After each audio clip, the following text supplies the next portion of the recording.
Dear Sam, it was not easy for me to find fitting words for these first lines that I hope you are reading, as well as it was not easy to find out where you were living.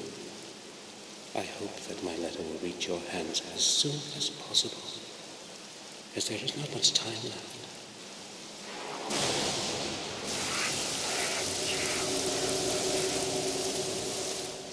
Since your departure, I have contributed all my efforts and endless hours of sleepless nights looking for the truth about our family.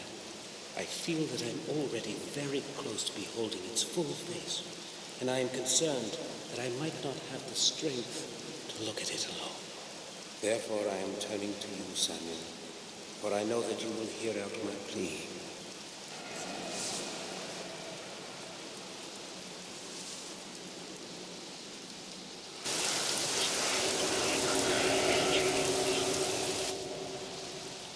In this envelope, you will find the ancient ring of our heritage. It is very important that you always have it with you. Take extraordinary care of it.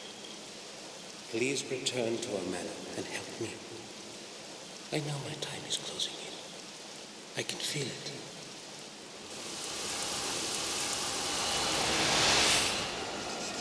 I am afraid.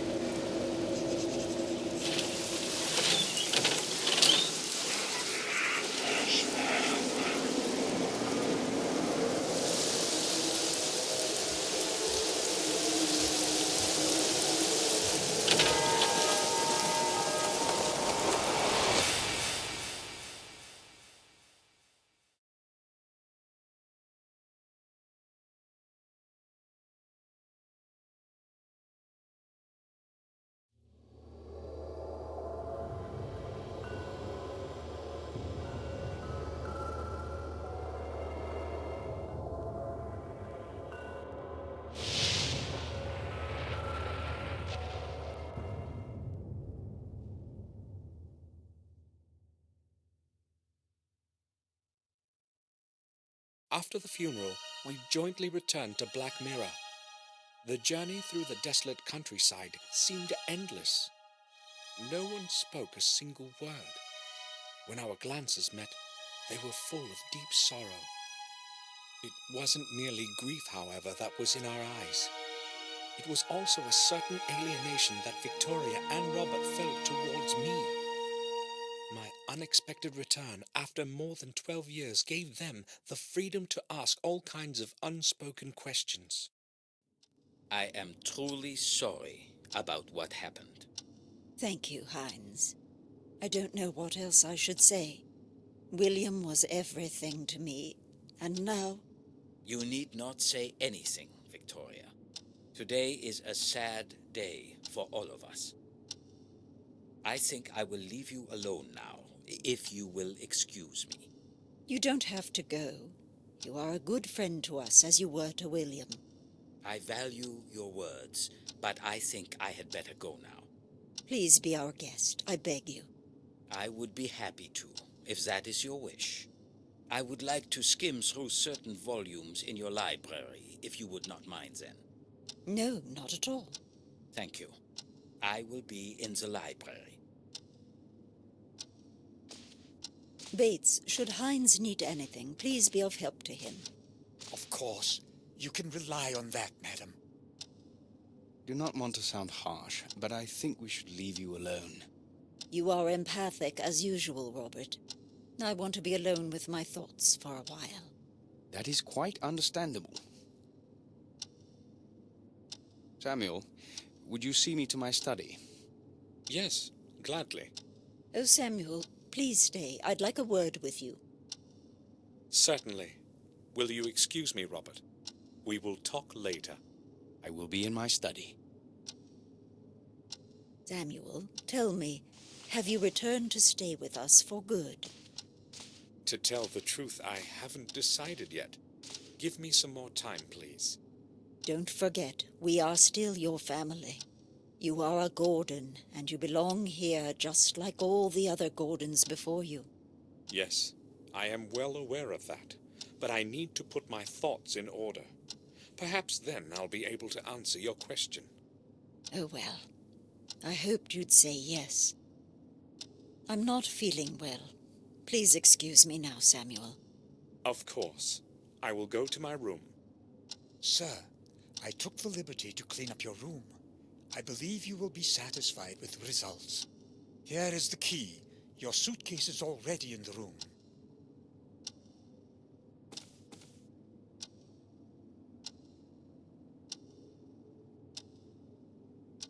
Thank you, Bates.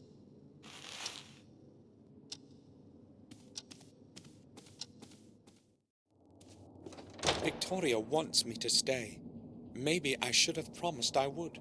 But I haven't made up my mind yet. Maybe later. Bates has readied my room. I should go have a look.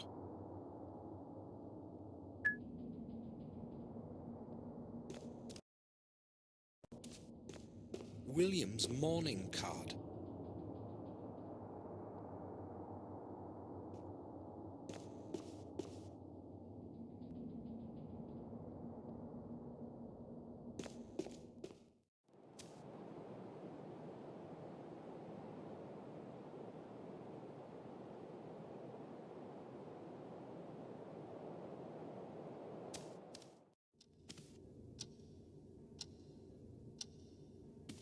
Today's paper. I'll have a look. There seems to be a note of some sort inside. Robert, I have only now received your letter. Only now received your letter. That permanently drunken goof whom you have paid to be the messenger brought it late. I will take care of your parcel as usual. Do not worry. Fortunately, no one cares about anything in this godforsaken place. P.S. I suggest you give more money to that blockhead Mark next time. Maybe it will help him be more tardy.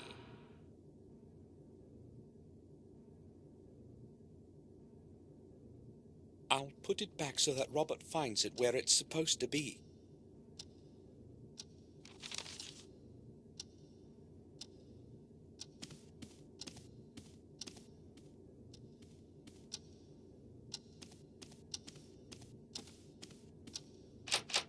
The door is locked. Bates gave me his key. I can open it.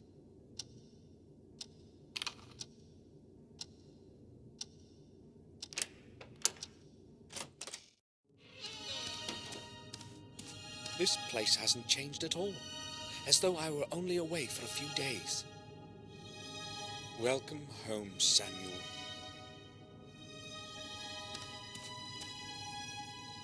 Catherine would comb her beautiful hair in front of it every morning. It's best not remembered.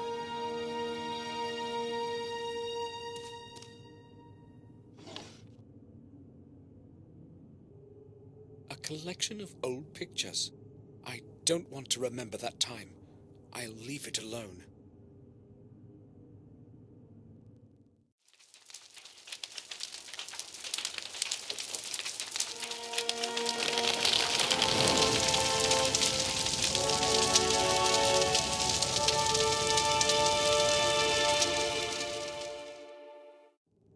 Forgive me, Catherine.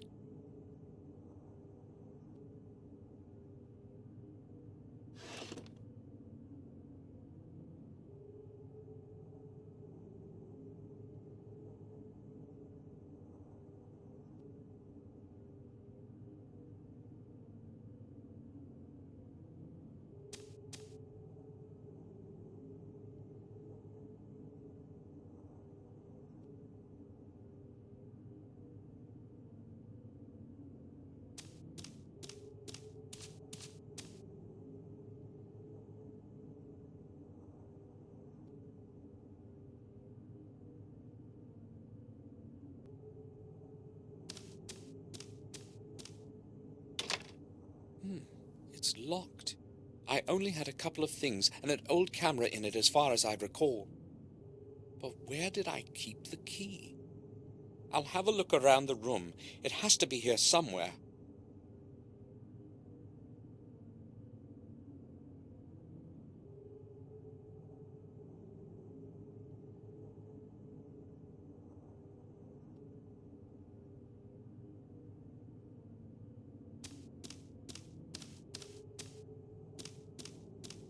William's portrait of my dear Catherine.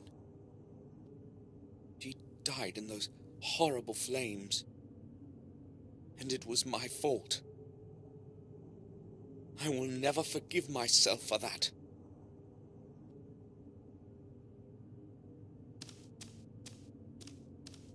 An old painting. I don't know who its author was. It's cold in here. I'll tell Bates to light up the fireplace.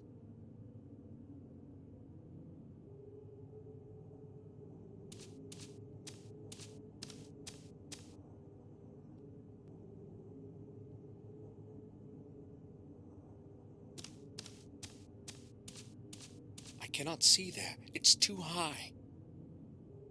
I'll try reaching up there.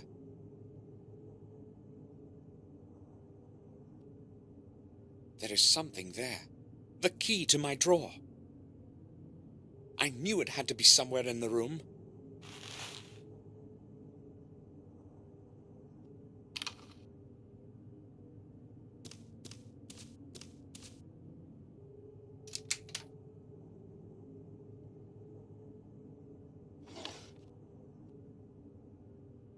I have no need to take pictures of anything.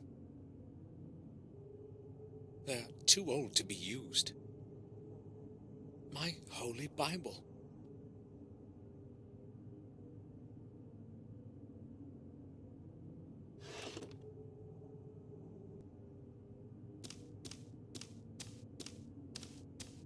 I only have a few necessities in it.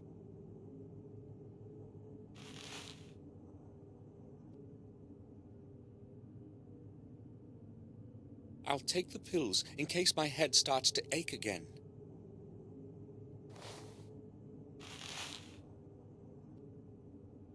I'll surely need the wallet.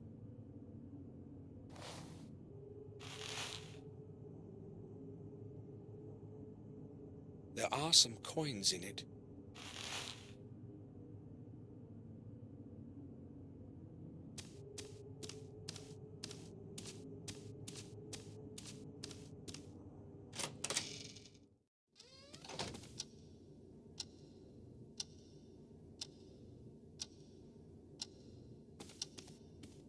I used to play chess here with William. I remember him teaching me my first moves as if it were today.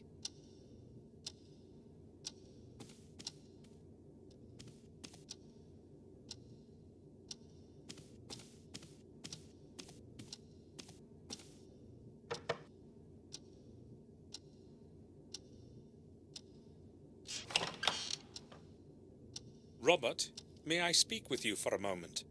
Of course. I'd be happy to speak to you. We haven't seen each other for such a long time. How many years has it been? 12, maybe more. A long time indeed. I am happy that you have returned. I have not come to stay. I came only to be here for William's funeral. Really? That's a pity. I thought you would stay with us for a few months at least. Maybe you can still change your mind. So, what do you want to talk about? What do you think about what happened to William? That is a strange question. What should I think about it? I don't believe it was an accident, let alone suicide. I am afraid you are jumping to conclusions, Samuel. You don't happen to think it was a murder, do you? No, but really, who would want to kill themselves in the autumn of their life? William was a very old man. Look, William was alone in the tower when it happened, and the door was locked from the inside. So a stranger's intervention is impossible. So why didn't he leave a letter? That I do not know, and I do not even want to think about it. Trying hard to get my thoughts away from William's death, and I absolutely don't feel like talking about it. How is it possible that Robert is not at all interested in this? Am I the only one who wants to know the truth of what happened to William?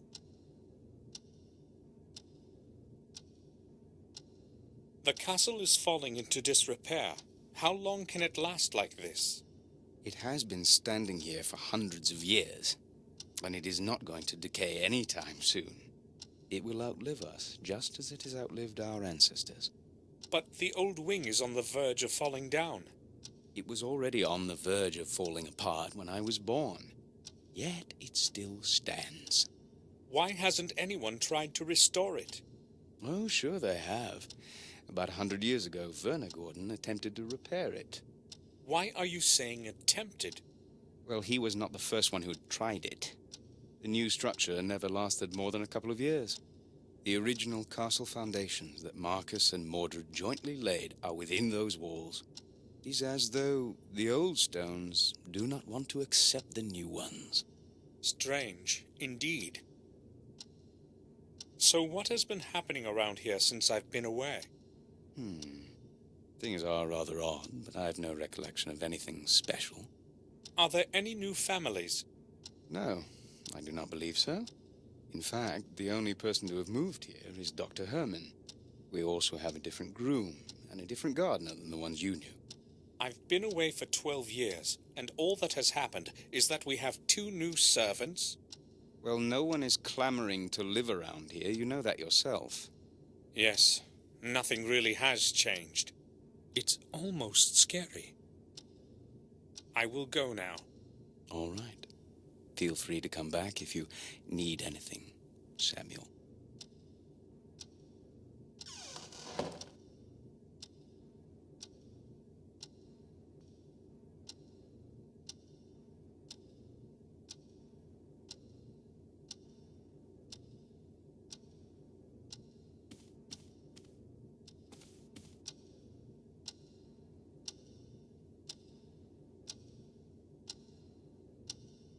A child's room used to be behind it. Now there are bare walls. There's no point in going there.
William had his study behind those windows.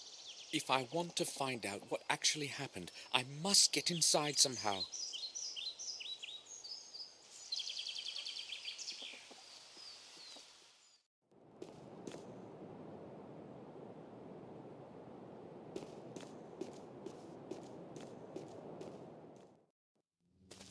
I hoped I'd never have to return here. I'll never forgive myself for Catherine's death, for which I was responsible. It should have been me that ended up in the flames, not her.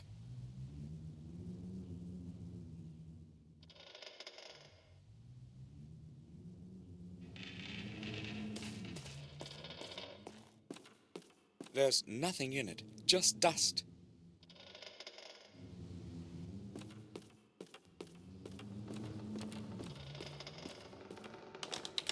The door is locked.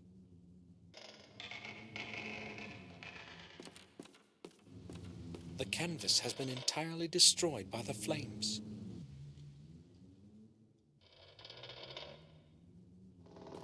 Just ashes. Just ashes. Something is glittering in the ashes.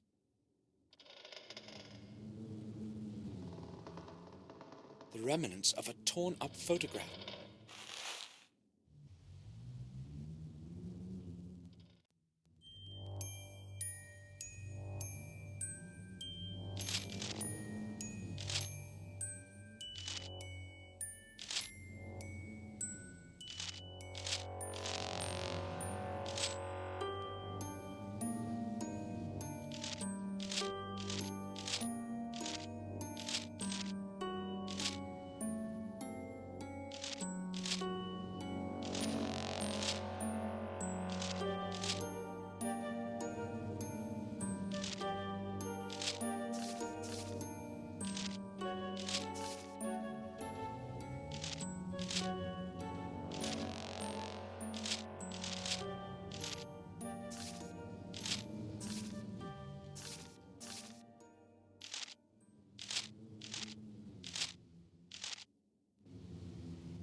fresh apples, and a few sweets.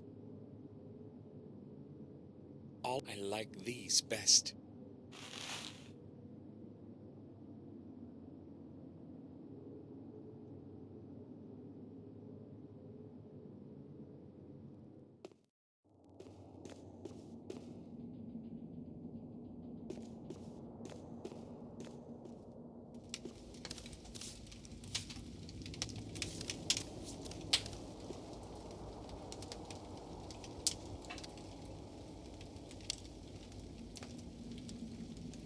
I'm glad you have returned, sir. We have kept your room intact. It's exactly as it was when you left. Very nice. Thank you. If you would like to have it straightened or anything else, just tell me. That won't be necessary. It happened so suddenly, I didn't have time to write that I was coming. I would be happy to help you with anything. Thank you. I'll be fine. Do you need anything else, sir?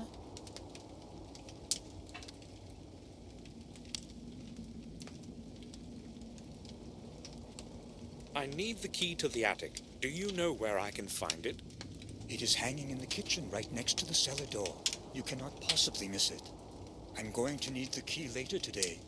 Can you please put it back afterwards, sir? Of course I'll return it. Thank you. Are you sure you're all right, Bates? You know you can take a rest whenever you want. Thank you, sir. I think I will be fine. I have spoken to Robert. It seems to me he may not be feeling well. It is probably due to his responsibilities at Ashbury. Lately, it seems to really exhaust him. He has recently taken to spending most of his time at work, often not even returning home for the night. He usually arrives in the evening, locks himself in his study, and works late into the night. He won't even let me in. He may just not want to be disturbed. Maybe, but he would never do that before. I'll talk to him. All right, sir. I was under the impression that nothing had changed here since I left. So many years have passed, but it seems to me like it was just last month. The same scenery, the same weather, as though time would rather avoid this place. Sir, a lot has changed in your absence. Nothing is as it was, believe me. We are all growing old, and so is everything around us. I've been a servant here since my youth, and I know well how much a man can be changed by this place. During the last few months, things have been getting noticeably worse, day by day. It is as if the bleakness within the old walls of this manor is gradually taking us over. Maybe you're right. Even I don't feel exactly well within these walls. Been recalling memories of me that I've wanted to forget. Range and dark in them. And that dismal silence. Bates, could you please light up the fireplace in my room? It's quite cold in there. Oh, pardon this old servant, sir. I had completely forgotten about it. I will be happy to light up your fireplace. Also, if you need the room cleaned up properly, please say so. It was abandoned for over 12 years, and one hasty cleanup is insufficient. No, the room is all right. Thank you. You're welcome, sir. I think I will go now. I'll return to my work.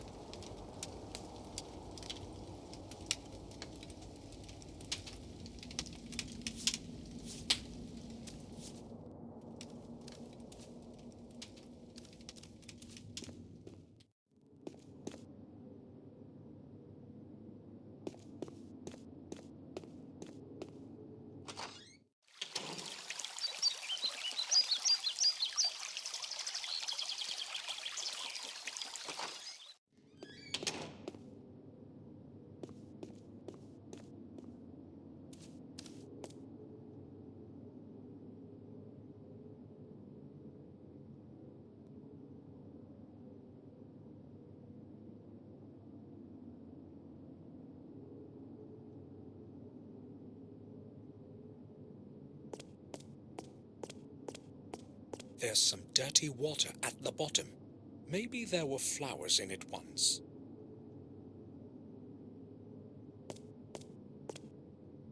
This is the key to the attic. I'll take it.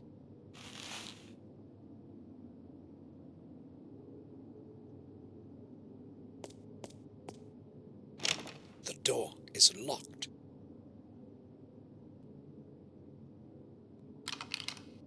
This is the roof key. It won't work here.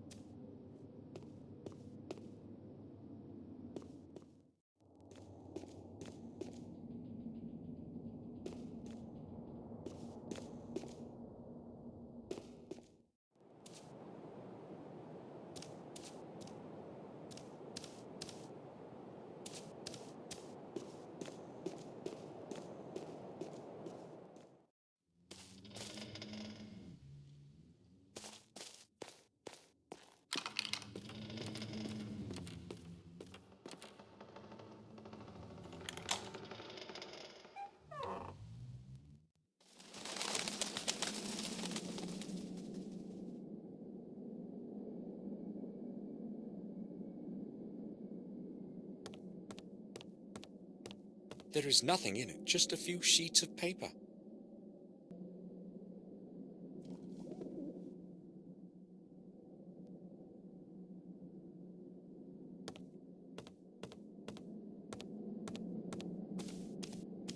It's quite well preserved. Strange.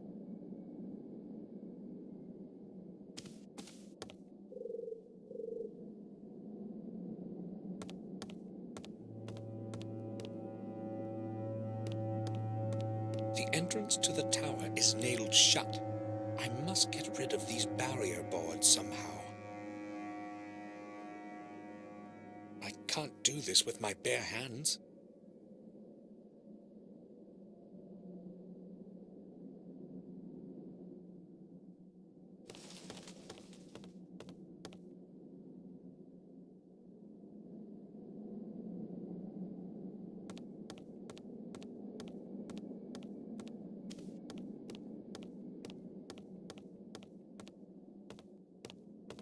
Old scrolls and lots of spider webs.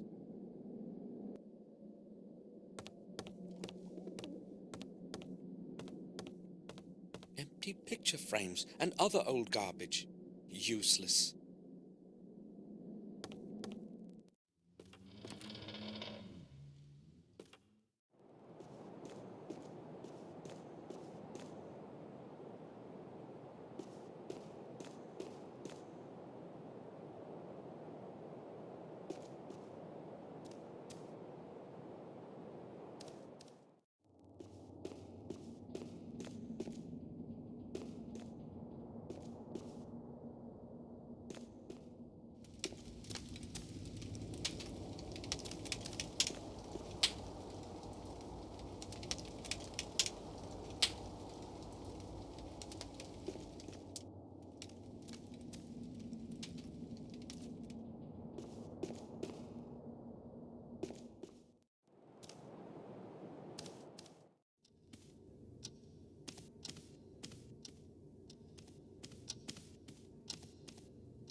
I have lit the fire in your room as you wished, sir. Thank you, Bates. It was quite cold in there. I will return to my duties now. If you need something, I will be downstairs in the hall. All right.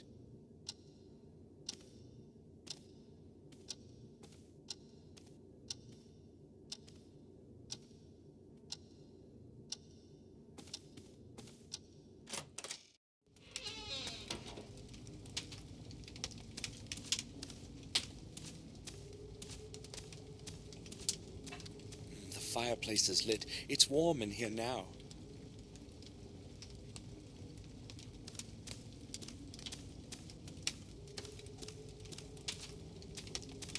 I don't want to rest now.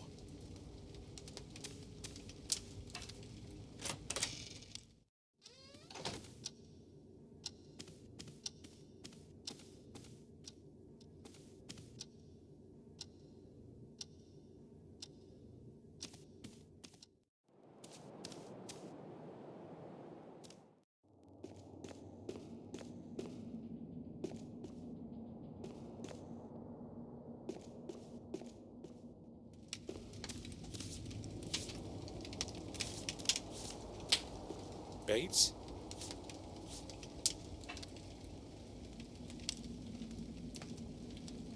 Yes, sir? You're not looking well. Why don't you take a couple of days off? Thank you, sir. I will be all right. It's just William. We lived our best years together here. Indeed. You must have become very good friends over time. Yes. Please, let us not talk about this further. There has been enough sorrow lately. Bates, I want you to know that you're more of a friend to us than a servant. Thank you, sir. Bates, would you happen to know where I can find a toolbox? Do you need to get something fixed, sir? I'll tell Morris. He will take care of it. No, nothing like that. I don't need his help. In that case, I think you should be able to find some tools in the stable. Thanks. Why is the entrance to the old tower blocked? Madam ordered me to nail the door shut so that she would not have to think about that place ever again. She does not want anyone to enter William's study. I see. I think I will go now. I'll return to my work.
My name is Samuel Gordon.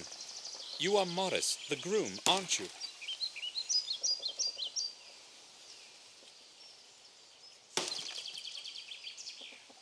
Yes, sir. I know who you are. Bates told me about you. I would like to ask you about something, Morris. What can you tell me about Bates? What do you want to know about him? Well, I don't know exactly. He's different from when I knew him. To me, he seems to be the same all the time. The same old standoffish mope. He wasn't like that before. That's possible. I've only known him for the couple of years that I've worked here. So how many years have you been working here? Almost 5. Morris, how did you get along with William? Well, like a groom with the horse owner. Okay, I guess. He's only spoken a few sentences to me in all the time that I've been working here. I mean, I saw him very seldom. I see.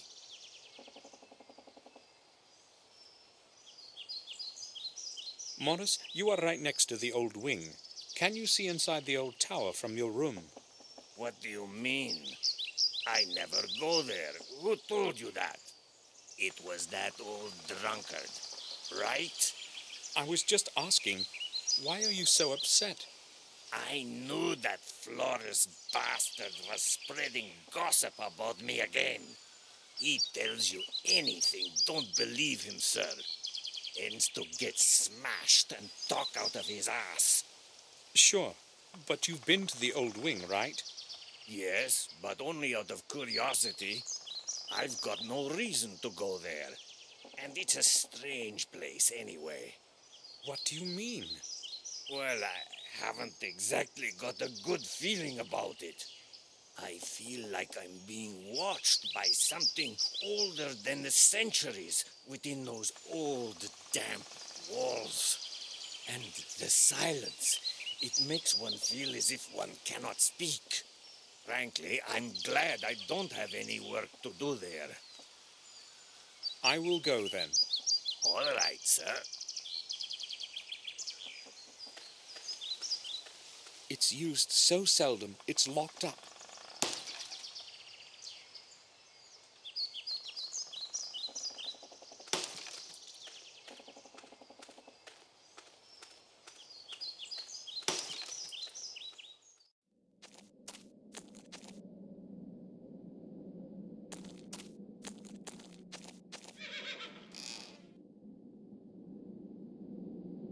Nails, screws, nothing I need.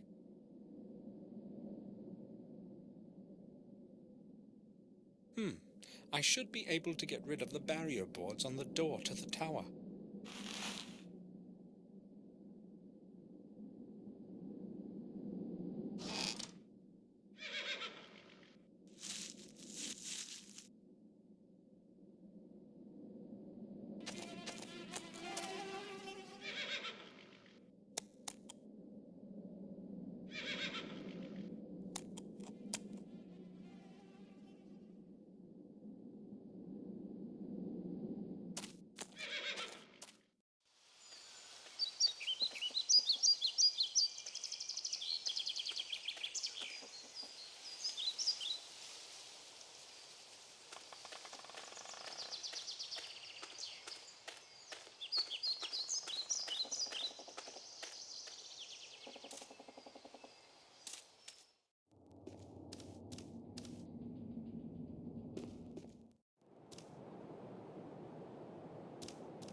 Done.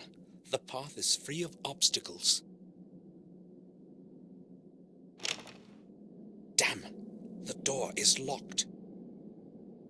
I have no idea where the key could be. I should ask Victoria. I have no idea where I should ask Victoria.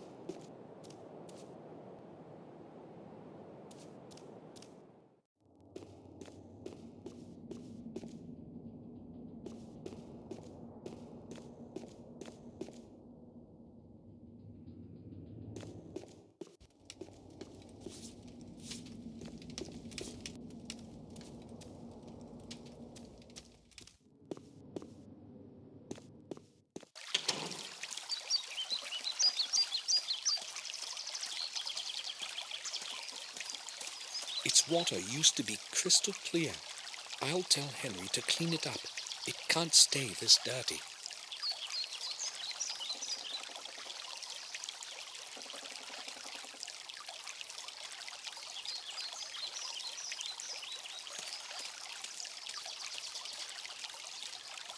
This is where the oldest trees grew.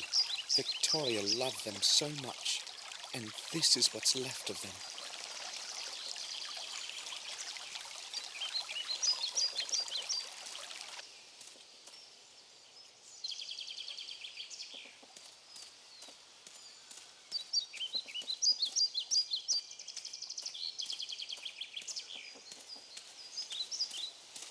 It must be centuries old. It invokes a rather queer feeling in me.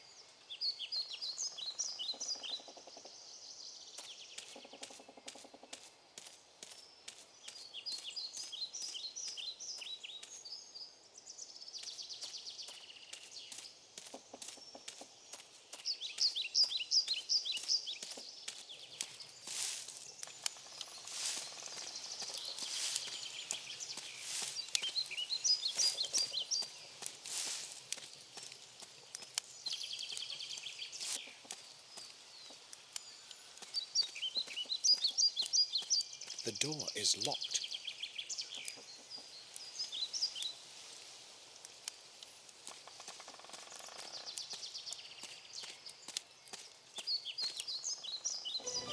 It looks like blood. Is this possible, though?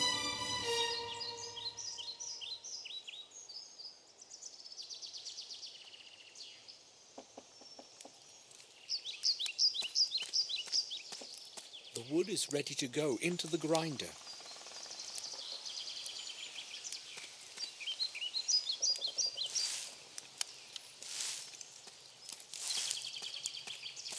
Good morning. Good morning, sir. My name is Henry.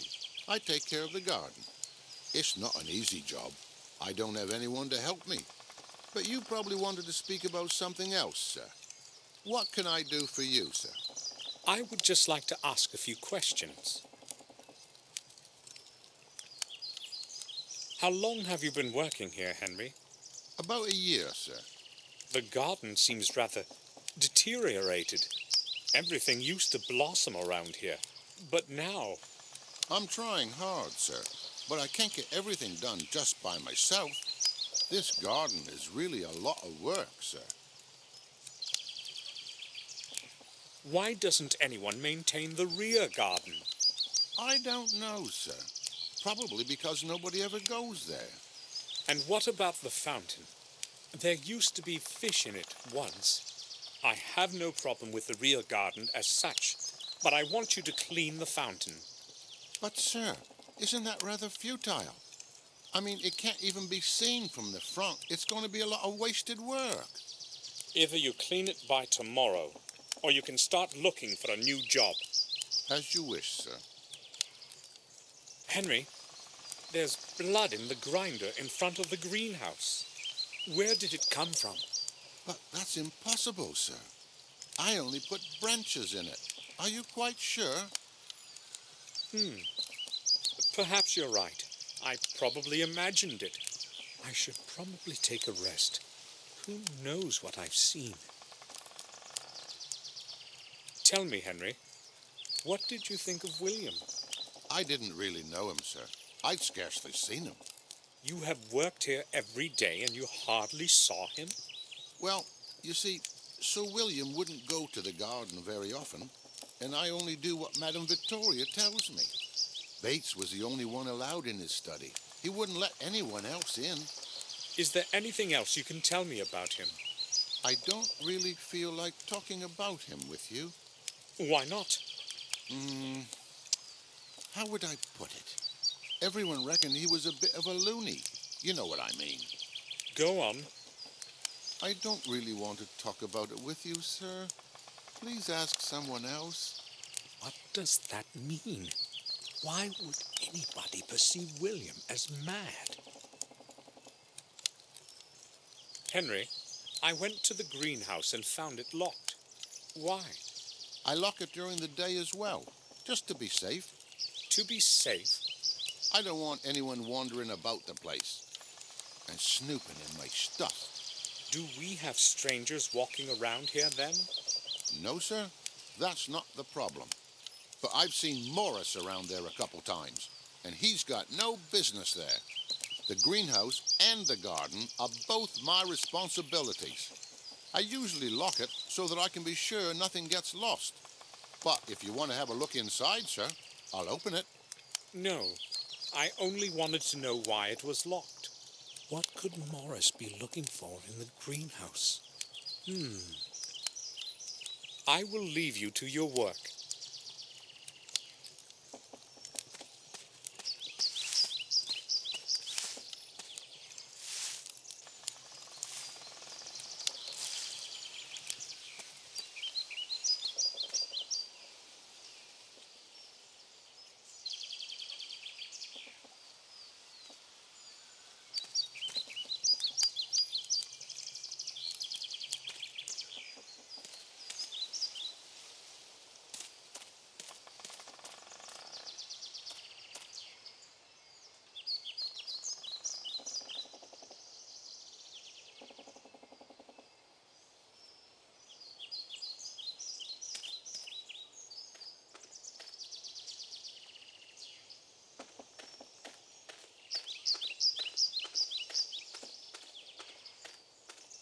This is the place where William took his last breath. I won't leave before I find out the truth.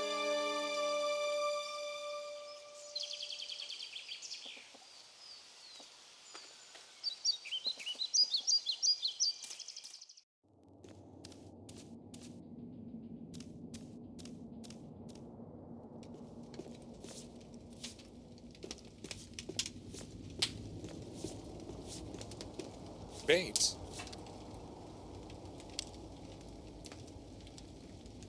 Yes, sir?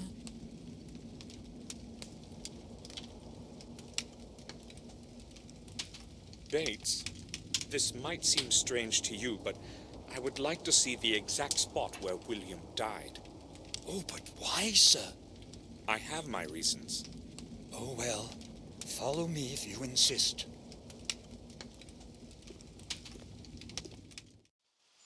This is where the awful thing happened. Please, just do not ask me to describe it to you. I have told the detective everything already, and I would not want... No, that's all right, Bates. Why all of this then, sir? I can feel something is not right. I just don't know what. Have you found anything unusual around here? No, maybe just... We noticed a strange spot under the tower window, right there. No one knows where it came from. If you would allow me, sir, I'd rather go now. Certainly. I knew Bates wouldn't understand why I was doing this. Something tells me things aren't quite as they seem.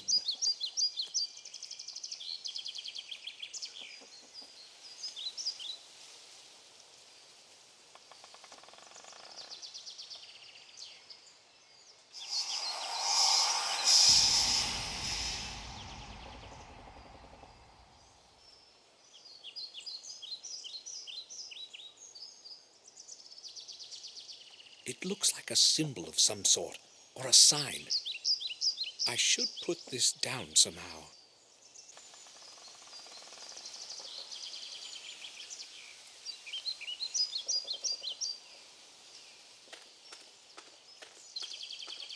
The castle is literally surrounded by bushes. I'll have a closer look. Something got stuck between the branches of the shrub.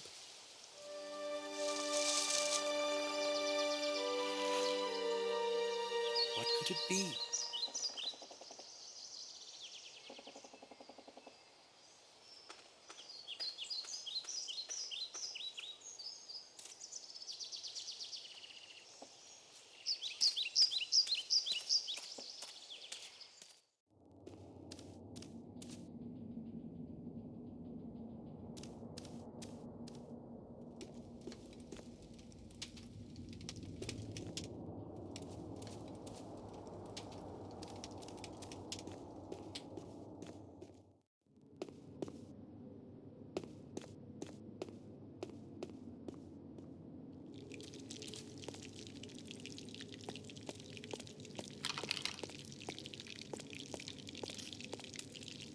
I put the key back where I found it.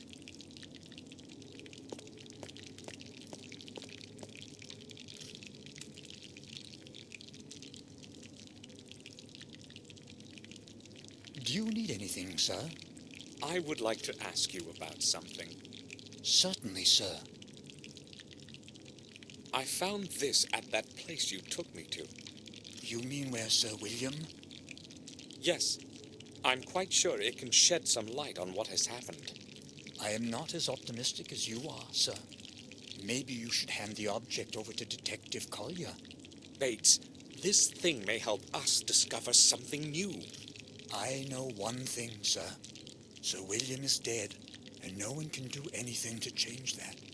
You don't happen to believe that it was a suicide or an accident, do you? I have known William too long to believe that. Well, I have already offered my opinion on the matter. Can I go now, sir? You surprise me, Bates. I'm sorry, sir. Talk to Henry. He was working on the flower beds that evening. He might know more than I do. It seems to me that Bates knows something he doesn't want to talk about. But why would he do that? No, I'm not too sure. I think I will go now. I'll return to my work.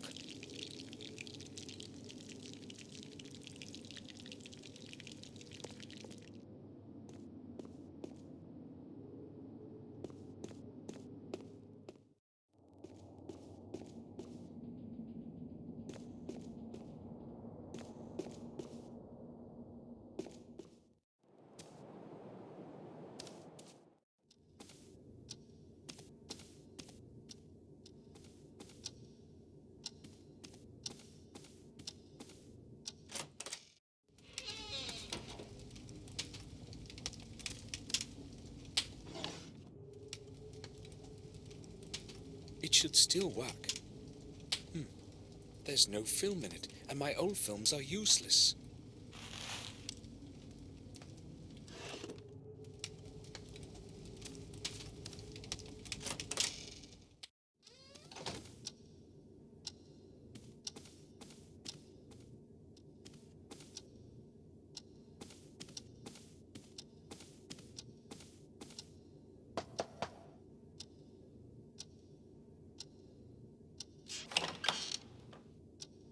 I need to speak with you, Robert.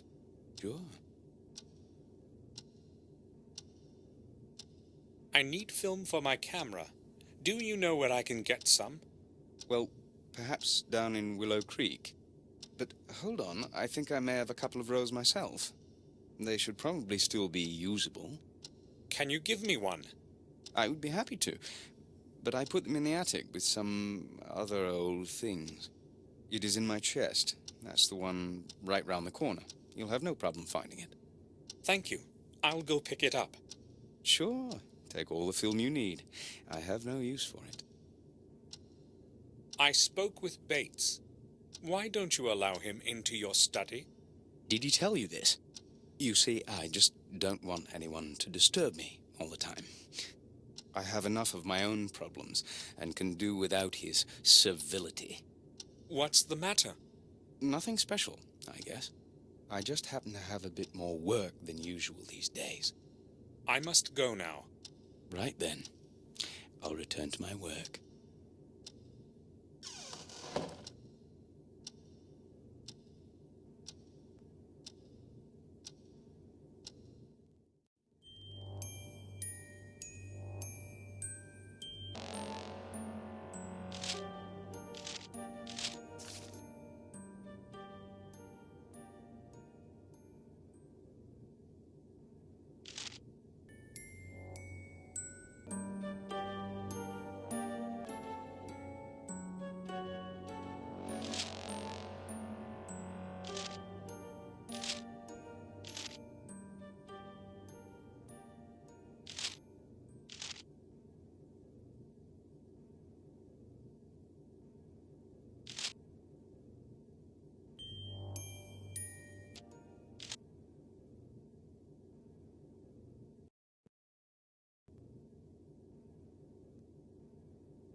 I've never seen this face before.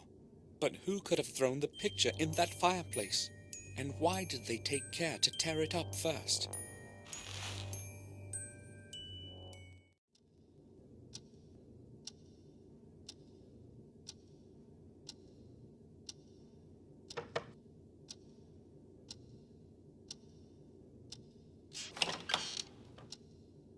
May I disturb you for a few moments? I would like to ask a couple of questions. All right. I'm listening. Robert, look at this old picture.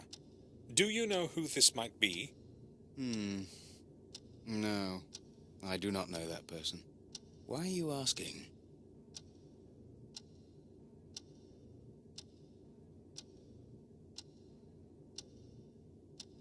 I found the picture in the old wing, torn to pieces in a fireplace.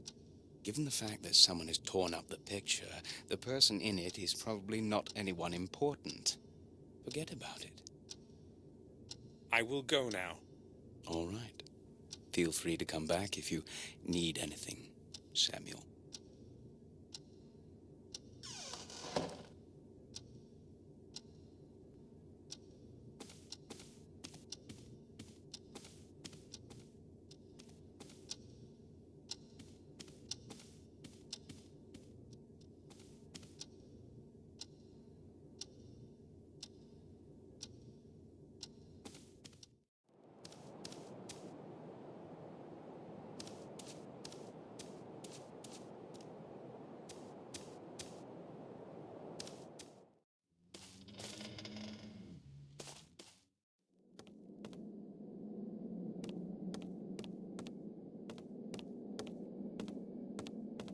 There is nothing useful in it.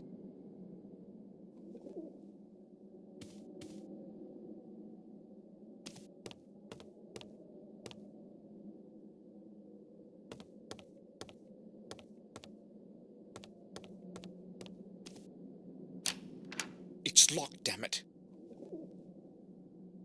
I haven't got the key. I haven't got the key.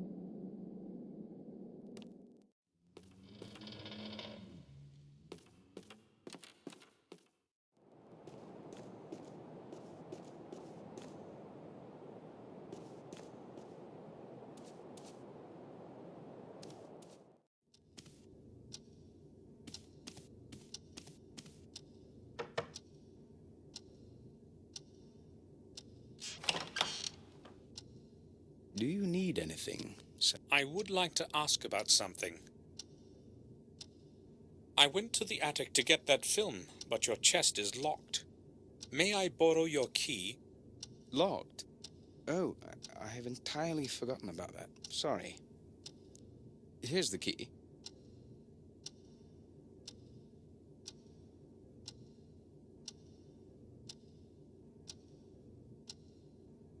Thank you. I'll bring it back. You needn't hurry. I use it so infrequently. I must go now. Right then. I'll return to my work.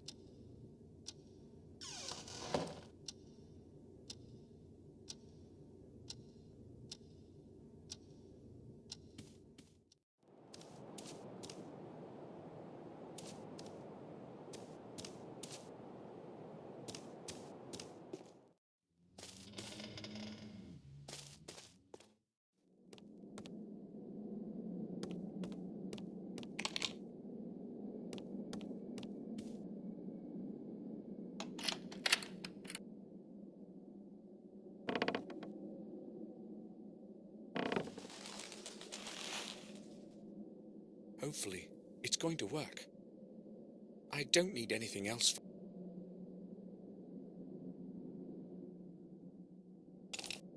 I'm out of practice, but I guess the film is installed properly.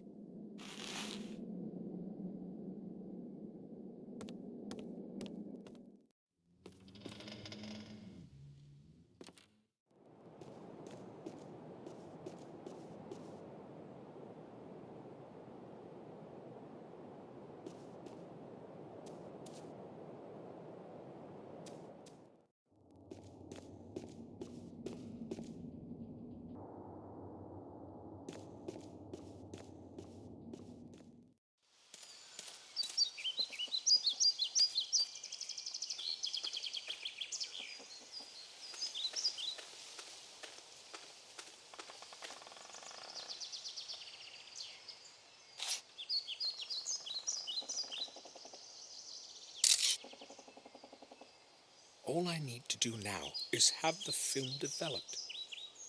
But where do I get it developed?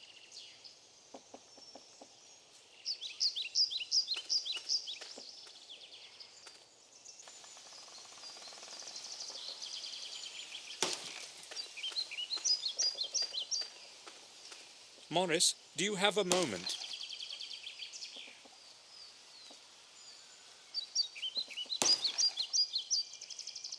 Sure. The gardener, what is he like? Henry? A quiet type of person, I'd say. As long as he's sober, that is. You know what I mean. I was unaware of his drinking. You can bet on it, sir.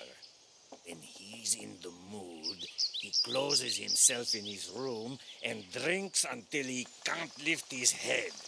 Usually he just sits there, staring at nothing and drinking. I'd say that is quite odd, isn't it? Odd indeed. He does not seem like a drunkard to me. Well, you can trust me, and you're bound to see for yourself anyway. What can you tell me about this? Let me see. A piece of hard stone with some symbols. Looks quite old. Other than that, I don't know. Have you seen anything like this around? Inside the castle, perhaps? No, you see, I seldom go inside. Madame Victoria doesn't like to see me there. Can you think of anyone who may know something about this?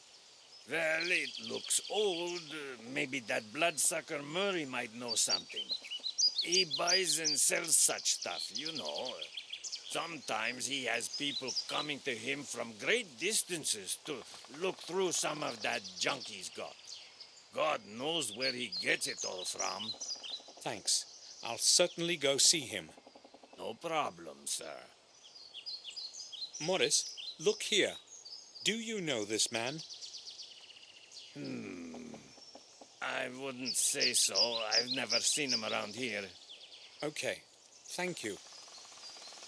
I will go then. All right, sir.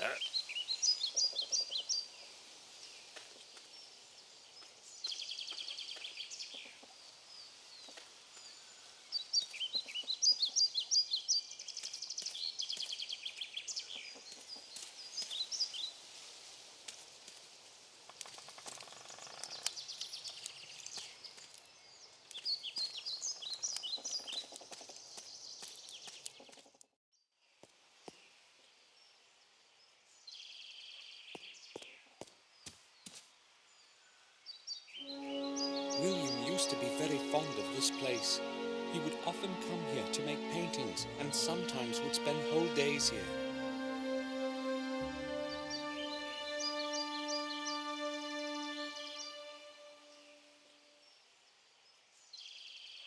The Black Mirror Castle.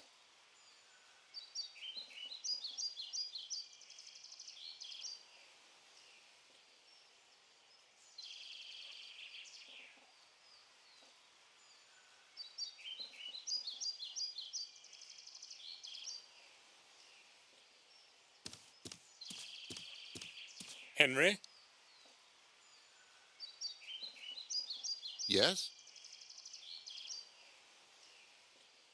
That picture behind us, Henry, when did William paint it?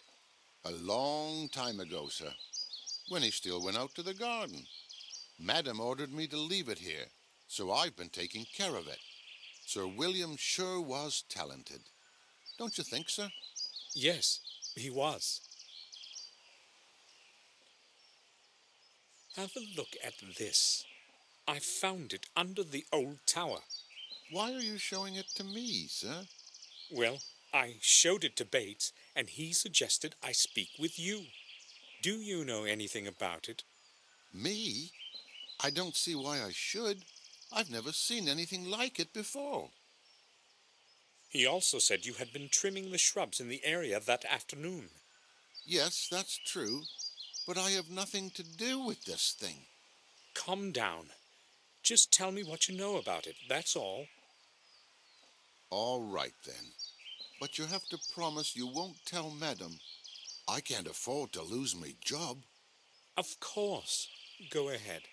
Well, I don't really know what it is, but I found a similar piece near that place.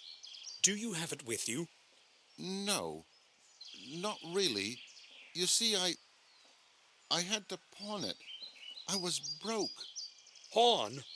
It doesn't seem to be of any special value. Well, maybe not the one you're holding in your hand, but there was a beautiful gem, a ruby, I'd say, in the one I found. Where did you pawn it? At old Murray's. Where else? It's good that you told me while there's still time. Give me your bill of exchange, and I will redeem the object. But I haven't got it. I don't know where I've put it. Henry, it's very important. Try to remember. I have no idea where it could be. But you won't forget about your promise, will you? It's going to stay just between us. Right, sir? We shall see. Henry, let's return to that bill of exchange. I knew you'd ask, but believe me, sir, I really haven't got it. You needed the money, so you conveniently lost the bill of exchange? Well, yes, I needed the money, not the bill. I really didn't intend to redeem that thing. Somebody might be interested in where I found the thing, and I could lose my job. You're going to lose it for sure if you don't give me that bill. But I haven't got it. You really promised this would stay between us. Henry, you need to realize that this is very important. You had better get that bill for me. I'd give it to you right away, if I could, sir. All right. I don't believe a word of what he's saying. Henry, do you recognize the man in this picture? Have you ever seen him? No, sir, I don't think I have. Who is it? Should I know him? No, probably not. I just wanted to know if you had ever met him. I'm sorry, sir. I will leave you to your work.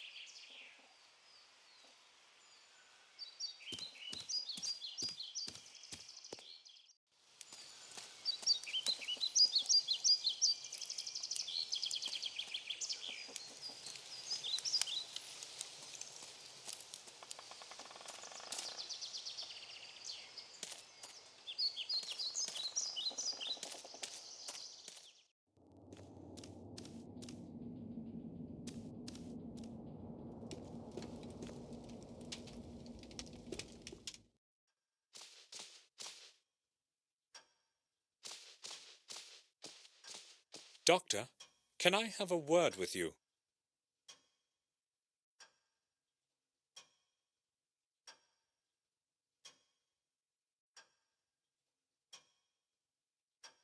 Yes, all right. Have you ever seen this man? No, I have not. He looks like someone I would remember if I had seen him. It's William. I know you were his friend, and also his physician. Yes, that applies to your whole family. So, what is it that troubles you, Gordon? You do realize that this is not the appropriate time to speak about William. I don't believe it was an accident. Well, it is strange indeed. Then why would he do it? And those burns? What burns? Numerous deeply burned areas.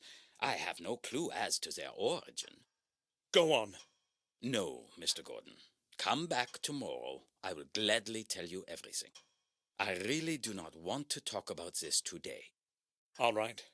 Then expect me tomorrow. I will certainly come back. Dr. Herman knows something important.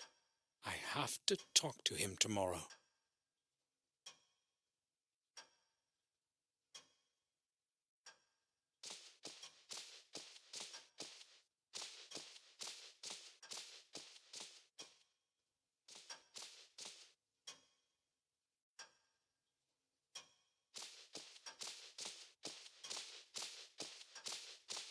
The map of our manor. It might come in handy. I'll take it.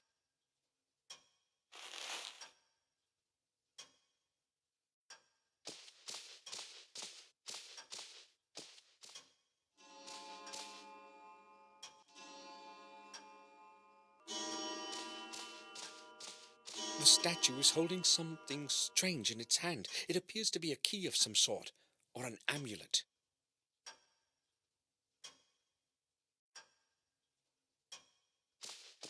William's work table. He used to spend hours and hours at it.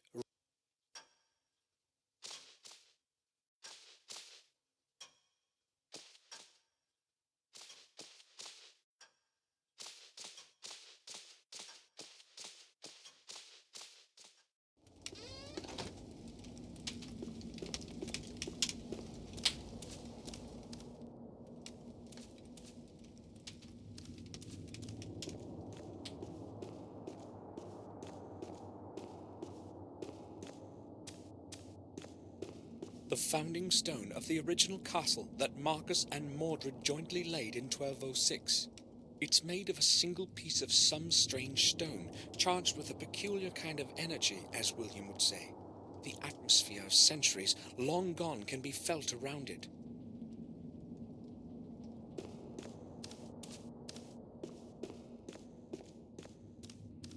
I know I should leave Victoria alone, but I must ask her about the key to William's study in the tower.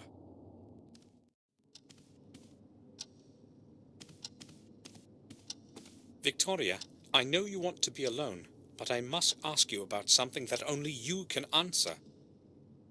Maybe it will help to get some fresh thoughts. Memories can become so tiring. During the last few years, I have had plenty of time with my thoughts.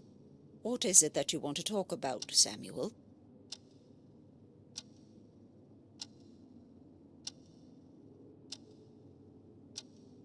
Can you have a look at this picture?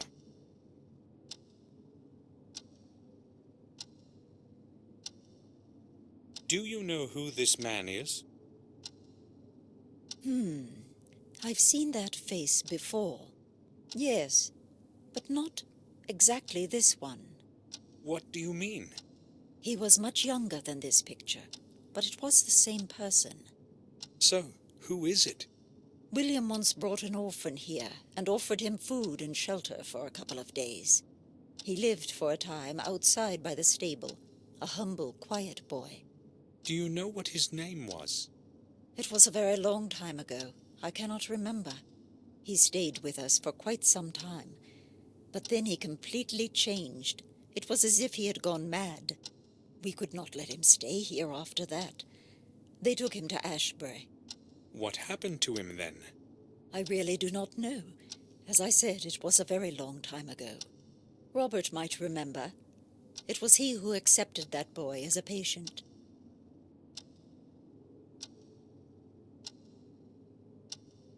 Look at this stone fragment. Does it mean anything to you? No, I wouldn't say so. But yes, I have seen something similar on William's desk. He was very careful with that thing. Only I don't know what the big deal was. He never spoke about it.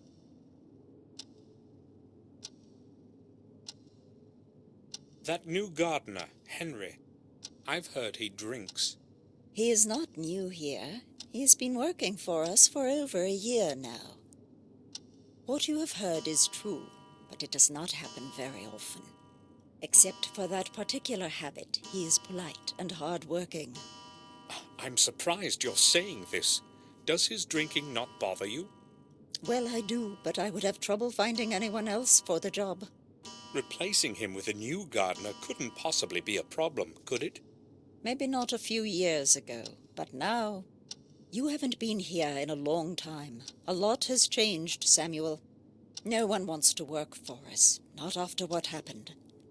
People are superstitious. They see dark forces in everything. I'm glad that he has stayed, even if my garden looks so miserable. But why are you asking about Henry? Is it that you know something about him that I should know too? No, not really. Morris said Henry acts strangely from time to time. Morris? That hardly surprises me. He is strange himself.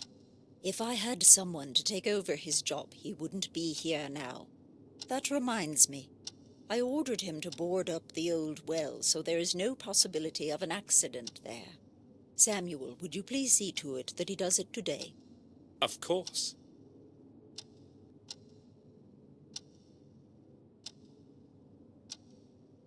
Bates isn't looking well.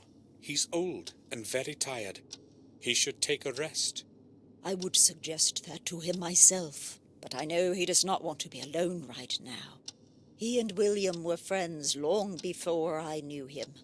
He has worked here all his life, just like his father before him. He feels comfortable to be with us, I am sure. That person who was with us at the funeral, who is he? Dr. Herman, our family physician. But it would be more accurate to say our family friend. I had never heard of him. Well, how could you? He moved here long after you had gone away. He's a good man. He was a friend to William and has helped us a good deal. Until William began avoiding people, they were often together. Why are you interested in Heinz? I don't know him, so I wanted to know who he is.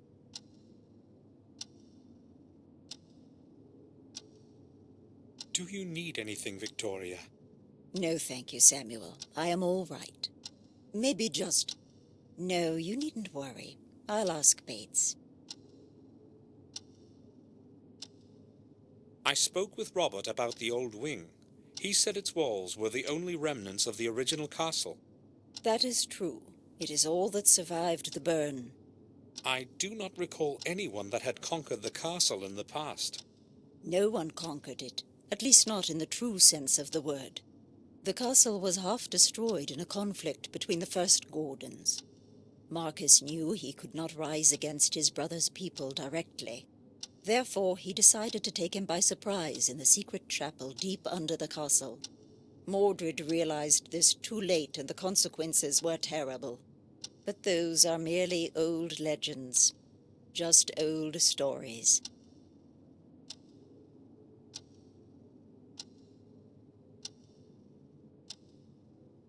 I hoped I would not have to return to this place ever again. And even now, I'm not sure if I should have.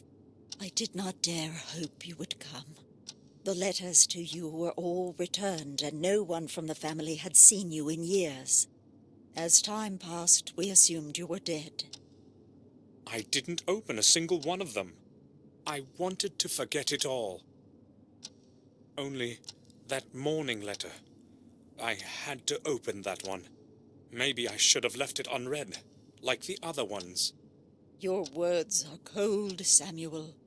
If it hadn't been for William's death, I would have never returned. I returned because of William only. I don't expect you to understand it. Victoria, why was William hiding away in his study? No one saw him go outside, and he would not let anyone in. Why all the secrecy? I don't know, Samuel. About half a year ago, he closed himself in that damn tower and spent whole days and nights there. He never told me what he was doing. When I asked, he merely stated that he was looking for the truth and that he would not stop until he found it. It entirely absorbed him, and you know how it ended.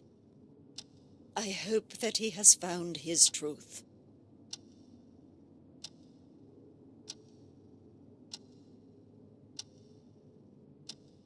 What happened to Marcus after Mordred died? He became the lord of the manor and died a long time later, a tired old man. As a tribute to his leadership, they buried him in a secret crypt. Today no one knows where his body rests. Do any further records of his life still exist? None that I know of.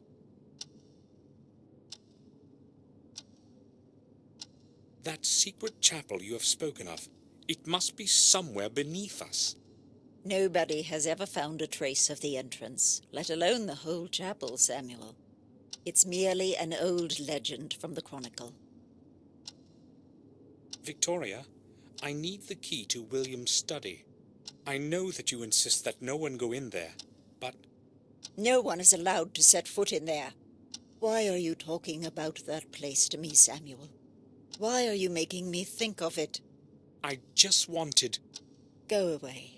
I need to be alone now. Of course.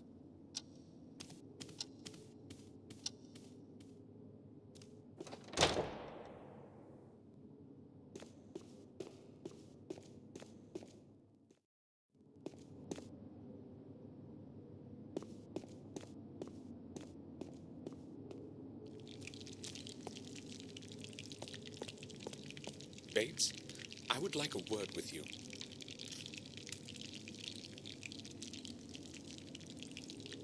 I'm listening, sir.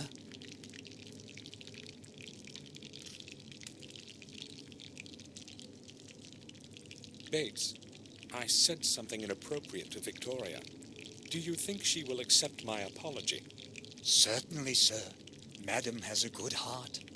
But if I may advise you, sir, offer your apology as soon as possible. Have a look at this picture. Do you know this man? He does not look familiar to me. I am not very good at remembering faces, though. Sorry, sir. I think I will go now. I'll return to my work.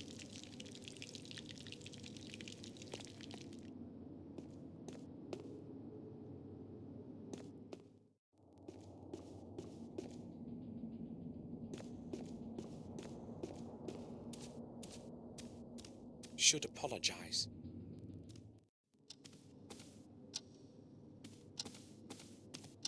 May I speak with you for a while, Victoria? Of course, Samuel. I'd like to apologize for what I said before. I may have been hasty in my response as well. I had that key destroyed so that no one can ever enter the tower again. Maybe William had another key, I do not know. Where are his personal belongings now? I do not know. Ask Herman. I do not want to talk about it.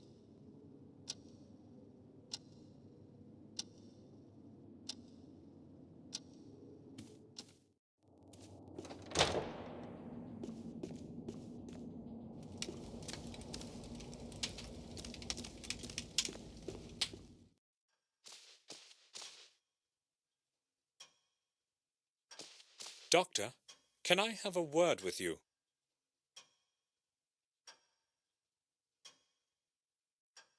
Yes, all right. Dr. Herman, Victoria told me you had William's personal belongings. Yes, that is true. I would like to see them. Sure, I can show them to you when you come to the morgue tomorrow. I just do not have any idea what you are expecting. Well, I must see them today. Can you help me? Today? Well, all right. Maybe we could do it like this. I will send someone to the main gate with a parcel for you. Will that do? Perfectly. What time will this person come? I will send him as soon as I get back to the autopsy room. Let us say 7 o'clock. I'll be waiting in front of the main gate at exactly 7 o'clock. It's very important. I hope the person is reliable. Do not fear. He will be well paid. Settled? Thank you, Doctor. At 7, I have to be in front of the gate.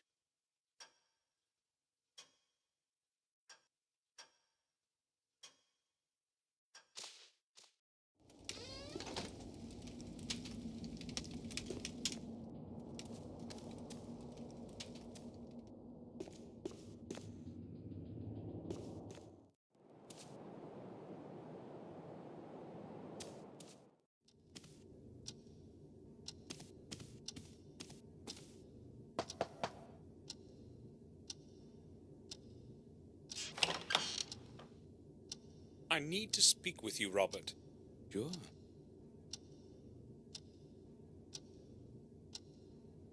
Morris and Henry don't seem to like each other. They've got some battles going on, but unless they bump into each other too often, they cause no harm. I don't really care about their silly problems. Why doesn't Victoria like Morris? You mean why she can't stand him? Well, maybe because he's so common. Aristocratic prejudice, you know what I mean. I'm not into this nonsense about blue blood myself. Victoria, however, has her own opinions.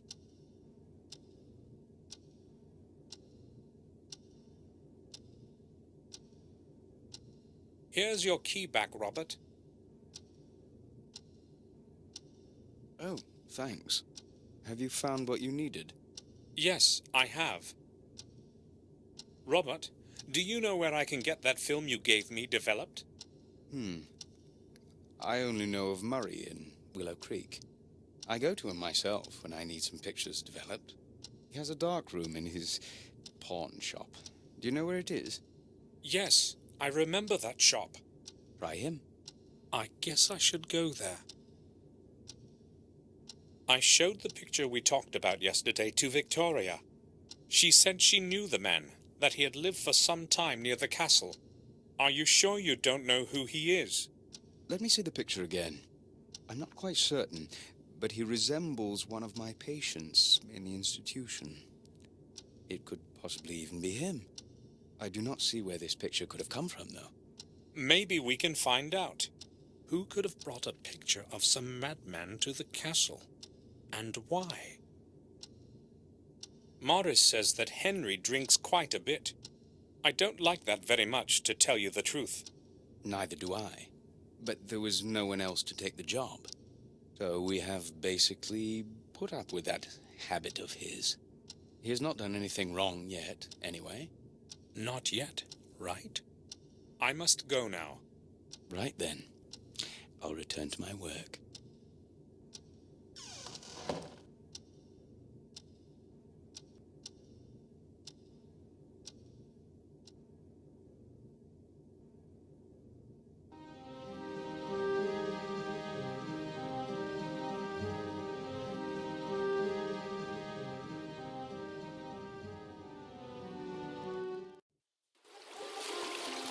I'm glad to see this place again. William often took me here when I was just a little boy. Oh well, it's such a long time, but my memories are as clear as yesterday morning. How many years have I actually been away?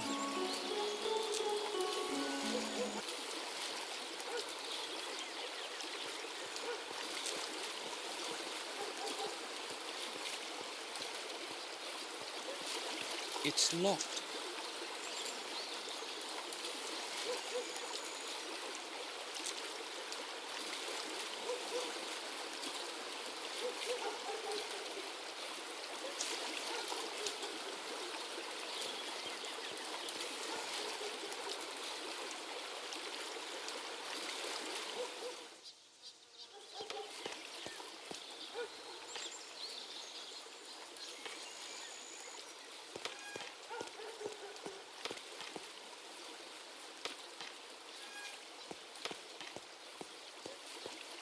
The lids are firmly shut. These are certainly still full of beer.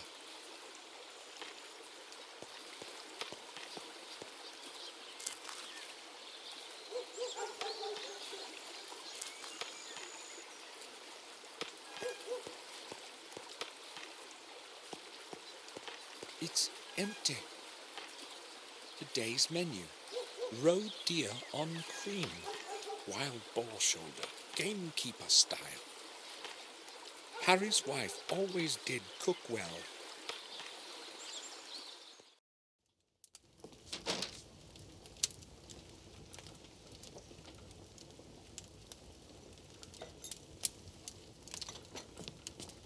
Good morning.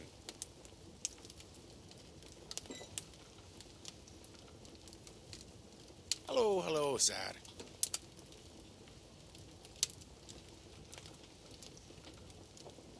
I haven't been here in a long time.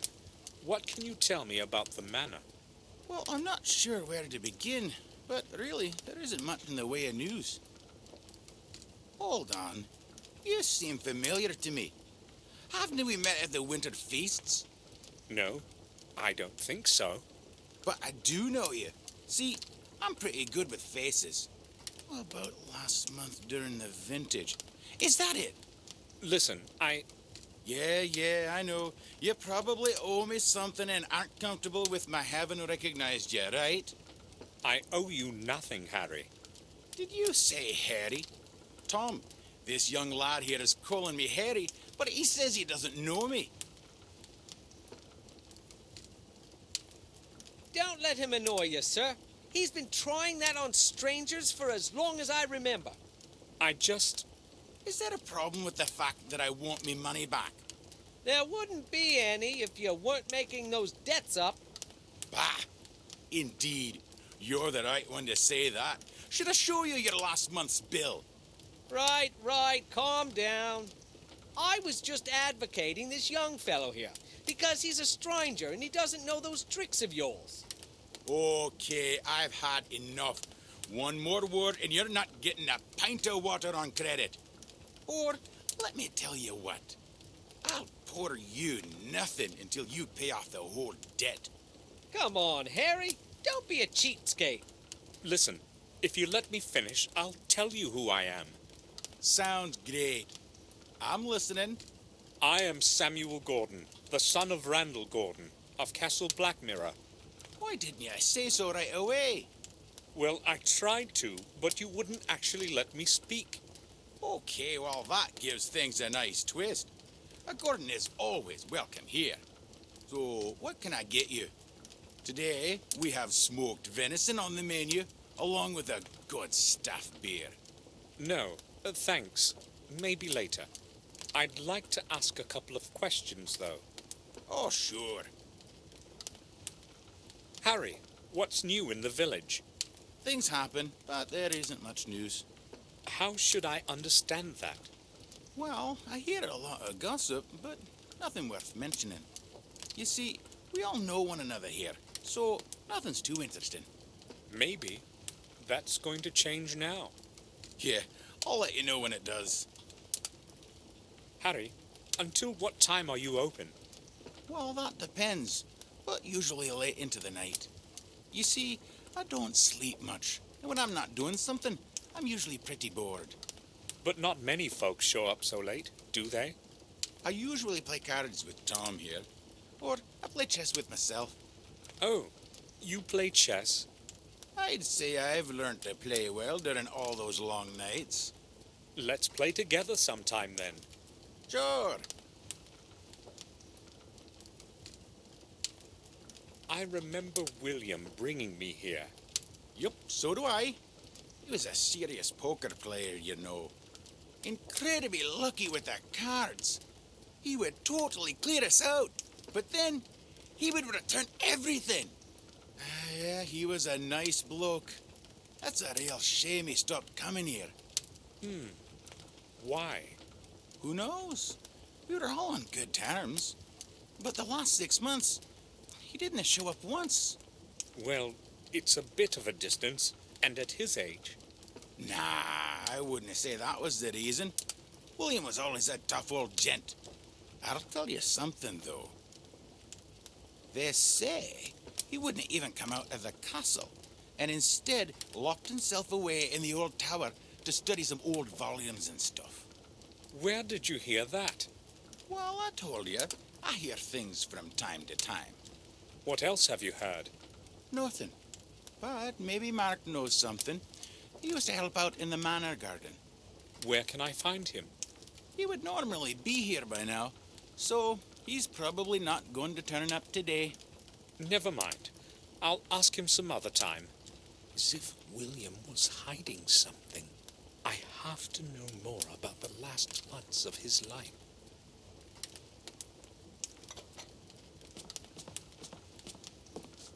Hello. Hello?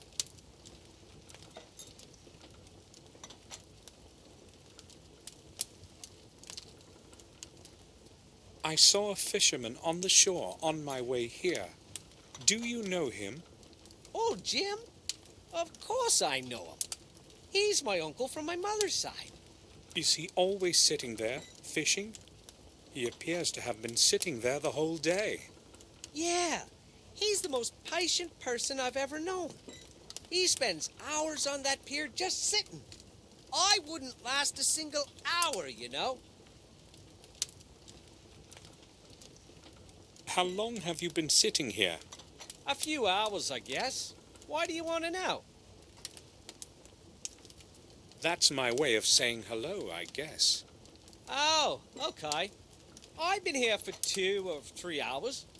I've got nothing to do today. Why don't you take a chair? No, thank you. Maybe some other time. Tell me, is anything interesting going on in the village? Here? No. In fact, I don't remember anything interesting ever happening around here. In Willow Creek, nothing ever changes. How long have you owed Harry money? That's my business, not yours. Or do you want to pay up for me? Should I? Well, I overheard your conversation about old Sir William. Do you know anything that might be interesting to me? Maybe I do, maybe I don't. My memory is fogging up. It's probably the thirst, you know. Oh, I see. I know where he's coming from. I'll pay off his debt, and then I'll ask again.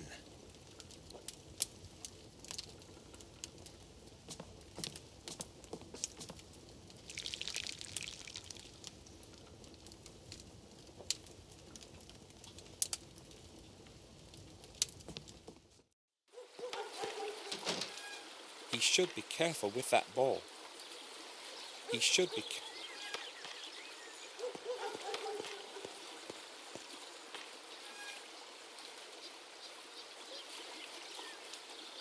Hi, what's your name? I won't tell you that. I must not talk to strangers. My mum has forbidden me. So, will you tell me your name if I tell you mine? No, I don't know you. Have you got some sweets? Maybe some chocolate? Would you like some sweets? Sure, that would be great. Are they chocolate? I don't really know. My name is Samuel Gordon. Will you tell me your name too? Well, why not then? I'm Vic. Do you know of anything interesting going on around here? I haven't been in this place in a very long time. Probably not. Nothing much happens here. This village is terribly boring, you know. I see. Can I go play again? Of course. Watch out for the windows. Yeah, don't worry. Vic, have you ever seen the man in this picture? Let me see. No, I guess I haven't. I would have surely remembered that one. He looks pretty stupid. Why are you looking for him, Samuel? Are you related? You had better watch your mouth. Come on, that was just a joke.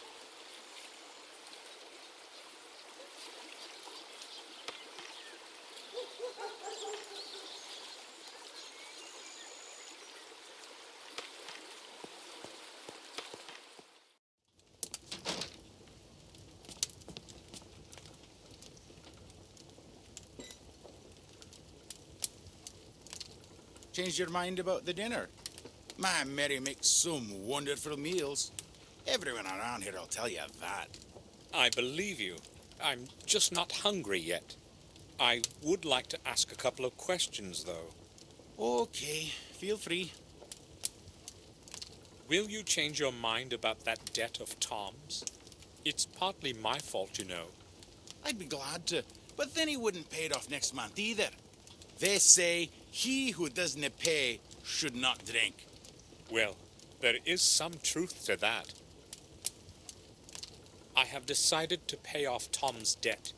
But why would you want to do that, Mr. Gordon? I just want to. Could you sum it up? Okay, well, as you wish. At £17. All right. Here. Well, I've no idea what Tom might have promised you, but you better not believe him. That's none of your business. So what is his bill like now? All clear. Good.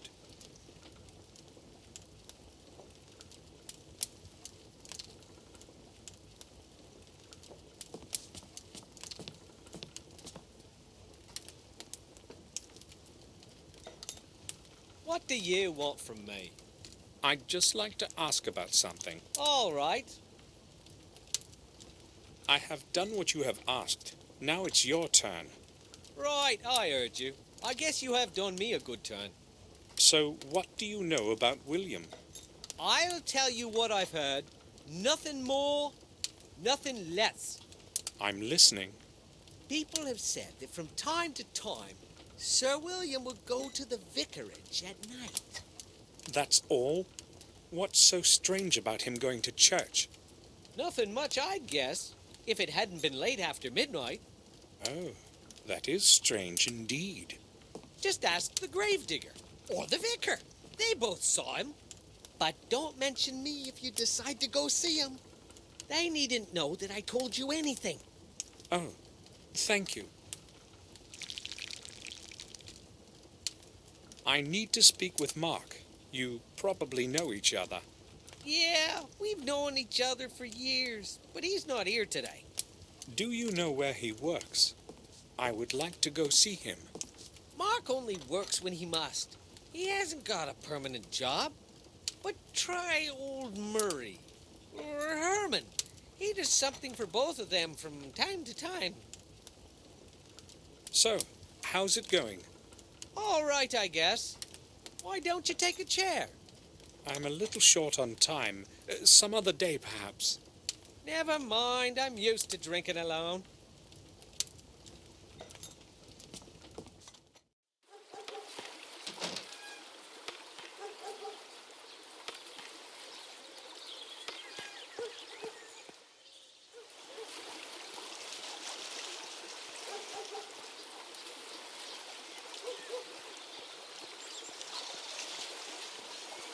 Davison, William's friend and lawyer, lived here. He moved away a long time before Catherine died. He always said he wouldn't be able to do much around here as a lawyer. He decided to move to Berkeley with his family. I have not heard of him since.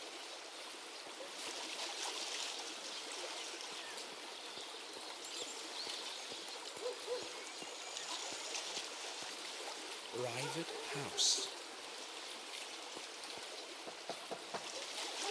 No one is answering.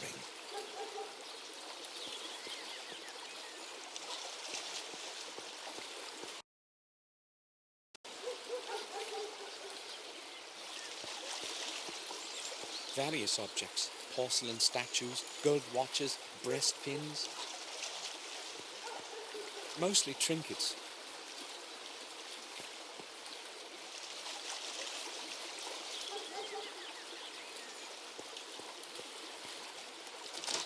The door is locked. There is a sign that reads, "I'll be right back, Murray." But who knows if it hasn't been hanging here for a week already.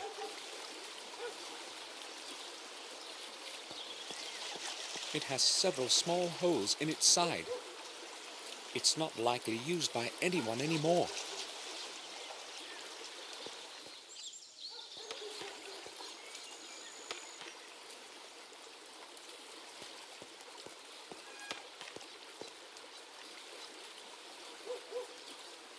Vic, have you seen Murray today? His shop is closed. Why should I care about his shop? Why? Is there a problem? Well, that old man doesn't like me hanging around that shop of his. Or rather around those glass cases. I've got no idea what his problem is. I may have one. Oh, I do remember seeing him leave this morning. Do you have an idea when he will be returning? Judging by how he sharpened himself up, he must have gone into town. So he's probably not going to return before tomorrow.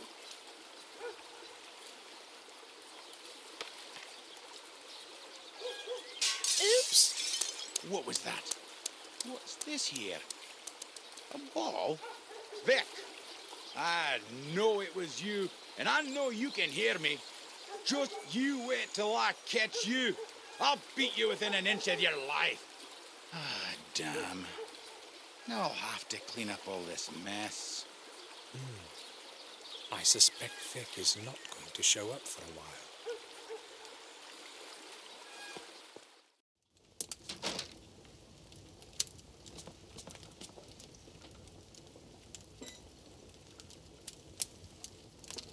What'll it be, sir?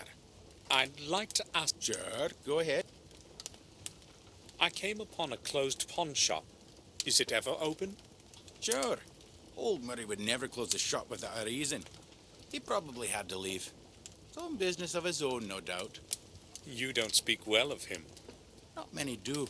Everyone knows he's an old sly boots. The only thing he cares about is cheating people in that old junk shop. But what would you expect from an old cheapskate?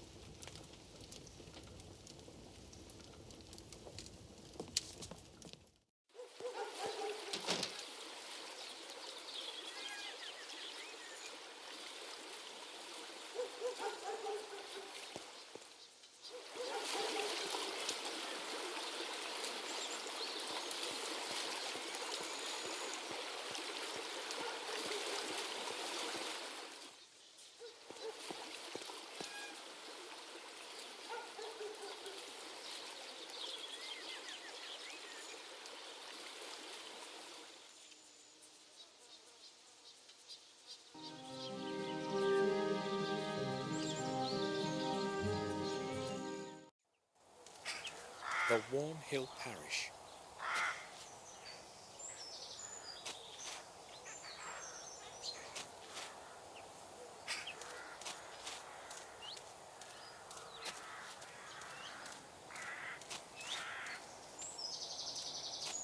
The main entrance is closed and only opens on Sundays. I've got to use the side entrance.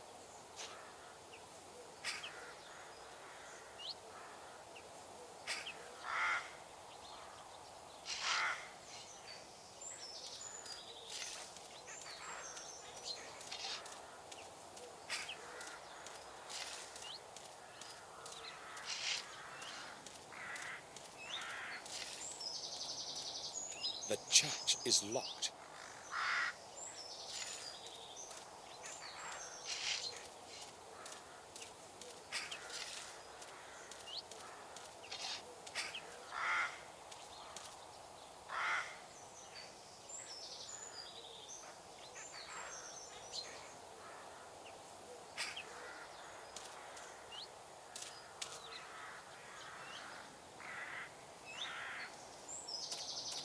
The tomb of Jeremy Gordon.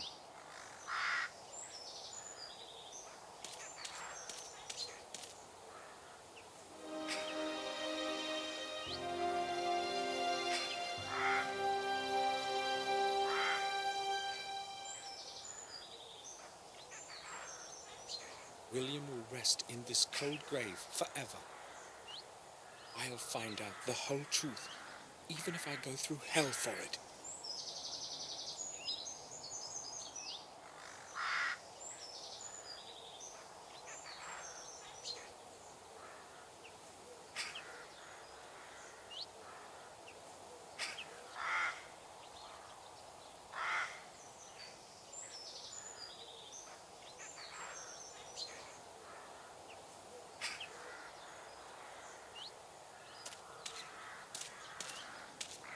One of the crypts of our family.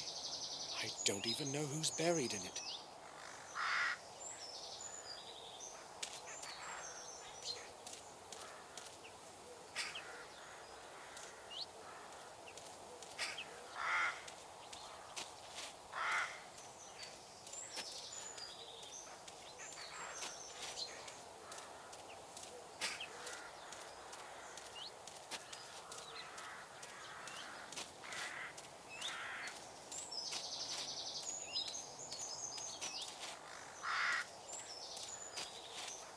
Good afternoon.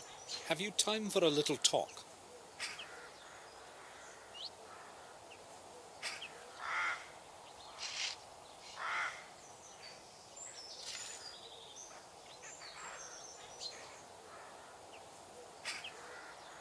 I never hurry anywhere, unlike everyone else around here. I'm interested in learning about the parish and this cemetery. I think you're the right man to ask. Maybe. I've been helping Father Frederick for many years now. I know the names on all the graves. What do you want to know? Tell me, how old is this parish? No one knows how old exactly, but this cemetery and church are much older than anything in the neighborhood. A long time ago, they used to bury heretics here. They say there's a system of corridors under the cemetery where the souls of the innocent wander looking for a way out. You know, I've seen quite a lot all these years here, but... For instance? Well, it was a long time ago, but some years back I heard something like the voice of a child in the distance. It was moaning and singing verses. At first I thought it was just an illusion, but then I could no longer contain my curiosity and went outside to have a look. I followed the sound of the voice, but the closer I got, the less audible the voice became. Maybe it was just a child playing nearby. 2 hours after midnight? I don't think so. Plus, look around. There are graves far and wide. But that's past now. I have no idea what it was, and I do not want to know. I don't even know why I'm telling you this. Have you heard the voice again, or anything similar? I've already told you enough. Don't tell anyone about this. I don't want to look like an old fool. You said you have known Father Frederick for many years. What can you tell me about him? Father Frederick is the best man I know. He took me in when I was orphaned and raised me as his son. For that I will be grateful to him for the rest of my life, and I will be around to help him as long as I am able to. But if you want to talk to him, you will have to wait until he returns from the neighboring manor. I see. Thanks. Tell me, what is your name actually? Mine? No one calls me anything other than Gravedigger. Father Frederick's Gravedigger. And I don't mind if you have questions about it. It's true anyway. And you are a Gordon, right? Yes, Samuel Gordon. So you're the grandson of old Mr. William? Yes. I saw you at the funeral. Of course. Did you know William? No, not personally. I would see him from time to time, though. He used to go inside the church. How often? Not that often, but when he did show up, he was always in a hurry, as if he knew he didn't have much time left. Did he ever speak with you? No, I told you, I did not know him well. But he would speak with Father Frederick, wouldn't he? You will have to ask Father that yourself. I will. Thanks.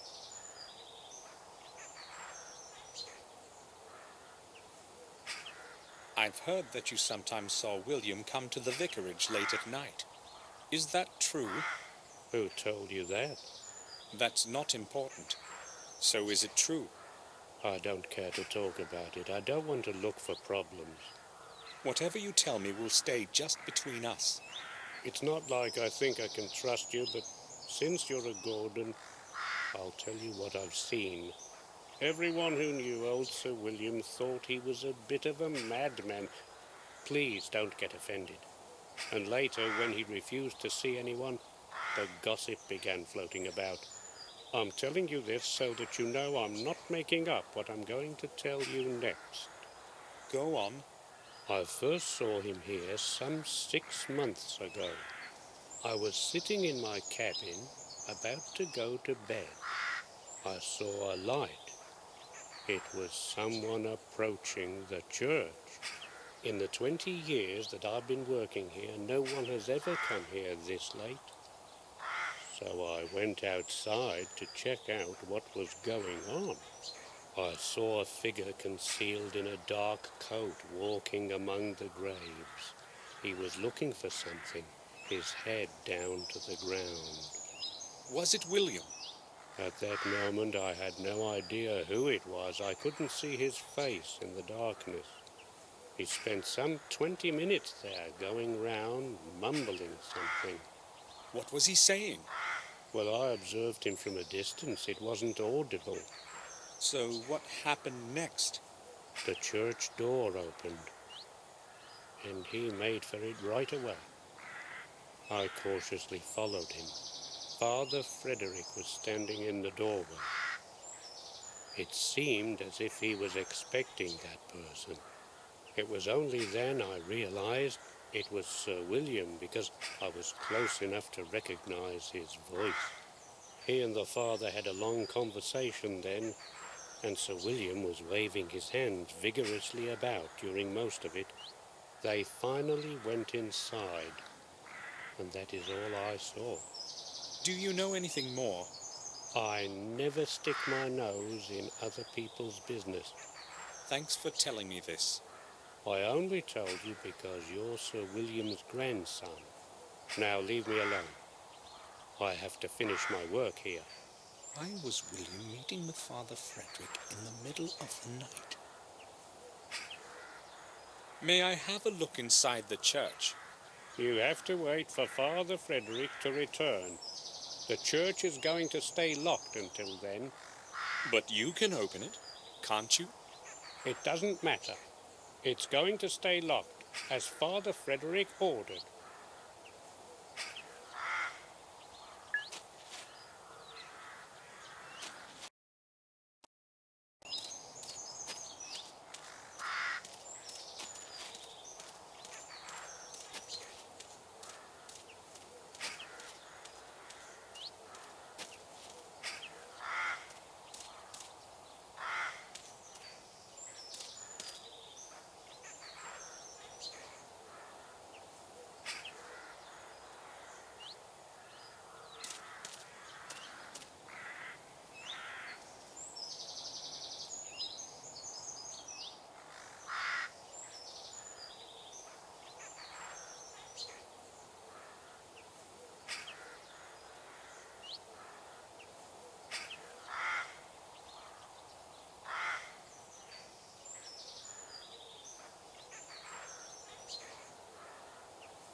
The names carved in stone are no longer legible.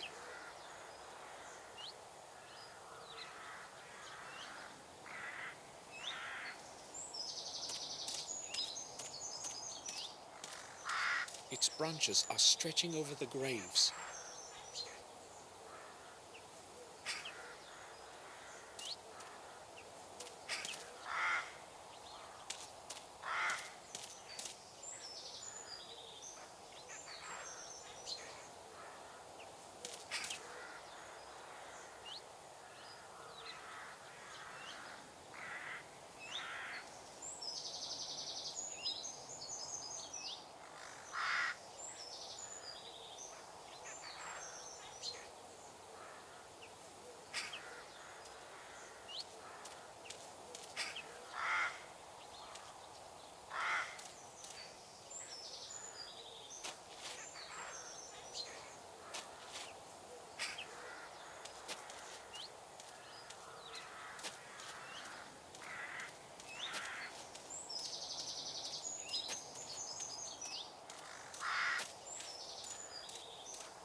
church is locked.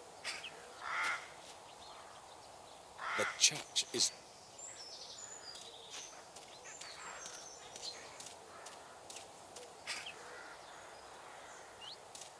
May I disturb you?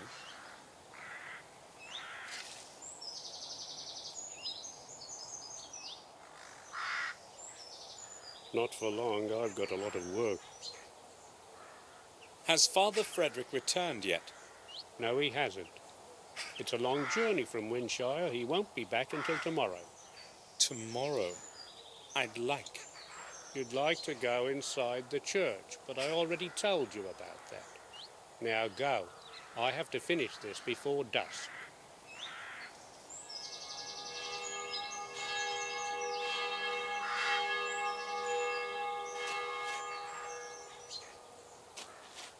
It's 7 o'clock. I should return to the main gate. If Herman is true to his word, his man will be waiting there for me. You must be Dr. Herman's man, is that right? I'm not Herman's man. I just work for him from time to time. You're Samuel Gordon, aren't you? I've got something to deliver. Yes, please give it to me. Yeah, why not? I don't care who you are anyway. I was supposed to give this package to whoever came to this gate at 7. That's when my job is over. Take it so I can go. Hold on a minute. Are you Mark? Yeah, that's me. Why? Harry said you had worked in our garden. A couple of times. So what? I'd like to ask you about William Gordon. What can you tell me about him? Nothing. I barely knew him. I just worked in the garden.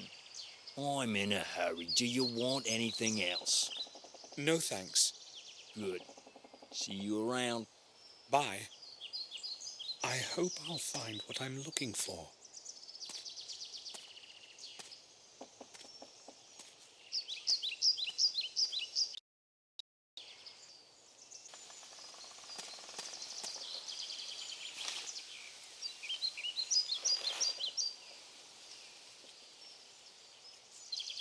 There's only a watch and a few trinkets in it.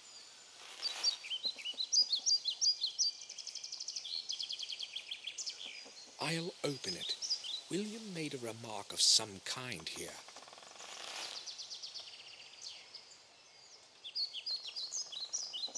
To my forgetful head, the path to the key begins in the library, on my work table, hidden away under the blue curtain of unwritten words.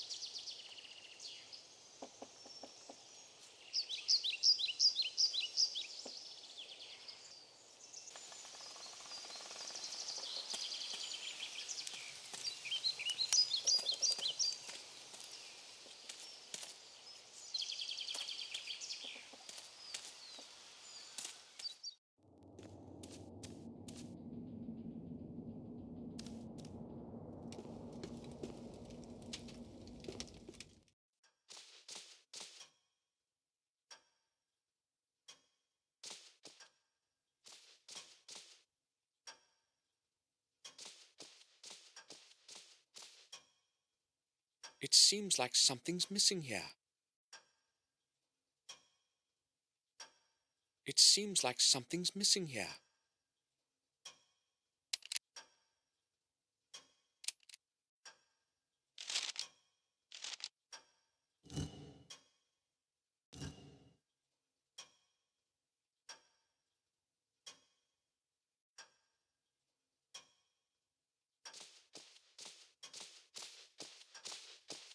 It's full of various parchments and old scrolls. I can't see any interest.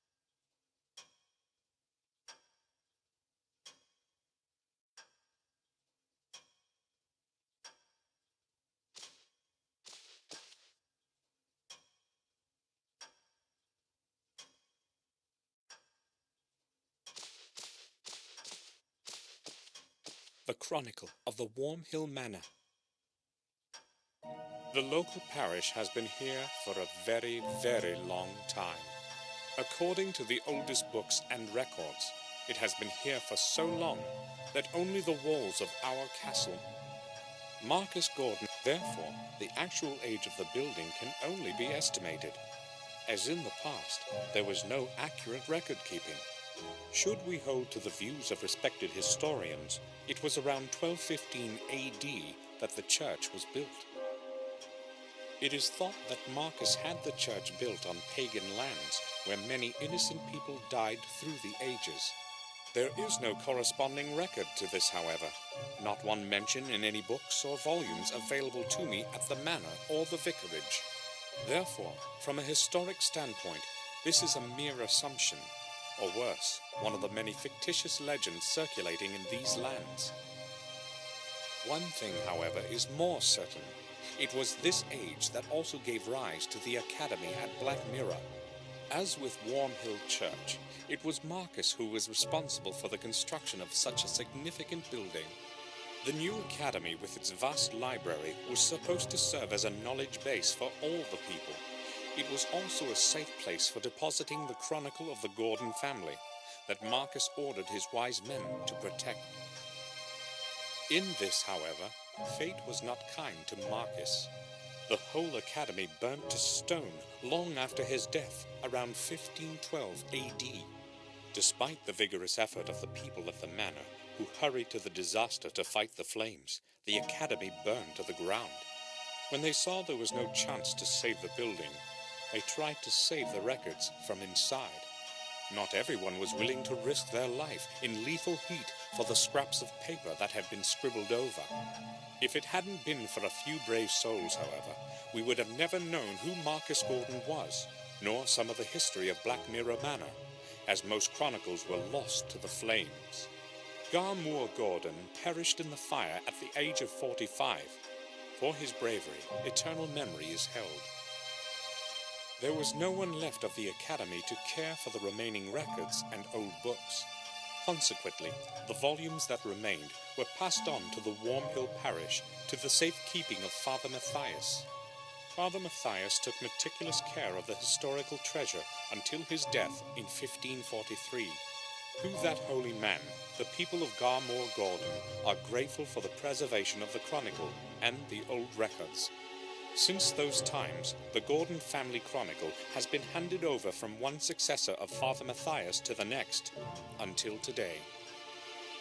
Recorded by hand of Jeremy Gordon, 1632 AD.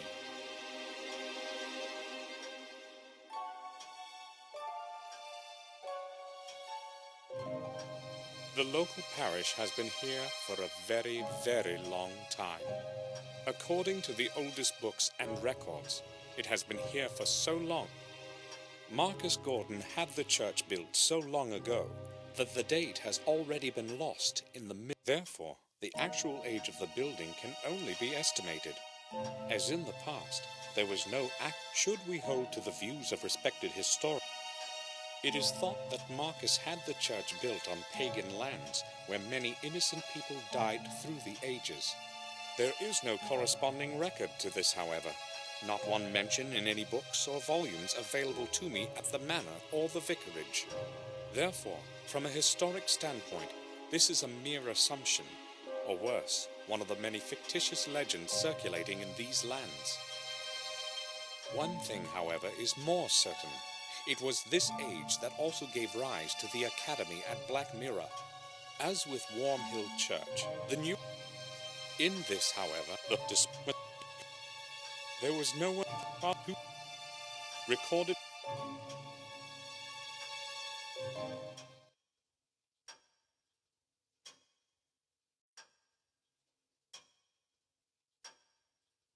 They'll be full of books or old paper. I won't bother opening them.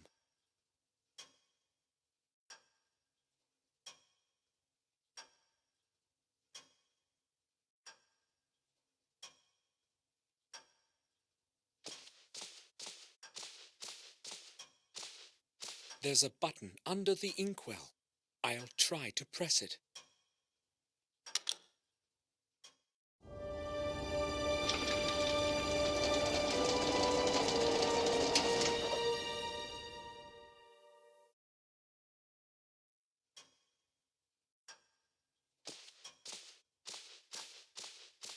There's a box of some sort.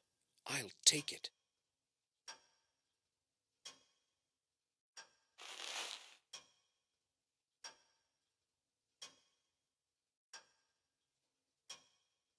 There is nothing of interest there anymore.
That's it. That must be William's key.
The door can't be opened.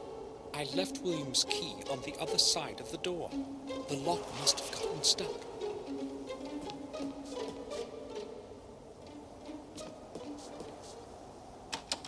The lid won't move. The lid won't move.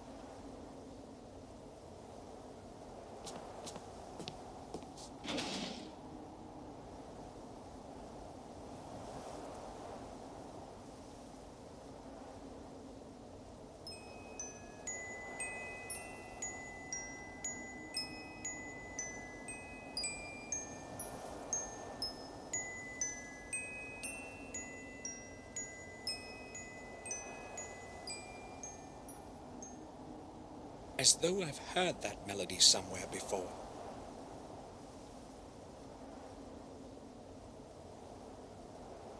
Lots of scrolls and papers, but none with William's writing.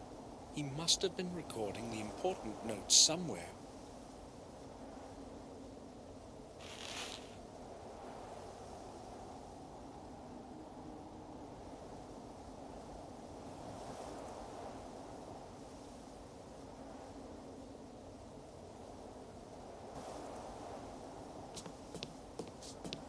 The black rook is missing.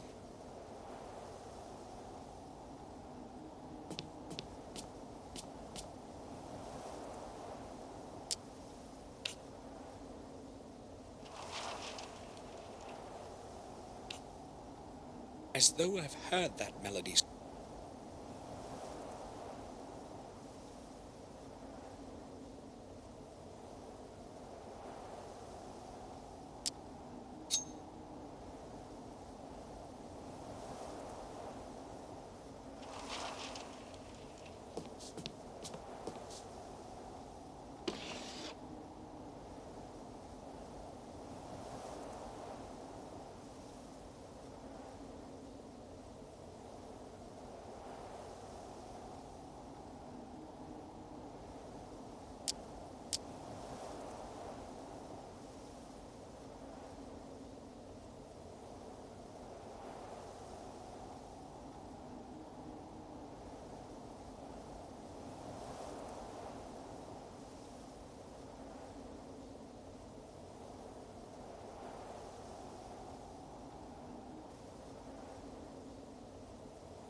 is locked.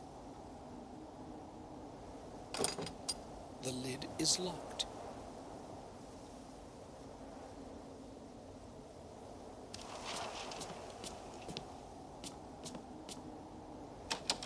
The lid won't move.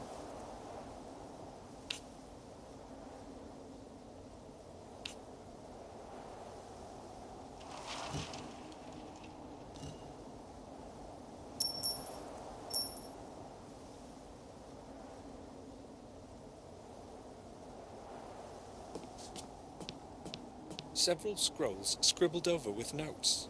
There isn't anything useful on them.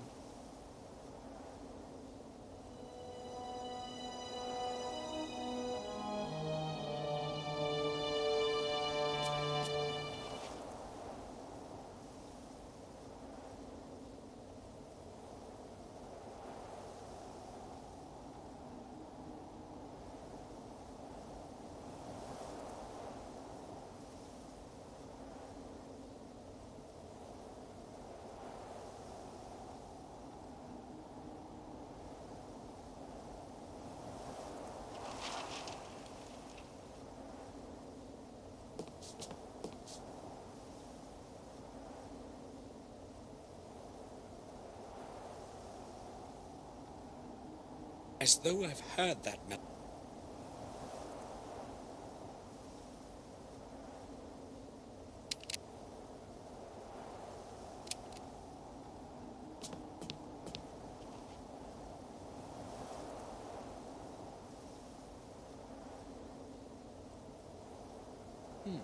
This title makes no sense. I'll have a closer look.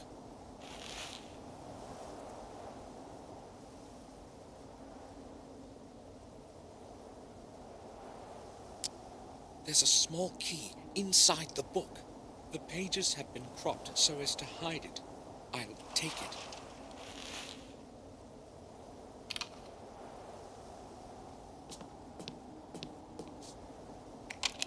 Nothing.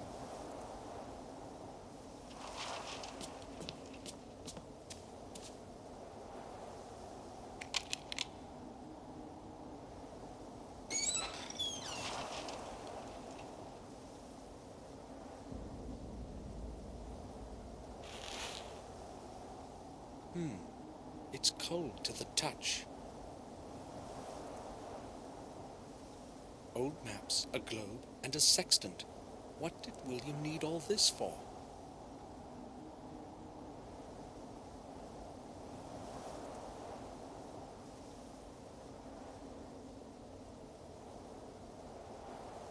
It's strange to the touch.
The lid won't move.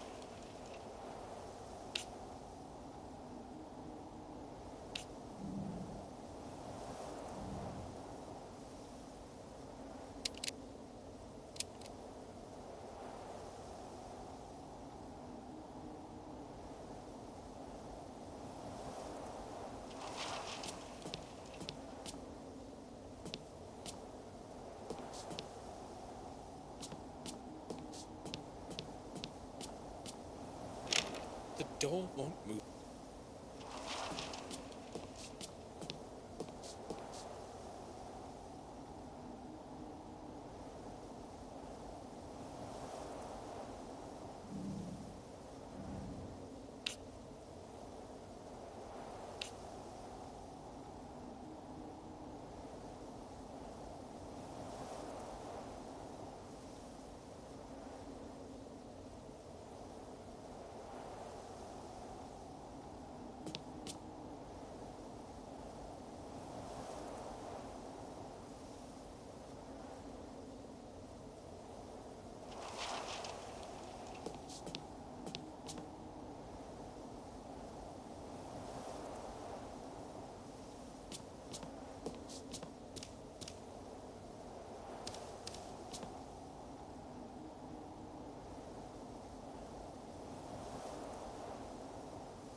book has been glued to the bottom side of the drawer.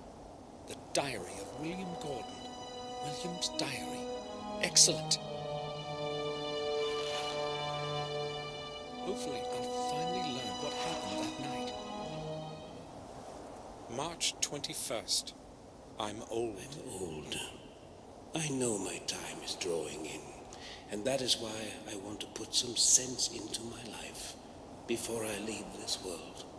I have contributed my last years to looking for the truth about my family and the blood that runs in my veins. Maybe it is also because of the guilt that I bear in my heart for the fate of my dear James. The fate that I didn't have the courage to change. After all the years spent with the old journals, I know at last what the goal of my search is. I must not lose time. March 23rd. In the chronicle of the manor and the old records in the library, I have learned things that were forgotten and much that is new. I learned that James is not the only one to have lost full control of his mind. Throughout the centuries, several of my blood ancestors have suffered from the same affliction that now curses James. It seems as though it is all somehow correlated, has a perverse purpose of some kind. I traced the family line and learned that every one of those poor souls had been born in the same week, repeating with the period of 2 centuries. Is the madness supposed to be punishment of some sort? A punishment for deeds so horrible that we have not been pardoned, even after 700 years? I am terrified by this idea. It follows me now, day and night. April 5th. I feel something is not right with me. I am weaker from day to day. My age has caught up with me at last. As the chronicle foretells, the way to revealing the truth is through 5 symbolic keys. I don't exactly know what their purpose is, but if they can lead me to the truth, I must obtain them. I have decided to pursue first the ones that have been carried over time far from my manor. Centuries ago, the keys were given to different men of our family for safekeeping, so that they couldn't be used together.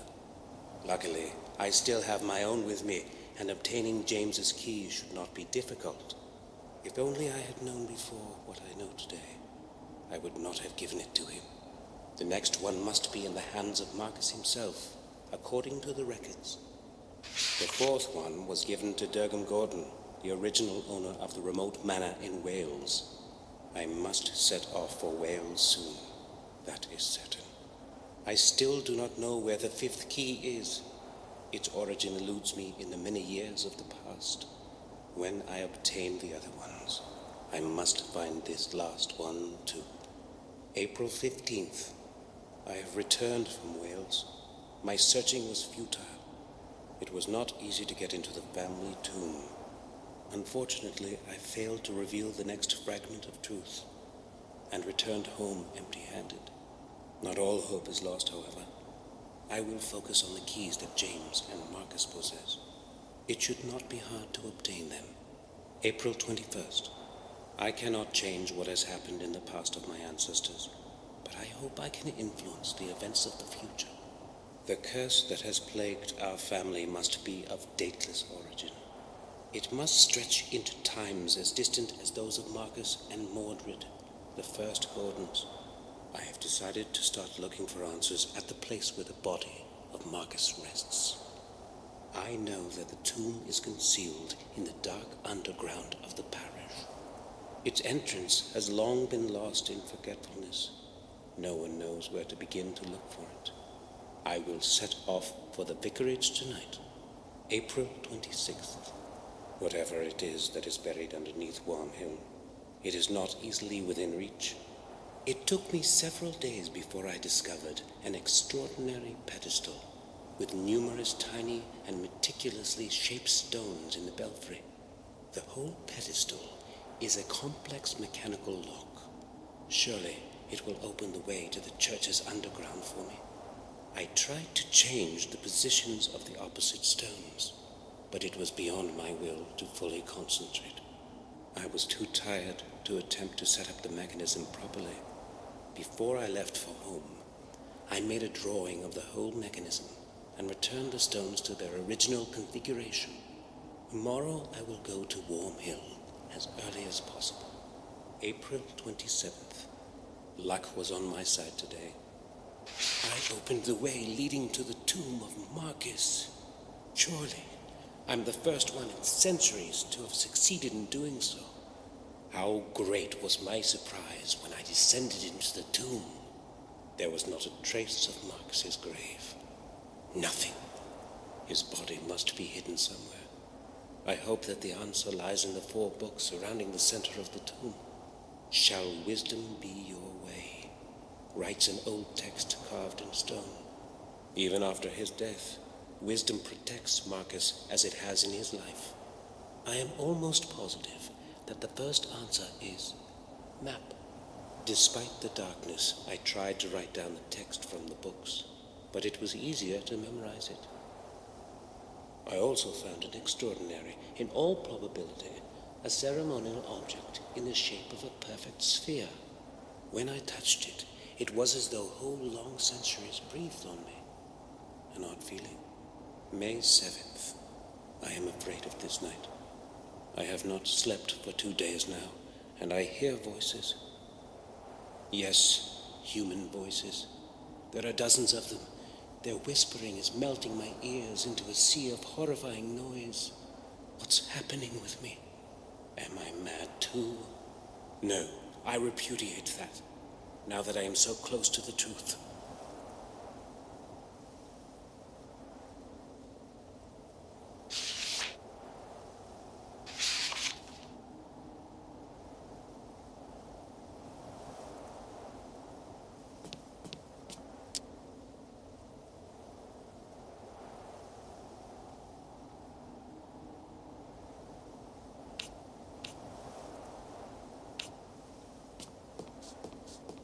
I'll try to push the latch open. Success! I don't think I can find anything more in here. I'm feeling so strange. My head.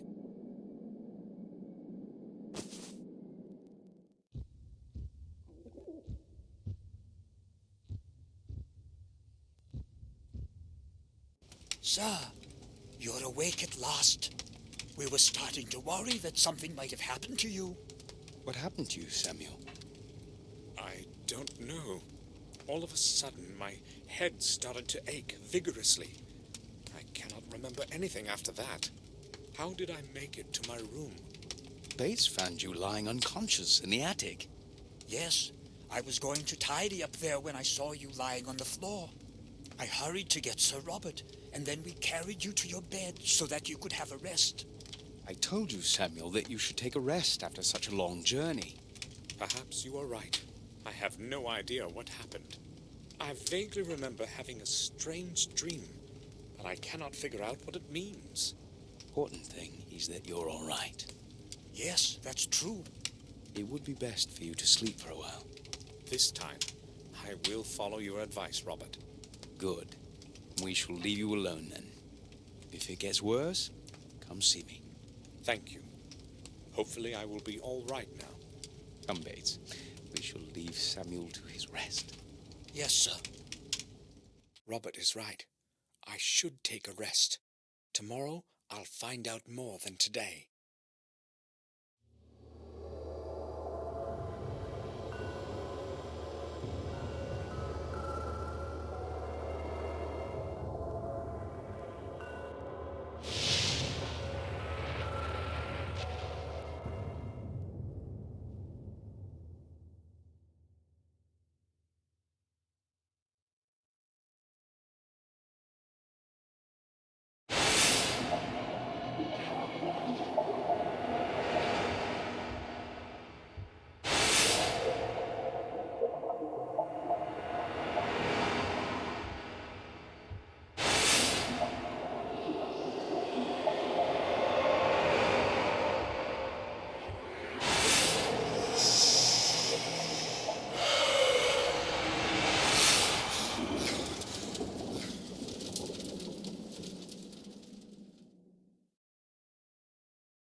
had a terrible dream. In the morning, my thoughts were interrupted by a knock at the door.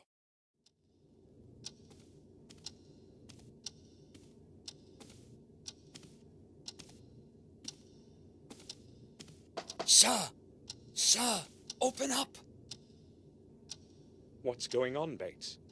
Open up, sir! I have to tell you something. Hold on, Bates. I'm there in a moment. What's the matter, then? It's horrible, sir. Henry, our gardener. They found him in the garden pond. Calm down, Bates. What are you talking about? They found him dead this morning in the pond. I know what I am saying.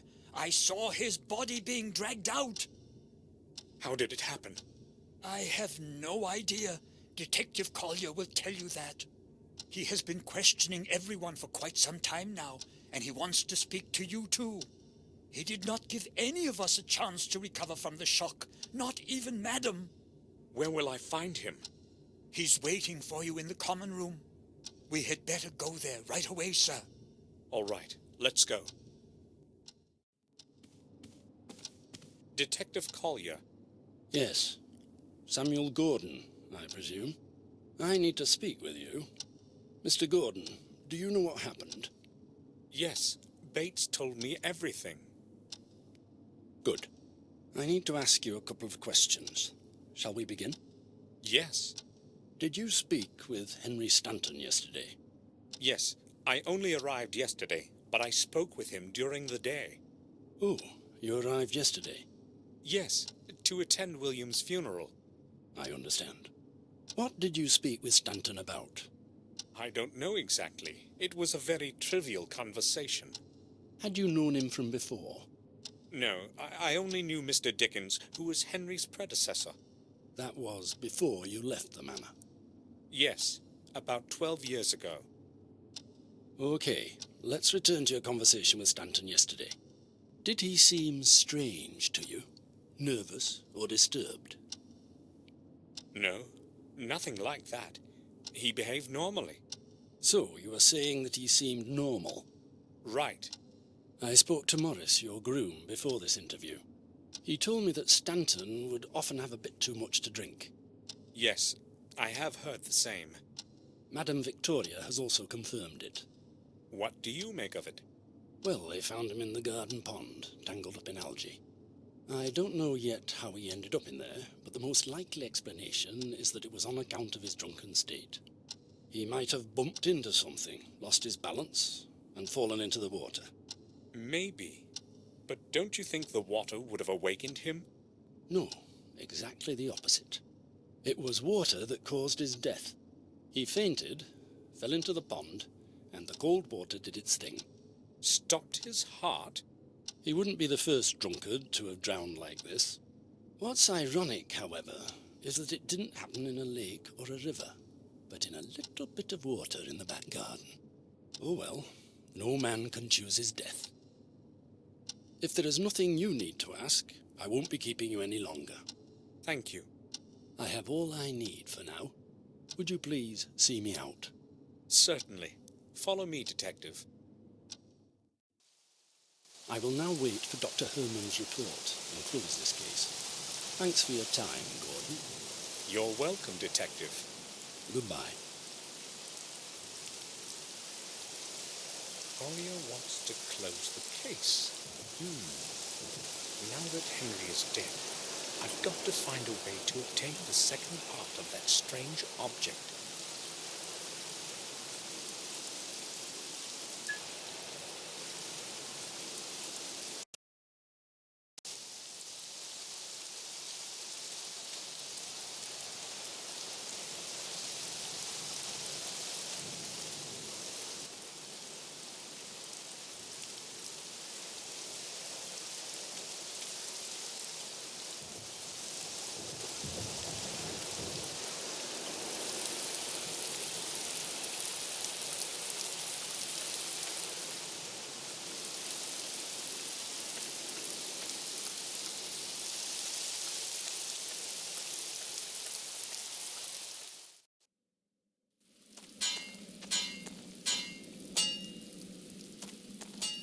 Morris, do you have a moment?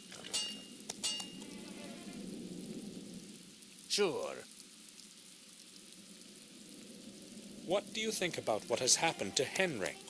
It was to be expected. He drank way too much. I guess it had to end like this. It sounds like you really don't care that it happened. Well, we didn't exactly like each other, but I wish no ill will to anyone. It was you who found him, right? Yes, I needed something from the back garden, and as I was walking past, I noticed something floating in the fountain. I went closer to have a look, and he was totally tangled up in the weeds. I could see nothing except his coat. Did you notice anything else? No, I panicked, you see. I ran to the castle to get Bates to go have a look with me. I kept thinking I might have been confused and imagined it. But it really was Henry. What happened next? I rode into the village to get the detective. You know the rest. So, Morris found Henry. Were you in the stable yesterday? Sure I was. Where else would I have been? The lights were not on. Well, maybe I wasn't. Why are you asking? Oh, I can see where you're coming from. You're thinking that maybe what happened to Henry might not have been an accident and that somebody might have helped him into that pond. I may be a drunkard and a saucebox, sir, but I'm no murderer. No one is calling you a murderer, Morris. I was just asking. All right, fair enough, sir.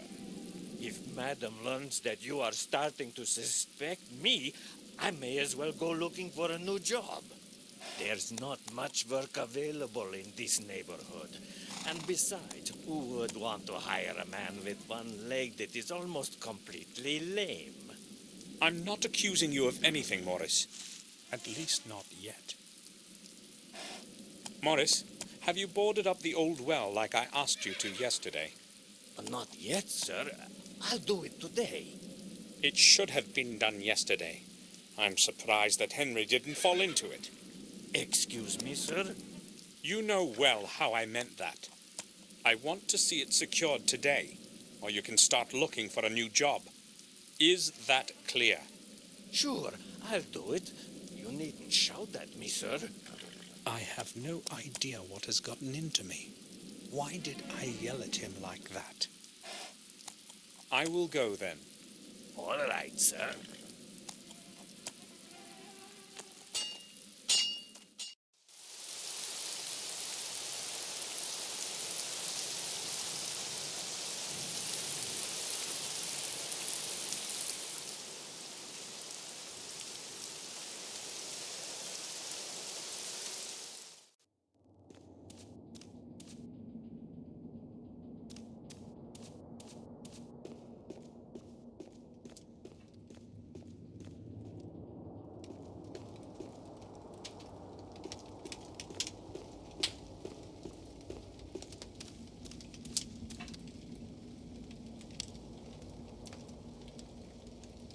What happened to Henry is awful. First William, and now... Henry liked to drink, but other than that, he was a good man.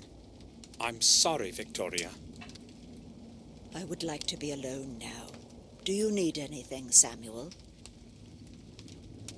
Dr. Herman, the physician, does he live in Willow Creek? No, some time ago he moved into an abandoned house near the old mill.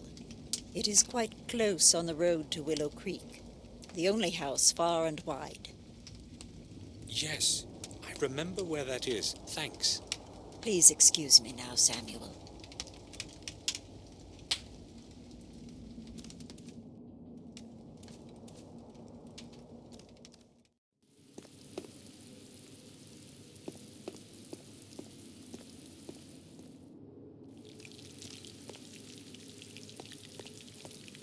Bates.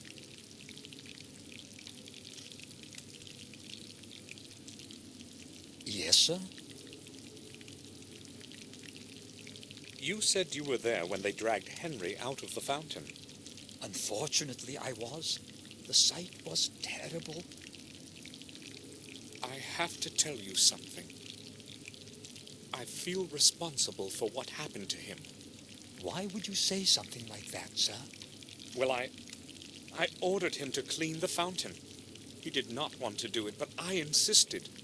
You mustn't think that way, sir. Surely, if he had not been drunk, nothing would have happened. And I actually heard Dr. Herman say that his death occurred sometime after midnight. It is not your fault. Certainly, he would not be cleaning it in the middle of the night. I really hope so. Bates is probably right. Henry most likely fell in there by accident. I spoke to Collier. As you can imagine, he asked me a lot of curious questions. Tell me, what did he question you about? Many things. But most of all, he was interested in the place where we found Henry. It was very unpleasant having to describe it all over again, sir. Oh? Can you repeat to me what you told him? I was afraid you would ask. Well, if I must. I was awakened by a sharp knock at the door of my room. Morris was shouting something about Henry. He seemed utterly confused, rapidly pouring out incoherent sentences. He wanted me to go with him to the back garden immediately. At that moment, I still had no inkling of what had transpired. Did you go with him right to the fountain? Yes, and only there did I realize what had happened. It took me a while to come to myself again, but then I went straight to the telephone. What time was it? It was about 6 in the morning. Collier and Dr. Herman arrived an hour later. That is all, sir. You know the rest. Yes. Thanks for being so patient, Bates. Have you seen Robert today? Yes, Sir Robert was reading the newspaper in the dining room this morning. If you would like to speak with him, I am sure you'll find him in his study.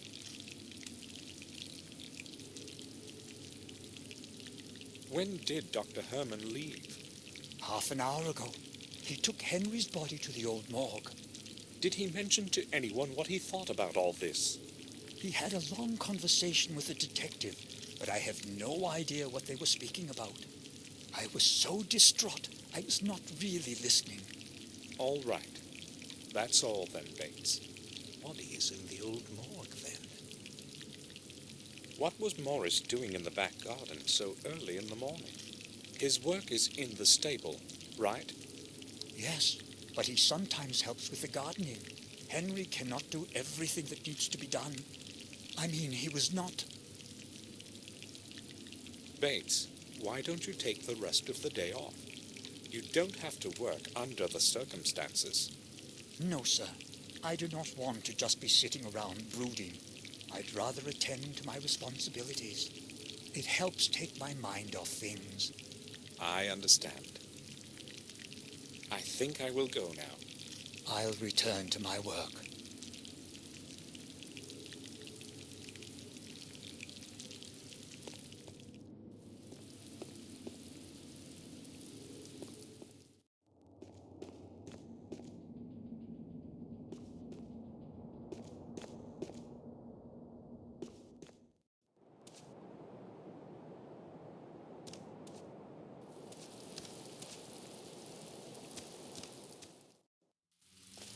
The ceiling has collapsed under its own weight. The old wing won't last much longer. Luckily, no one was here when it happened. Decayed wooden beams have broken up and fallen to the floor. The wooden ceiling is now unstable. It could collapse at any minute.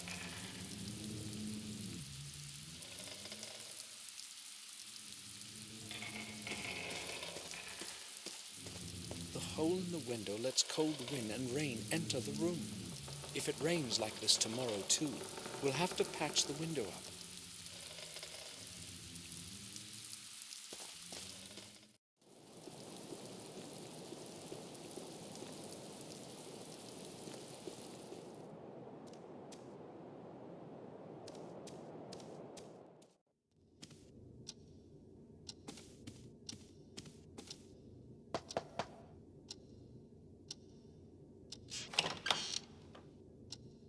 I need a word with you, Robert. Yes, but I am quite busy at the moment. I won't keep you long. Yes, I'm listening. Did you speak with Collier? Yes, he detained me for over half an hour with those questions of his. So, what do you think about all of this? Me? Collier's theory seems logical to me. I do not believe anyone would want to kill Henry. Henry drank himself to senselessness many times before, but this time he was unlucky enough to fall into the pond. Cold water certainly had something to do with the body's condition.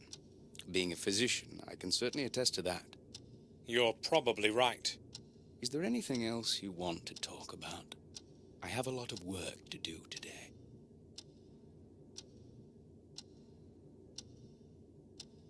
Victoria is not willing to talk to me right now. Maybe you should talk to her instead. You need to consider her age, Samuel. She just needs some time to herself. I'll talk to her in the evening. You have mentioned often since I arrived that you have a lot of work. So, what are you working on? Oh, I would rather not bother you with the details. Let's just say I'm carrying out specific research. Perhaps I will tell you more about it tomorrow, when I have some time. I need to leave for Ashbury this evening to check on some results. Oh, all right. I must go now. Right then. I'll return to my work.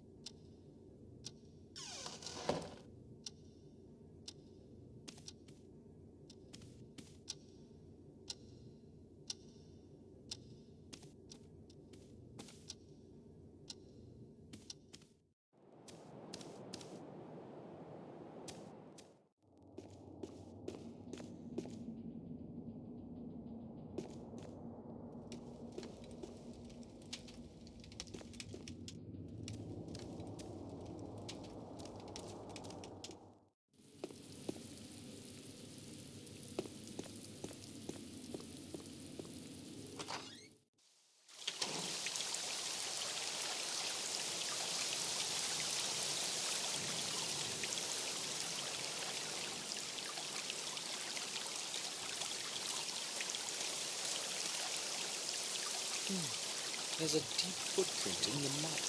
It looks quite fresh. Whom does it belong to?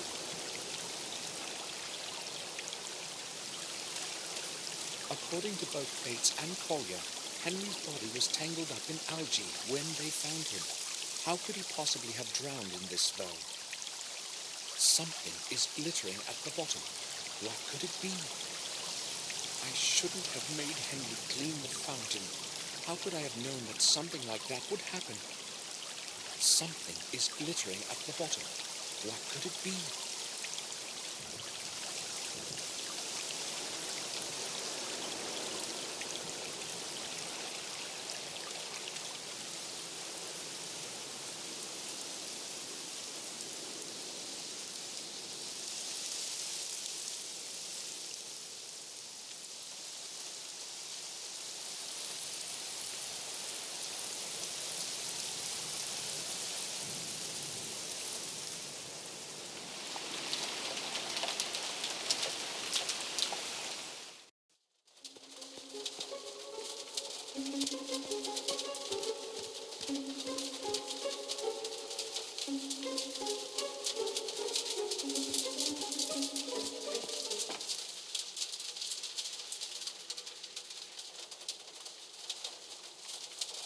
It's closed and probably full of whiskey.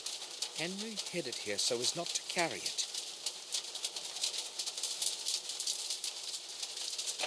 It's locked.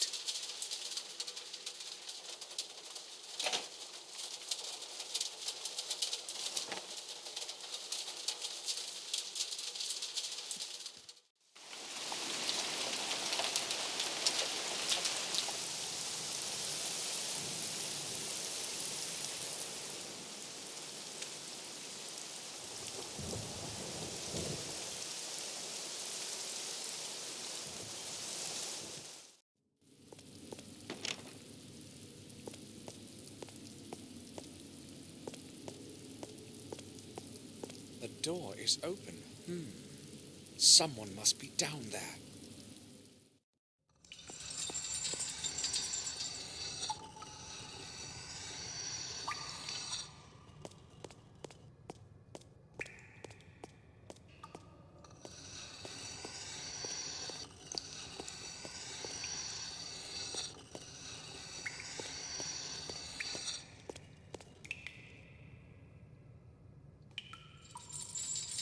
Do you need anything, sir? I would like to ask you about something. Certainly, sir. Bates, can the fountain back in the garden be drained? Yes, there is a big pump in the cellar. It controls the water flow for the whole castle. It is possible to adjust the water level. However, I do not think it is a good idea to drain it after what happened. And Detective Collier should probably be notified about it, sir. I am merely considering all the alternatives. We have the right to find out what happened. Do you understand? Yes, I do. In that case, it is probably best not to tell anyone. Is that what you meant, sir? Very much so. I think I will go now. I'll return to my work.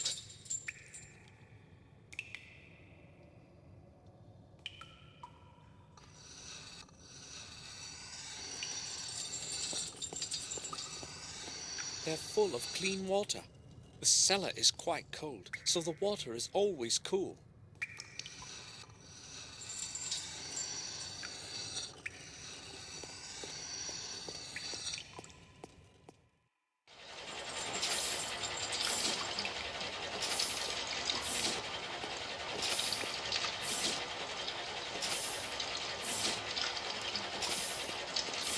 It's empty.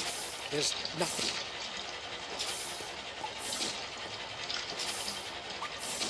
The pump is part of the entire water distribution system.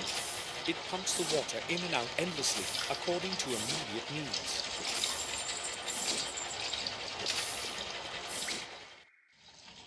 Water distribution controls. I have no idea which one does what.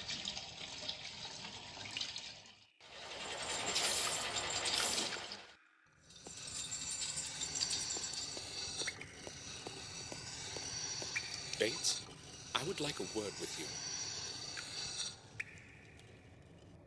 I'm listening, sir. Bates, that pump we talked about. Yes, sir. I think it is broken. Which valve controls the water level? The pump works all right, sir. Only one of the input valves broke off some time ago. The water level can still be adjusted using the other valves. It just takes a moment to figure out the right setup for what you want to do. How do I know if I have drained the fountain then? If I remember correctly, the second column from the right displays the level of water in the fountain. I will give it a try. I think I will go now. I'll return to my work.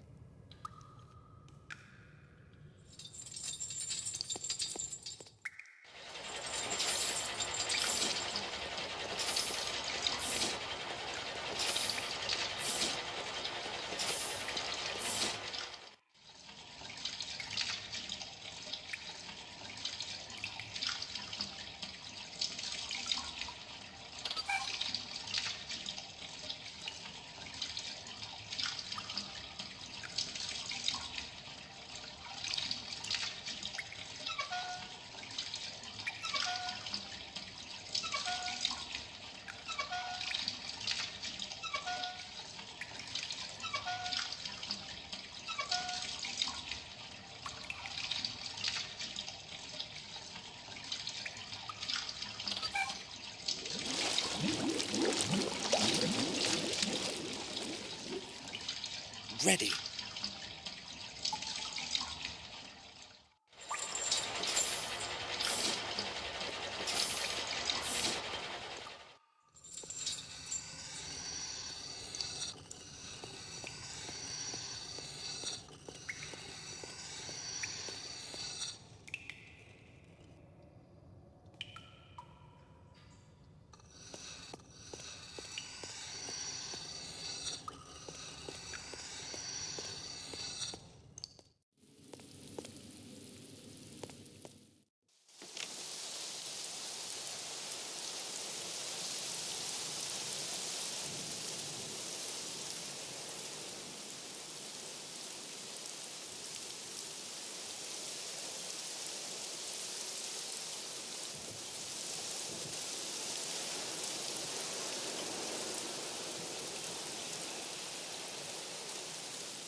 can't see anything.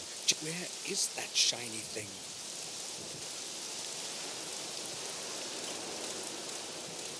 A sign of some sort, or a symbol.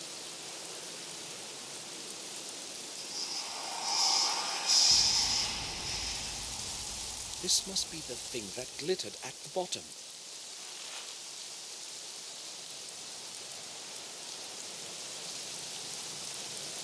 A symbol similar to that from the tower wall. Strange, a new symbol beside another corpse. I'll take a picture of it, just like the first symbol.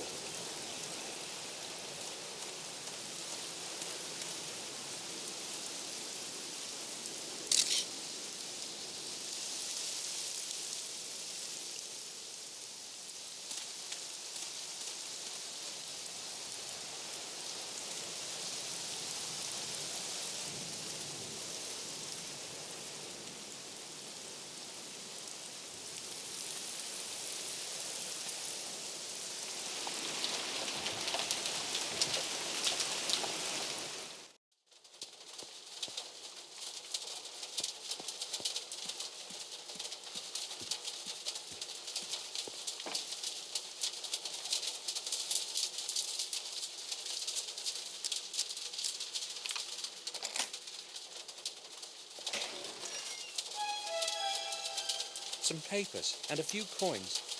The bill isn't here. Where could he have put it? A letter. It's addressed to Victoria. Madam, please regard this letter as one from an anonymous friend. One of your servants is not whom he pretends to be. You may find it interesting that he is an ex-prisoner. And a thief.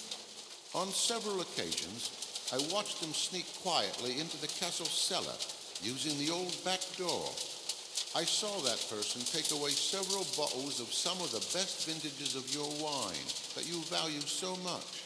No doubt, some of your other valuables have also gone astray. I decided to write you this letter to prevent further stealing.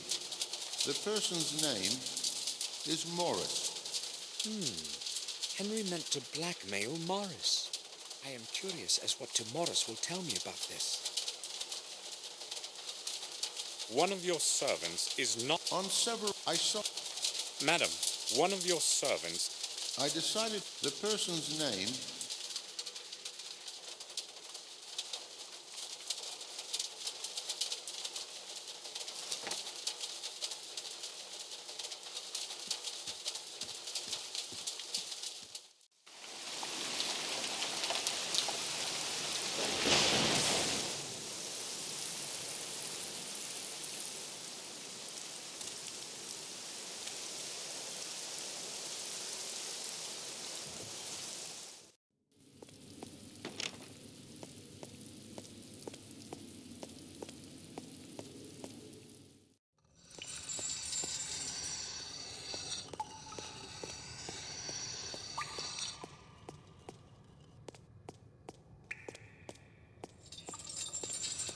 I would like to ask you about something, Bates.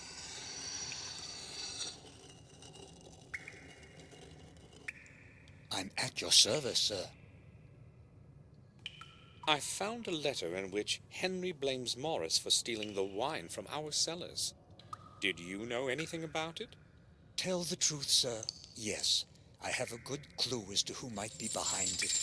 Why didn't you say anything? I didn't want Madam to have to worry about a couple bottles of wine after what just happened. There is so much wine in the cellar, sir. It seemed unlikely that anyone would notice a dozen bottles missing. Henry has written in his letter that Morris is an ex-prisoner and thief. Is that true? I do not believe that, sir. Morris is a brute, but he would not hurt anybody. He does what he is told. He does it well and never causes any trouble. Well, I'm not really so sure, Bates. I think I will go now. I'll return to my work.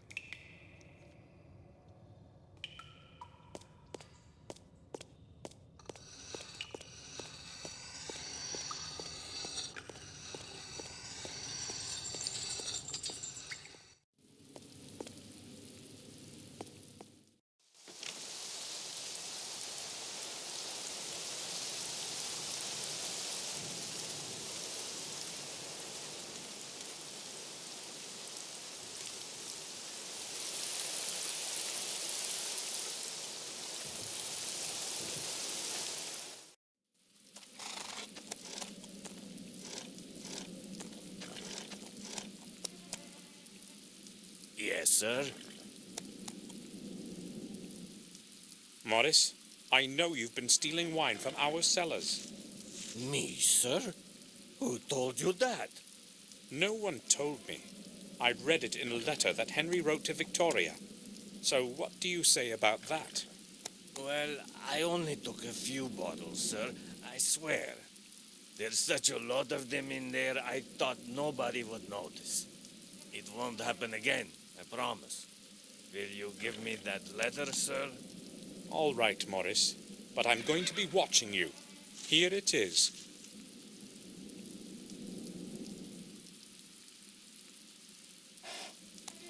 I took a look around the fountain. Sir, why would you bother with such a thing? Why not just leave it up to that detective? Well, I can't help suspecting something's wrong about all of this. 2 unfortunate accidents in such a short time? You said it, sir. They are accidents. Henry just got drunk as a stone, and this time his luck ran out. Maybe. But never mind. I have come because of something else. I found a footprint in the mud by the fountain's rim. But that's nothing strange. There must be lots of footprints there. Well, this one is fresh and much deeper than the other ones. The person who left it there must have limped badly or been carrying something very heavy.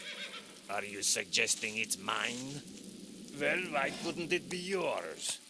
It's mostly me who walks around the garden, and the footprint is probably from the morning I found him. Maybe. Sir, I told you I was home the whole evening. I've got no idea what happened that night. How do you know that it was nighttime? If I answer that now, could we stop returning to the subject? We shall see. I heard it from Dr. Herman when he was speaking with Collier. What else were they talking about? I was not really listening. I just overheard a couple sentences as I was walking by. Can I go now, sir? All right. I'll ask Dr. Herman myself. Maybe I'm suspicious of him unnecessarily, but maybe not. I'll go see Dr. Herman and find out what he knows about that footprint. I will go then. All right, sir.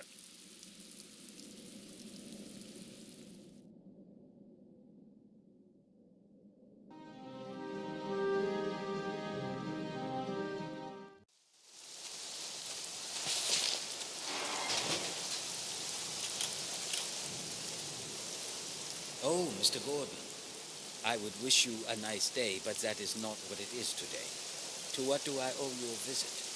Well, you told me yesterday to come over. Let us not discuss things outside in the rain. Please follow me. Better, is it not? Do you mind going down to the morgue with me? I have a lot of work to do. We can speak there. Not a problem.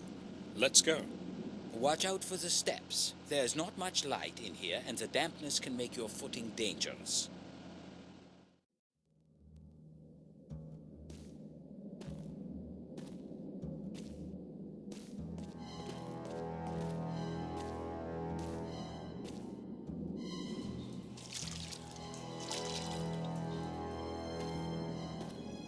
So, what would you like to know?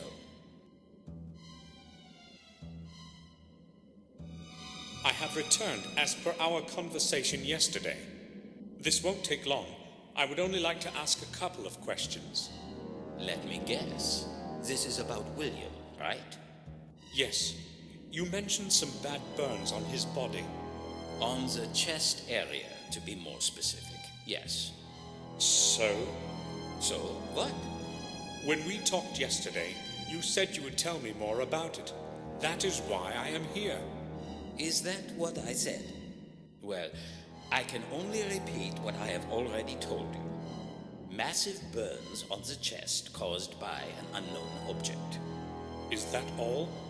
An unknown object? What you're saying is different from what you already told me. I cannot remember. Those were just initial theories, anyway.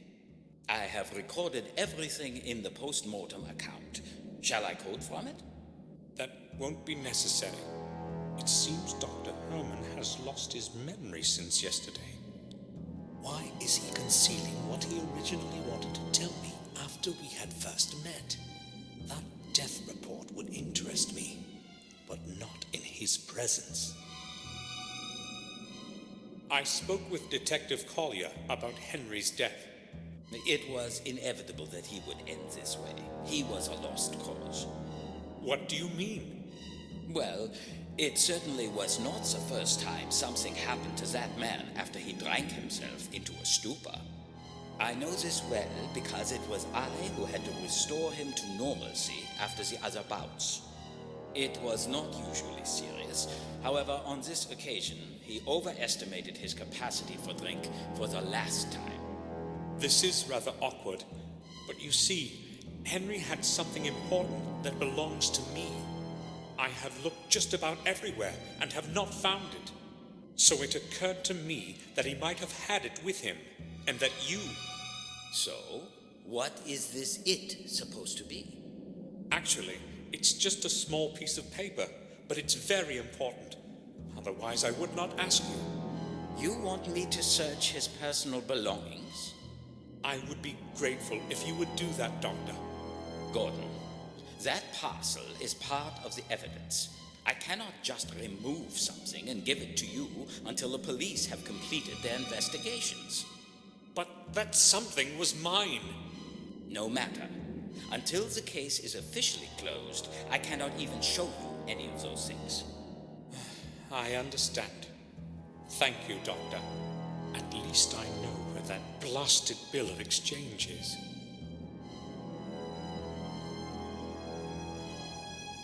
Dr. Herman, I'd like to ask you about something in connection with Henry's death.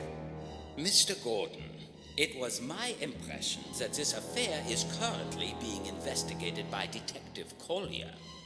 Is that so? This affair, as you call it, happened in my garden. I have every right to be interested in it. All right. What do you want to know? I found a footprint right next to the fountain. It was quite deep and very recent. Yes, we noticed it. Collier made a record of it in his papers. I do not know what else I can tell you. Did you notice something odd about it? What do you mean? The person who left that footprint either limped or had been carrying something quite heavy. You have an eye for detail, Gordon. That is exactly what Collier said. So? The trouble is, there are footprints all over the place, and they most probably all belong to your groom. What is his name again? Morris? Yes. You can exclude that one, though, if you thought of him as a potential murderer. Let me tell you why. I'm listening. I should not be telling you this, but it is your business in a way, too, so... I have been doing autopsies for over 15 years, and I have never seen anything like this before. Something seemed odd to me the very moment we dragged him out of the pond. His skin was entirely white. You see, I know what the body of a drowned man looks like even after a month, but this was different. He looked as if he did not have a single drop of blood left in his body. Maybe it was in the water. Impossible, Gordon. I told you I know what a drowned man looks like. I have not mentioned this to Collier, however. He would think I am going mad. I need to prove my theory first. So what have you found out? Exactly what I expected. No blood. Not a single drop of it anywhere. As though something squeezed the life out of him like the juice from an orange and disposed of its skin in that fountain. This is not like anything I have ever witnessed. I'm not a doctor, but I can see it's more than strange. This is not strange, Gordon. It is flat out impossible. Even if someone deliberately wanted to extract all of his blood, there would still be some remaining in the organs and muscles. So what's your opinion now? I have no theories yet as to what my conclusions should be. I have no sensible explanation for what I found, but so far, nothing is indicative of a violent death. Thanks for telling me this, Dr. Herman. Listen, no one except the two of us is aware of this fact, and I would prefer it to remain that way for now. When you speak to Collier, do not tell him anything. I will tell him myself when the timing is appropriate. Understood. I'll say nothing. You can take my word for it. Now that is truly weird. Doctor, do you think you could go outside for a moment so I could have a look around? I could forget my wallet on the table when you return. Excuse me? If I had not known your family for so long, I would be offended. Look, I can see where you're coming from. I already told you the parcel has to stay sealed until the investigation is over. So forget it.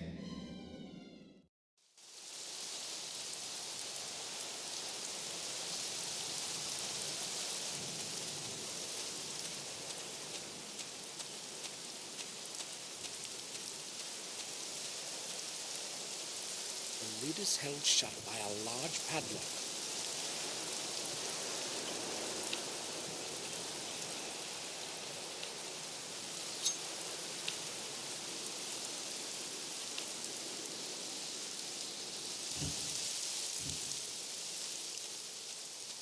A lot of torn papers are on the top.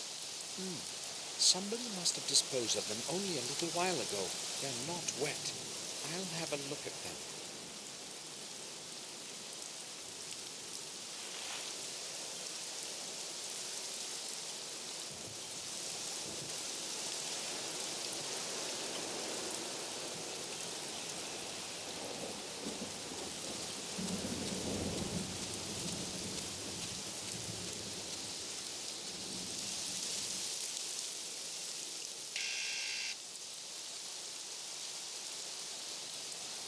Yes?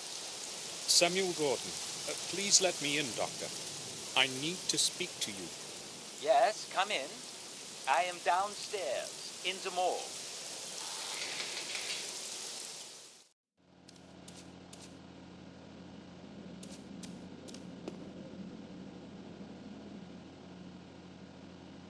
Herman's private rooms are probably up there. I'm not going there.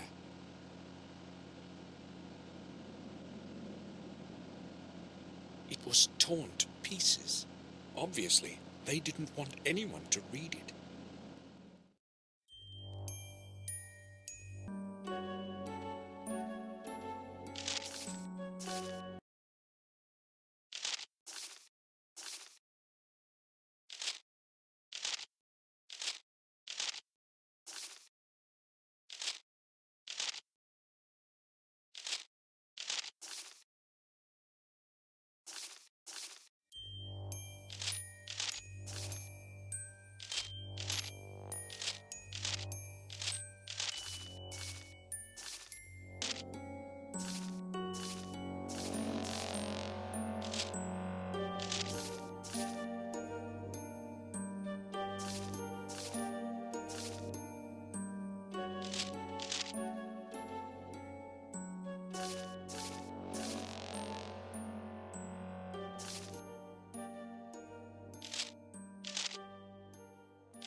Dear H, my next delivery will reach you soon. Delivery will reach you soon. You need not worry. Everything has gone smoothly. No one knows anything, and that is how it is going to stay. Do not forget that what I am doing here is for the good of science, and without your help, I would be unable to continue my research. I will send you my results, as usual, within the next month. H. Herman is likely the addressee, but who's hiding behind the R? What kind of delivery are they talking about in that letter?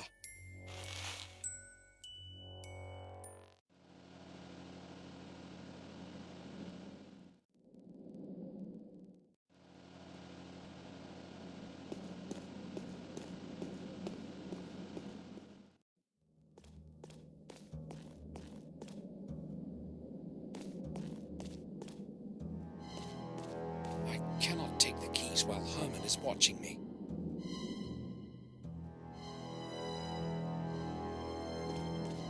The bottom is stained, probably by dried blood.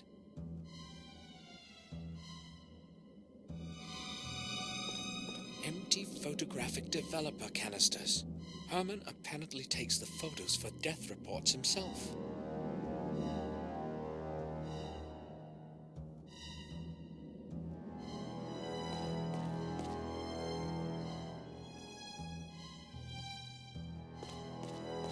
I can't go any further. Herman would see me.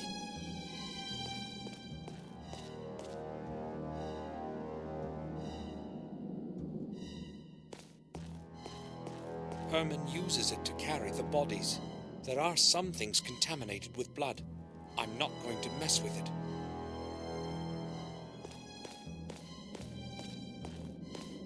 Dr. Herman, I would like to speak to you. Just a moment. So, what brings you here?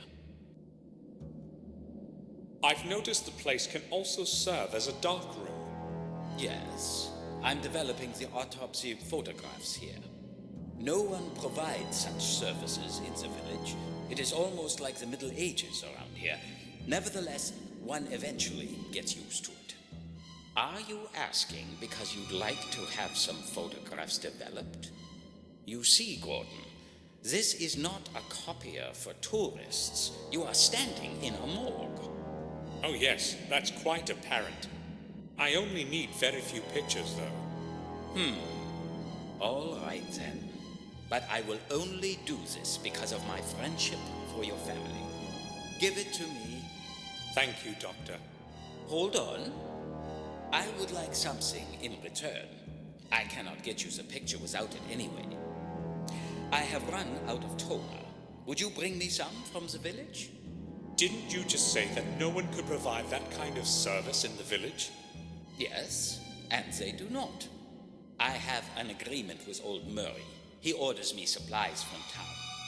Tell him the toner is for me. He will gladly sell it to you. Right. I'll be back.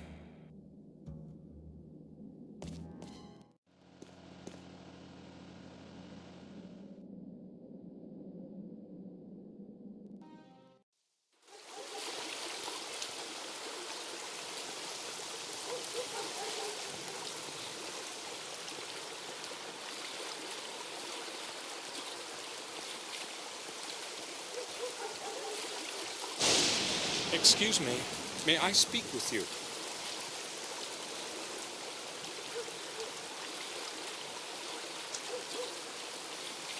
Sure you can, young man. How long are you going to stay here today? As long as it takes. The whole day, unless it stops raining. What a better way to spend a rainy day. Good luck, then. I must go now.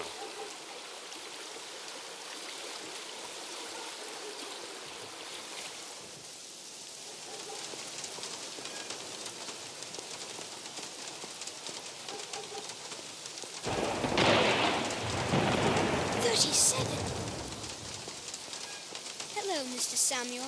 What a great big bang that was, eh? The second greatest today, I'll bet. Hi, Vic. Are you counting the thunder? Right. Why are you sitting here like this in the rain? Wouldn't you rather be at home? I don't mind the rain. And also, I can't go home. You can't? You're in trouble, aren't you?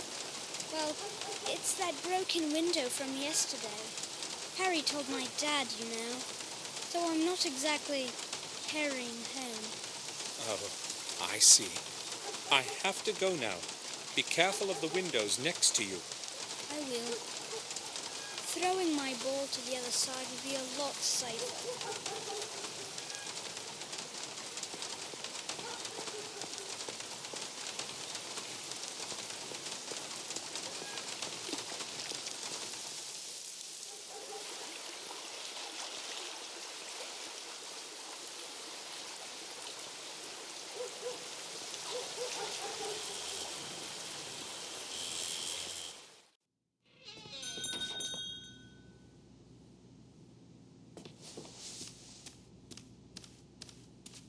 Good morning. How can I help you?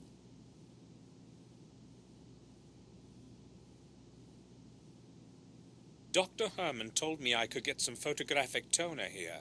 Have you got any? You're lucky. I've still got a couple of bottles left. I don't go to town every day, you see. Here it is.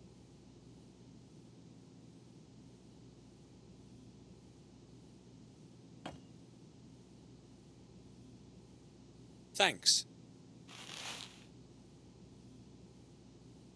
A few days ago, a man pawned a certain object here. An article similar to this one. I remember Henry pawned something that looked like that. Yes, that's true. I'd like to redeem the object. Certainly, sir. It's £35. And I require the bill of exchange with the owner's signed agreement, of course. I'll give you the money, but you see, I haven't got that bill. Sir, surely you know that I cannot return any pawned bill of exchange. I can understand why you do not want to release it without the bill, but I will pay for it. I'm sorry, that's the rules. That object is very important to me. I am willing to pay a special price. That's possible, but how fair would it be to the owner if I sold their property to somebody else within the pawn period? According to the rules, the object belongs to them until the expiration date of the note has been passed. Murray, Henry can't possibly redeem it. How do you know that? He's dead. Dead? I'm truly sorry to hear that, but I'm afraid the owner's death changes nothing. The person who presents a valid bill of exchange and pays the designated price can redeem the object at any time then. Please try to understand that I haven't got it. Wouldn't the money be enough? I'm sorry. You can wait until the pawn period expires. That's not an option. In that case, I'm afraid I can't help you, sir.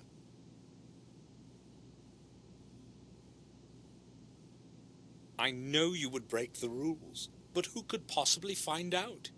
I am willing to pay triple the price for it. Triple, you say? No, that's quite impossible. I don't want to lose my license because of your offer. Although I've got to admit it's very decent. So how much money do I need to convince you? It seems you don't understand me. I'm not going to do this for any price you could possibly offer to pay. This pawn shop is all I have, and I'm not going to risk losing it. But who would know about our deal? We can keep it between the two of us. Sorry, I'm not changing my position. No bill of exchange translates to no release. Very well, then. If I bring the bill and pay the holding price, will you give it to me? Of course I will. I thought he was more into money. I must find Henry's bill of exchange, no matter what. Murray isn't going to give me anything without it. Bye.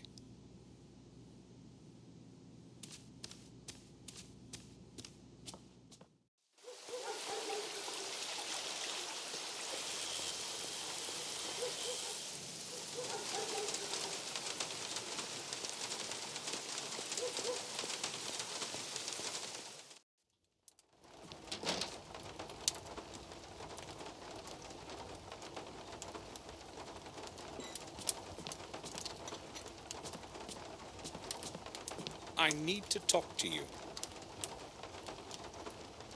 Go ahead, but make it quick. Tell me, did you know Henry Stanton? No, I didn't. Should I have known him?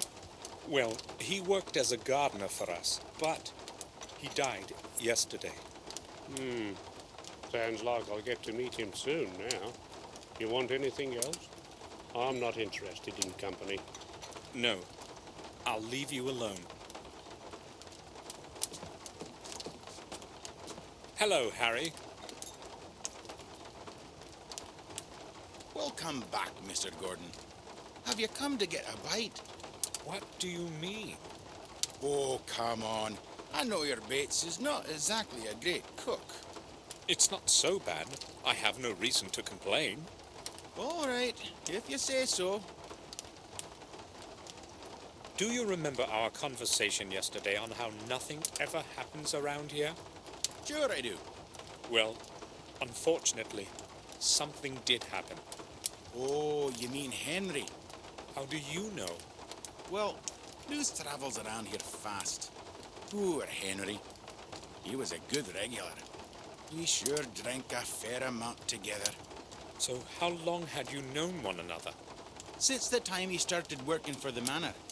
Which in fact means the day he arrived here. I remember when he first showed up, all sweaty with a suitcase in each hand. He took no time to order 2 pints right away.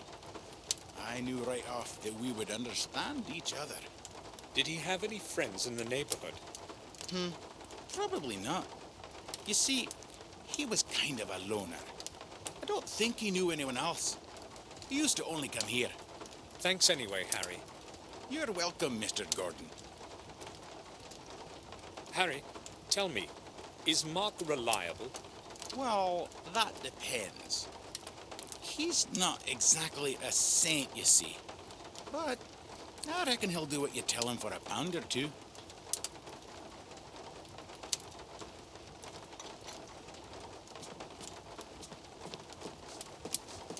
Good morning. Might be good for you. What do you want? Tom told me you worked for Dr. Herman from time to time. Tom tends to have a bit too much to say. I've been unemployed for some time now, so I've been taking what odd jobs are offered to me. I've got to make money somehow, and it sure is better to do stuff for Dr. Herman than that dirty bastard Murray. Well, I need a certain favor from you. As a matter of fact, it has to do with Dr. Herman. So what's the deal? This is what I want you to do. I'm listening. I need you to come to his house at a particular time and keep him busy for a couple of minutes. Ring the doorbell and wait until he comes upstairs. Talk about whatever you want. Just keep him there for as long as you can. Well, I don't quite like that plan, to tell you the truth. He doesn't look exactly innocent, does it? Also, if Herman learned about my getting involved in some scam on him, he'd never harm me again.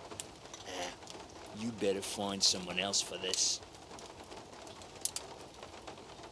Look, I don't expect this for nothing. And that's supposed to be surprising? How much does Dr. Herman pay you? That depends on what he wants from me.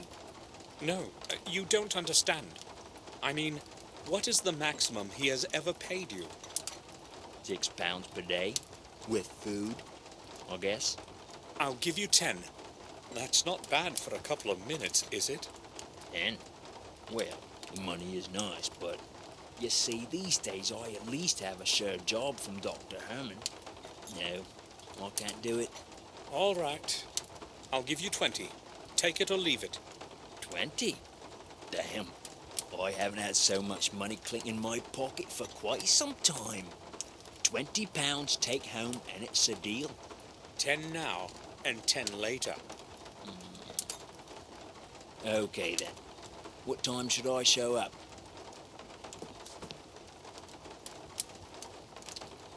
About a quarter an hour after I leave the pub. Make sure you're on time. Otherwise, you get nothing. Don't worry, I'll be there. You said yesterday that you used to help in our garden. A couple of times, yes. So you knew Henry, our gardener, right? Yes. I don't want to talk about him after what has happened. When did you last speak with him? Well, yesterday evening.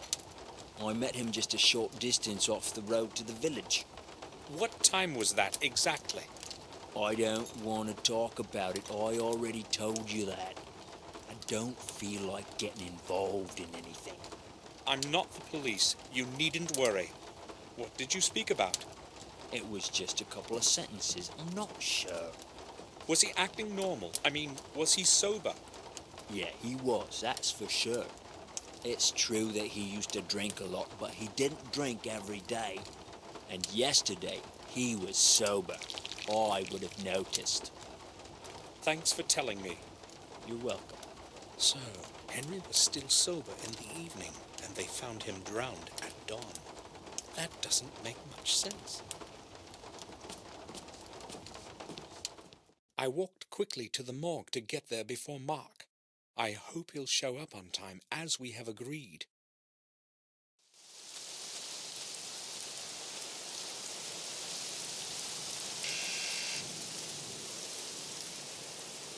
Yes? Samuel Gordon, please let me in, Doctor. I need to speak to you. Yes, come in. I am downstairs, in the morgue.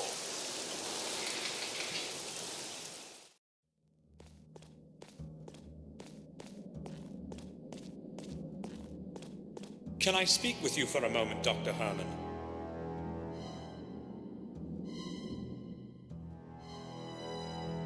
Yes, but I told you I have no news. This needs time. So if you keep interrupting me... No. I'm here because of something else. Yes? Well, the thing is... So what is it you want, Gordon? I do not have the whole day for you. Where the blazes is that mark? Did you say something? No, you see, I just... Now who could that be? Damn.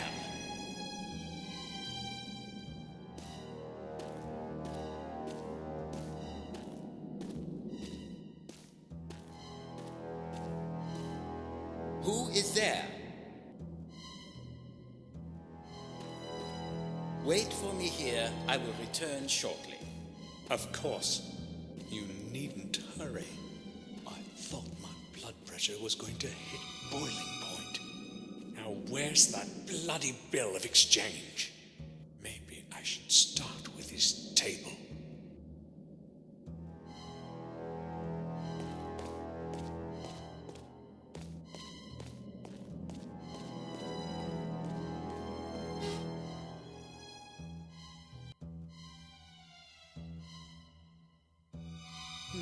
A piece of plastic for making imprints. It could come in handy. Lots of things, but nothing I'd need. An old microscope.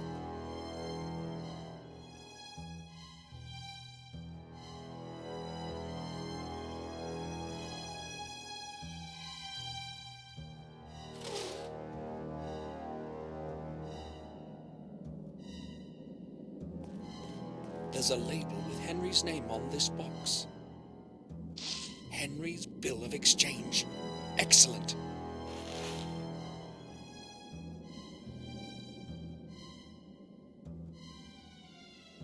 I've examined it thoroughly. It no longer contains anything of importance.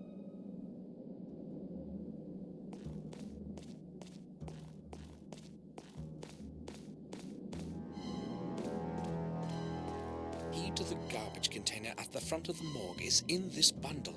I wonder what Herman was disposing of so quickly. It must be the large one. The other keys are small. I can't pick it up right now. Herman would surely notice.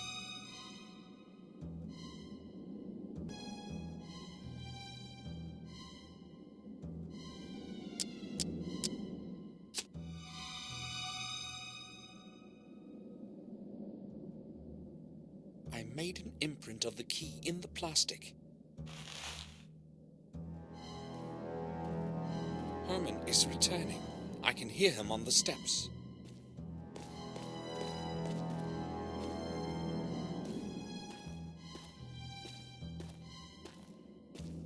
Are you looking for something in particular?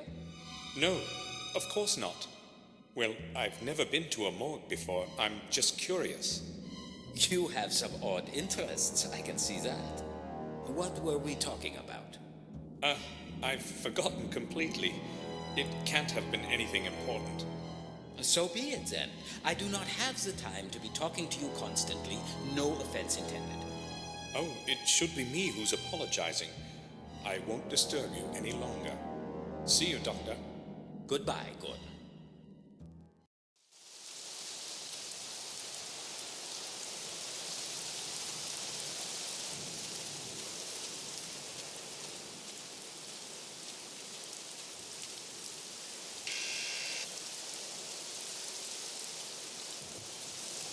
Yes? Samuel Gordon, please let me in, Doctor.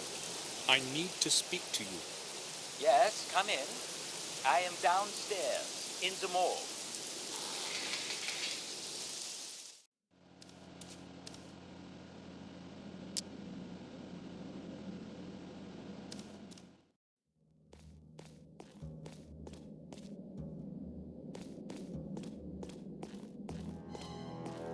I would like to ask you about something, Dr. Herman. Go ahead, Gordon. I have that toner for you. So, can you develop my film now? Why not? But come back later. I have to finish my work before I can do the pictures. What is so important about this film that you have come to me with it? You will see that for yourself, Doctor. They may be important, or they may be completely useless.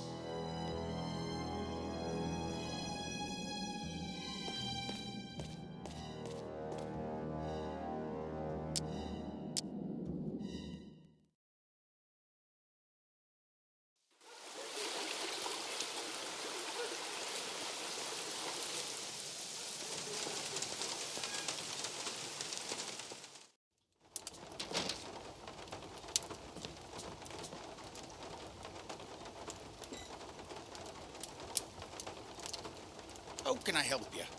I want to ask about something. Harry, you know everyone around here. Would you happen to know someone who can make a key? Well, I'm not sure if he's the man for the job, but Mark here has a few skills. Just ask him. All right. Thanks.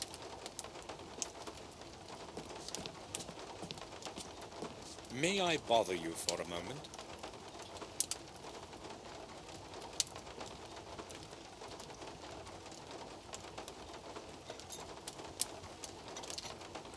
Well, if you must. But not for long. I've been getting some good hands.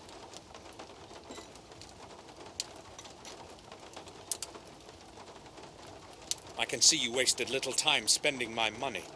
It's mine now, and I'll spend it however I want. I have no problem with that.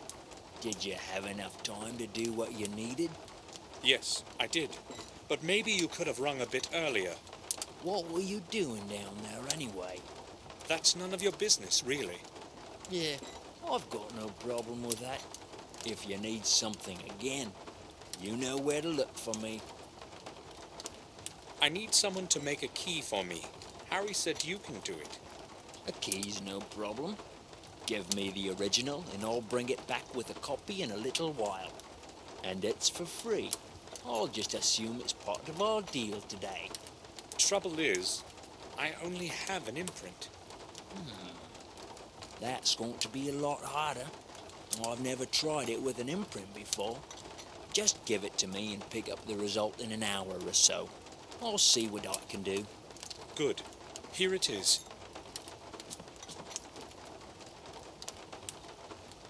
See you later.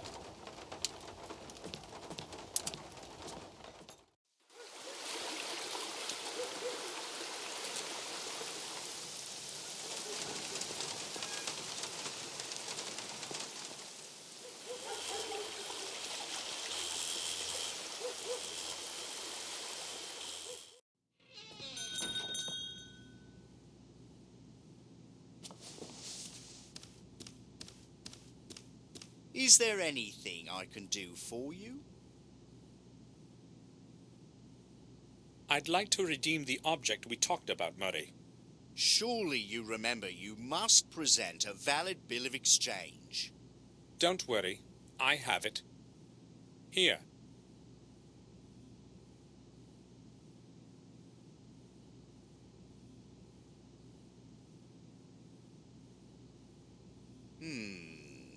Yes, everything seems to be all right. It's £40, sir. Didn't you say 35 at first? Oh, you're right. Excuse me, I've made a mistake. Sure. I'll go get it for you right away.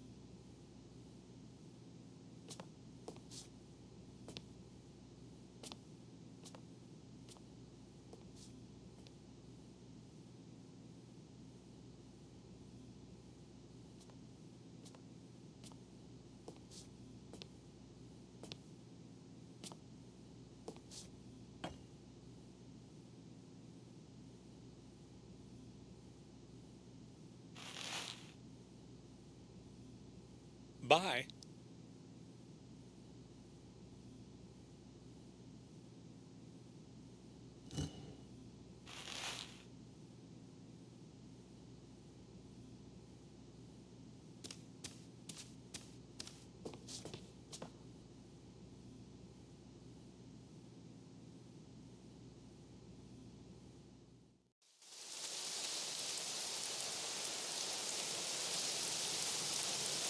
I should ring the bell.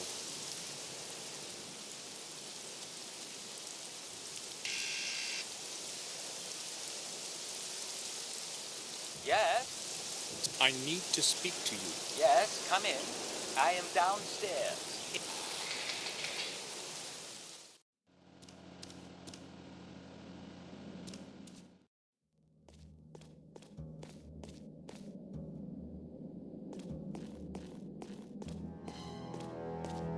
Can I speak with you?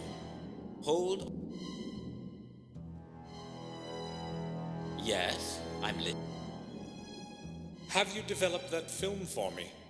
Not yet, Gordon. I have work to do. Come back later.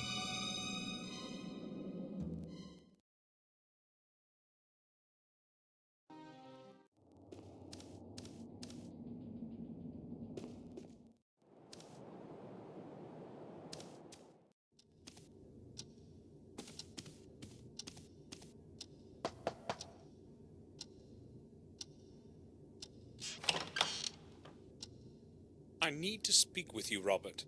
Sure. Robert, I'd like to ask you a rather peculiar question. Peculiar? I am listening.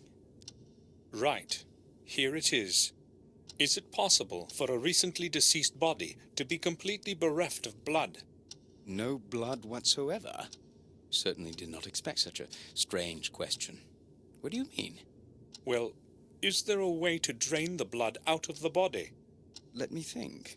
No, I believe it's quite impossible. A lot of blood remains in a person even after they have bled to death, if that is what you mean. Strange, indeed. Why are you asking this? Does it have anything to do with Henry's death? Yes, it does. I spoke with Dr. Herman. He told me Henry's body was entirely devoid of blood. You probably just didn't understand him. No, I wouldn't say so. In fact, he said the same thing as you. He had never seen anything like it before. Why are you so interested in how Henry died? I'm aware it's a serious matter, but you did not even know him. It interests me when something like this happens in my home. Actually, I'm wondering why you don't seem to be interested. Well, I do not have time to worry about it right now. Henry created his own destiny, and now it is a case for the police. How come Robert isn't interested in this? I must go now. Right then. I'll return to my work.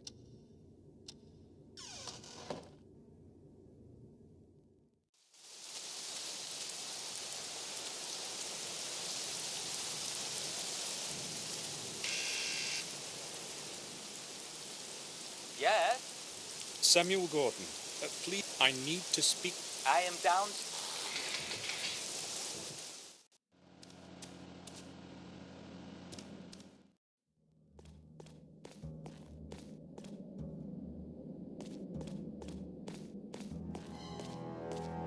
Doctor, can I have a word with you?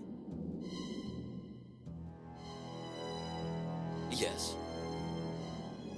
Doctor, have you got those photos ready for me? Sure, I have put them on top of the sink over there. Thanks for your time.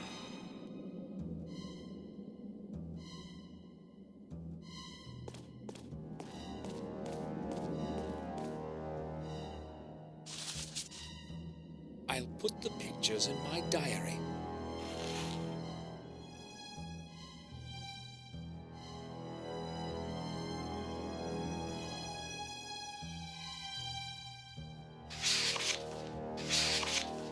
The symbols are much alike, only with a different symbol in the center.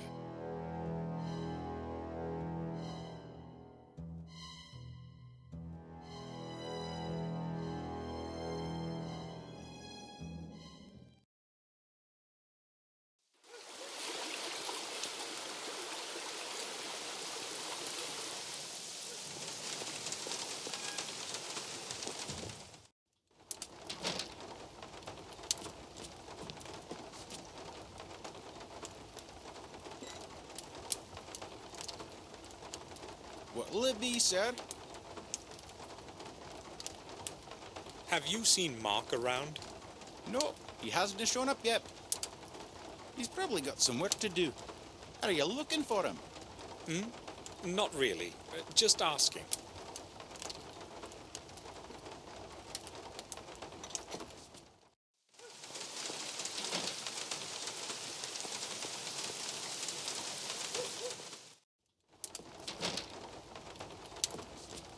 How about a pipe for Mr. Gordon? No thanks. Maybe later. Have you seen Mark around? No, he hasn't shown up yet. He's probably got some work to do. Are you looking for him? Not...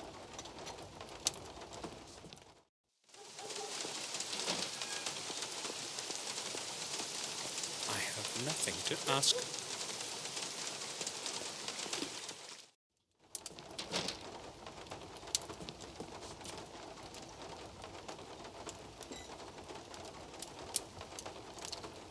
Changed your mind about the dinner? My Mary makes some wonderful meals. Everyone around here will tell you that. I believe you.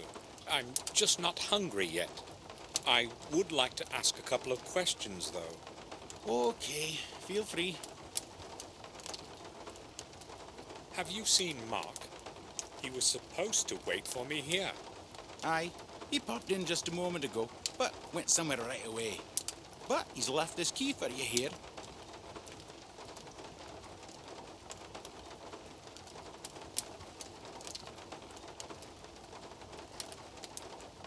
Thanks.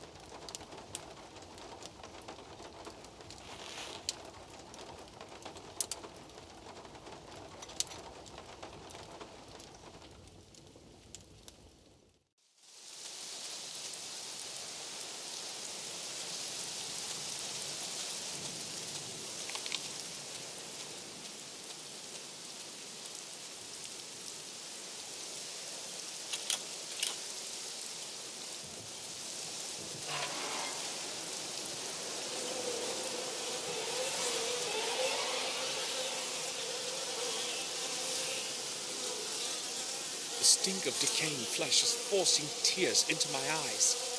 Disgusting. Tied up bags, oozing blood. I'm not touching that.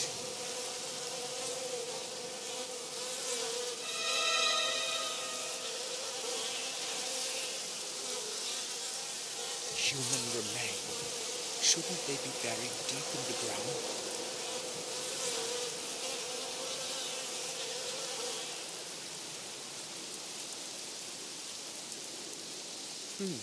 The pockets are empty, but I feel something hard inside. The gem has perfectly smooth edges.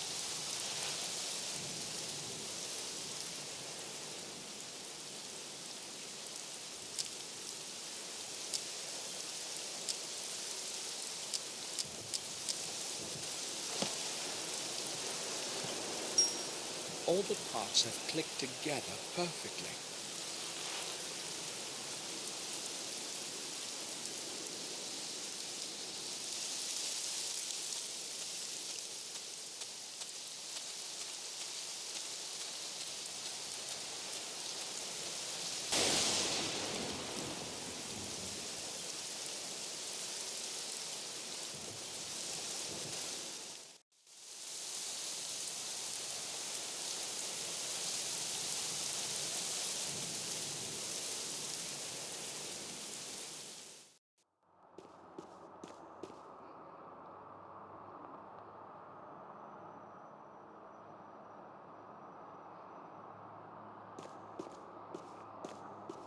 The church was built during the reign of Marcus Gordon the Merciful in 1230.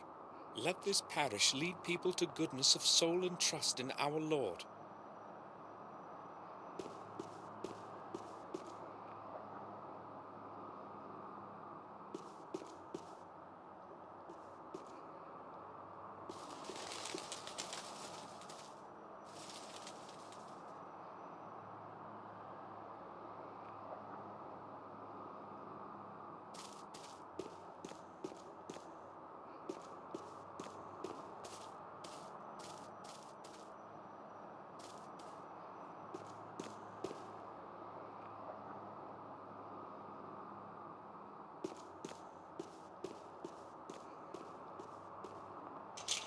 The grate is locked.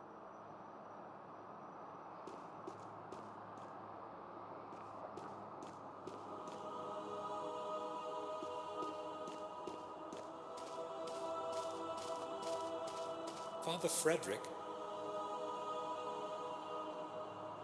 Yes? Can I speak with you? Certainly, my son. I am listening. I am Samuel Gordon. It has been a long time since we last met, but I still remember you. I would like to thank you for what you said at the funeral. You need not thank me. It was the least I could do for William.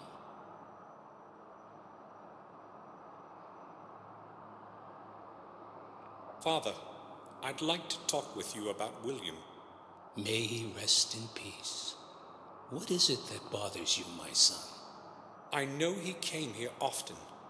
Yes, just like many other people who confess regularly to relieve their souls. But I also know he came here at night. Can you tell me about that? Well, since it is you, I guess that I can. He kept asking me to let him into the old belfry. He was very insistent, and in the end, I fulfilled his wish. Have you any idea what he was looking for in there? I have not. He wanted to be alone, and I respected that. He always spent a lot of time in there, and then left exhausted. I really do not know anything more.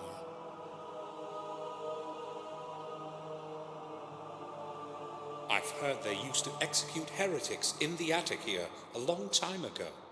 According to the chronicles, the trials would have taken place exactly above where we are standing now. A strange place to build a church, don't you think? It was Marcus Gordon, your ancestor, who had the church built. He wanted to at least partially atone for the sins and injustice that occurred here. I believe he chose the right path.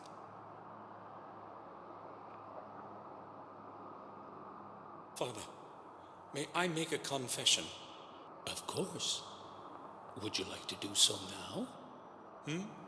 No, I meant later. Such things should not be put off. Believe me. I'll come back later. I promise. Tell me, Father, what do you know about Marcus Gordon? He was a great man of his time. The exact opposite of his older brother. Mordred was a cruel antichrist. He would torture and abuse the innocent in mock trials. Thank God he didn't rule for long. Marcus convinced the peasants to rise and revolt, and they succeeded in overthrowing his reign. You can be proud to be of his blood, my son. Have a look at this, Father. Have you any idea as to what it could be? I'm afraid I haven't. It's very old, I would say. Other than that, I'm sorry. I really have no clue. Father, I would like to ask you for a favor. I'm interested in having a look around the old belfry. But my son, the belfry is closed to the public. Why do you want to go there? I'm afraid I can't explain it at the moment. But it is very important. Believe me. All right, then. I will make an exception, then. But just for this once. Thank you. Follow me, please.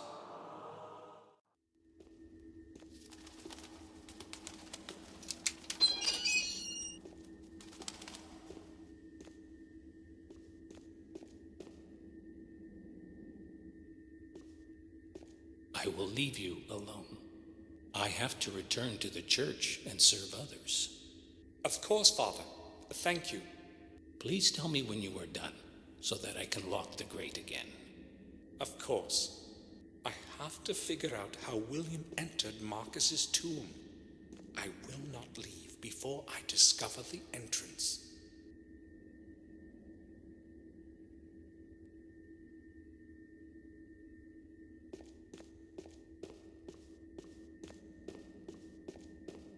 A picture of the Madonna.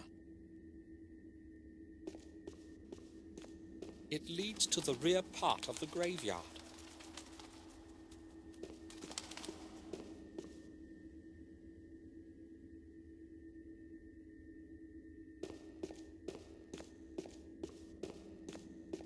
The circular stairs lead to the belfry. I have no reason to go there.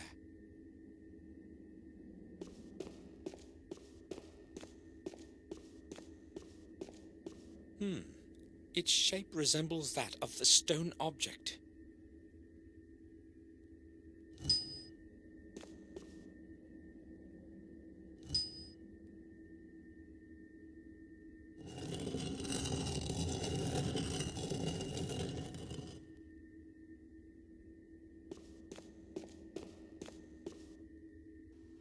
This must be what William wrote about in his diary.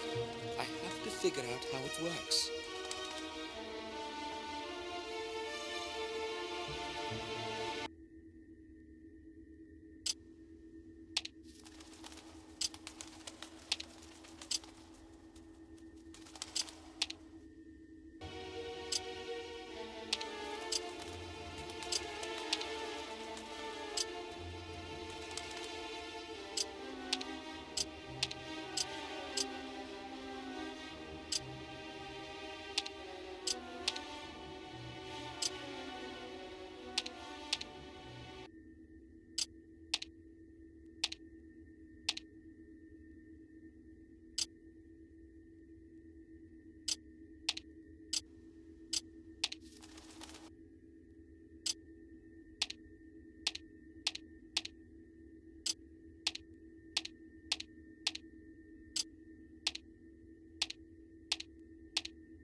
destination at last.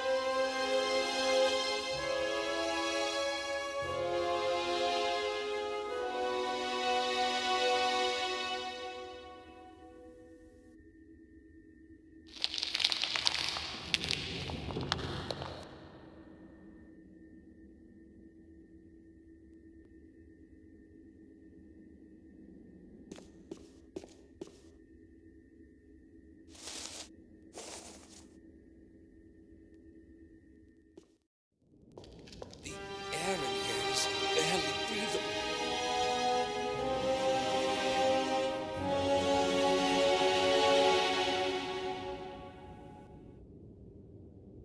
It's the same as the one upstairs.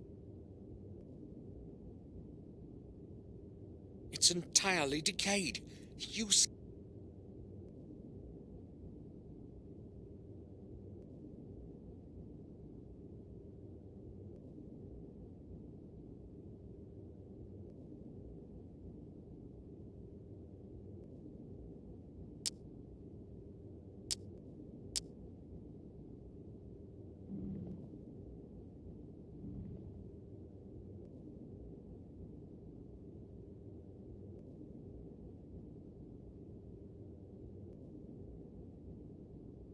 It's the same as the one.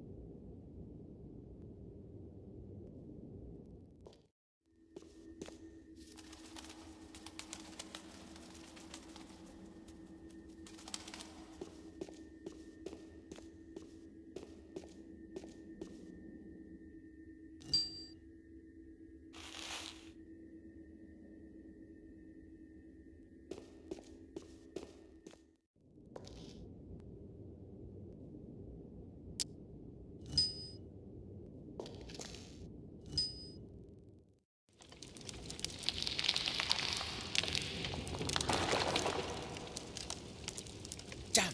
What was that? Entrance has closed. I must open it somehow.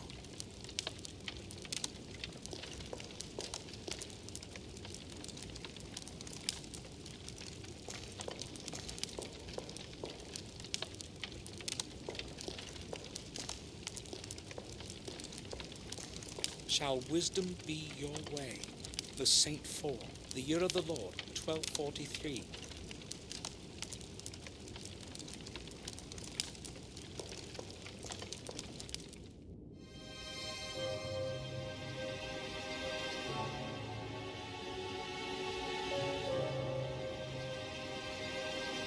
Cities without houses, rivers without water, forests without trees.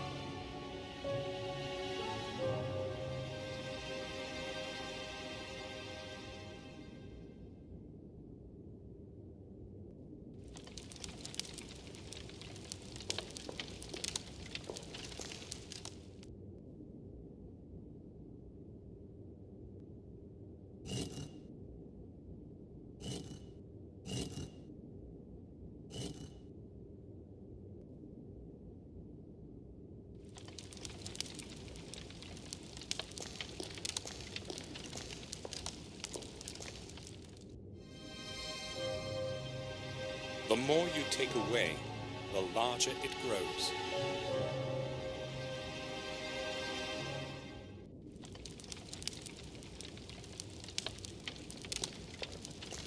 The pages are well preserved.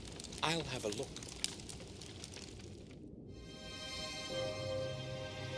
It can't be seen, but it can be heard. It will not speak unless it's spoken to.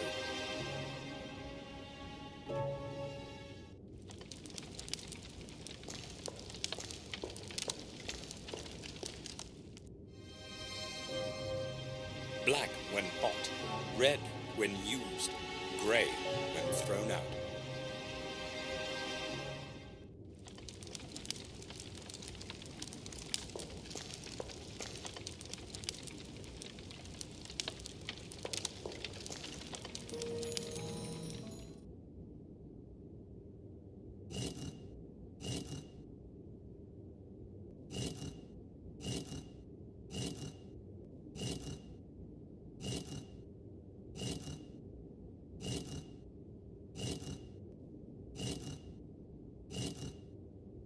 works!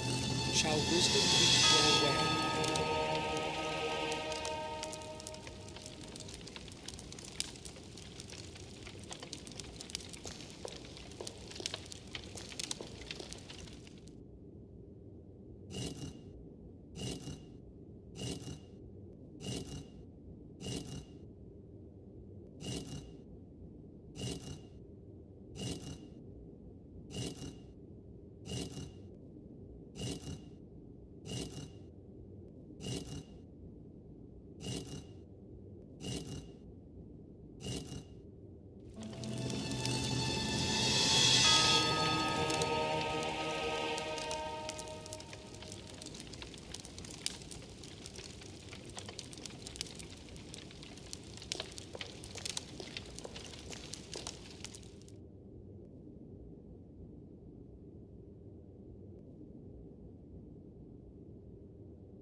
The grave of Marcus Gordon himself.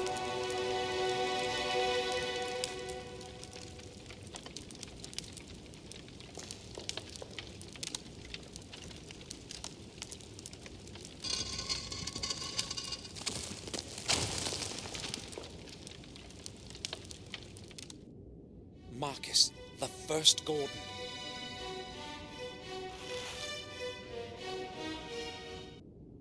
There is no man today who would remember the origin of the Gate of the Two Worlds, the Black Mirror. This record shall be a warning to all who blindly long for power, not hesitating to stray from the path of fate, exposing their soul to dark forces.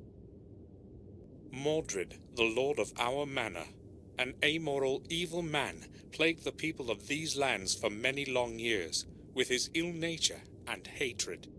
His power, however, was soon ended by Marcus, newly returned from the battles with the disbelievers in distant lands. Well acquainted with the habits of his enemy, Mordred made meticulous preparations to withstand the attack of his brother. Realizing that not even the strong walls of the castle could hold against the onslaught forever, he descended into the underground of the chapel. There, he opened within its heart the Black Mirror, and urged the entities of shadow to help prevent his doom. He was not the only one, however, to know of the secret corridors below the castle. By the hand of fate, the balance of power began to lean towards Mordred's side. There was not much time left. Watching his men die around him, Marcus understood what had to be done. Overwhelmed by fury, he battled his way through many lines of enemies into the labyrinth of corridors leading to the heart of the underground cathedral. With haste, he took advantage of the momentary surprise and thrust his sword with all his might against his brother. Righteous anger hit its target, and cold steel pierced the black heart of the traitor. Victory was within grasp. Staggering on the edge of Mordred gathered his last ounce of strength and brought forth his final desperate deed. With merciless hatred and zealous rage of his defeat, he pronounced the dark words of the curse. Of your blood, others will rise with your name, bearing my curse. One of your heirs will convert 5 souls of 5 mortals. This will be the catalyst to bring my anger back to life. And I will return. When your days have ended, there will be no one to stop me. Mordred then fell to his knees, and the throat of the Black Mirror closed as he took his terminal breath. In that instant, the whole place was filled by a deafening sound and blinding light, followed by an absolute silence. And one last thing to be done. 4 keys of power were divided by Marcus among the lords of the Gordon Manors, the 5th key remaining with Marcus himself. Never again would the keys meet in the hand of a mortal to open the gate between the worlds of good and evil. Such is the story of our Lord that saved us in the Dark Ages. Let his soul rest in peace forever. Isidore Vale, in memory of Marcus Gordon, 1240 A.D. Black Mirror. The secret chapel the book mentions must be somewhere below the castle. I'll obtain the 5 keys and finish what William couldn't.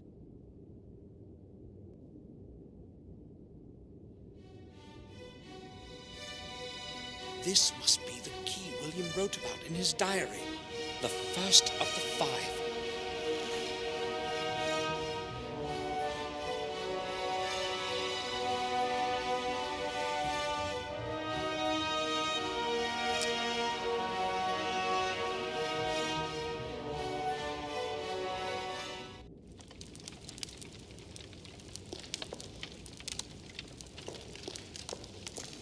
I can't see anything interesting.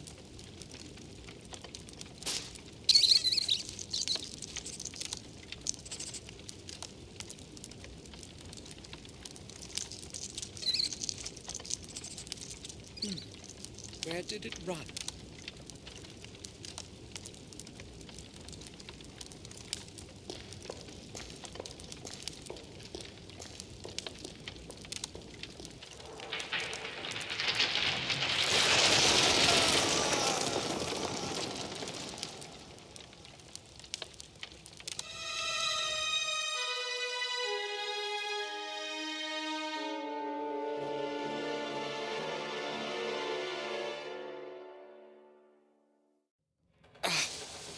Must have hurt my arm. Could have been worse, though. At least I'm alive.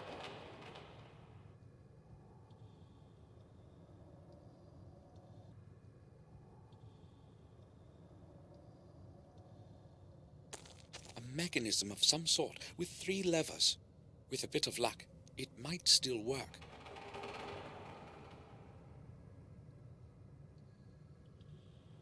If only I knew the correct setup.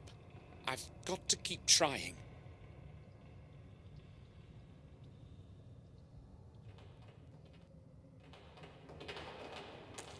A rusty valve. It might be feeding the fuel somewhere. It's stuck. It won't move the slightest bit.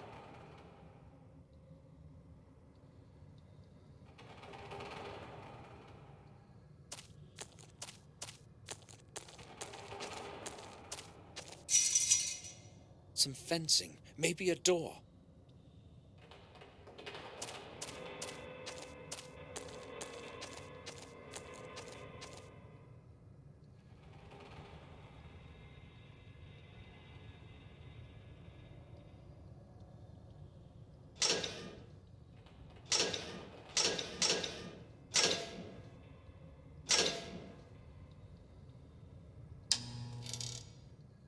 Excellent.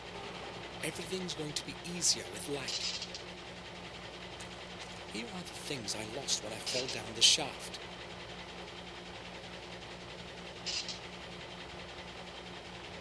Most of the items are all right.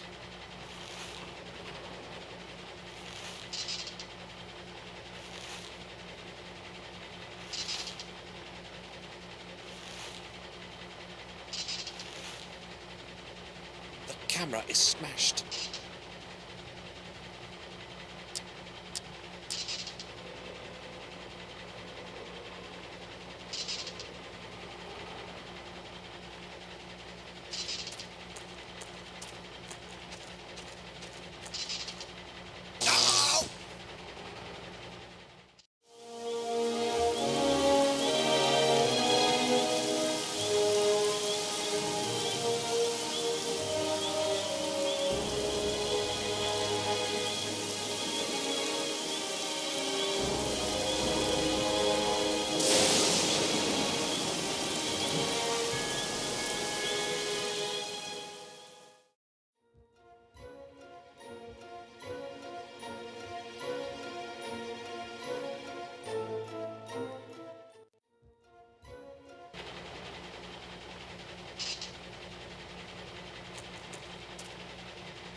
Old wire cutters might come in handy.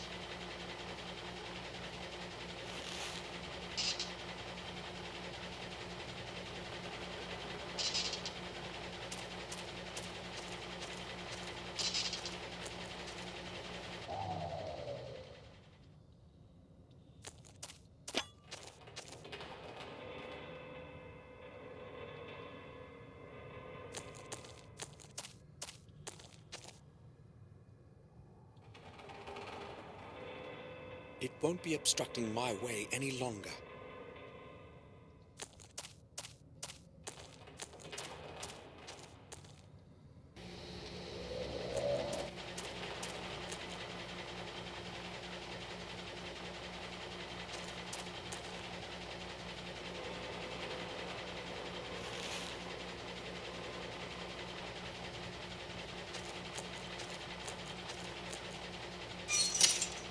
Locked. Locked. The key is on the other side of the door.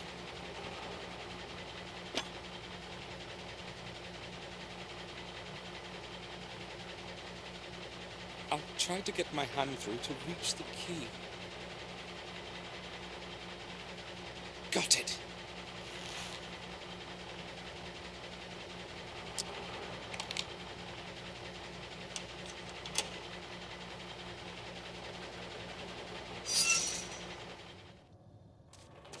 Another shaft. How many of these are there in here? Maybe I'll never make it to the surface again.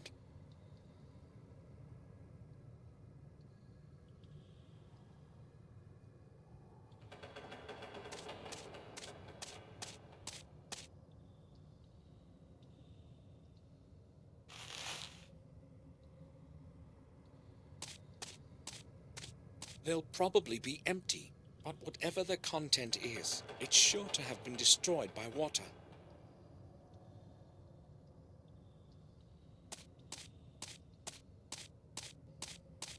I wonder how he died.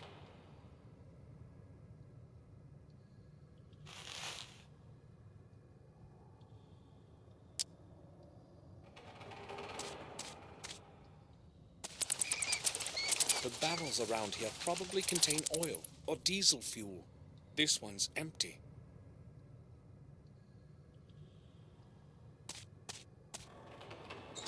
The door is tightly shut.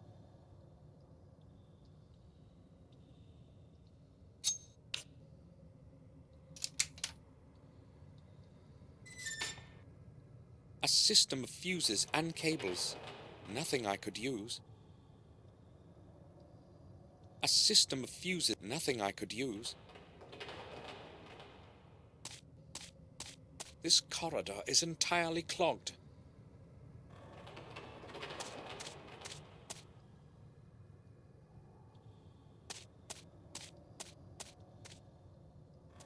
Lift shaft. The lift is my only chance to get to the surface. Hopefully, I'll be able to call it somehow.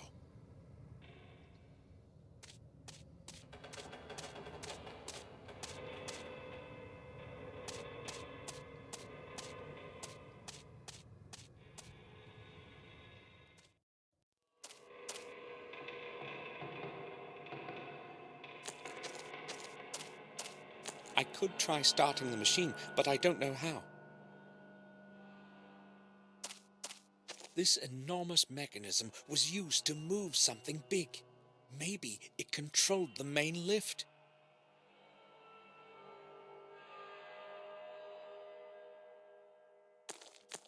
Dirty water with oil in it.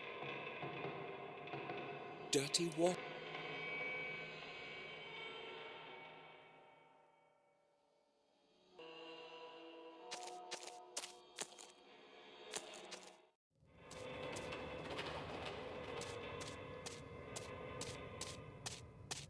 A big barrel full of oil.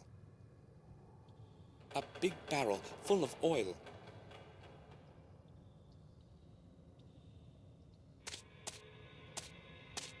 There might be something under that lid. There might be something under that lid.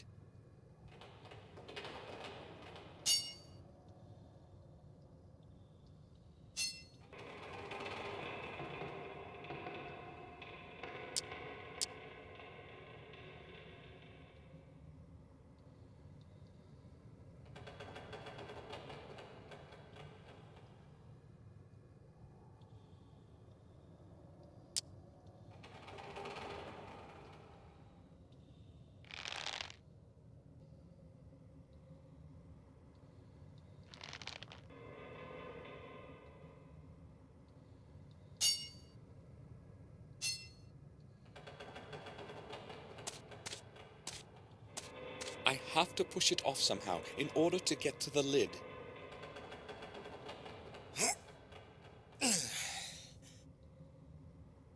No way. It's too heavy.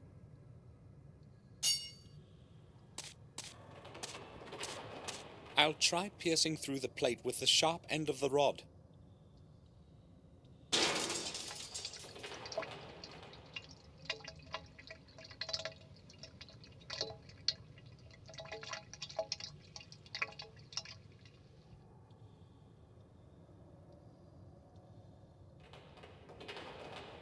This should do the trick.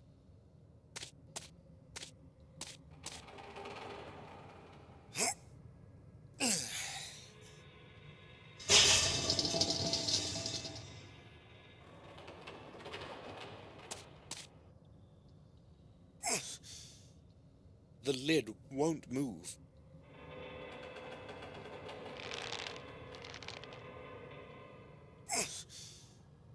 The lid won't move.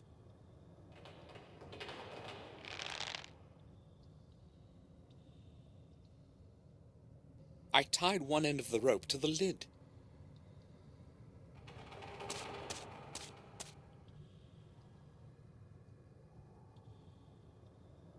All I need to do now is push away the trolley.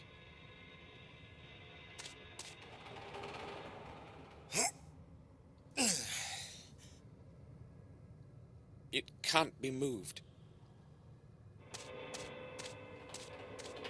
I have to get rid of the brake stop.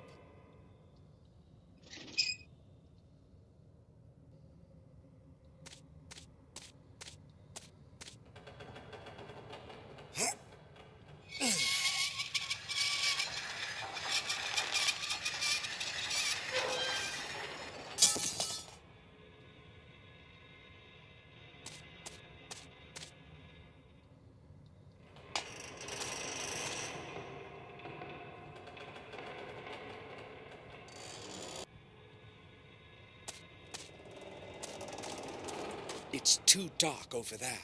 I'll keep close to the light coming from above.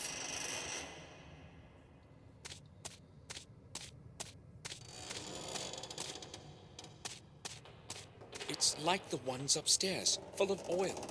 I don't need oil now.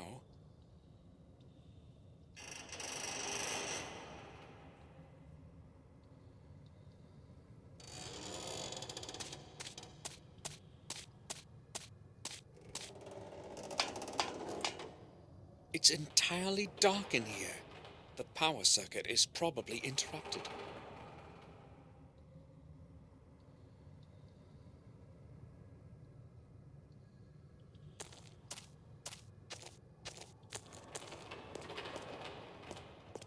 It looks like a power distribution circuitry box.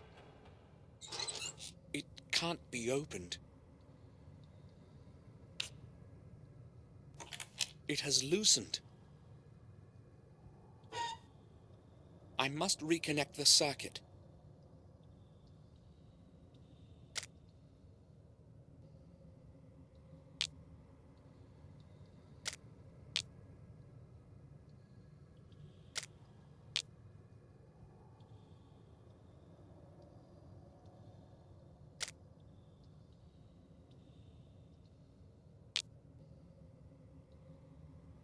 Nothing.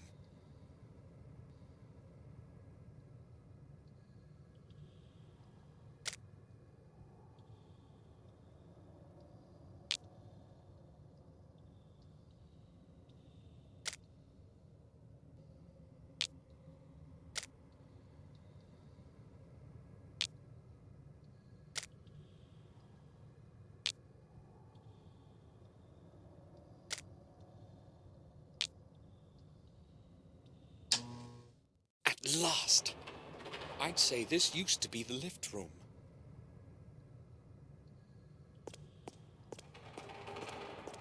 Maybe its purpose is to power the lift.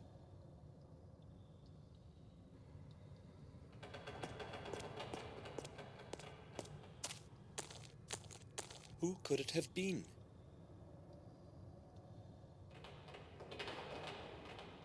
I found a small key.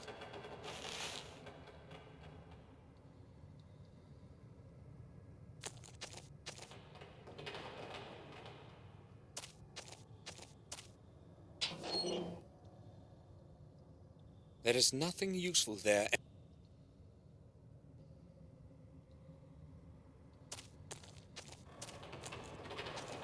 Maybe it will help me get outside.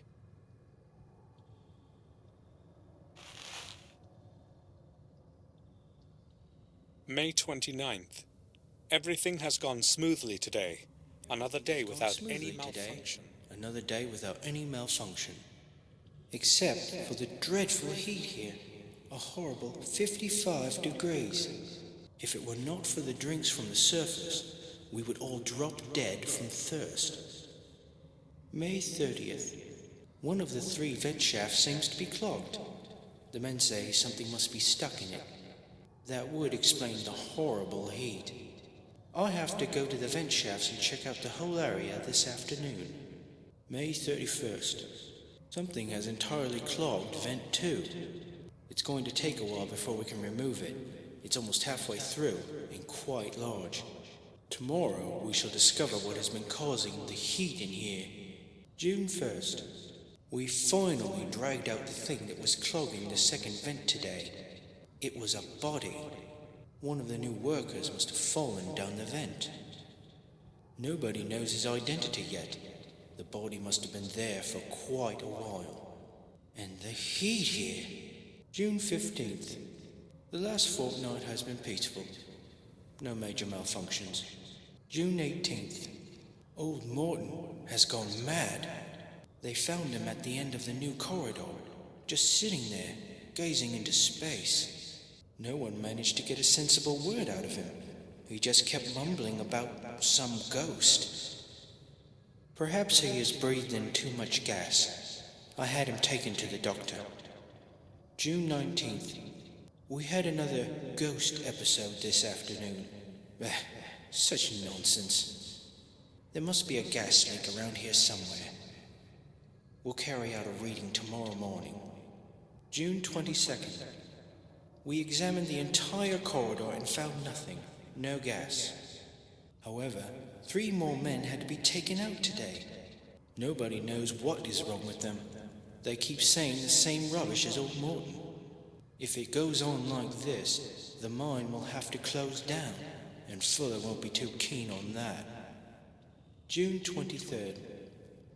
It took me an hour to persuade those cowards into the hoist today. Nobody wants to work in the new corridor. They're afraid of the ghost. I had to agree to shut it down. Otherwise, I'd have to go into the mine alone. Day 1. Something terrible has happened. I heard strange, damn strange sounds coming from above the lift shaft. And then it happened.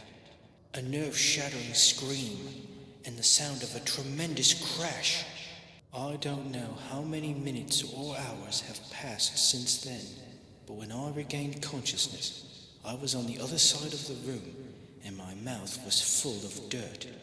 I believe a couple of my ribs are broken, and my left arm is so swollen I can barely move it. I don't know if I'll be able to crawl out of the lift room in this condition. Day 2.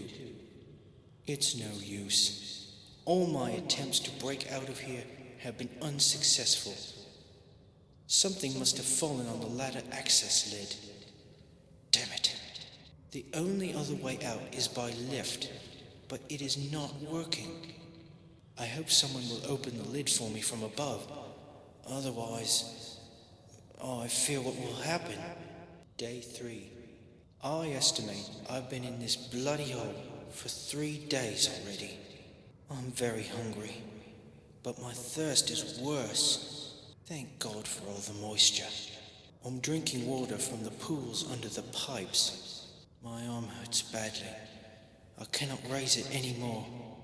My whole body aches from screaming, but nobody can hear me. The only possibility is that damned lid, or the lift. But I can't do anything about it from here. How ironic. Day 4. I am getting weaker. I know I won't make it much longer. My arm is in flames, and I'm running out of candles. The light is barely flickering. If nobody finds me soon, I am going to die from blood poisoning, or slowly from hunger and thirst. Without light, it will be much worse than even now. I know that these are my last words, but I don't know what to write. Maybe just, if somebody finds this and takes it out to the surface, please, bury me like a proper man. Farewell.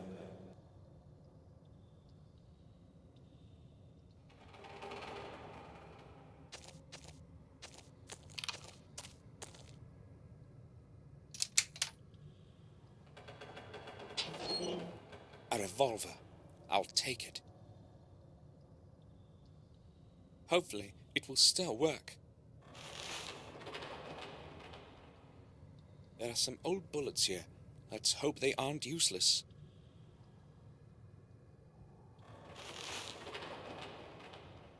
Technical drawings and plans for a machine of some kind.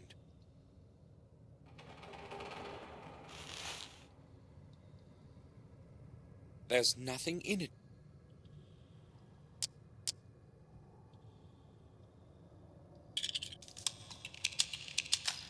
There were just 2 bullets in the box.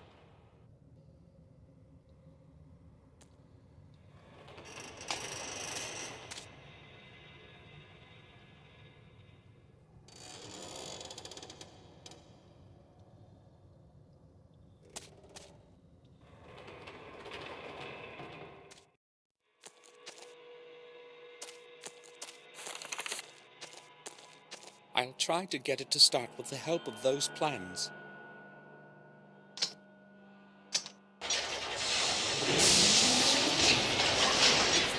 Controls in the lift room will be functional now.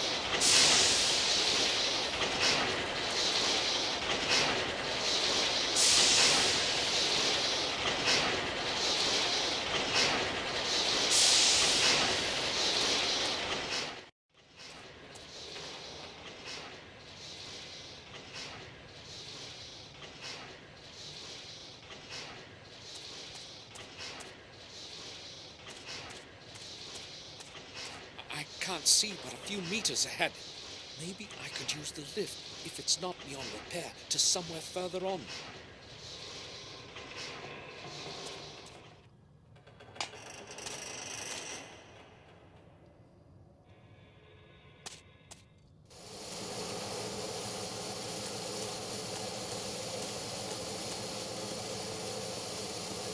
Steam is running out through one of the pipes.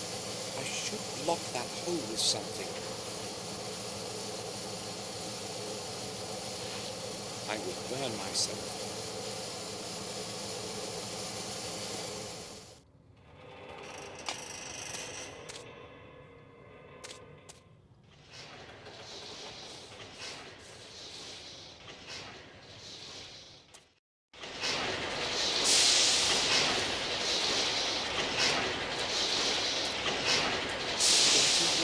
With oil.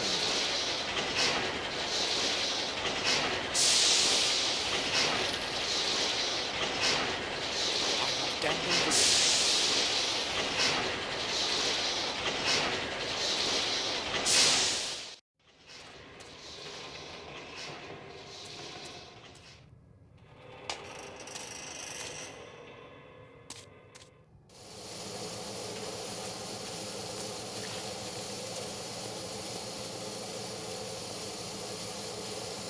I blocked the hole in the pipe.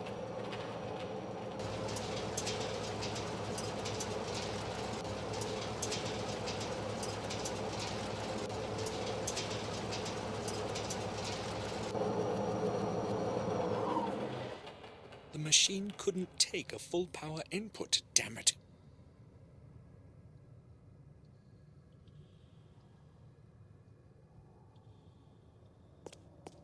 Maybe it's just a blown fuse. Maybe it's just... One of the fuses has blown. One of the fuses has blown.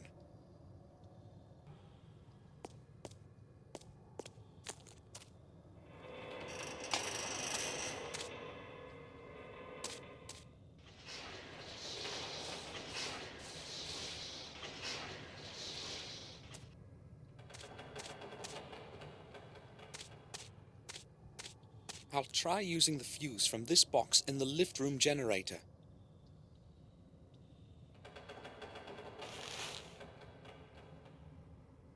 Nothing I could use.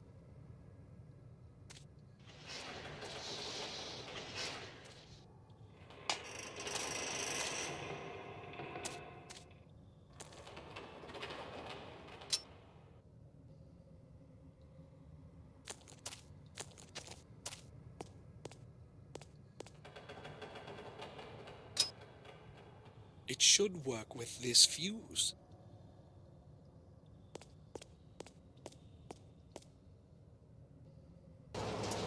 It's running full power now. I should try to call the main lift. Maybe it will work, and I'll get out of here finally.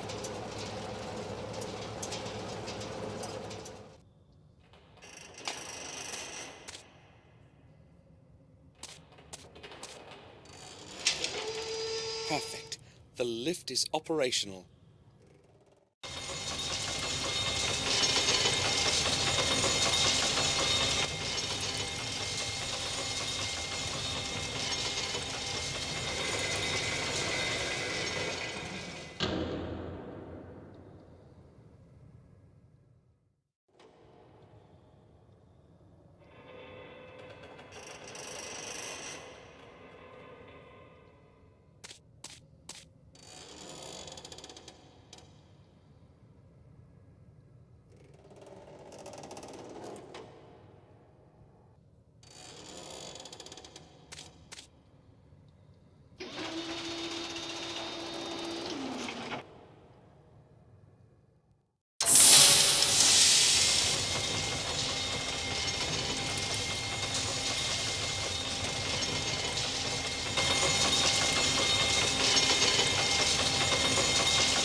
At last, this is the highest floor.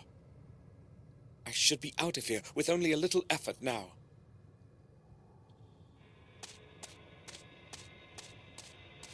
The grate is closed with a padlock chain. I can't get rid of it with my bare hands. The right side of the lock is quite rusty. Maybe I'll be able to break it somehow.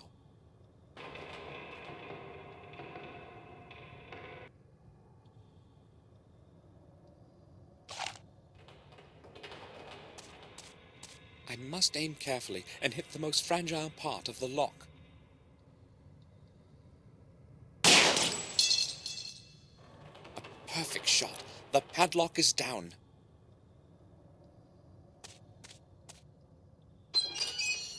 The way is free.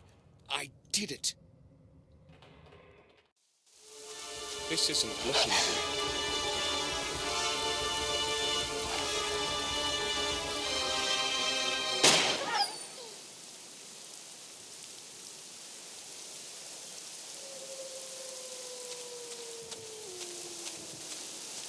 I scrambled through the vast area of the woods and set off for the castle. I was lucky today. I thought I would never make it out of the depths of the mines. Oh, Samuel! Come, join us.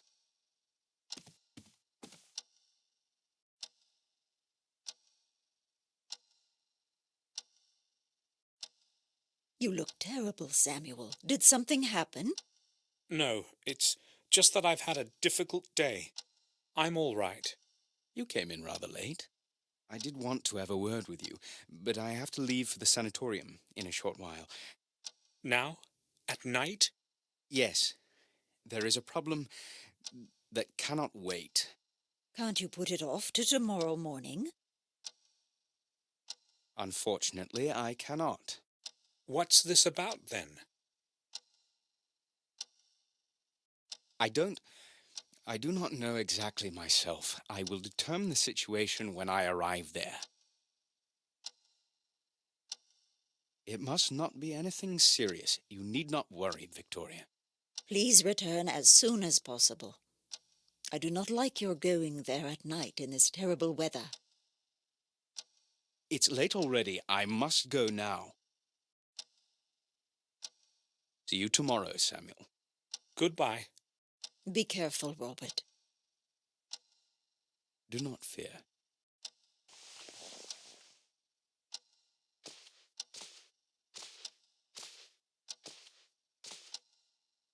I'll be leaving for Wales tomorrow, Victoria. I should return in 2 days. To Wales? May I ask why? Oh, just for a visit. Haven't seen dear Eleanor for a very long time. I will write a letter to her first thing in the morning. Will you take it to her along with my greetings? Of course. Thank you. I'll go to my room now, Victoria. I need to take a rest. Of course, Samuel. According to William's diary, the next key has to be in the Wales Manor. I must not delay. I'll set off tomorrow.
I awoke drenched in sweat today.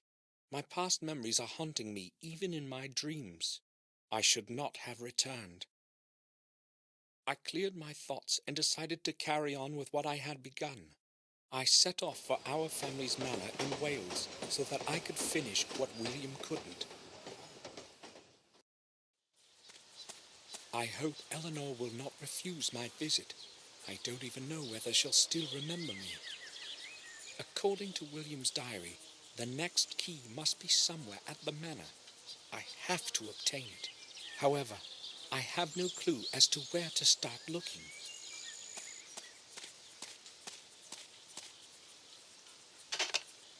The grate is locked.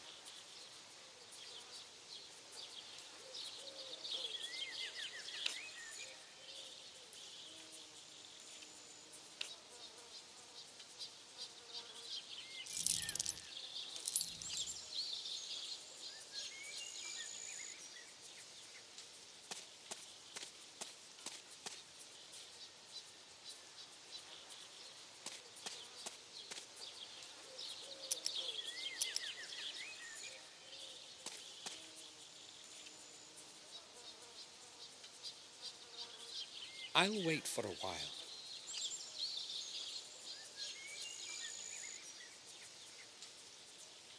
Maybe the ringing was too short for anyone to hear me.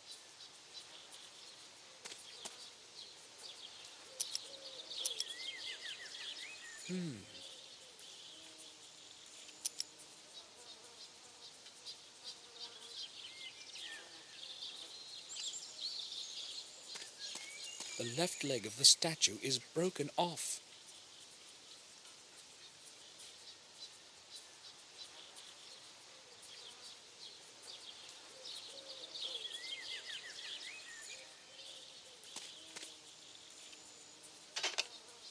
Hello? Is anyone there? No one heard me.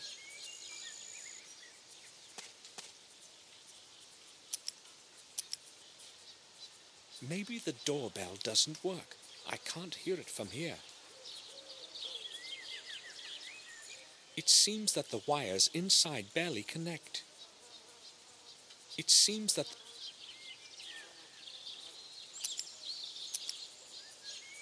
the doorbell must be broken, otherwise someone would surely have heard it. Maybe if the blade were thinner.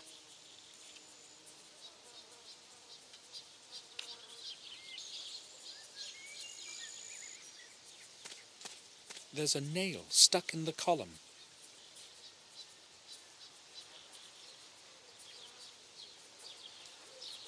It wasn't at all hard to pull out.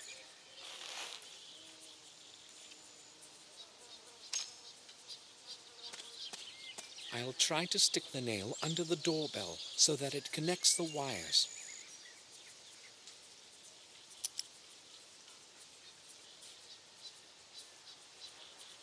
That seems to have helped. Someone's coming.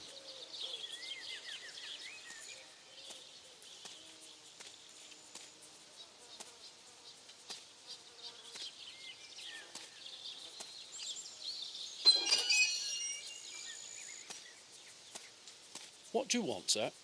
Madam Eleanor is not expecting anyone today.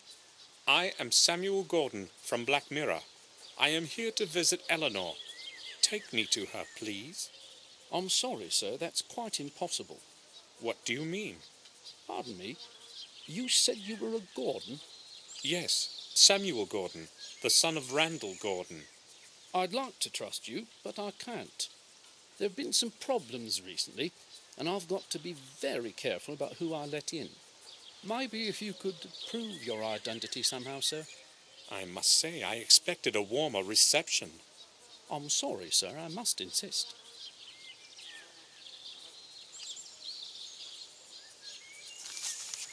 I hope you will find this to be sufficient proof of my identity. It's William Gordon's mourning card. He is one of the reasons why I have come.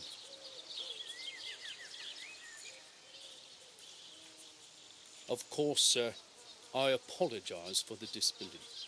Some hoodlums tried to rob us a short while back, hence the extra caution, you see. I understand. May we go in now? Follow me. I'll see you inside.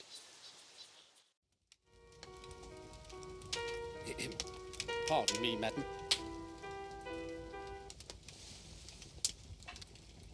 Yes, Louis? I see we have a visitor. This is Samuel Gordon. He has come from Castle Black Mirror. Oh, yes. I know who he is, Louis. That's all right. Is your memory failing you? I hope you welcomed our guest warmly, Louis. I didn't know who he was, madam, and therefore I didn't want to let him in. Welcome to Wales, Samuel. Hopefully Louis didn't annoy you too much. No, madam. He explained the reasons for his cautious behavior. We need to be extra careful these days. We were almost robbed last week. But that is probably of little interest to you. So why are you delighting me with your visit? Can we speak in private? I understand. Louis, can you return to your duties now? Certainly, madam. Thank you.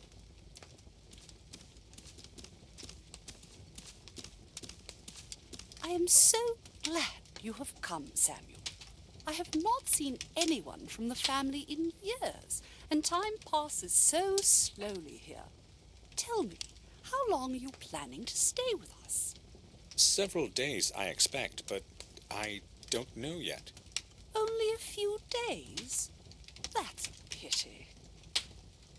Victoria wrote about what had happened to William.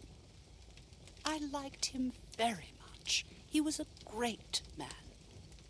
I regret not attending the funeral, but I am weak, and a long journey might affect my health further. I explained everything to Victoria in a letter. I hope she is not angry with me. Do you know whether she received my letter? I have not received a reply, and I do not know what to think about it. But I have her reply here. I promised to deliver it. Really?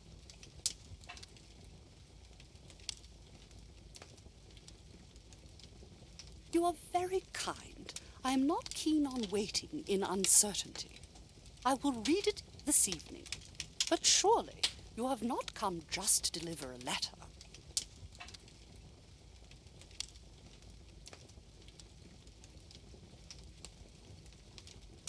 Eleanor, have you ever seen anything like this?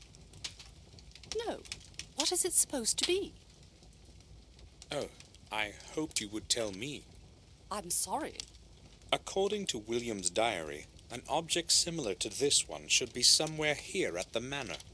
I really have not seen anything like it before. Will you allow me to examine the grounds of the mansion? Gladly. Consider yourself at home. Just tell Louis that you are my guest.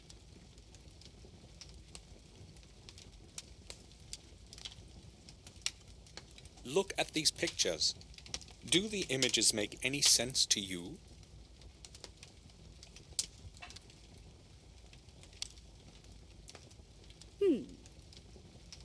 No, I'm afraid they don't. So what do the symbols mean? I'm not sure myself, but I hope to find out.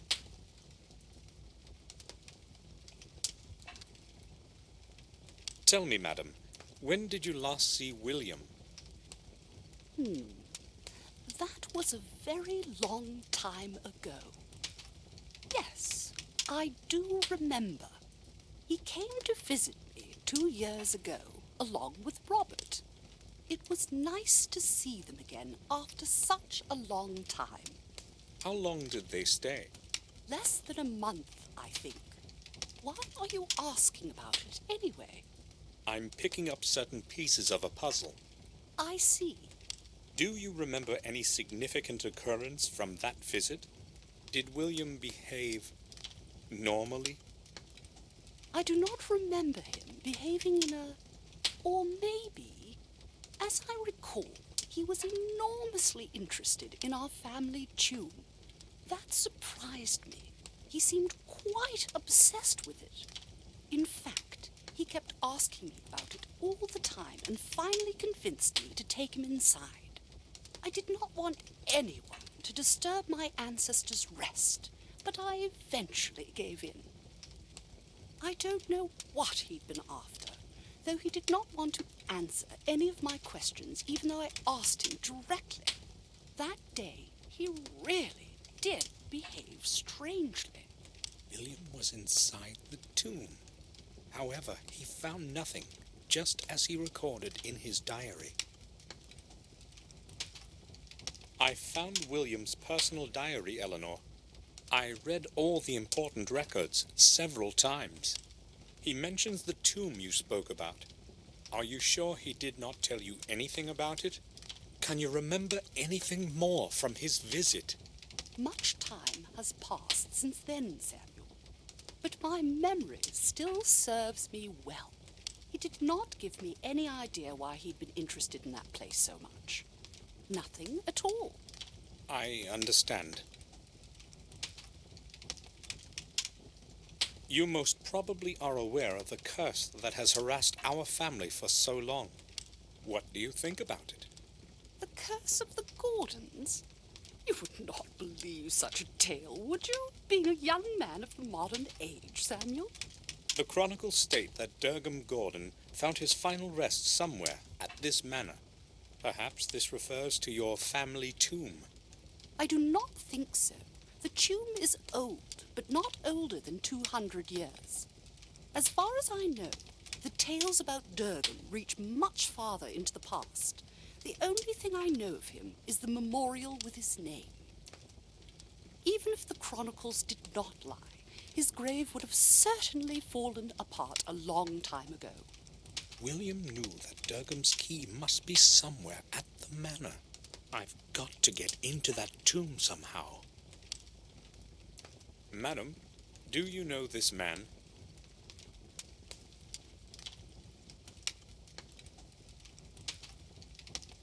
He reminds me of someone, but I may be mistaken. Am I supposed to know him? Oh, I believe so.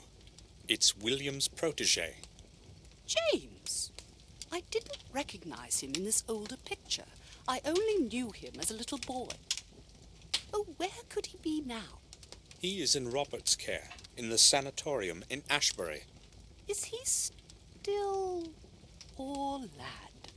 James was quite normal when he was young, but as he matured, that strange illness of his got worse.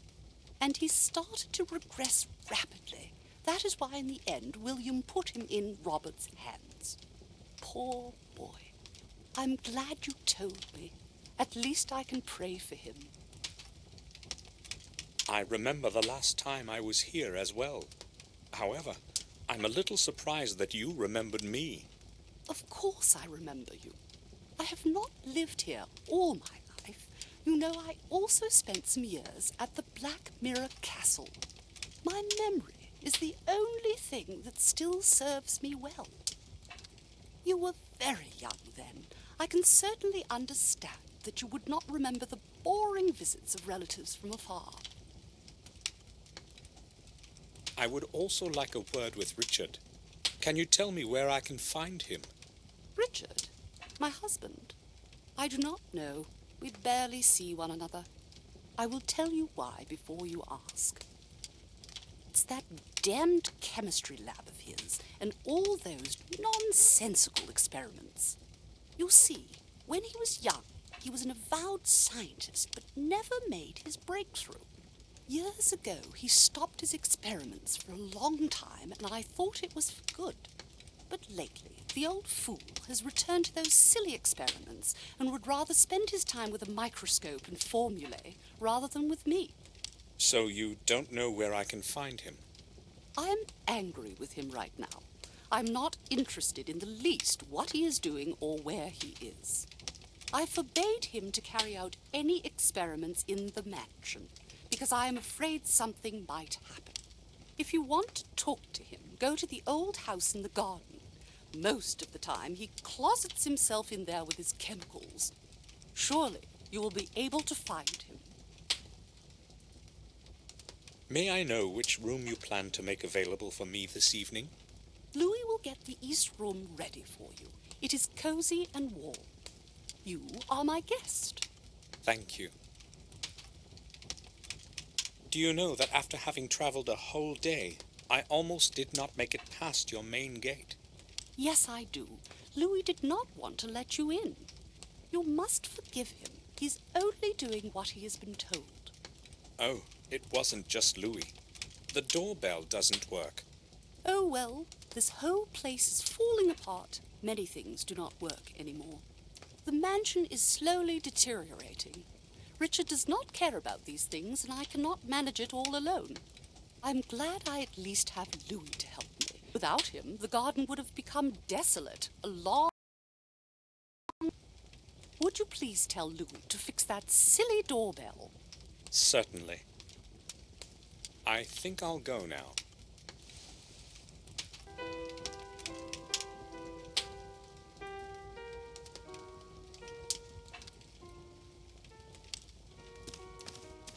A common mirror. Nothing.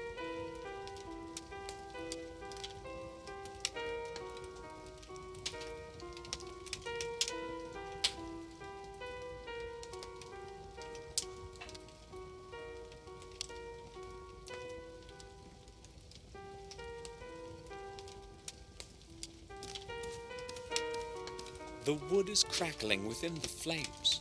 The whole room is comfortably warm.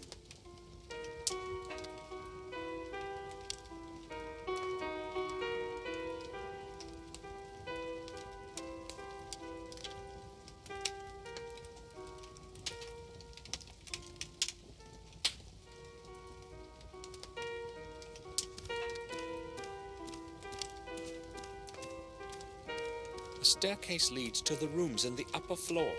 I'll go to my room in the evening.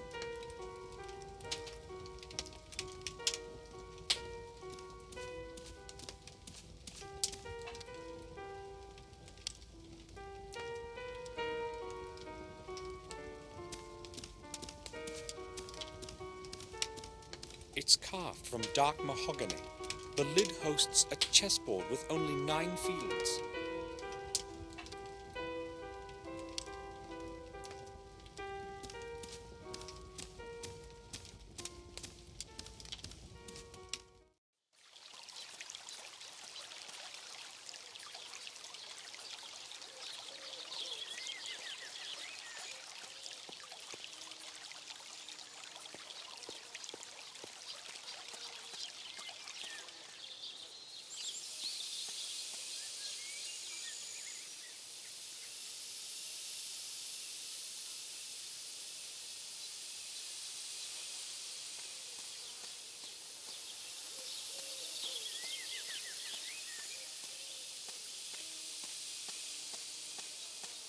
May we talk?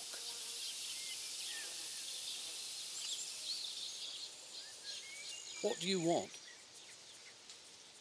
Do you know that the bell on the main gate is not working? Yes, I'll know, but I only have one pair of hands. When I've finished with other things, I will attend to it. Well, you really should go fix it right away. It is Eleanor's wish. Okay, I will get this done and then I'll fix it. I think I'll go now.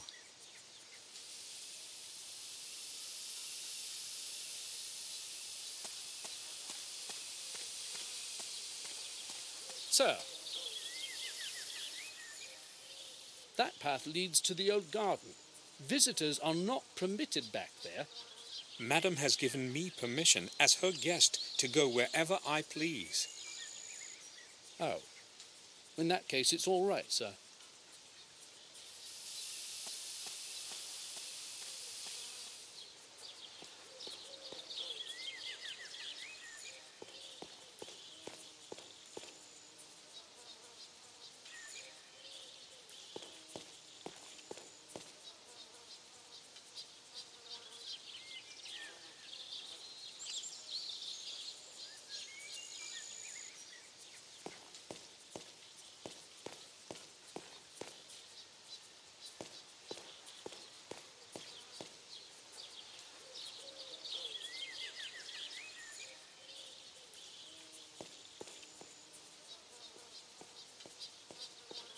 According to what Eleanor said, Richard should be somewhere inside this old house.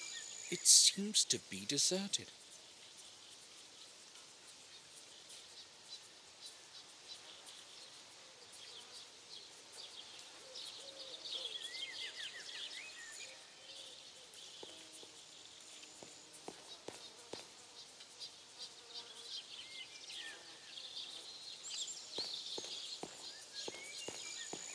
I'd say it has survived from the times of just like the old great.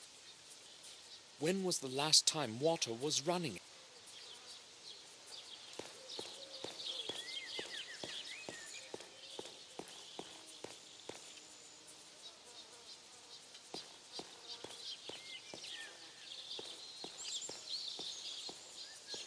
The hose is fixed to the faucet with a strong wire. I'll get it off.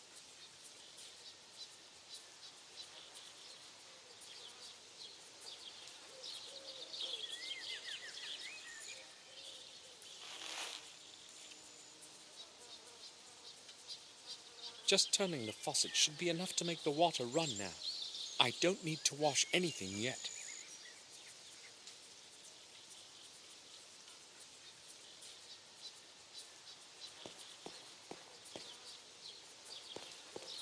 There's no way to see inside from here.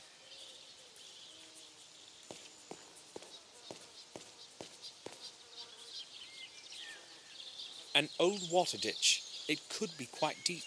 Now it's overgrown with bushes and tall...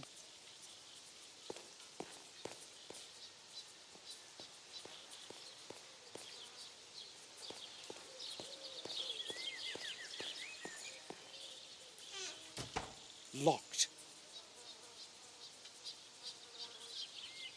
It seems that the key is in the lock on the other side.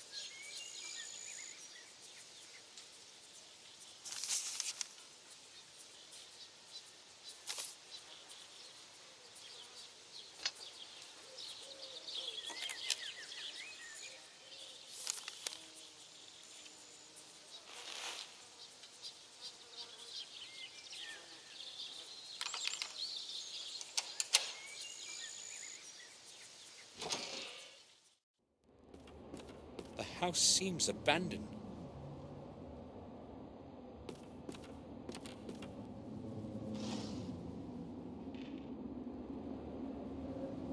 Old advertisement papers, a page with technical literature. 2 ads are marked in red. A broken oil lamp. Just a few sheets of paper, some cards, and 2 test tubes. I don't need anything from here.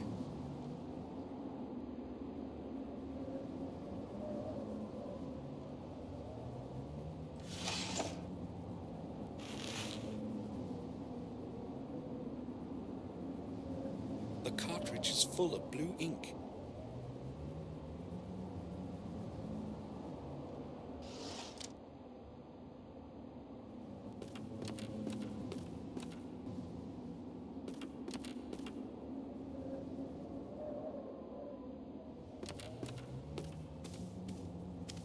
It's completely dirty.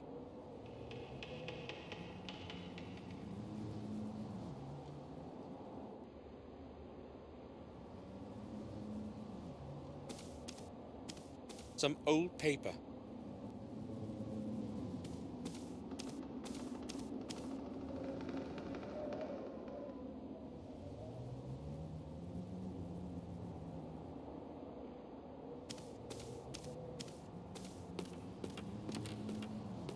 It's tightly shut. It is closed by a hexagonal latch. It is closed. Tools for maintaining the fireplace. Just soot and ashes.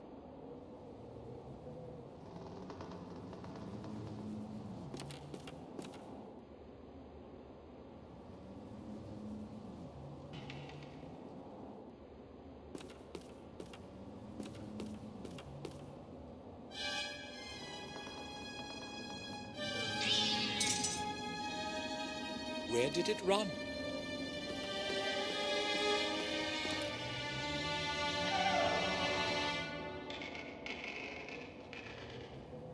Where is it? It's not in the cabinet.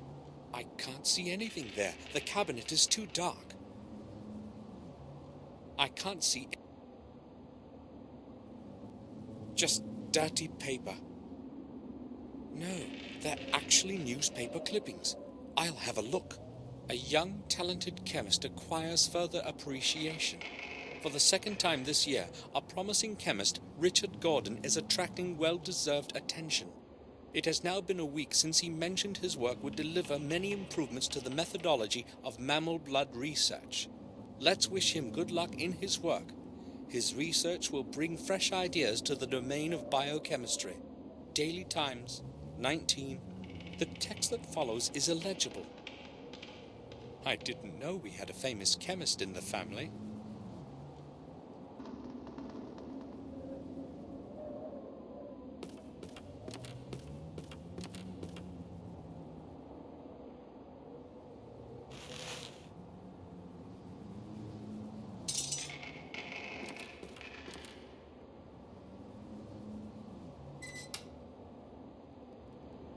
A cigarette lighter.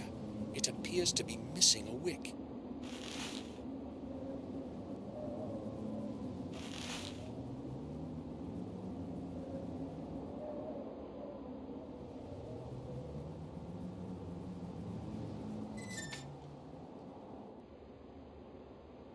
old candle with a firm wick. It's missing a wick. Other than that, it might work. Let's try something. It should be usable now.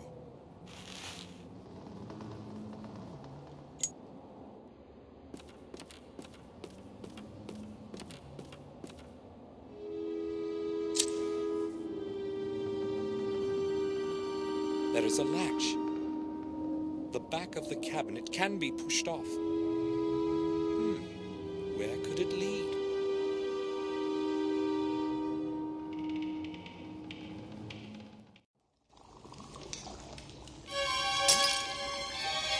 Damn! Who the blazes are you? I am Samuel Gordon. You scared me half to death. What do you want? Oh, I'm sorry. I didn't know somebody would be here. How did you get in? Behind an old cabinet, I discovered a passage to a small staircase leading downward. I descended into the darkness and felt a doorknob on the landing. And when I opened the door...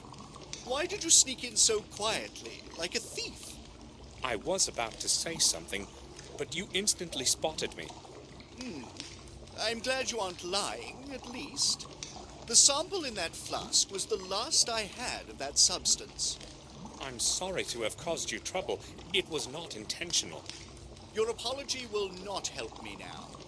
I urgently need that substance for an experiment I'm planning to carry out this evening. How can I help you then? Would you want to? I'll try. Great! The flask contained an EX52 oxidant. It's neither uncommon nor expensive, but it was my last bit, and I'm not getting any until a new package arrives next week. Next week? Well, this place is just too far away from about everything. You cannot even get a stain cleaner in the surrounding villages. So where am I supposed to get a hold of this oxidant? I'd tell you if I knew. You could try Leechdale, but you would have to be back by dusk. You should be able to be here on time if you hurry. There's a drugstore in the square. That's where you want to go. Okay, I'll see what I can do. It's a boron oxidant, EX52. Write it down. Make sure of the color, a vigorously saturated blue. You can't possibly confuse it with anything else. I understand. And now, please excuse me. I have a lot of work to do. Boron oxidant? Oh, great.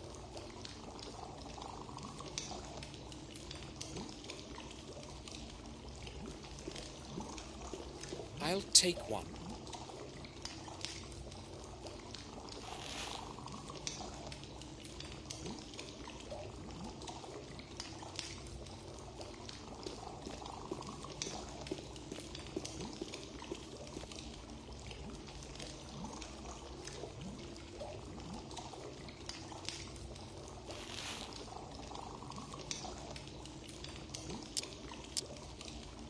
This is what is left of the oxidant that I must get somehow. The label reads, Oxidant EX52.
I'll fill it with water.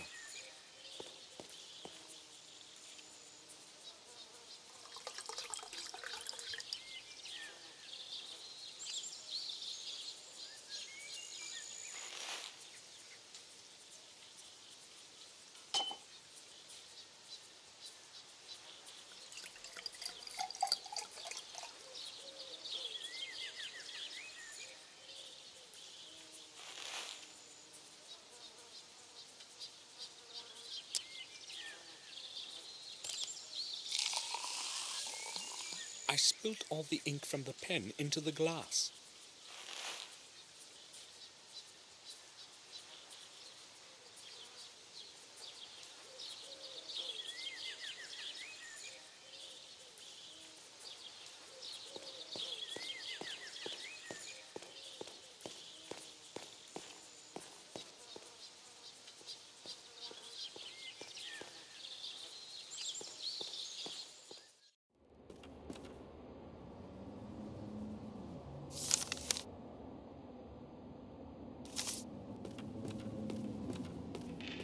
Apparently, no fire has been started.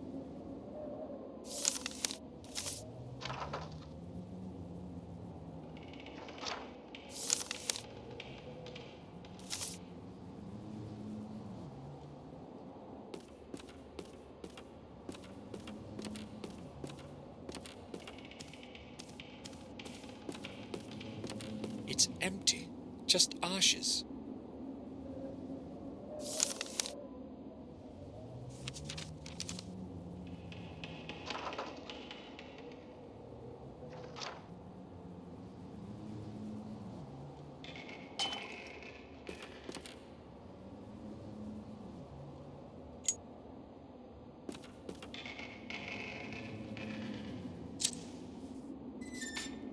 It lit up.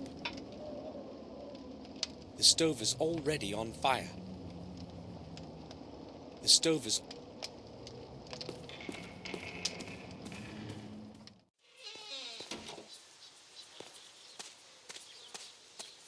Someone dropped it here.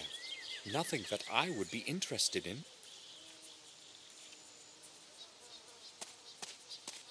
These boards seem newer than the other ones on the house. Someone must have mended the hole recently. The staircase doesn't look very stable.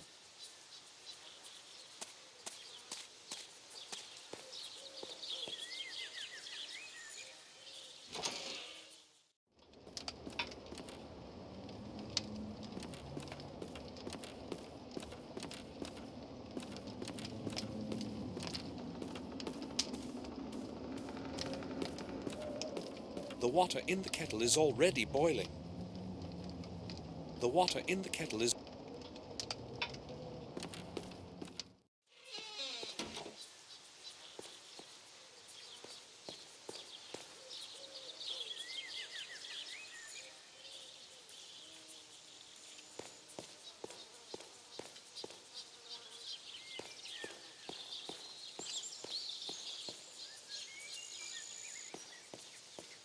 Just turning the faucet. I don't need to wash any...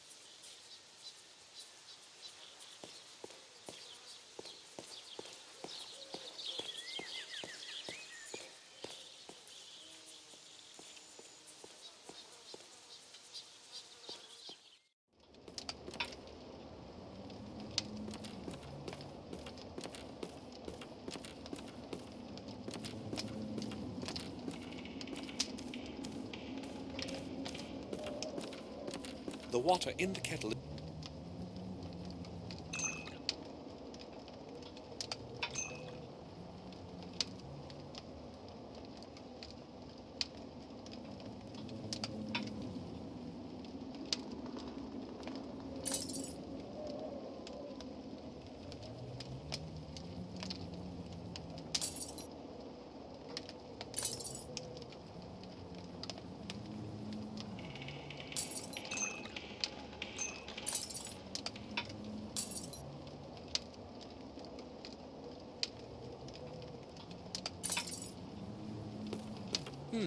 Let's try something.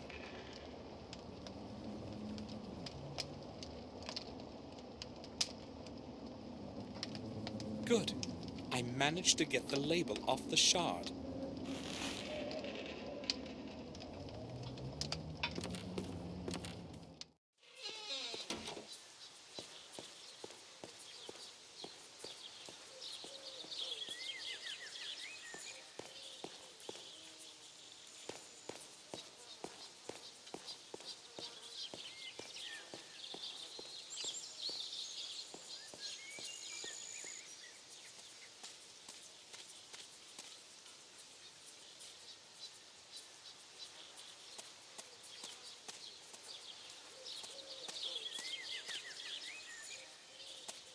May we talk? What do you want? So what is with the doorbell?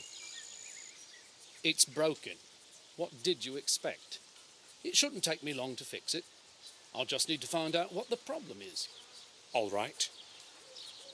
I think I'll go now.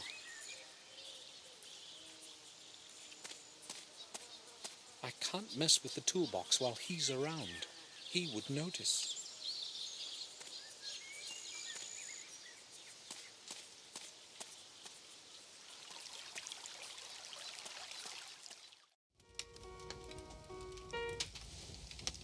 Oh, Samuel.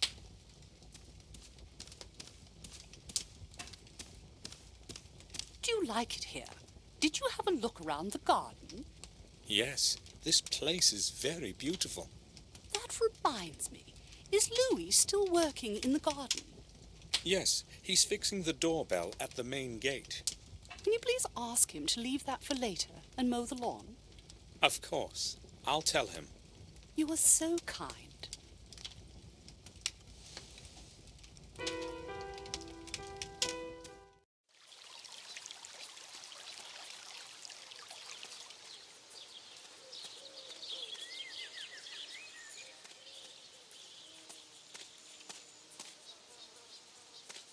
May we talk?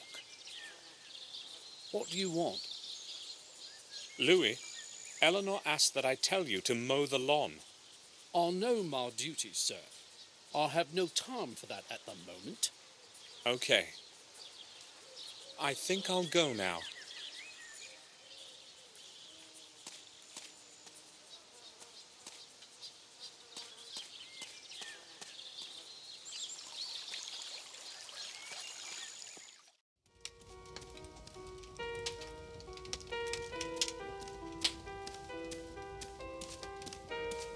Pardon me, madam. I need to talk. Yes. Go ahead.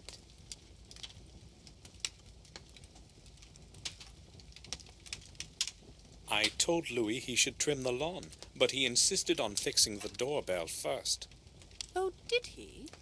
He's hard-working and reliable, but sometimes it is difficult to get him to leave work that he has begun.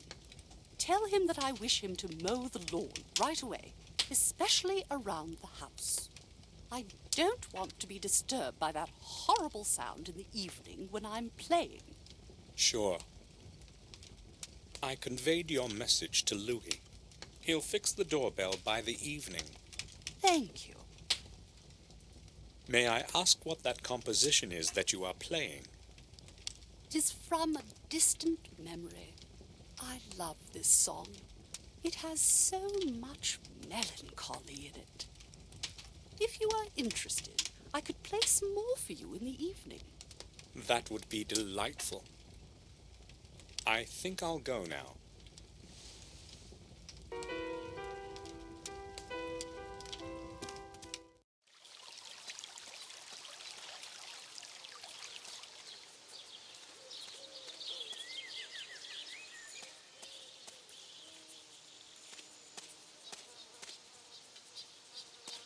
May we talk? What? Louis, Madam has explicitly ordered that you start to mow the lawn. Really? Oh, well, I'll do it by this evening. You must be finished before it gets dark. Madam does not want to be disturbed during the evening. Right. I'll do it as soon as possible. I think I'll go now.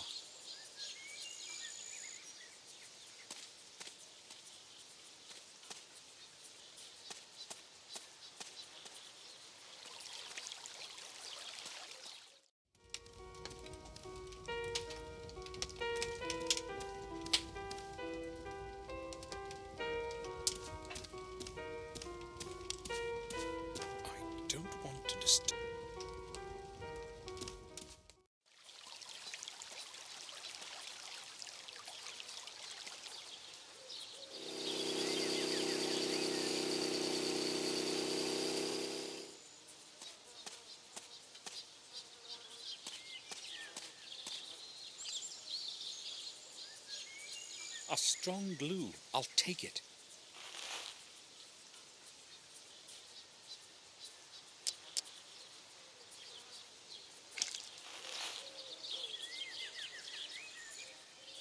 This should be it. The oxidant is ready. I just hope that Richard won't be examining the contents too closely.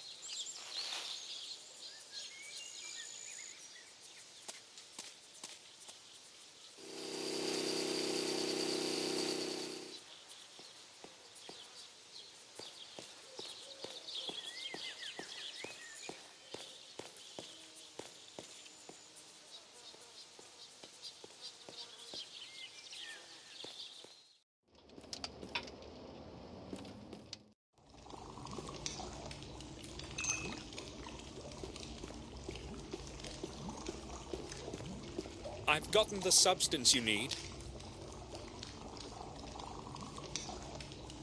Oh, did you? Excellent, excellent. I'm surprised you're back so soon. You must have hurried. Well, yes. No matter. The important thing is I can go back to the original variant. Thank you, young man. You have helped me a great deal. Oh, it was nothing. I only hope Richard doesn't find out about the oxidant before I'm long gone. When did you last see William? Oh, that must have been many years ago. I would have to try to remember. Some 8 years back, I would say. Why are you asking? He was here about 2 years ago. Did you not see him? Was he? No, I have not. I am not interested in these family visits. You see, I have a lot of work. Have you any idea what this could be? I haven't. But it's silver. I don't think I can tell you anymore. I'll leave you to your work then.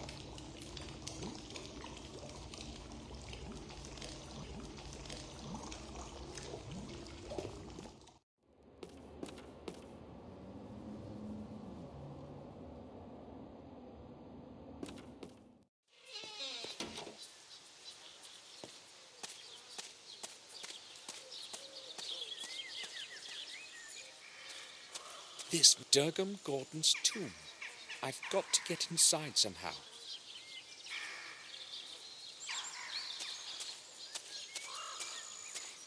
Part of the stone fence that the wall could no longer bear. It's sinking into the earth, saturated by the swamp.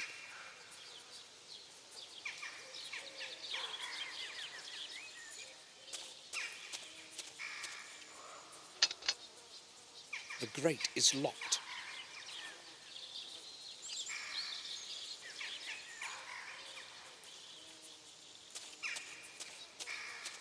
The swamp in the rear part of the garden could be quite deep.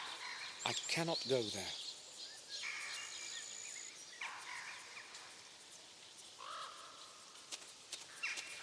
Strange. The soil here is of different color than anywhere else in the garden. It must have been here for hundreds of years. It may be as old as the ruins of the church behind it.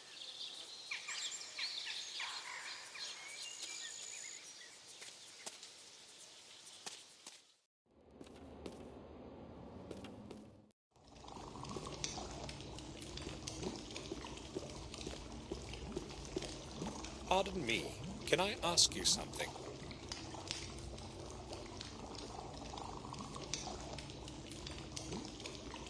Yes? Do you know who has the key to the grate of the tomb by the swamp? You want to go inside? Maybe. I can't help you with that. There's only one key as far as I know. And I haven't got it. Who then? Don't know. I'm not interested in the past. Ask my wife. She looks after the place. Or try Louis. He has the key to every lock around here. Thanks. I will. If it's Eleanor who has the key, I have a problem. I have no choice but to try Louis. I'll leave you to your work then.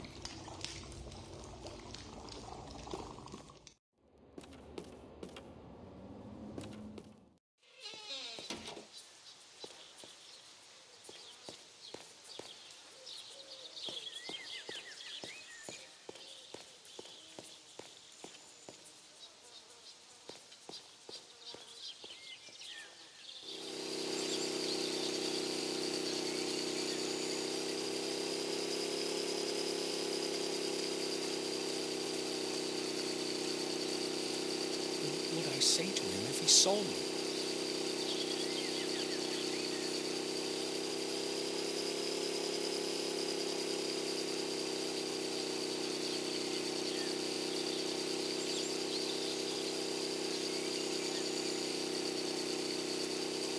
The freshly mown grass.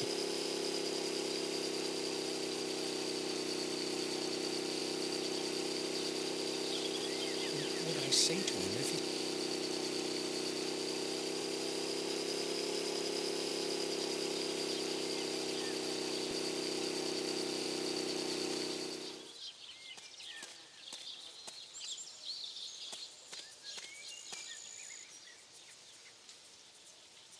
A firm wire.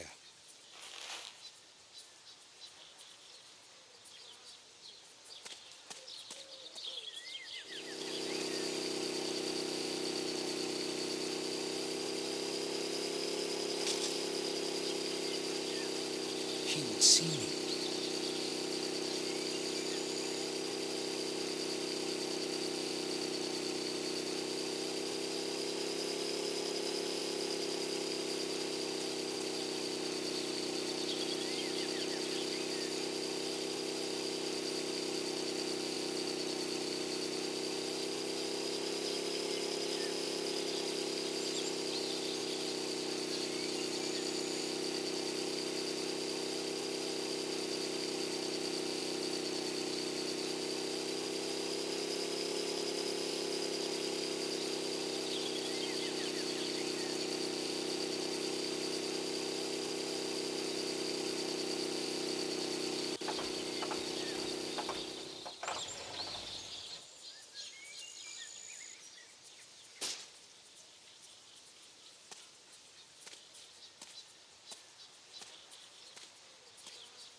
Bundle of keys. Great! I'll borrow it for a little while.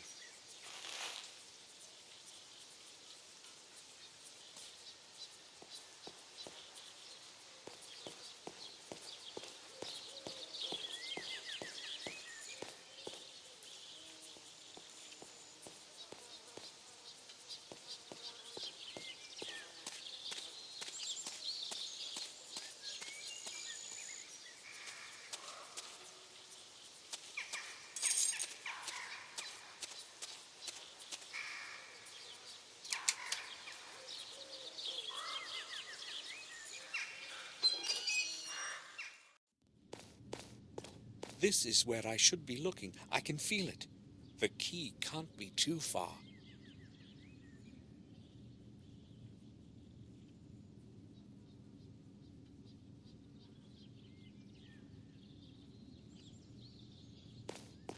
I can't see any lettering, not even a name. The writing has probably decayed over time.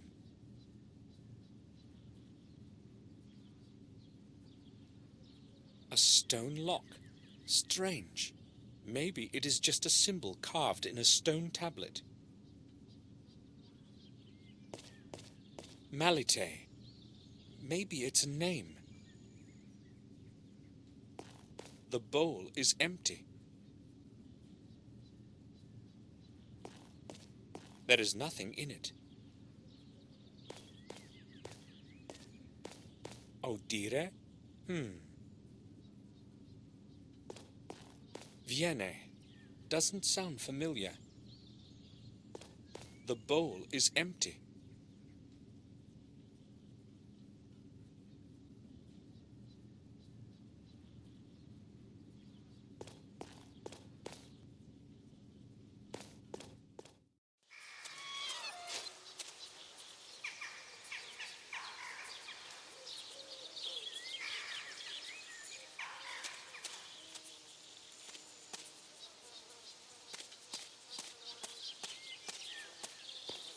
D and J.B. Fraser. These names don't ring a bell.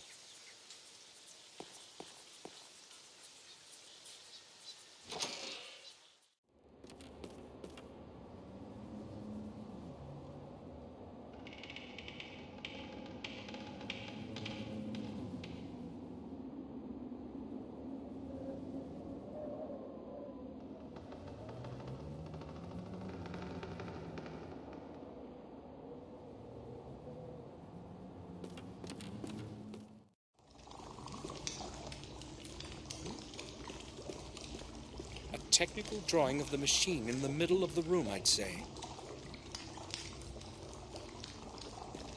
Various scientific volumes, physics, astrophysics. Nothing I'd be interested in.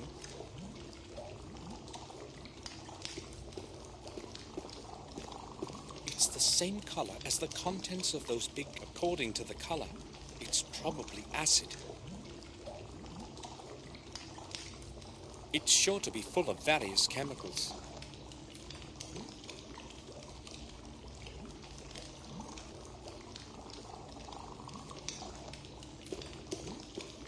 Do you have a moment? Hold on.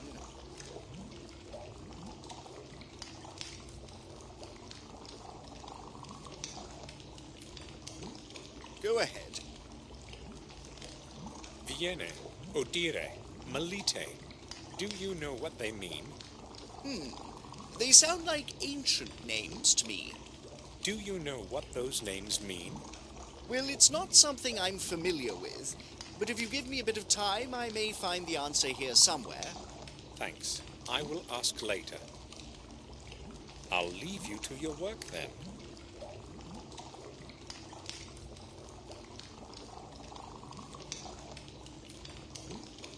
I'm not opening it. I didn't put anything there.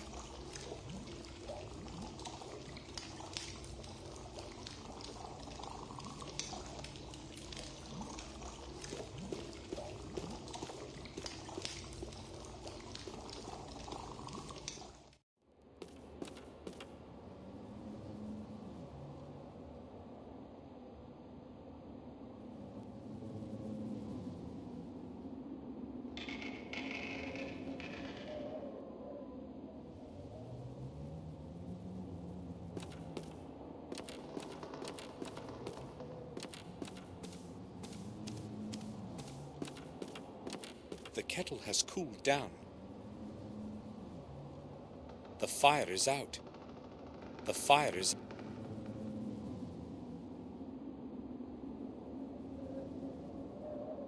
The kettle has cooled...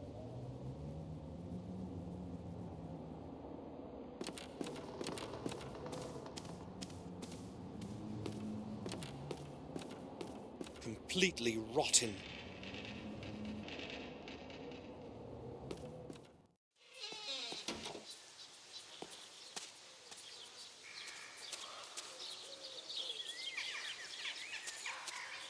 Strange.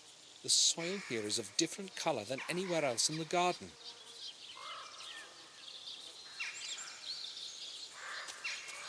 An old carving in the stone tablet reads, Durgam Gordon, 1523. The rest of the carving is illegible.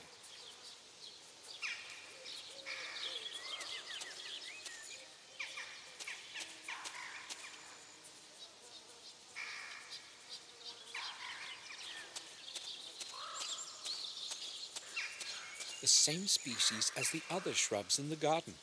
This one doesn't blossom, though. Strange.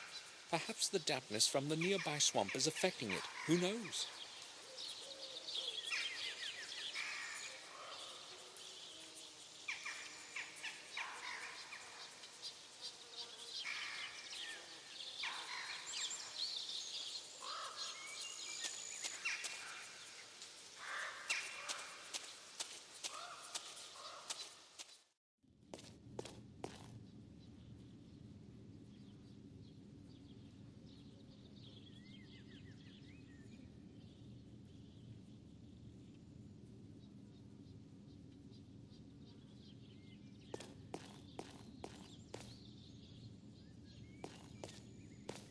A stone lock.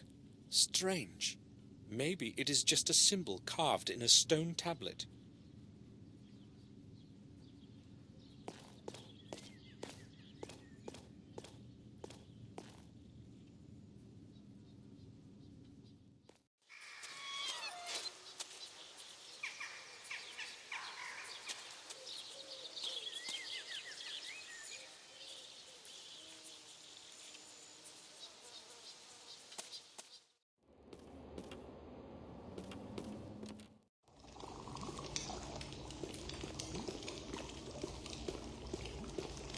I would like to ask you something, Richard.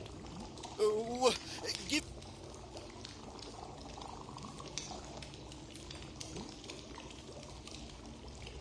I'm listening. Have you figured out what the 3 words mean? Not yet. It's going to take me a while. I've got to finish something else first. I'll return later. I'll leave you to your...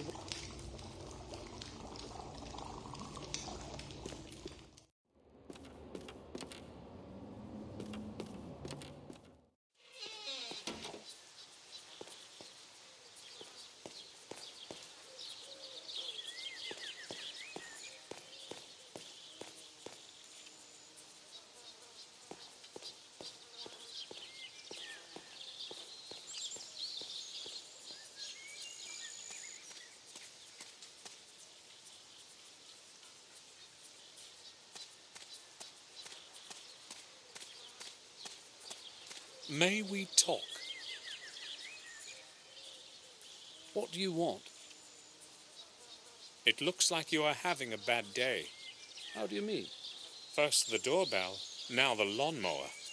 Well, at least I've got something to do. I was planning to adjust it a bit anyway. I think I'll go now.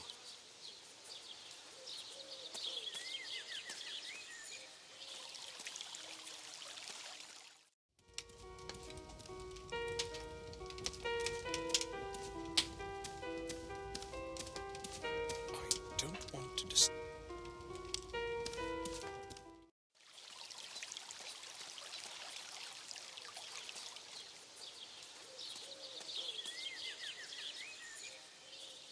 What would I say to him if he saw?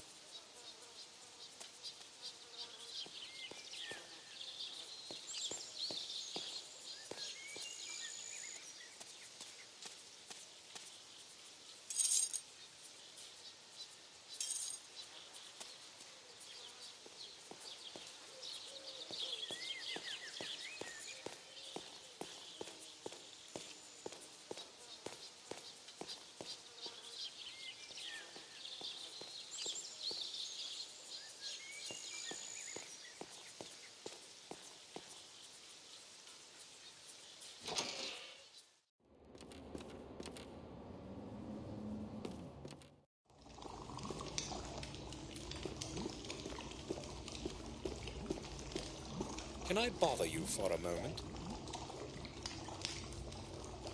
I've got quite a bit of work to do. Have you figured out what the 3 words mean? Not yet. It's going to take me a while. I've got to finish something else first. I'll return later. I'll leave you to your work then.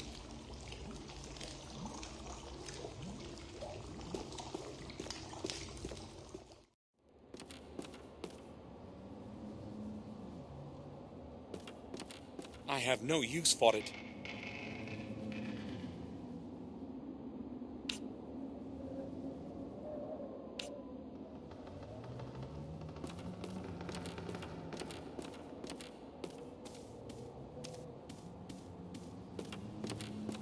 The kettle has cooled.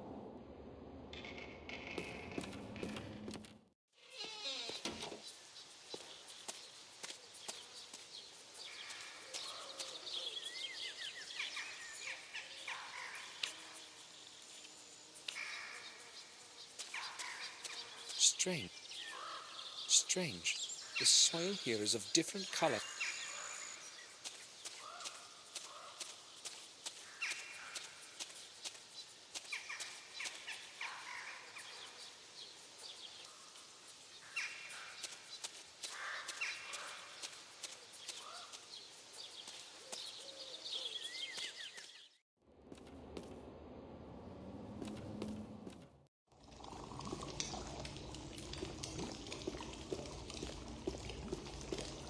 Pardon me, can I ask you something?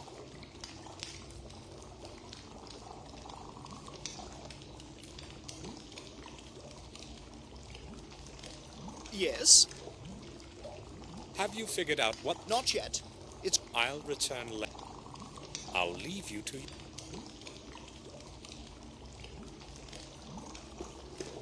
I've never seen anything quite... The whole thing is...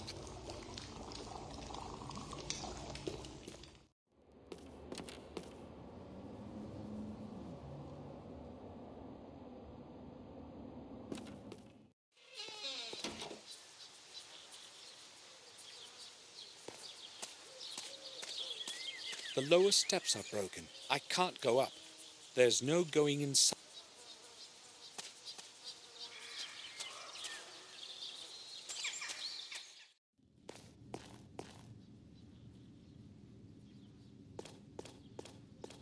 The bowl is empty.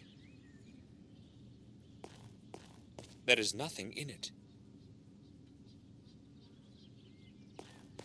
The bowl is empty.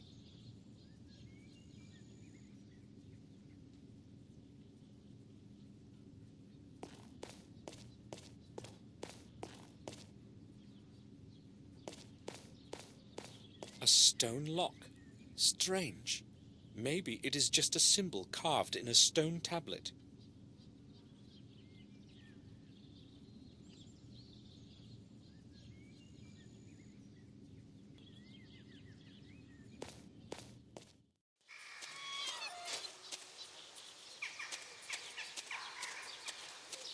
Strange.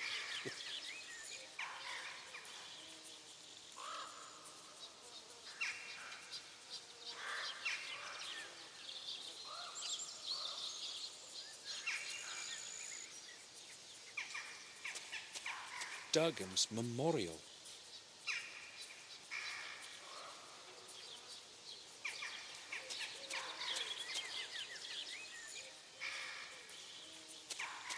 Strange. The soil here is of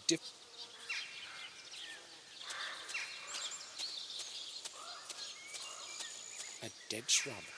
Nothing interesting.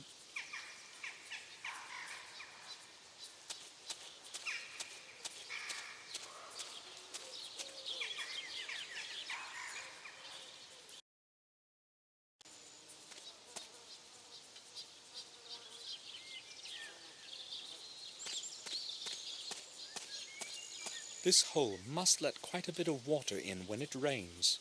If Richard stays in this house, it's certainly not in the room with the hole in the roof.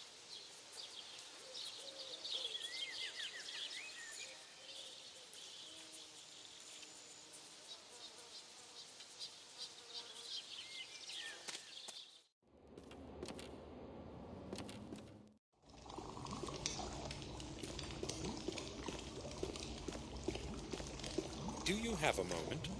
Hold on.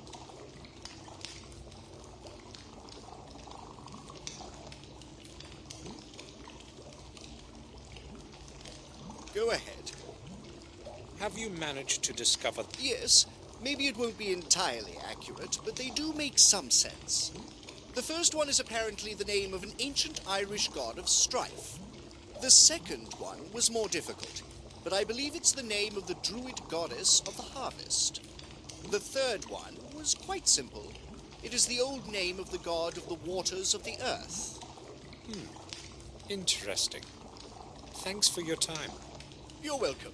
It was actually quite entertaining to go through the dictionary again. I know of you from some old newspaper clippings. A write-up of your research on mammal blood. That was a very long time ago. Nowadays, I only do electrochemistry. I need something from you. Would you help me? From me? What would that happen to be? I don't know how to explain this properly, so I'll be direct. I need some blood. An ounce or so. What? Well, that really cannot be exactly easily explicable. You have all sorts of chemicals and substances around here, so it occurred to me... that I might have this as well. Well, hold on. I'll probably be able to fish something out for you. There should be some leftovers from my former experiments in the freezer here. An ounce shouldn't be a problem. Oh, so I can have it? It's all yours. Take it for whatever you need. Should you need some more, or maybe human? Well, I just ran out of it. Very funny. I'll leave you to your work then.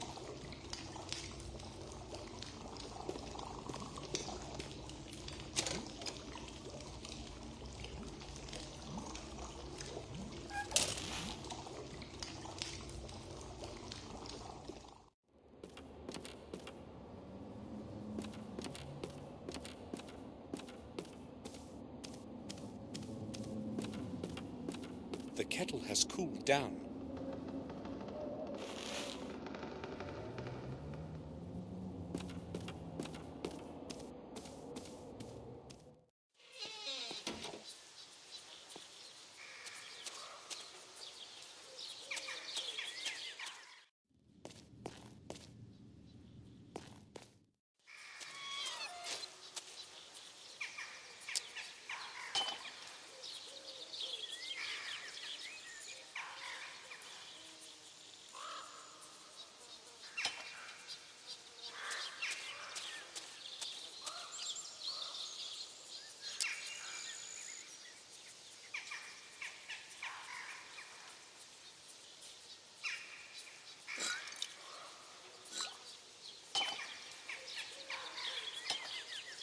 A kettle.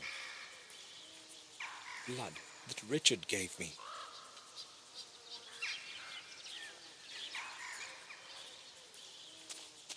Strange. The soil here is of different color than anywhere else in the garden.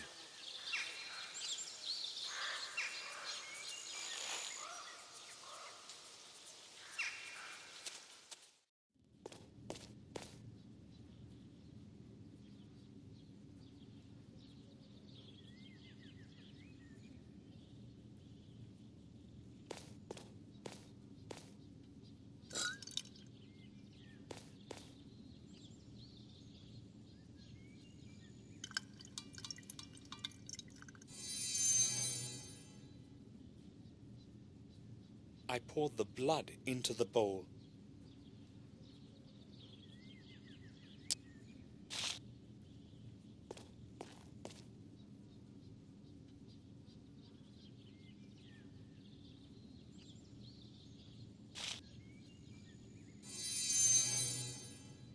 I poured the soil into the bowl.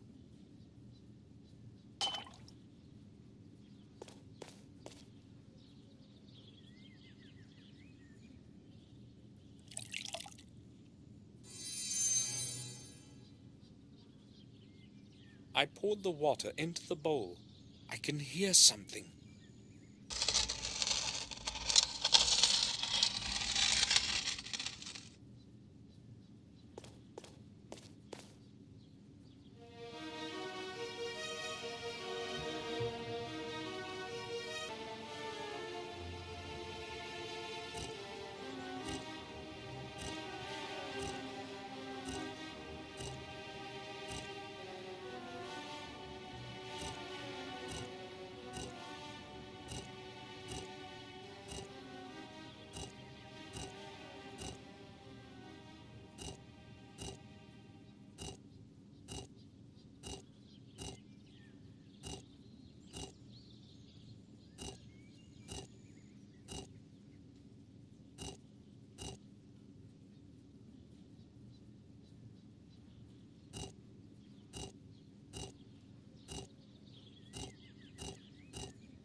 That's it. The Zodiac is the right combination.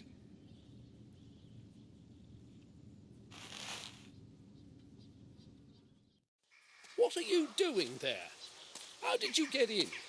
Give me those keys, for God's sake. I just wanted to see the inside of that chapel. Nobody is allowed to enter it. If Madam learned you were inside, it would be my fault. Guarding this place is one of my responsibilities, and Madam is relying on me to do it. If you don't tell her, she won't ever know. Well, you're lucky. I would get in bigger trouble than you for letting you in there.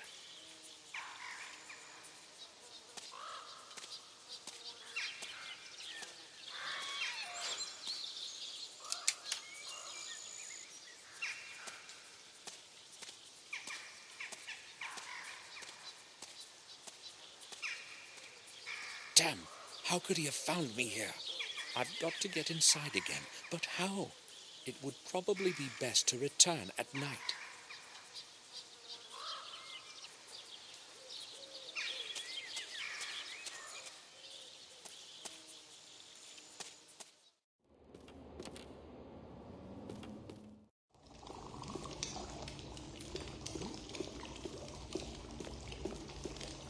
I would like to ask you something, Richard. Oh, give me a moment.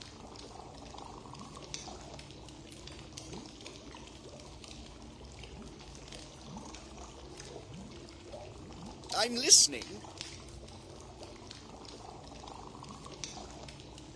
Do you remember our talk about the tomb? Yes, I do. Did you manage to get inside? Yes and no, but I still want to examine it thoroughly. You're starting to interest me, young man. Why have you come to Wales anyway? And why are you so interested in our tomb?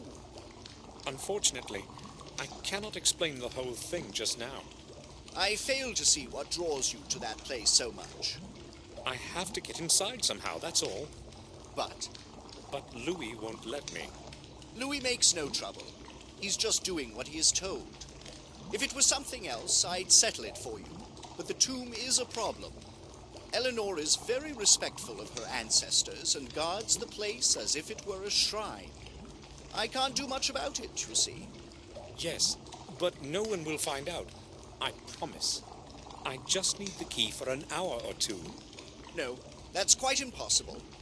Eleanor takes the key from Louis in the evening and keeps it in her bedroom for the night. What do you suggest, then? Me? Well, maybe. I can't promise anything, but if you help me out, I'll make it easier for you to get inside. I'll do what is needed. So what's the plan? I'll explain everything later, but I have a couple of rules. First, you will come down here when it's dark. Second, you must not tell anyone. Why are you doing this anyway? You mean why am I helping you? I have my reasons, just like you have yours. So, how is it? I will do anything if you get me inside. All right, we have a bargain then. I'll leave you to your work then.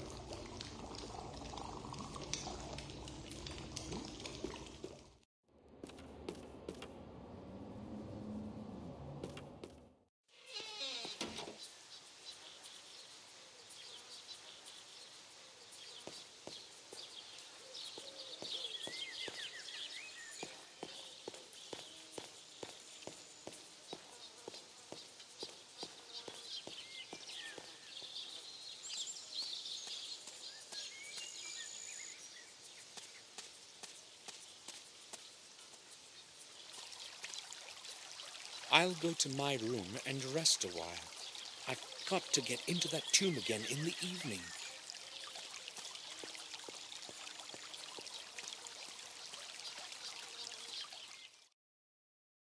I waited until the last sound had quieted in the mansion, so I could be sure I could leave my room unnoticed.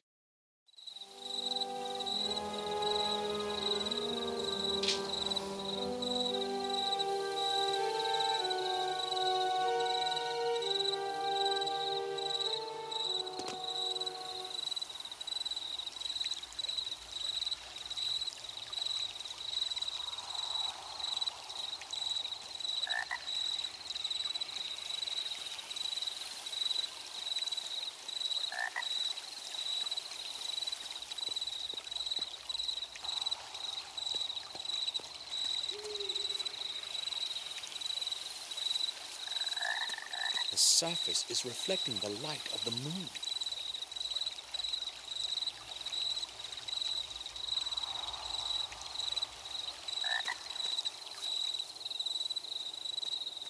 This place looks entirely different at night.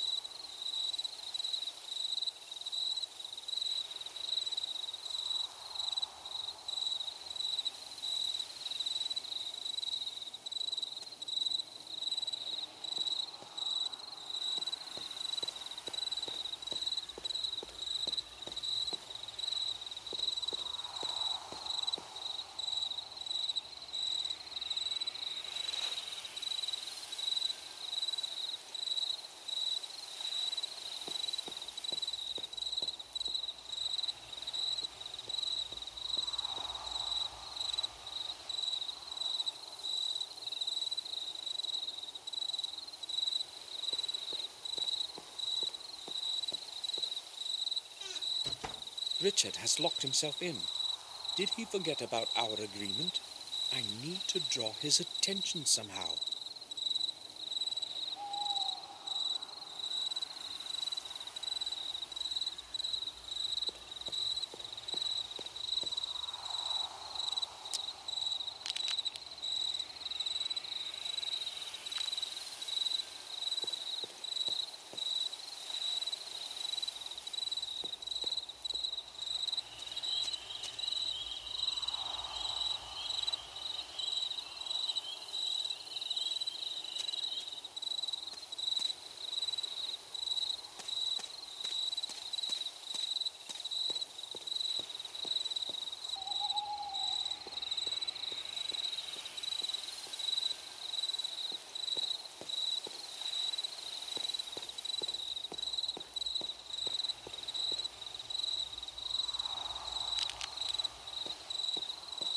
I'll try to hit the window.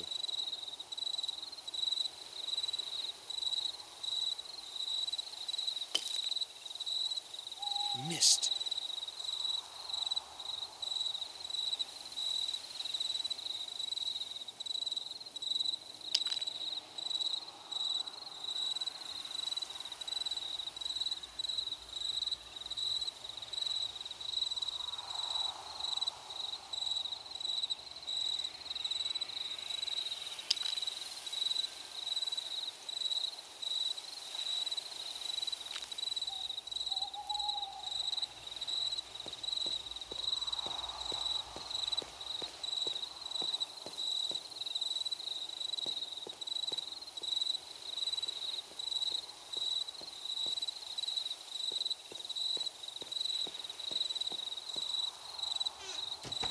Locked. This time, the key isn't there.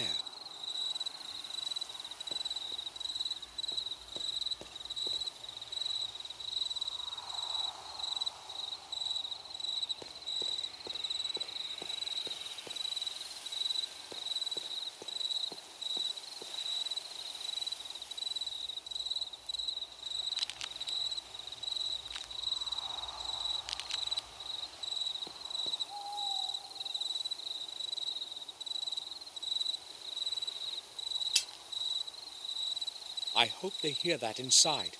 I'd better go to the door quickly.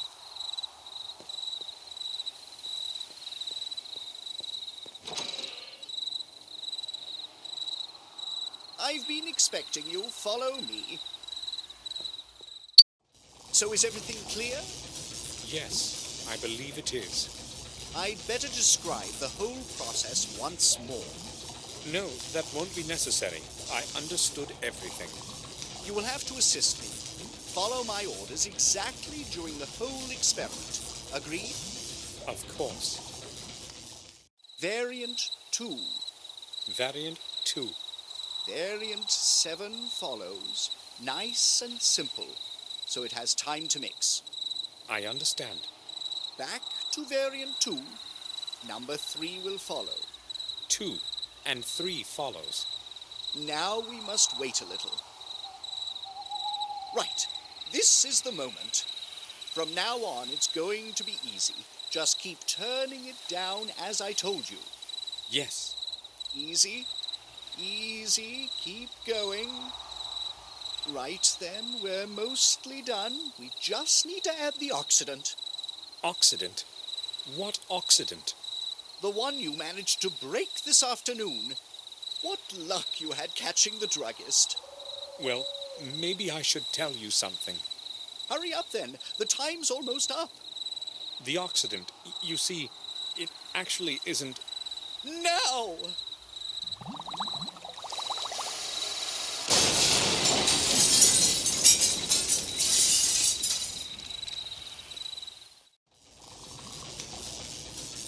How could this happen?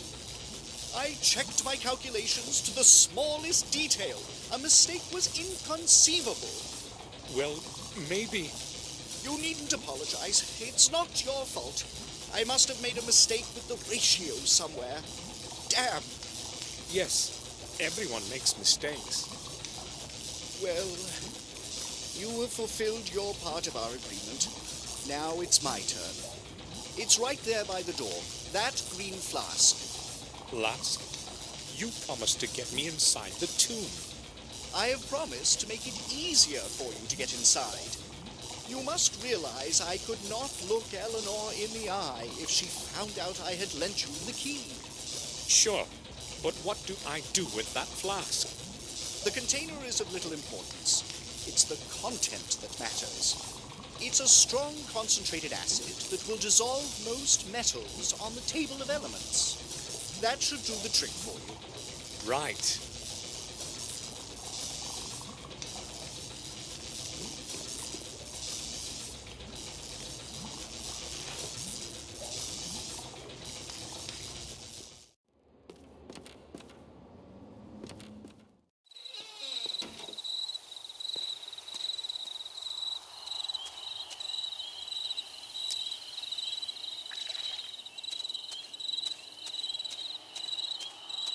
We'll see how strong this acid is. Very well. The lock has fallen off.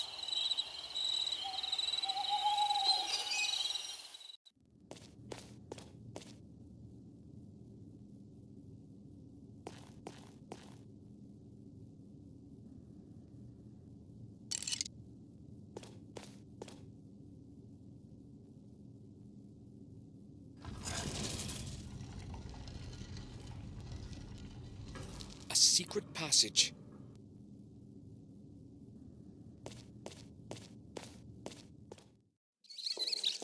I can't go any further. The tomb is locked like a safe. At least I know I'm approaching my goal.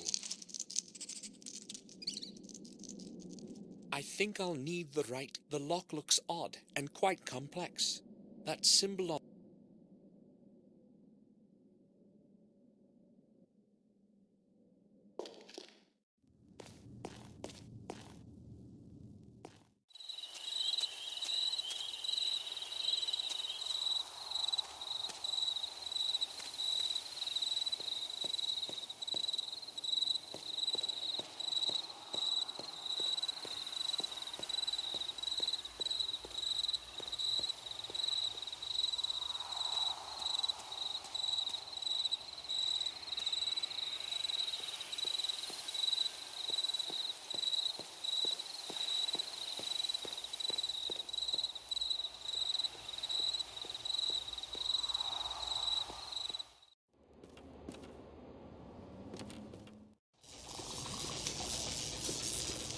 Can I bother you for a moment? I've got quite a bit of work to do. Hurry up. There is a symbol of a very unique cross-like shape in the chapel. Would you happen to know anything about it? Oh, I think I know what you mean. It's an old symbol of the nobleman of the manor. It's strange, though. I've never noticed it there myself. Eleanor has got the only remaining one in her jewelry box. I'd like to see it. Where exactly is that box? She tends to keep it nearby. It's probably somewhere in the main hall. The mansion will be closed for the night. Take my key from the table over there. Thanks. I'll leave you to your work.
The bottom part looks exactly like the opening in the grate of the underground tomb.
This must be Durgan's tomb.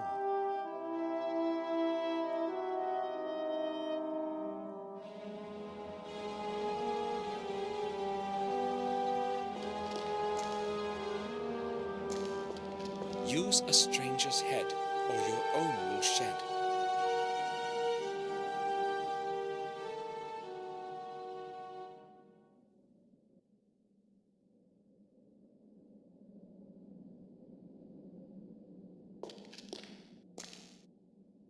They've all been chiseled from stone.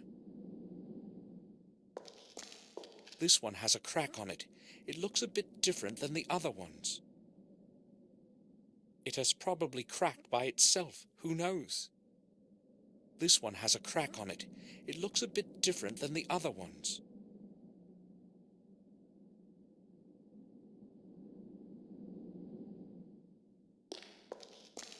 Except for their size, there is nothing special about them.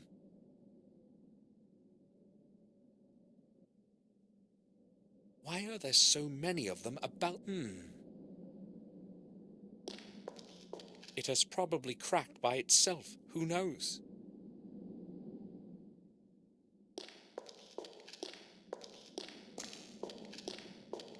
The curtain of steam makes it impossible to estimate the distance to the bottom. The floor may have collapsed deeply. I'd better hold back.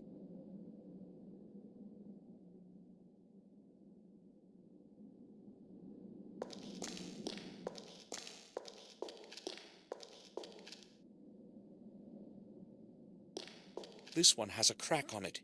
It looks a bit different than the other ones.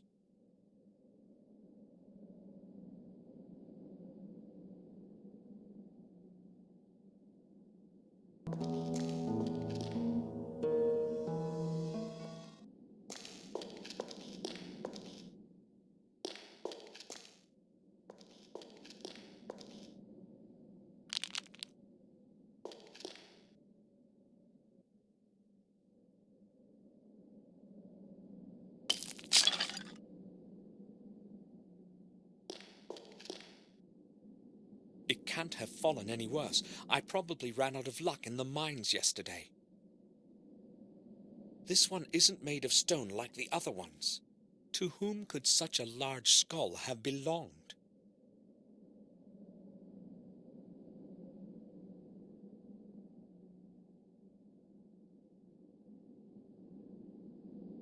Damn, it's too far. I can't reach it. It's too far.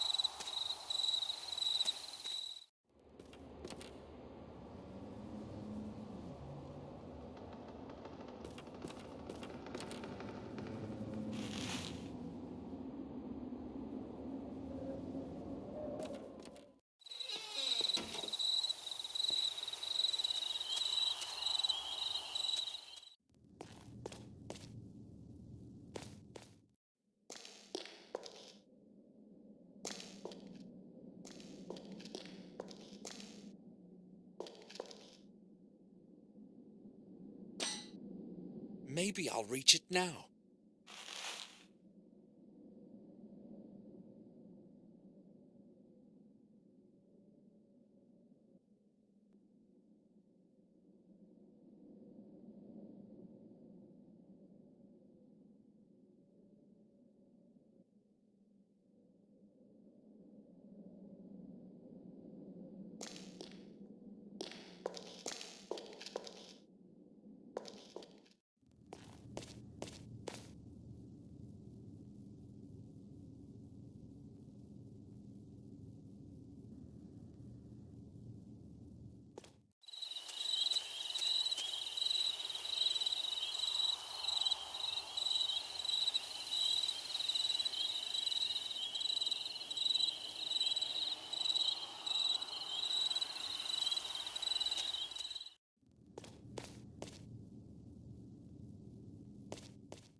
That sound!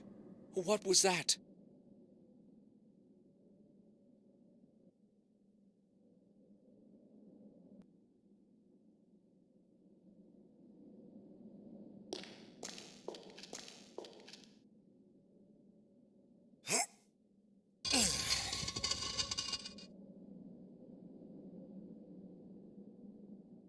Duggan Gordon.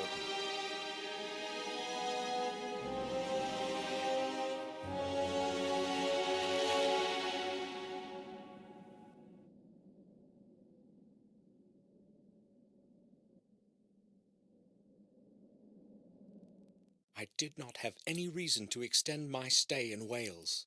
The next morning, I said goodbye to Eleanor and returned to Black Mirror.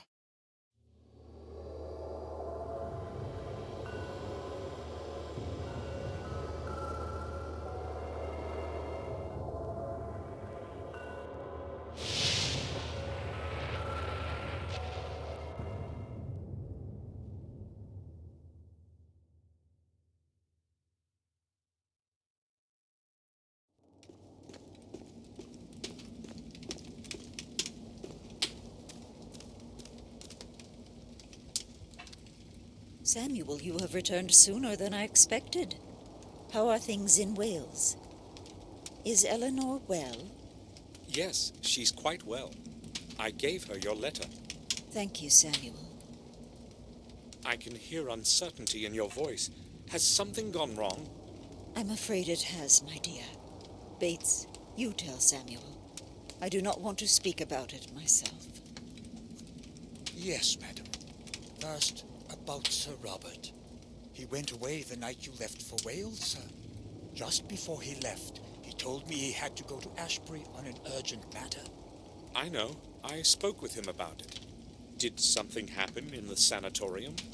Unfortunately, sir, I do not know. Sir Robert did not return home that night. In fact, we have had no news of him since then. Maybe he had to stay there. He told me he had a lot of work. That is what we thought too, but the head nurse told us he left the gates of Ashbury just before midnight. That's strange indeed. He would often stay at the sanatorium for several days in a row, but he would always let us know. We do not know what could have happened. Bates, do not speak like this. I'm sorry, madam. I did not mean it that way. We'll wait until this evening and then call the sanatorium. Maybe Robert will have returned by then. Bates, you started to say, first, about Sir Robert. Is there anything I should know? Yes, sir. I just don't know if I can speak about it in front of madam. Oh, go ahead, Bates. The thought is inevitable anyway. All right, then. Detective Collier showed up this morning. I thought he had come because of Henry's drowning, but I was mistaken. Someone from the village found a body of a boy in the woods. Collier came here to inform us only. This time he spared us his questions. A body of a boy? What happened to him? Detective Collier suggested that the boy had been killed by the wolves. Did he mention the place where it happened? No, I did not want to ask him about anything. Oh, I understand. Too much evil has come to us within the last 2 days. Do not know what is going on, Samuel. Now, please excuse me. I do not want to talk about this any longer. Yes, I understand. I'll probably go to my room. I lit up your fireplace already this morning, sir. It's very cold today. Robert said something about a runaway patient before he left. Robert and that boy. Indeed, some very strange things have been happening around here lately.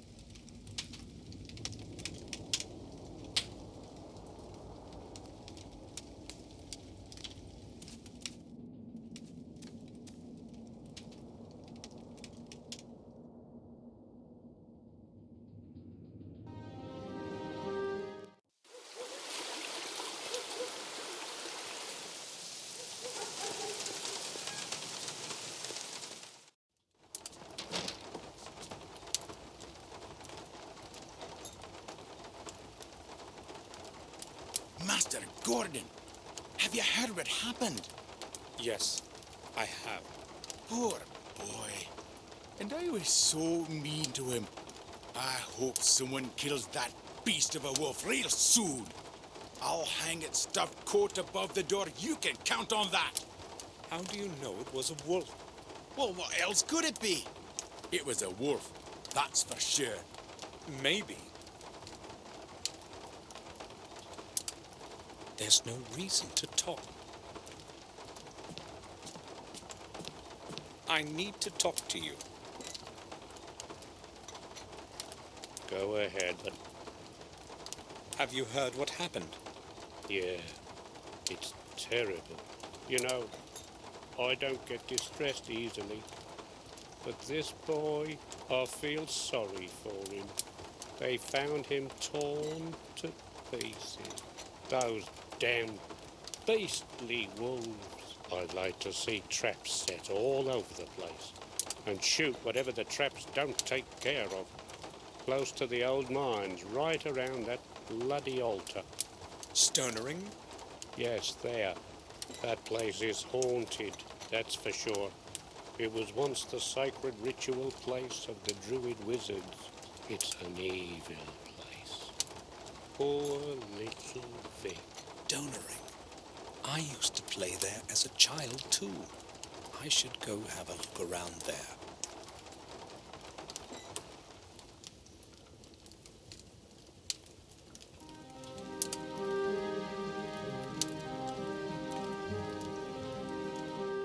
From Willow Creek, I set my steps towards the dark woods at the edge of our manor. My thoughts were with the ritual place of the ancient druids, Stonering. Mr. Gordon, may I ask what you are doing here? Why have you come to this place? I heard what happened, and I wanted to see for myself. I don't like what's been happening at all. You don't mind, do you? No, it's all right, as long as you do not impede my investigation. Strange that we should meet again at a place where the tragedies occurred. Don't you think? No, I don't. I'm trying to understand what is going on here. Just like you. This is police work, Mr. Gordon. Things have been getting more and more complicated recently, and I don't need more added confusion. No offense intended. None taken. I quite understand. Can you at least describe to me what happened? Well, since you've come this far, I suppose I should tell you what I know. But first, you tell me what you already know, so I'm not wasting my time. I only know that they found the body of a young boy here, and it appears that he was killed by wolves. Then you know almost all that I do. There's not much more I can add to that. The boy probably wandered too far from the village last night. Very imprudent. When the wolves attacked him, he was trying to escape. Unfortunately, the furious beasts got to be lucky lamb. You know the rest already. Don't you find it odd that the bloodstains are only on that big stone in the middle? I'd say the boy was trying to run to a higher place, but it was no help. That's all I'm willing to tell you. Gordon, I don't want you to speak about this with anyone else, you understand?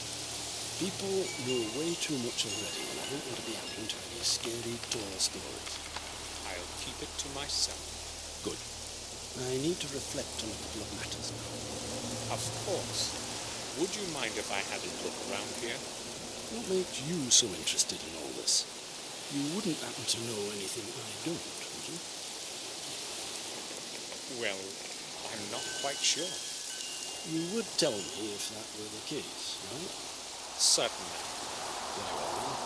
Do whatever you want here. I have no reason to ask you to leave. Have you found out anything new about Henry's death? Yes, a new fact has come to light that has made things clearer to me. I was just about to close the case, but then I spoke with the pathologist. Dr. Herman? It seems that Mr. Stanton did not die by suffocation, or drowning for that matter. How did he die then? Herman has not been able to determine the exact cause yet. He has not arrived at a conclusive assessment yet, so I gave him some more time. What's certain, though, is that Stanton's lungs were not full of water, as is common with drowning. You see what this could mean if it were confirmed. Not quite, Detective. It would mean that he died somewhere else, and his body was carried and dumped into the fountain. Another murder, then? Doubtless, should Herman confirm his theory. I will not tell you anything else. You are more than necessary already. I would, however, like to ask you something. Just a routine, you see, Gordon? Yes, go ahead. I have only one question. Where were you yesterday at about this time? Well, if you must know, I was visiting my relatives at a remote manor in Wales. And what was the purpose of that visit? Well, just family visit, nothing special. Why are you interested? Just a routine question, Gordon. That's all for now. All right.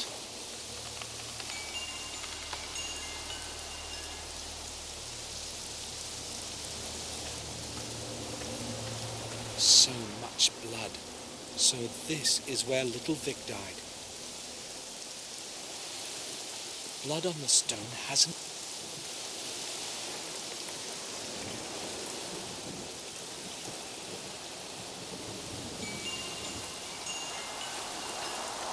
There are many such as these in the forest.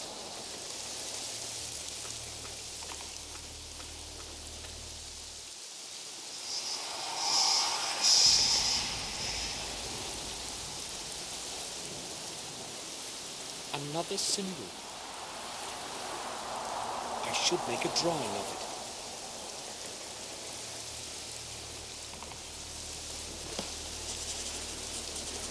Done.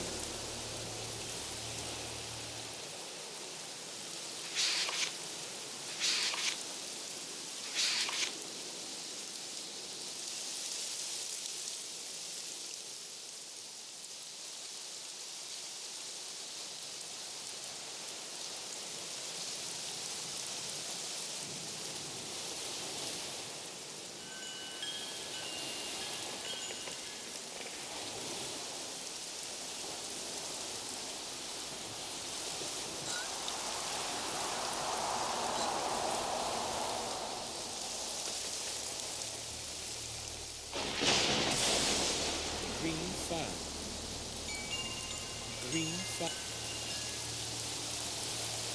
A small piece of cloth is sticking from under the leaves. The detective probably doesn't know about it.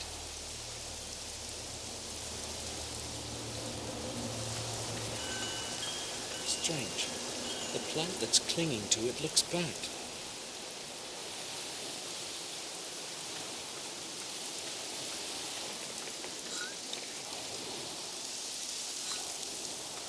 The third stone in the triangle.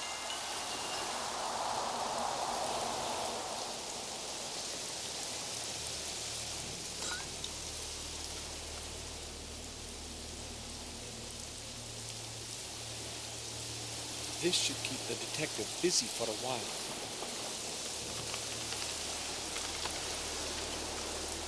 Detective? Yes?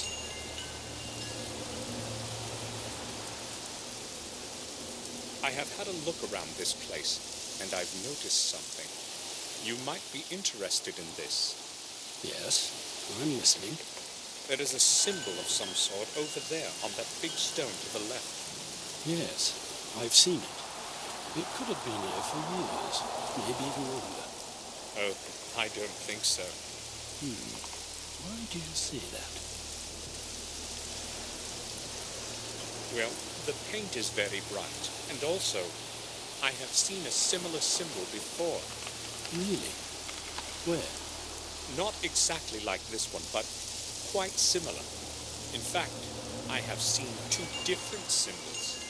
The first one on the old tower of our castle, and I noticed another one on the fountain where Morris found Henry.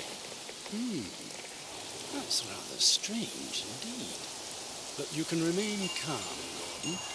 I know from experience that often even the strangest things sometimes have little meaning. To me, those are just old signs. Who knows? Maybe they were used in the past to mark something that have long been forgotten. There might be dozens of them across the manor. Maybe. I doubt they have any connection with the case. I'm not so sure about that. I found something that may interest you. There is a stain here on the stone behind you. I think it might be blood. Where exactly is it? Right behind you, on the right. Oh, thanks for warning me. I didn't notice it at first. You're welcome. Here is my chance. I have to pick up the handkerchief while he is distracted elsewhere. Green fern. The Gordon symbol is embroidered in the cotton. How could the handkerchief have gotten there?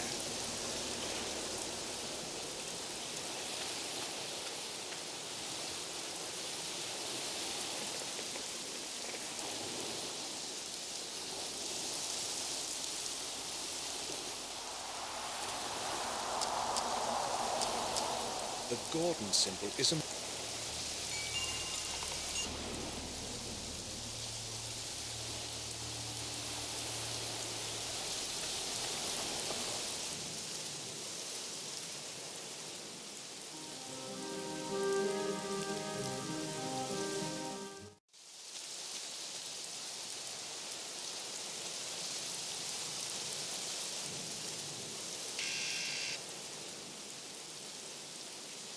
Yes?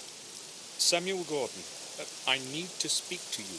Yes, come in. I am downstairs.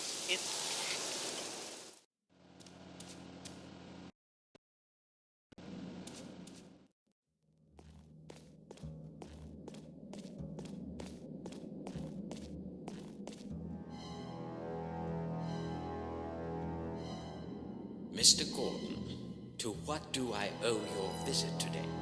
Good afternoon, Doctor. I have come to ask you about something. Oh, would you believe that does not actually surprise me? In fact, I sensed that you would show up. You have come because of that poor boy, correct? Yes, mainly. So, what do you want to know?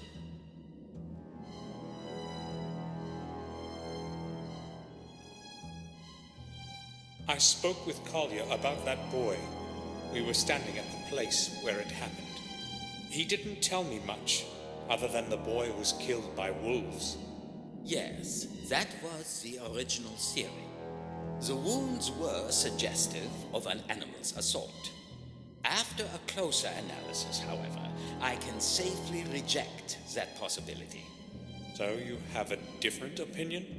Yes, I have. The cause of death was severe blood loss and critical injuries of numerous organs. No animal living in these lands would be capable of doing this. Not injuries like these. What about an entire pack of wolves? The signs on the body are clear.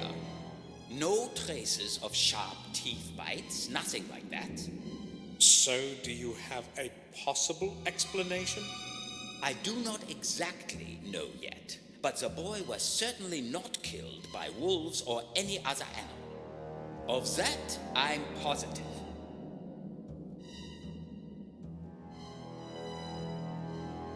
Tell me, when did you last see Robert? Some 3 days ago, I think. If you are looking for him, it is best to call the sanatorium. He is there constantly. No one has seen him in a while, and Victoria is becoming worried. I just wondered whether he had been here lately. Oh, he has not been here for quite some time. But then again, there is no purpose to his visit as far as I can tell. The last time I saw him was after William's funeral and not since. If you hear anything about him, please let us know. Certainly. Dr. Herman? Yes? Have you found out anything new regarding that strange thing you told me about?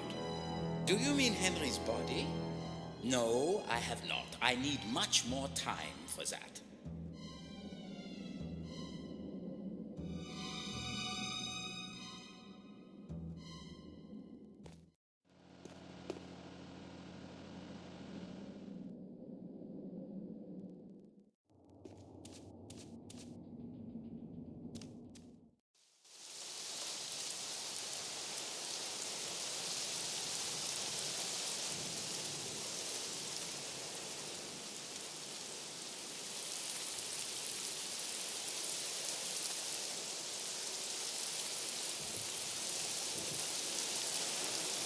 There's a letter in it.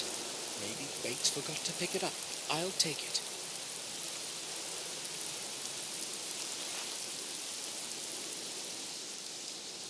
Dear Father, hopefully it will be your hands that my letter reaches first. I cannot endure staying locked away in this horrible place.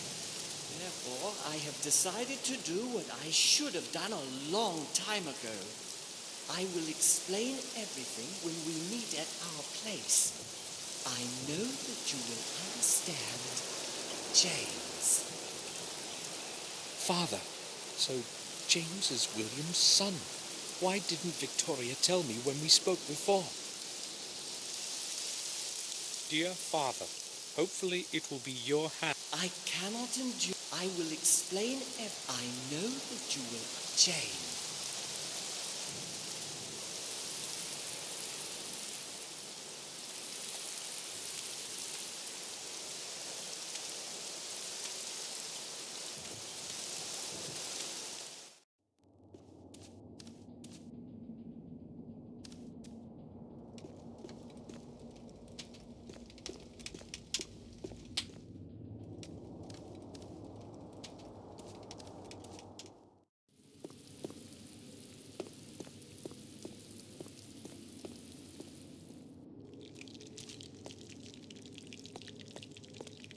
Bates.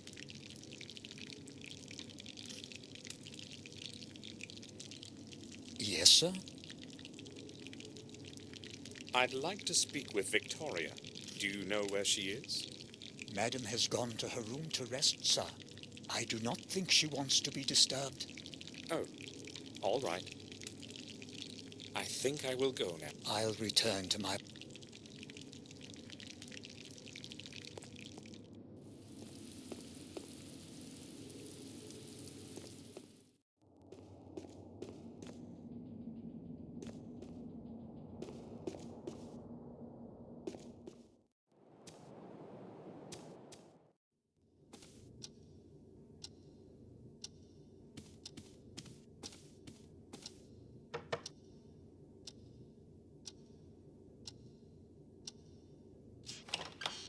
May I speak with you for a while, Victoria?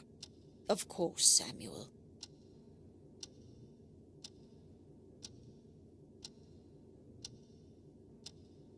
Victoria, I found a letter in which James writes to William.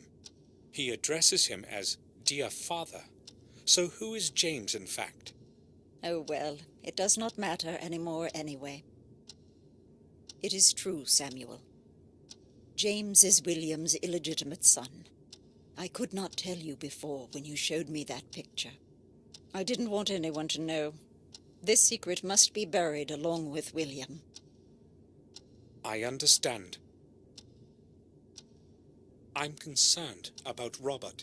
I appreciate your concern. I spoke with the sanatorium's head nurse a few minutes ago. She had no news of him whatsoever. I'm worried, Samuel. Something strange is going on. I fear something may have happened to him. I'm sure Robert will manage. Do not underestimate this, Samuel. He is my oldest son, and then I have no one left but you. I'm quite sure nothing has happened to him. Everything will get sorted out soon. I hope you are right. I cannot wait in uncertainty any longer. We must do something.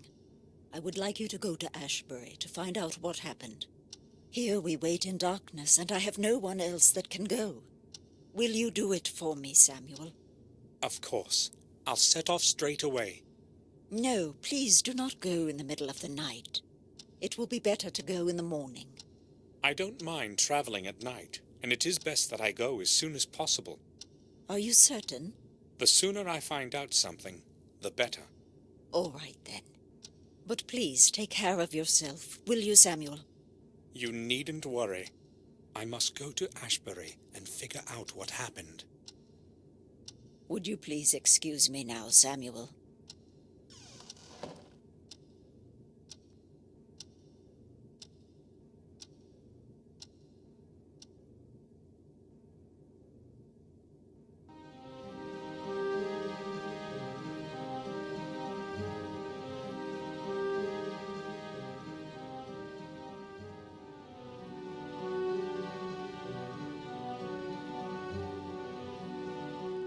I set off for Ashbury to find out why Robert hadn't returned yet. Someone has to know something about him there. The Ashbury Sanatorium, the place of laments as William used to call it.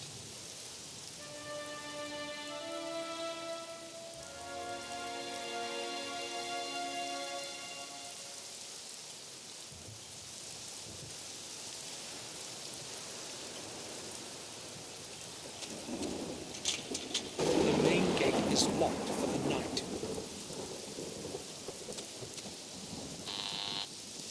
Hello? I know this is an awkward hour, but can you let me in? I would like to visit one of the patients. We do not allow anyone in at this time. I'm sorry. You will have to come during regular visiting hours. Tomorrow will be too late. Please, let me in and I'll explain everything. Oh, are you a doctor? No, I'm not. Who have you come to visit then, in the middle of the night? I've come because of Robert Gordon. He is the director here. Yes, I happen to know who's director here, Mr. Samuel Gordon. I'm sorry. I forgot to introduce myself. Very well then. I'll make an exception, Mr. Gordon. Push the gate open when you hear the buzzer and go straight to the main entrance. I will be expecting you in the lobby. Thank you.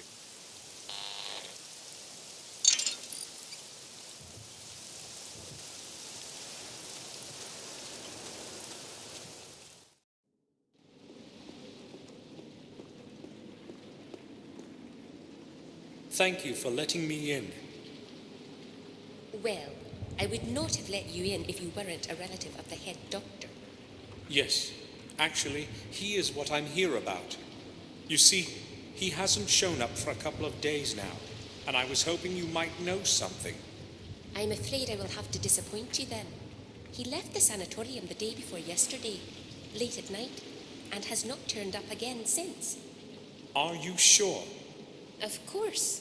I have been on duty every day. What time did he leave? Around midnight, I believe. He always leaves quite late. He has had a lot of work to do lately.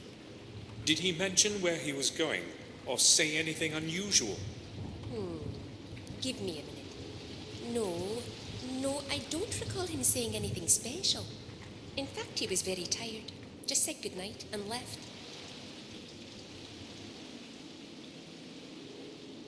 I would like to visit a patient named James. Can you show me to his cell? No, that's not possible, Mr. Gordon. Can't you let me in? Unfortunately, you will not be able to visit him, no matter what I could or could not do.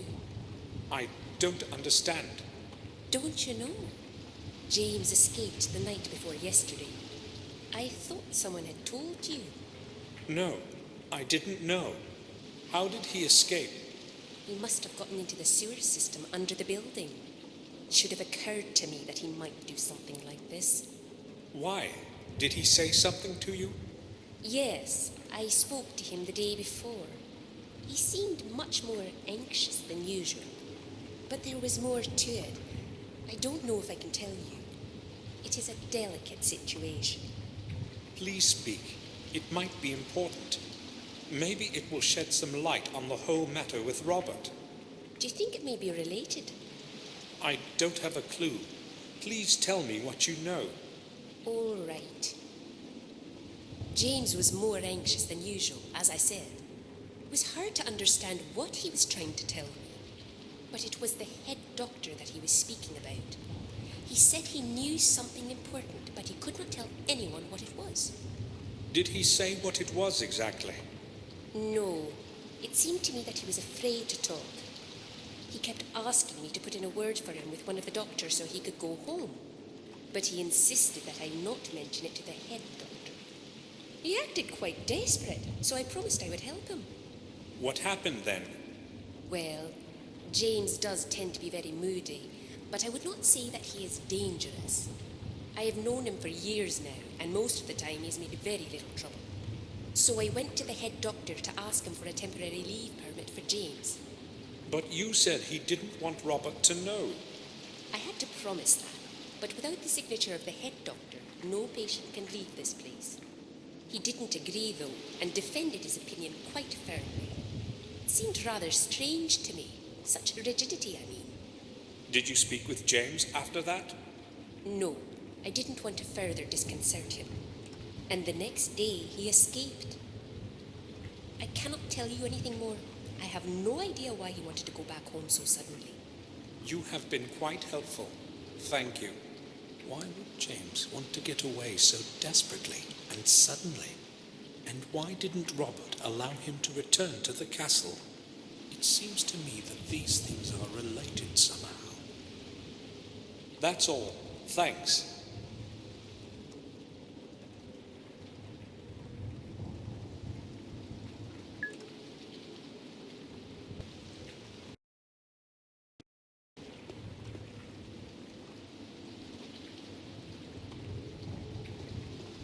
I can't open it. She would see me. I cannot do it right.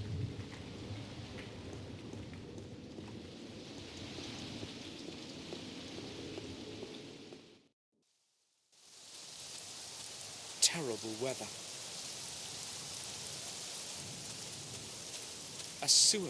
Maybe the main output of the ventilation system of the building.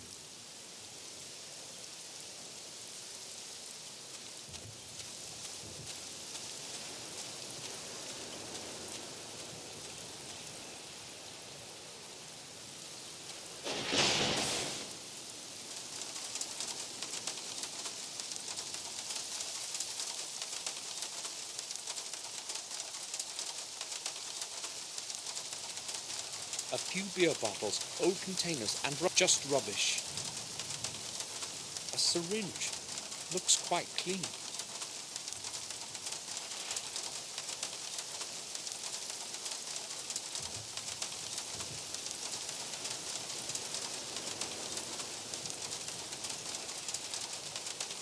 Old junk destroyed by wind and rain. There's no point messing with it.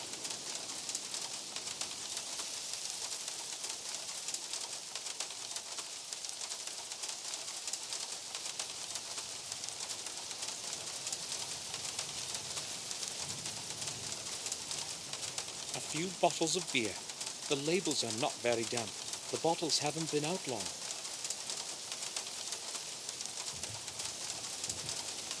A coal bucket. It it's empty.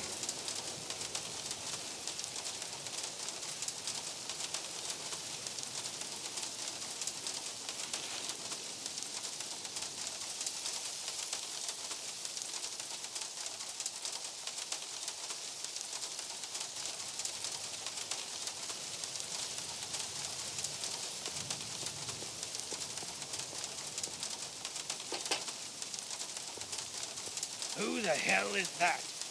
Nurse, is that you again? I'm heating the place like I'm supposed to. Not one of those crackpots of yours is freezing. Don't you worry. The boiler is running full blast, so leave me alone. This is Samuel Gordon. Can you open the door? Who?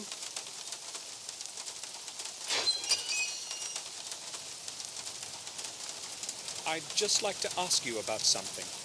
Yeah? What do you want from me? My Uncle Robert runs this institution. Can you let me in?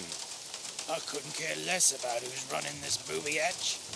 I don't belong to the doctor bunch, and I don't have to obey old Gordon. Give me a break and mind your own business.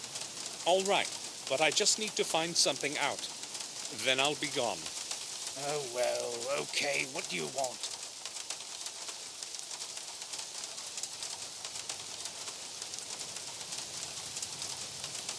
What do you know about the runaway patient? There was a lot of confusion about his escape here. Haven't a clue why they made so much fuss over one silly loony. That loony is a member of my family. He may be disturbed, but he's no fool. Oh, I'm sorry. How could I know that you were related? Now, why I asked. You know this place well, right? Sure. I've worked here for some years now.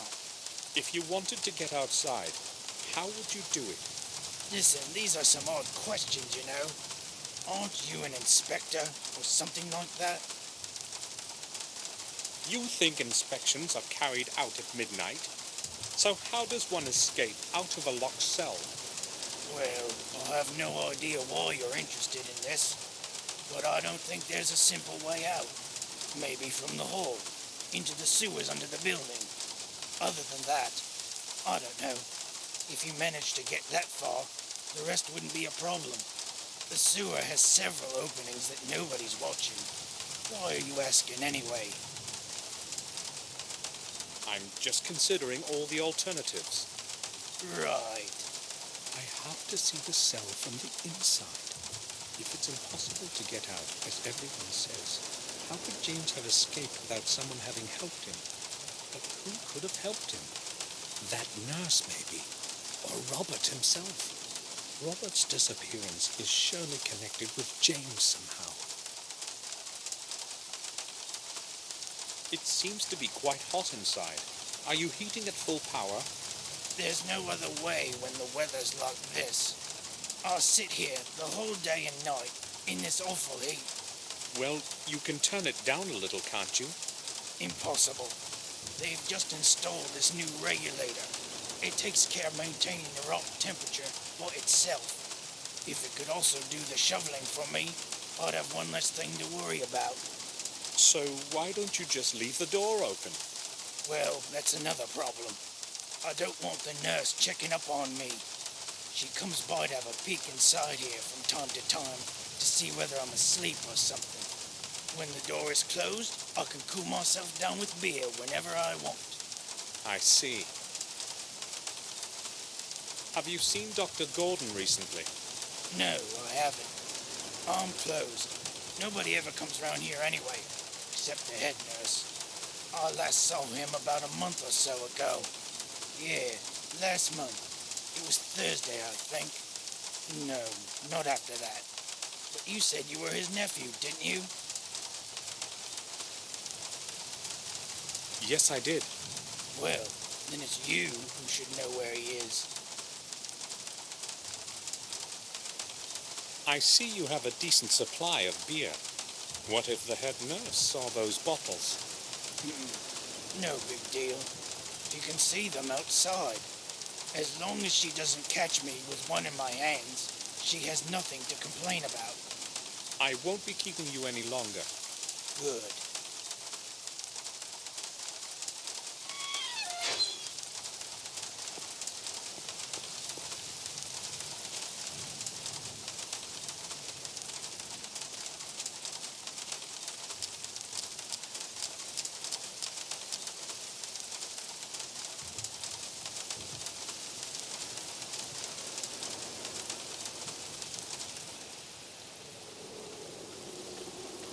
Everywhere a gloomy place.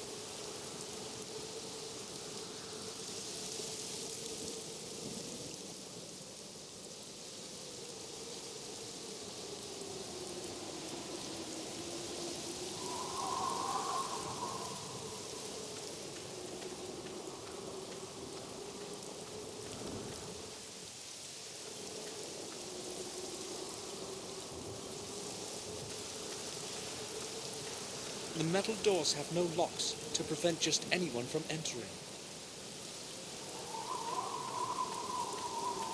There's no name on it.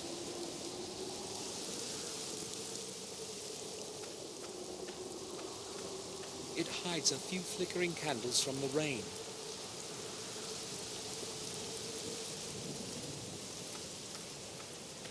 The resting place of someone of a noble family.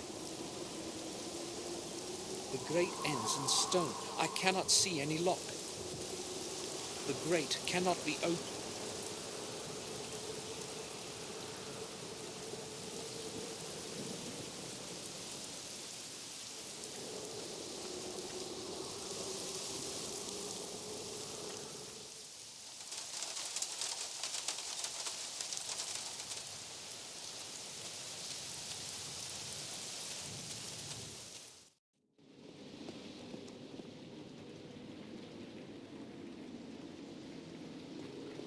I won't be digging in that trash. It's mostly old paper.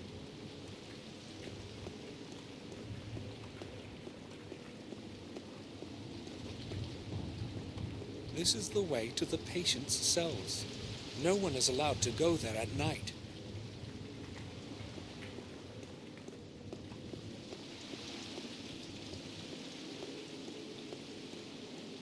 The nurse won't let me go to the cells this late at night. I've got to find another way inside.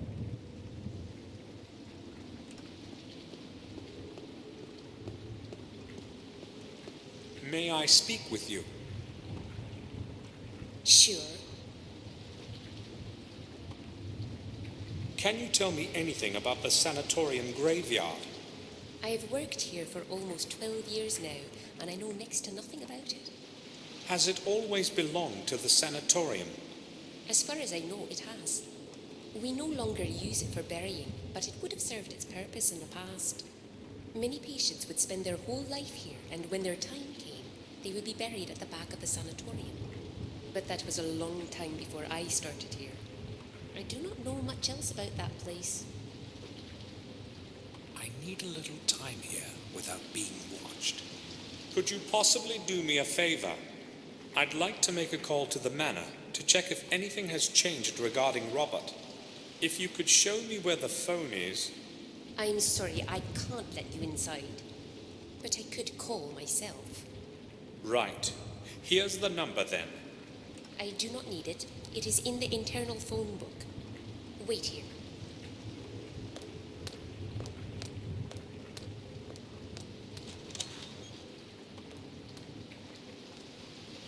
All right. I need to do this quickly before she returns.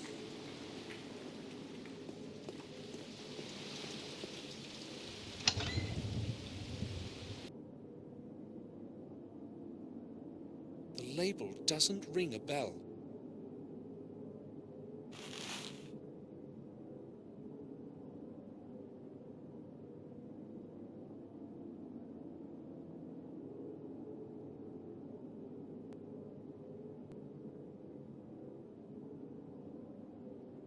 The cabinet is locked. I haven't got the key. It has a slot of some kind at the bottom. It has a slot of some kind.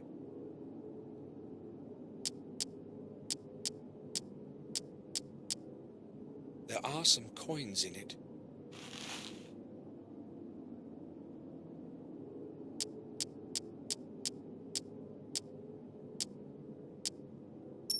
The coin fits in the groove at the bottom. A little key was hidden there.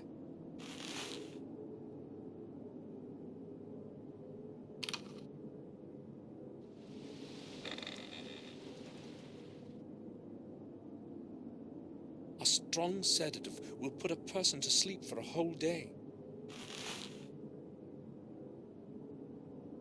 Bephenol.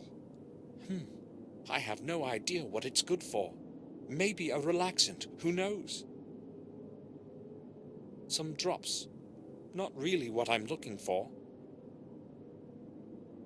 Cantropin diminishes headaches. I still have enough of my own pills.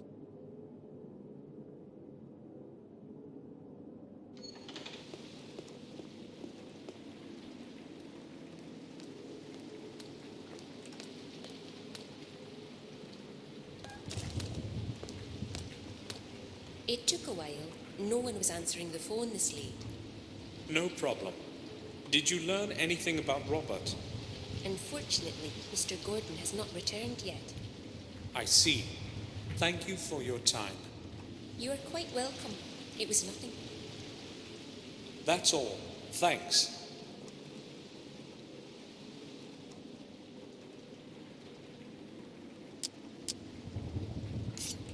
I spilt a little, but the syringe is full of sedative now.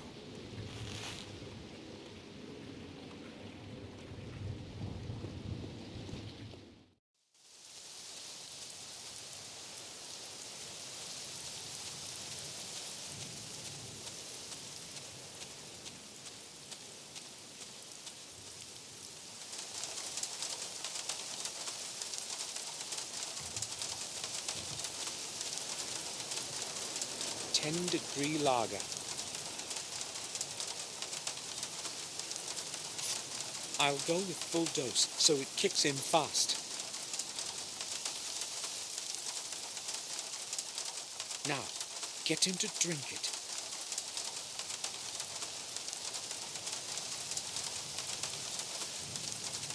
I'll have a look.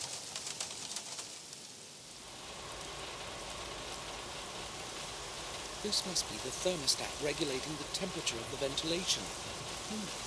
I can't see any controls on it. The middle rod seems to be loose. Maybe I could pull it out somehow.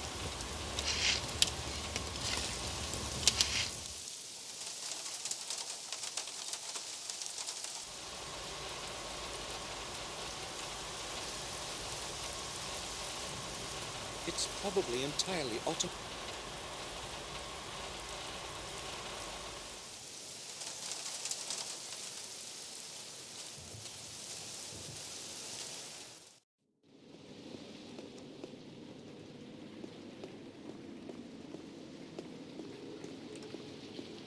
It's full of clean water.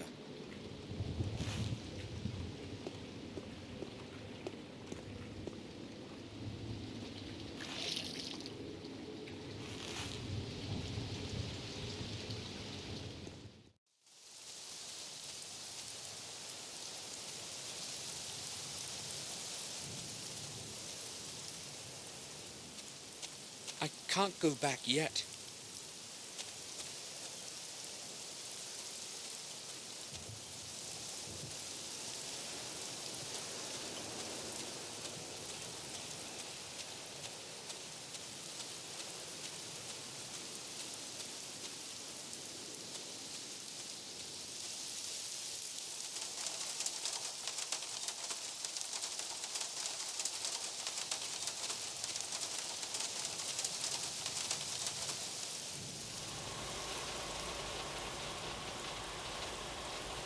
It won't move. I have to loosen the brick that's holding it. It's holding firmly to the masonry.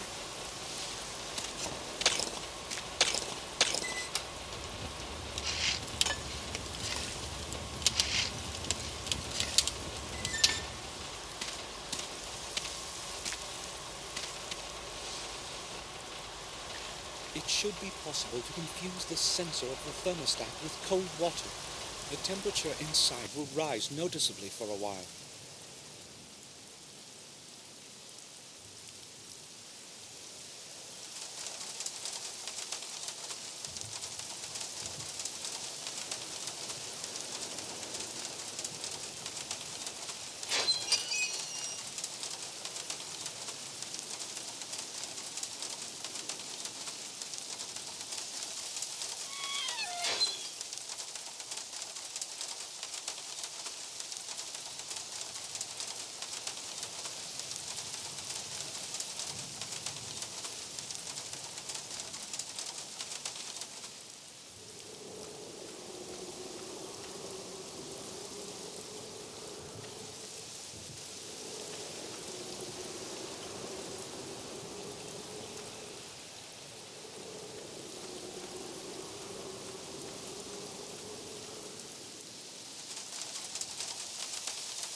I've got to wait a little until the sedative kicks in.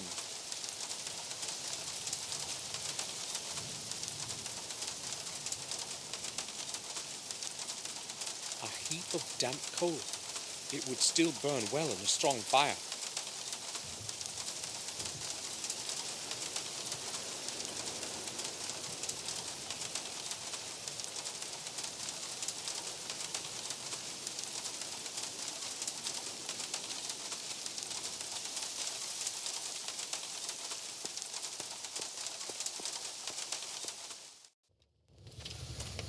I mustn't make much noise. I could wake him up.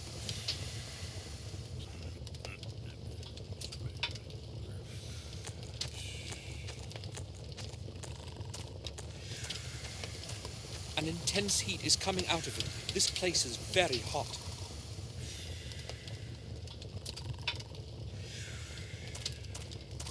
A large heap of coal. The building consumes a lot of heat.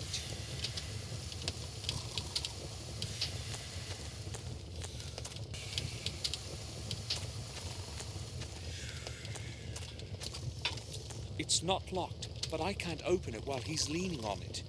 I don't want to wake him up.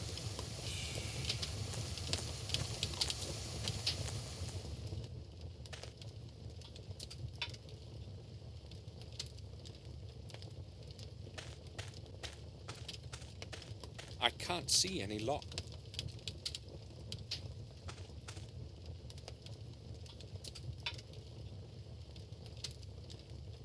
Something's missing here.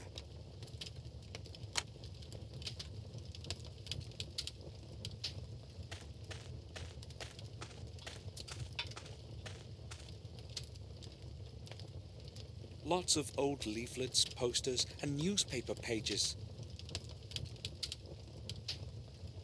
Work schedule of that sooty bully. He's off duty for a while now. Messenger of the gods. Sounds familiar.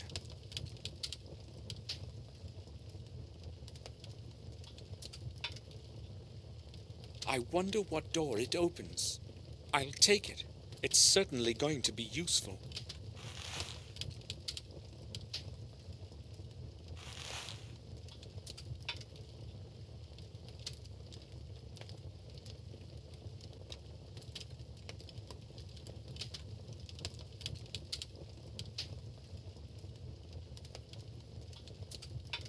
An old oil lamp and an empty bottle of cheap, nothing useful.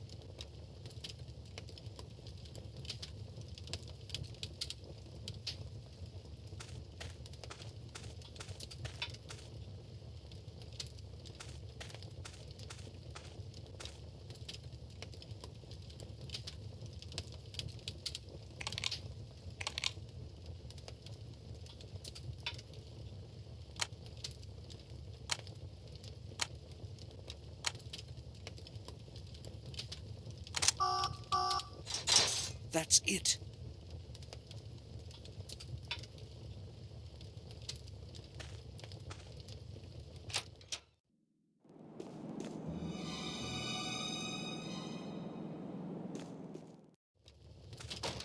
That was close. He almost noticed me. I have to lure him out of that hole somehow. There is no other way to reach James's cell.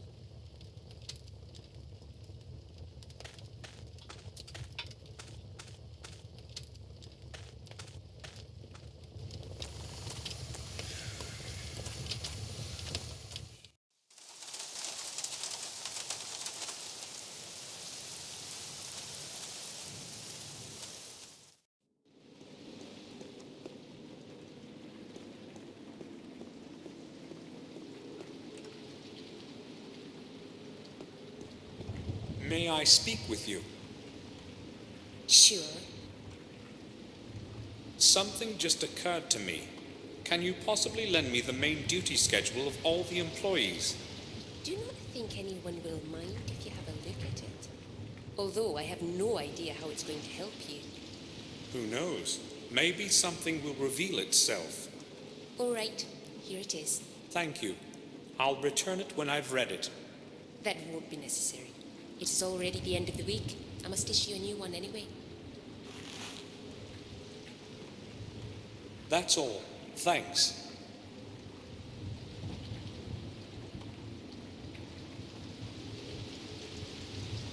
A complete Ashbury Sanatorium duty schedule for this week. A complete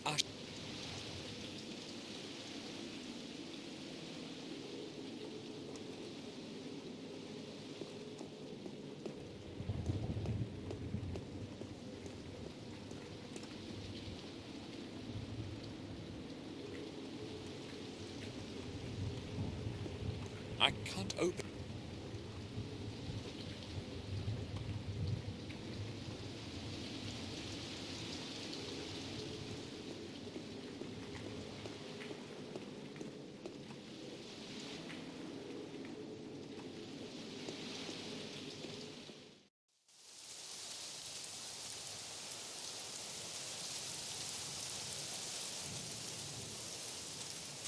I can't go back yet.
I've got to get rid of that doctor first.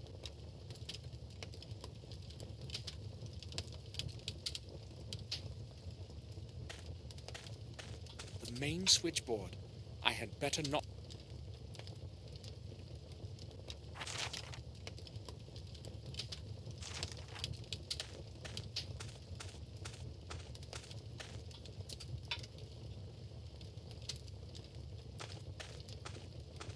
The only source of clean air lead.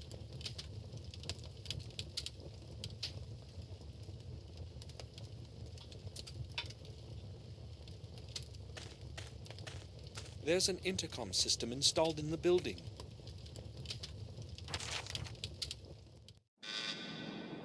Dr. Smith, please come to the lobby. What could they possibly want from me this late? Damn, I guess I must go.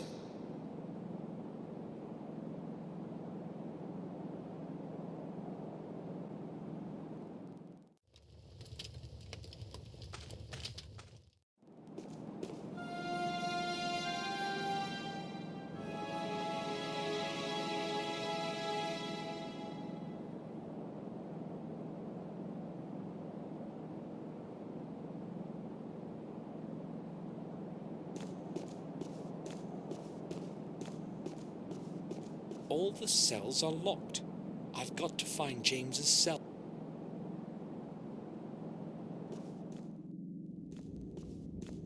Who is there?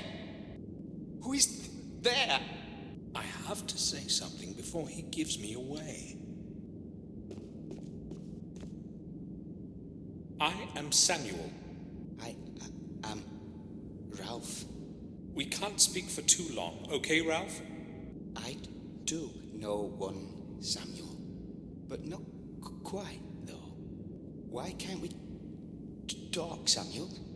Well, we can, but we have to speak quietly, or better yet, whisper. All right. Speak quietly, Samuel. I need to know something. Will you help me? The nurse says I'm good, but now I'm very sad. I will help you when I'm not sad, okay? And why are you sad? Well, because of Bubby. Who is Bubby?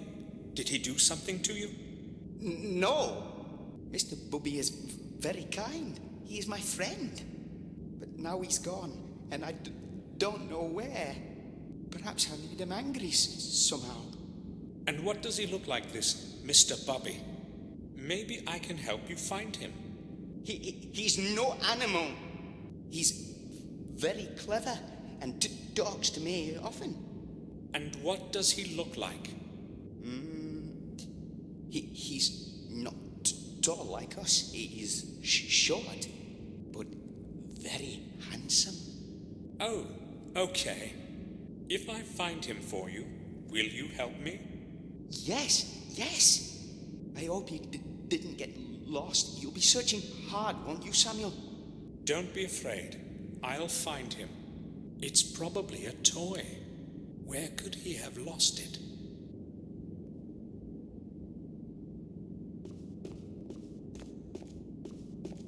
Trays and dirty mugs.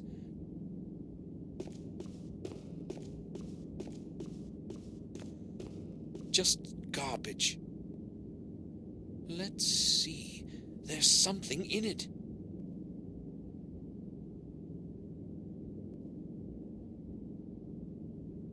The head of a doll.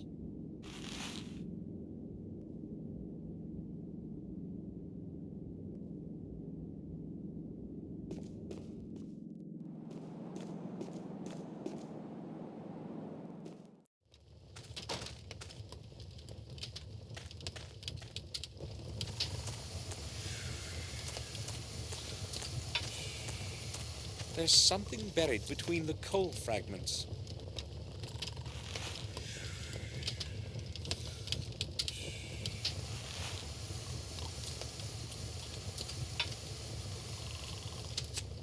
The pin served almost as well as a needle would.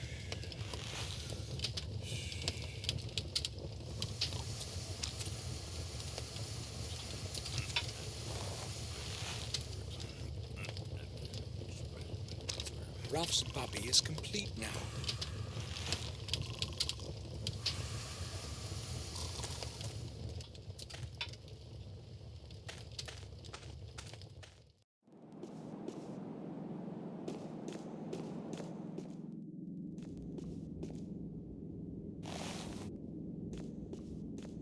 Ralph, Mr. Bubby is fine again. Here he is. Oh, that's very good. I'm glad he's here with me again.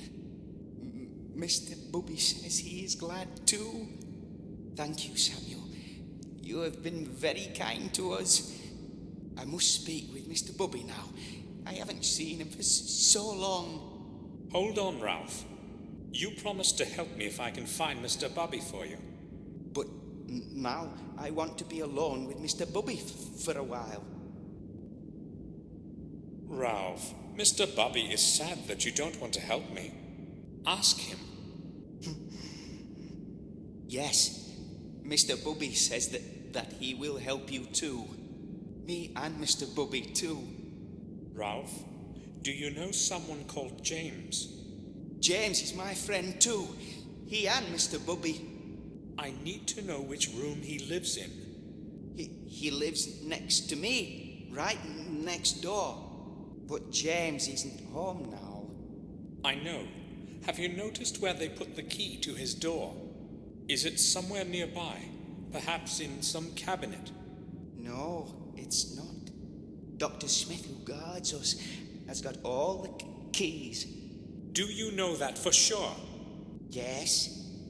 When we go to the corridor, he opens the door for all of us. But I don't think he's going to lend the key to you. He's very hard. Oh, never mind. Drat! Smith is returning. We had better not speak any longer. Maybe later. Maybe later. Okay, Samuel. So, the doctor has the keys. How do I get them?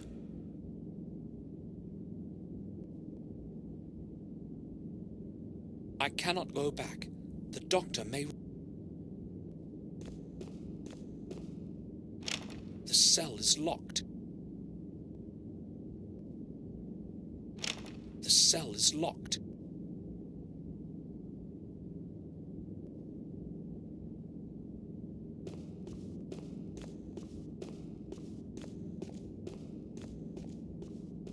The fencing is very strong. I can't do anything with it with bare hands.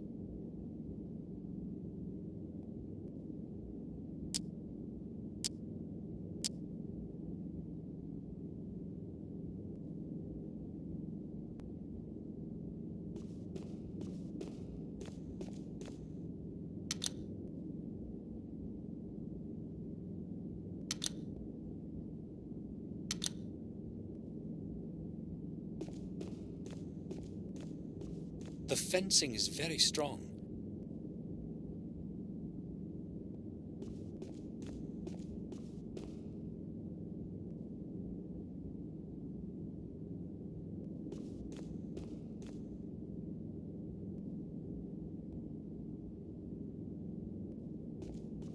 I've got an idea.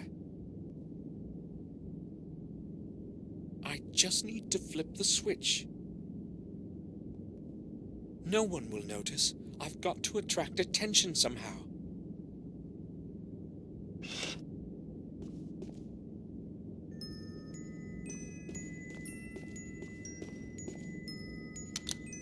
I must hide.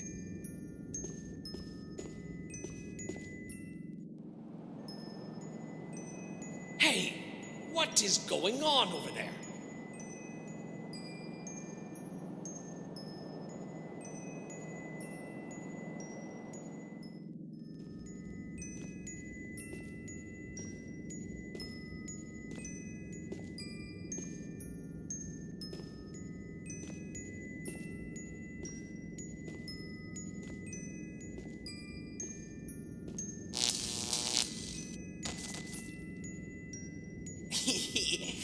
He fell. Did you see it, Mr. Bobby?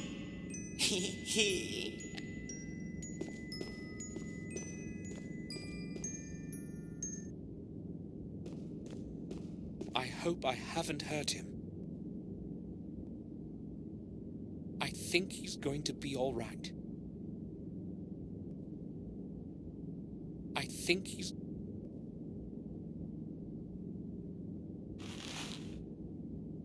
The keys to all the cells.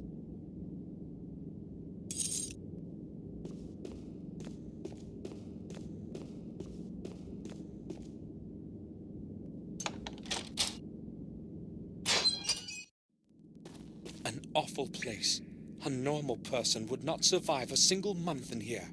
I should examine the cell before someone catches me.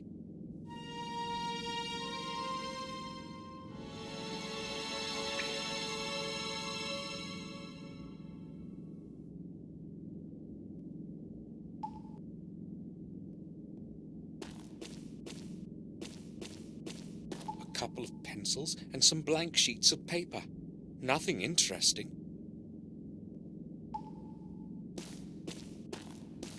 Images of terrified faces drawn with charcoal.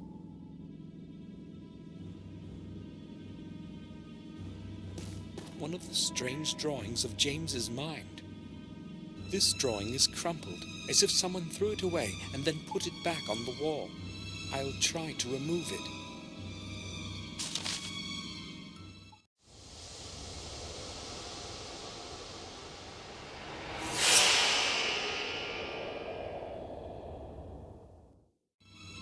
Ralph, can you hear me? Yes, Samuel, I can hear you. Good. Can we talk now? You found Mr. Bubby for me, so you're my friend now. I like friends a lot. Do you know that? Yes. So, what was it that you wanted to talk to us about, Samuel?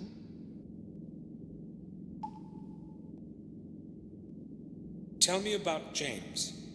Do you know why he ran away?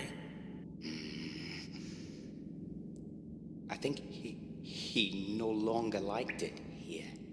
And also, he was scared a lot. What was he afraid of? I can tell you. You won't tell anybody, will you? I won't, Ralph. He was afraid of the head doctor. I too am afraid of Mr. Head Doctor. But James was really scared. Why was he afraid of him? He came once to James in the middle of the night, and they were talking for a long time. I was listening through this hall. Mr. Head Doctor was shouting at James a lot. Did you hear what they were talking about? Maybe. I don't know. You must have heard something. Only a couple words, really. Just a couple. Something about William somebody and a castle. I can't remember anymore. I was scared. Okay, Ralph. Robert was probably quarreling with James about his possible return to the castle. But why didn't Robert want to let him go home? You said you are scared of the head doctor. Yes. Very. He's not a good man, Samuel. Why are you afraid of him? He often shouts at us, and he's very strict. But I'm mostly afraid of him at night. He sometimes goes around to our rooms, and then something happens to somebody. Tell me more.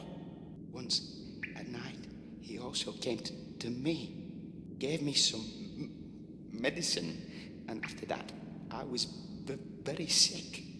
He said he would give me more if I told anyone. You will not tell him that I told you, will you, Samuel? I won't tell him anything. I don't know if I could bear more medicine. When did you last see the head doctor? I think it was that time he was shouting at James. I didn't see him the next night, and I didn't see him today either. I hope he will be gone for a long time. Why would Robert administer medicine secretly at night? He must be hiding something.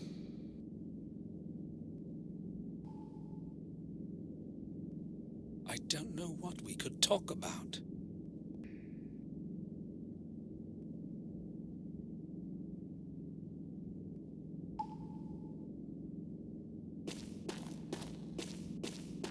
Pages from various books, even the Bible. Some paragraphs are crossed out. Some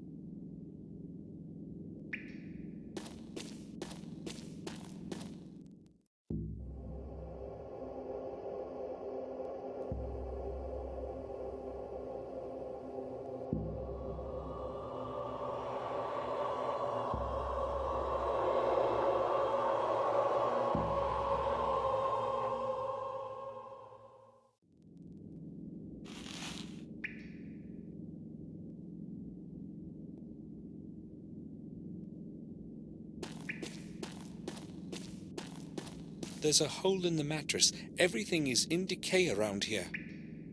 A piece of paper is sticking out. I'll try to pull it out.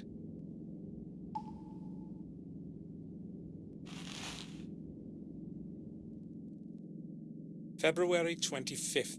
William must know that I will be all right. That there is nothing But there is nothing wrong with me anymore.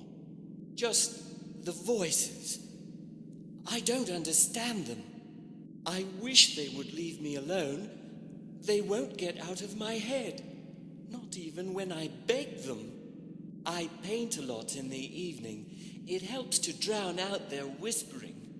The strokes of my paintbrush connect into a coherent image in the end without my thinking about it at all.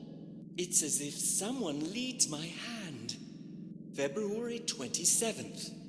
I must see William somehow before I get absorbed into this place completely. When we meet, I will tell him everything. William must learn of the evil things Robert is doing to us here. I have to find a way to let him know, to get my note somehow to the usual place. But what if my letter is found by Robert? I must be very careful. Luckily, it never occurs to him to have a look in there, not even when he's passing by. March 2nd. Robert didn't show up at all today. Ralph didn't see him either. That's good. That's very good. I hope he'll stay away wherever he is. March 8th. It's been 10 days already since I sent my letter by the old warden. Why hasn't William done anything yet? I wonder if he received my letter. I don't know how long I will be able to endure this place.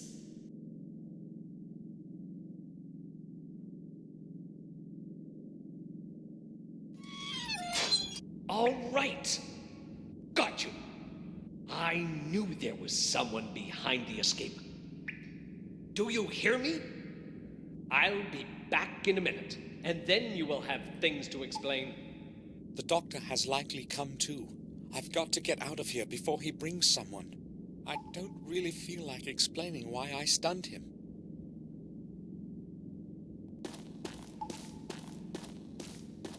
Ralph, can you hear me? Yes, Samuel, I can hear you. Ralph, when James was planning to escape, did he speak to you about it? Yes, Samuel. Did he mention how he would do it? Yes, he did. Will you tell me? But I can't. That I can't do. I promised James I wouldn't tell that to anyone. Ralph, James is my good friend too. Do you understand me? I know he would tell me himself, if he were here. All right. I think I can tell you. Mr. Bubby says it's okay too. James has got a hole under his bed. Yes, a hole. Under his bed, you say? Yes, surely. Will you promise that you won't tell anyone? Don't be afraid, Ralph.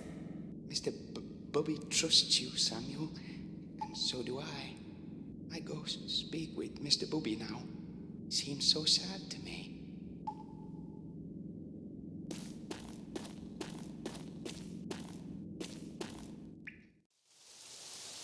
I should leave before someone sees me. I'll return later when things have settled down. I'd better leave now.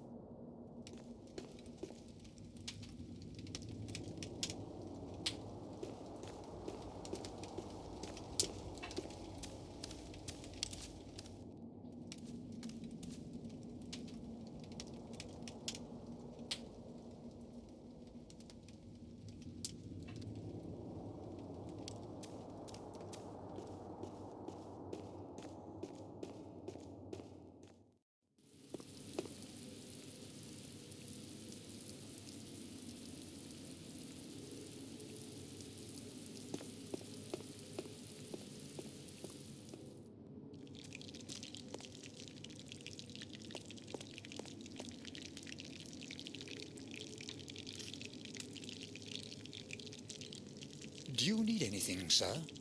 I would like to ask you about something. Certainly, sir. Can you tell me where the old lighthouse is on our lands? I do not recall having heard about it. But certainly you do, sir.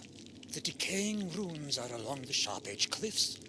It is the only building in that wasteland. You cannot possibly miss it. May I ask why you are interested in it? Well, I really just wanted to know where I would find it. I think I will go now. I'll return to my work.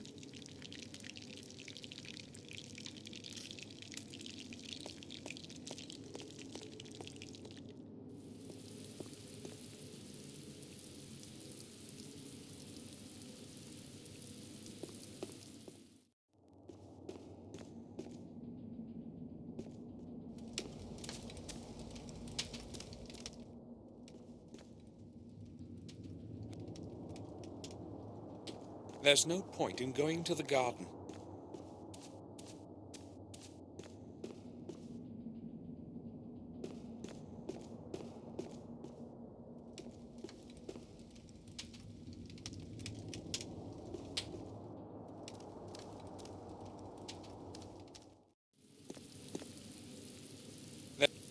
There's no point in going to the garden.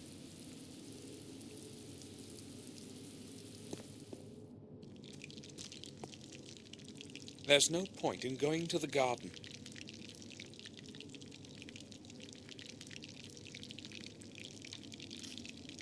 Do you need anything, sir? Not really. I was just...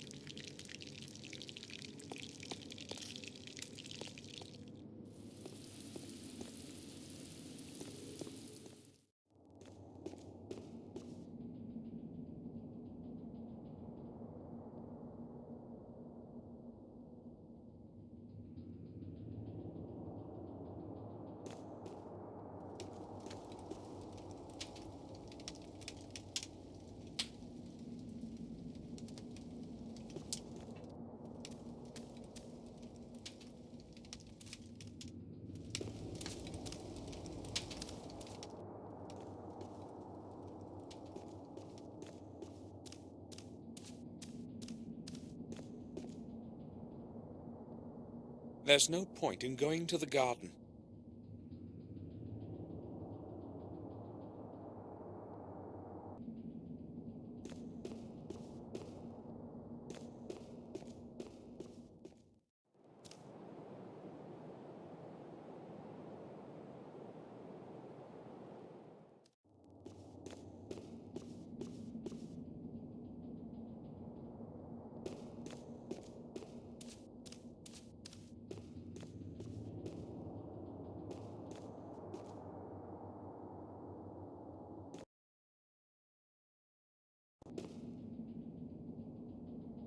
There's no point in going...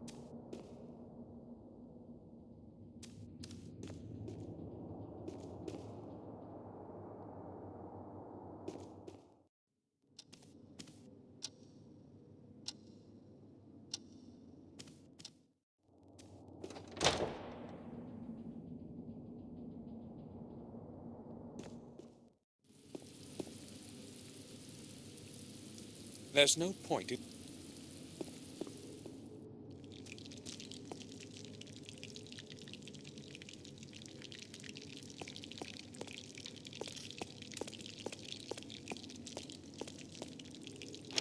The door is locked.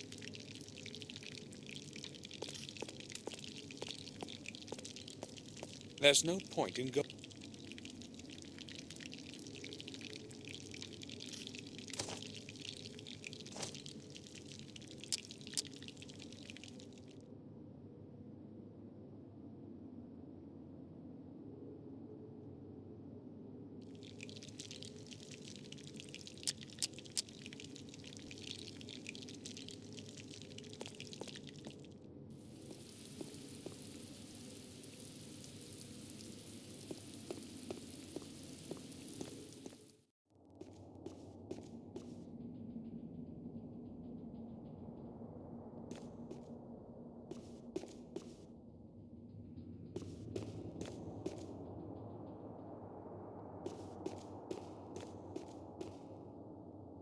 There's no point in going.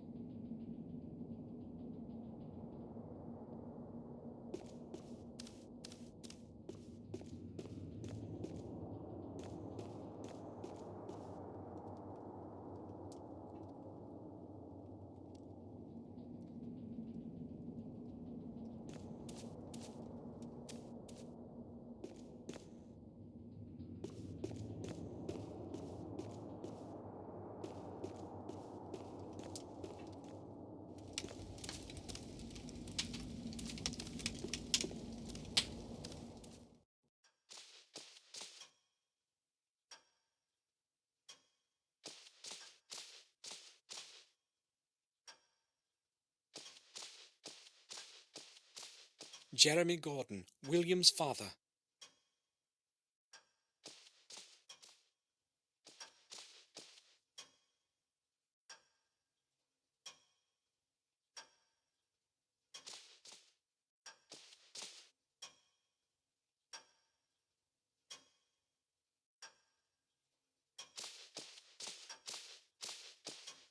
The Chronicle of the...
There's no point in...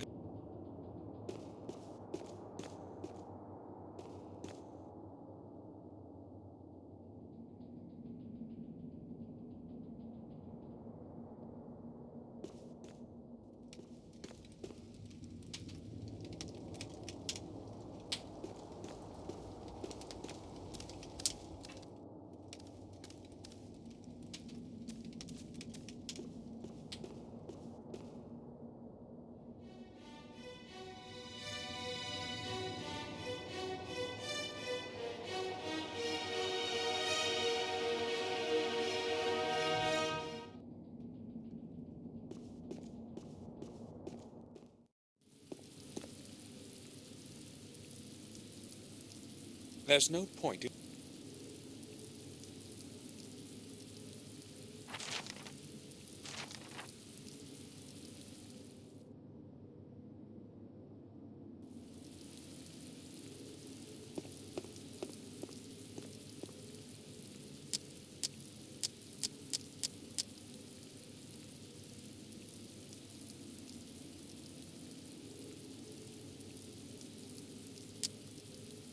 As though I've heard that.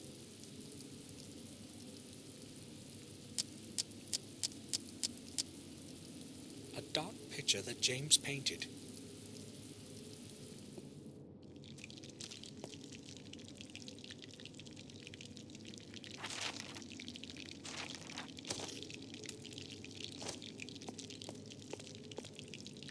There's no point in going to the garden.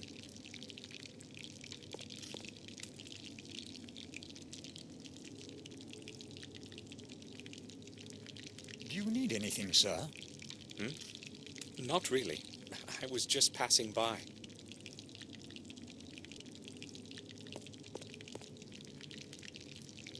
There's no point in...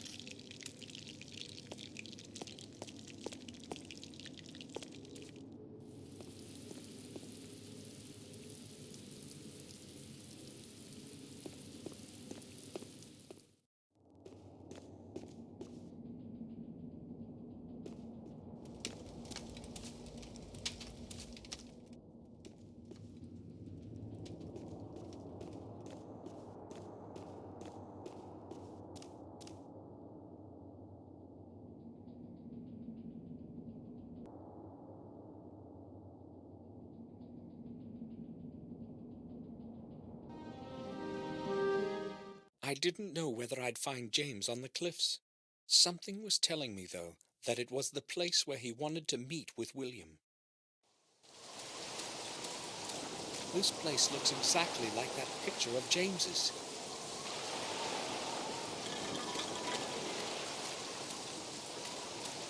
First, I'll have a look around. Someone started a firing site. If it's really James in there, I should be ready for just about anything.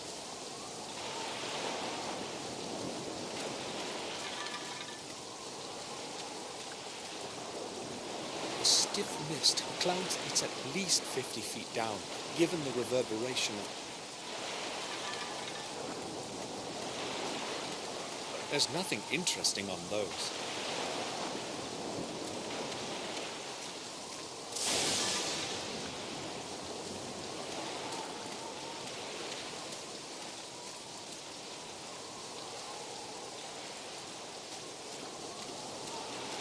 First, I'll have a look around.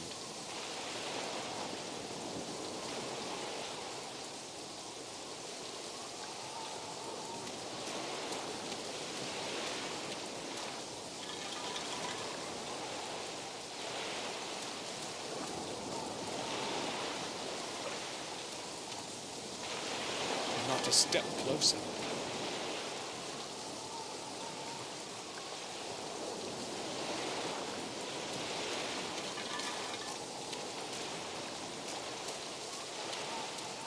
First, I'll have a look around.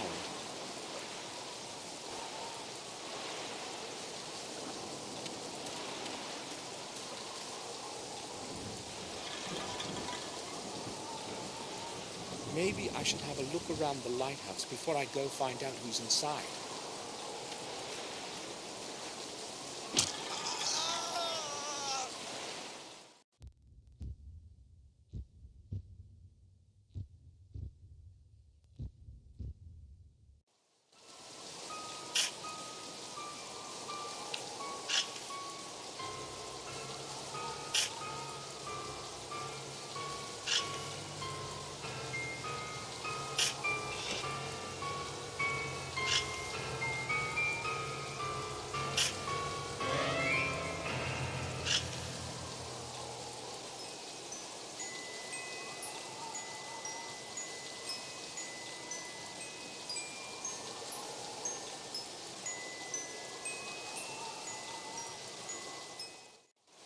That melody, I know it. Yes, you know it. Try to remember, James. I heard it so many times when I was a little boy. Trust me, I'm telling you the truth. I am Samuel. William was my friend, just as he was yours. Samuel, I don't remember the name. It's all so distant now. William raised you as a son. I just wanted to go back home. I sent a letter to William, but he neither replied nor came to see me. He could not come, James. It was I who found your note, and that is why I've come. Why couldn't he come? Is he ill? William is dead. No, I don't believe you. You're lying. He will come for me and take me home. You have to trust me, James. William died a few days ago. They found his body under the old tower. Everyone believes it was an accident, but I don't believe it.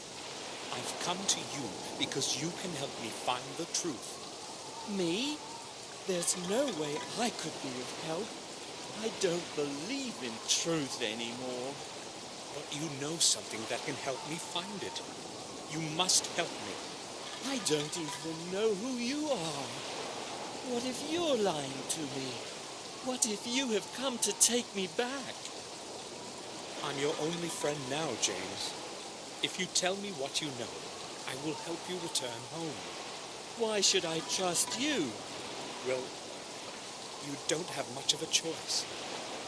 Maybe you really are my only friend. And if you're lying, it doesn't really matter anyway. I will never return there. I'd sooner kill myself than be with those people again.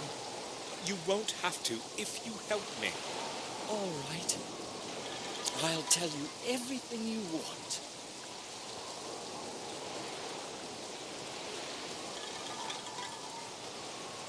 James, I know you used to live at the castle. Why did William leave you in Ashbury? It wasn't William. It was Robert who let me grow old in that horrible place. He put me there, against William's will. He told him that I'd be better off, that I'd only stay there for a few weeks, that it would help me. But you never returned.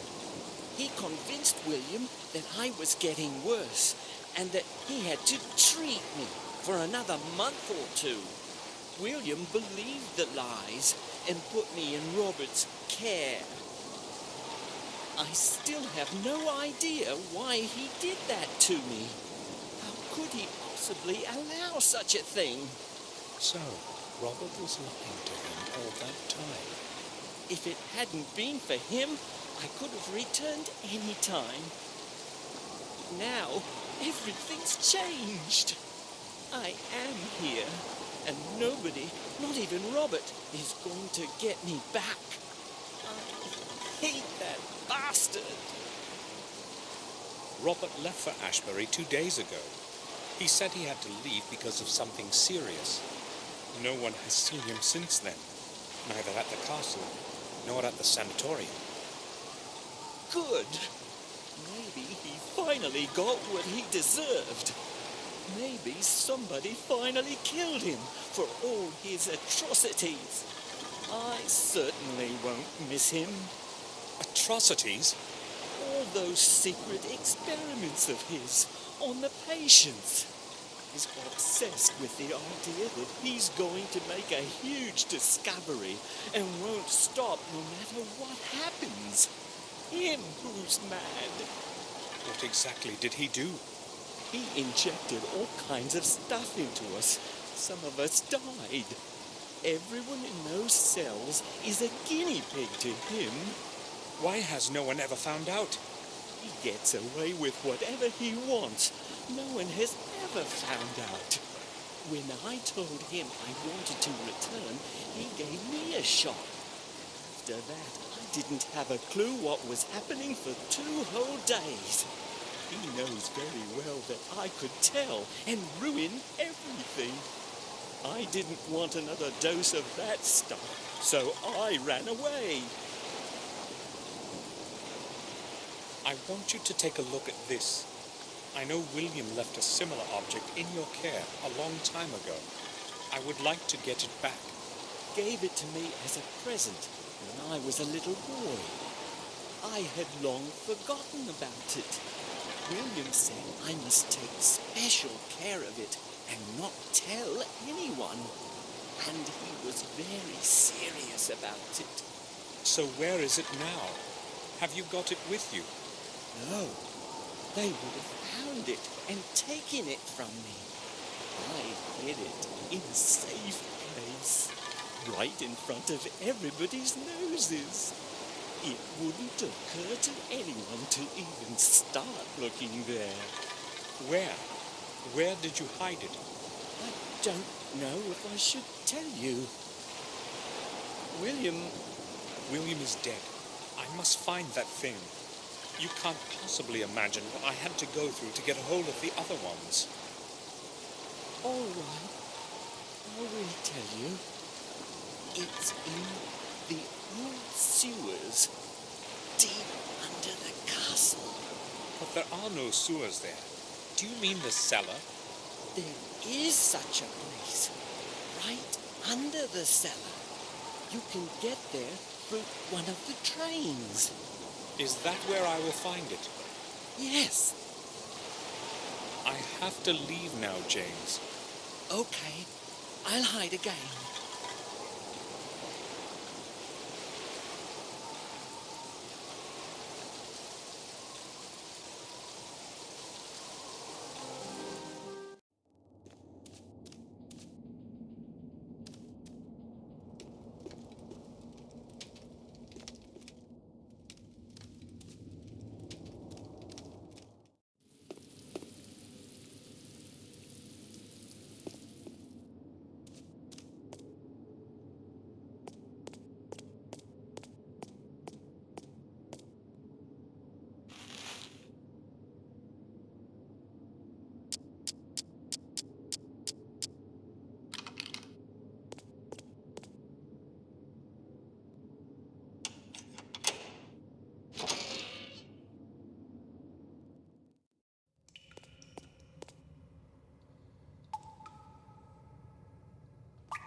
It might come in handy.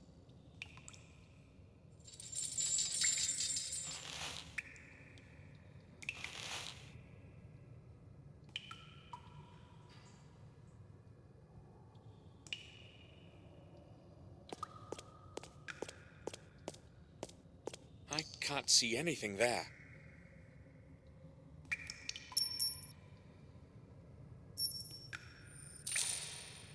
There's water at the bottom. I heard a splash. I won't be able to enter the underground through here.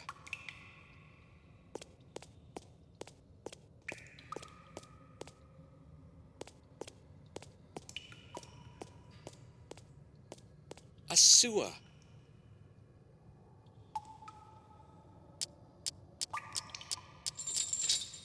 There are some coins in it.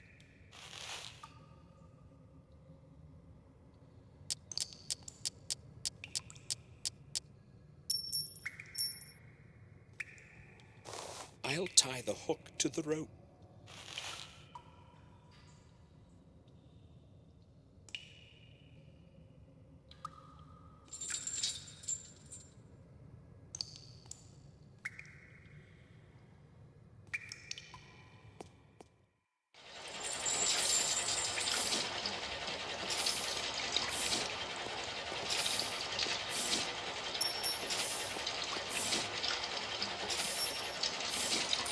The coin has fallen into water. I can't descend into the underground here.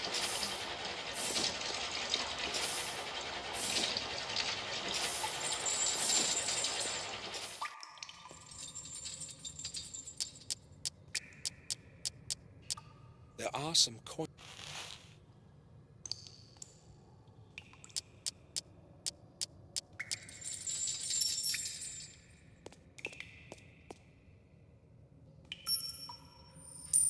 Nothing. No water.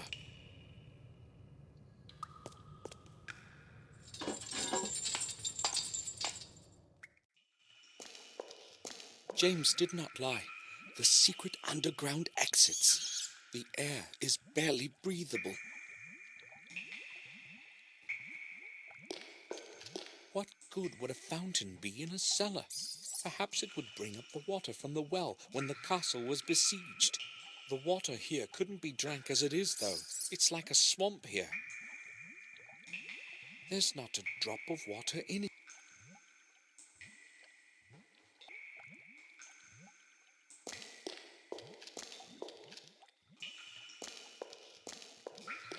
This mechanism probably controls the pumps in the cellar. Surely it hasn't been here since the old days. It appears to be stuck. It appears...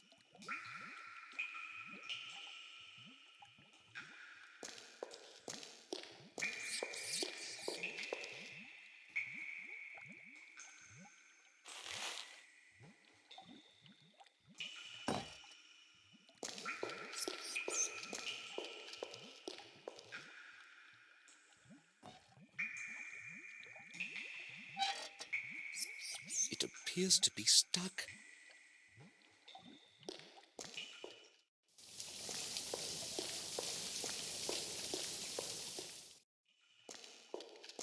The air smells awful like a swamp. Fresh air hasn't made it down here in centuries.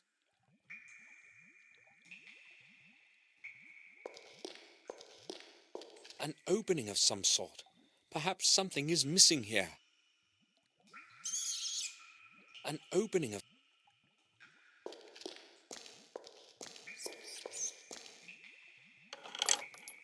I can't move it at all. The bars are chained and padlocked.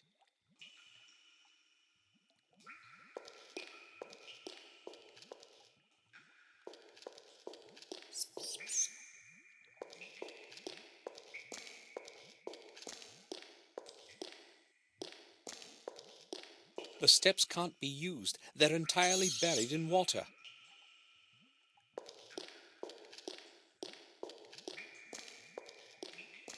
It's rusty from the dampness.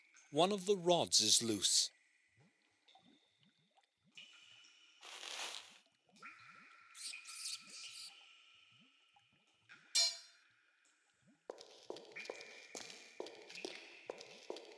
I'll try to stick the rod in there. I can't do it. The rod is too thick.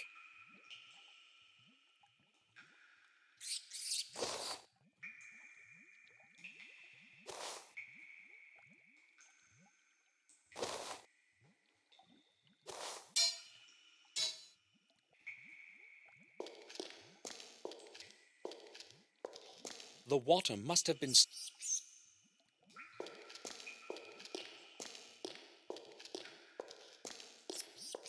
I think that this is where the water comes in. The hatch is closed, though.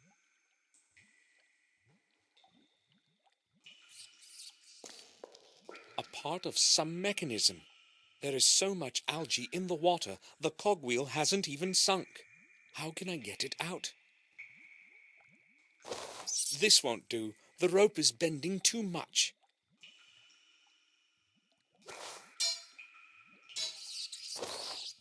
This won't do.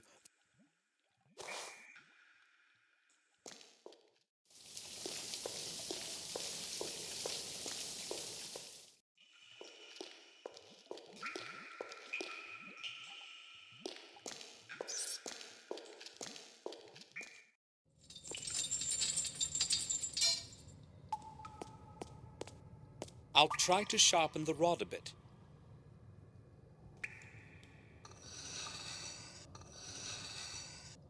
That should be enough.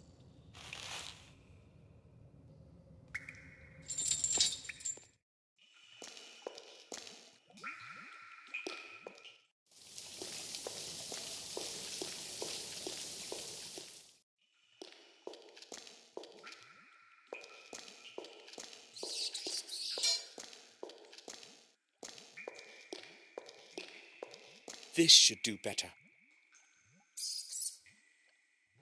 Okay, I've put the rod in the opening. I'll use the rod as a lever.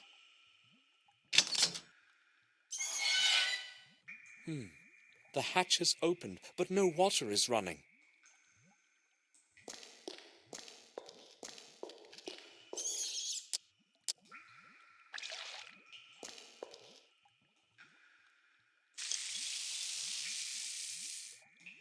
Richard's acid has dissolved the padlock as if it were made of paper.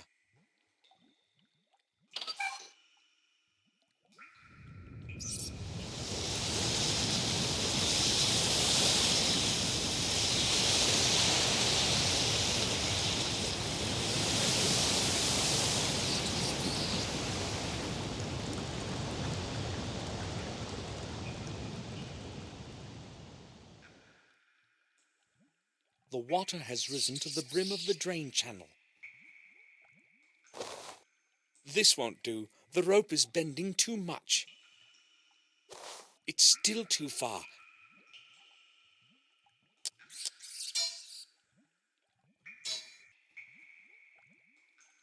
An old rod. It will have to do.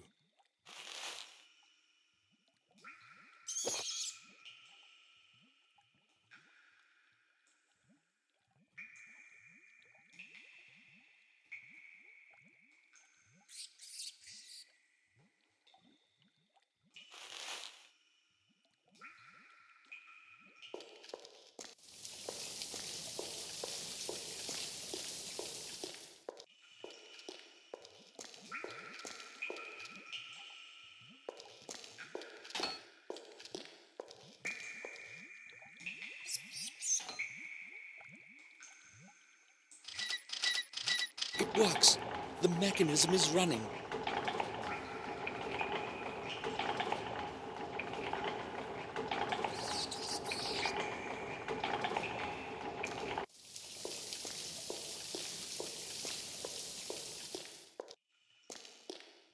The water has drained into the underground system of channels. The way is free. The water is gone, but its stink has remained. No one has set foot down here in ages. This place is so cold, and the silence is eerie. My every step echoes all around.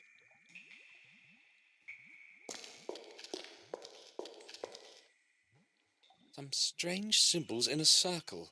The underground certainly had a different purpose in the past than just to keep the water away.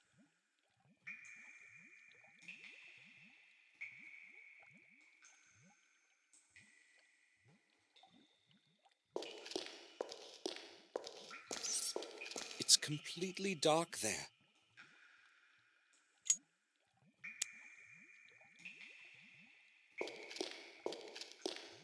This must be James's chest.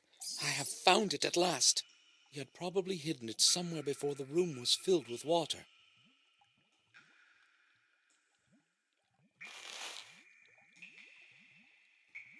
Another key. James didn't lie. My head.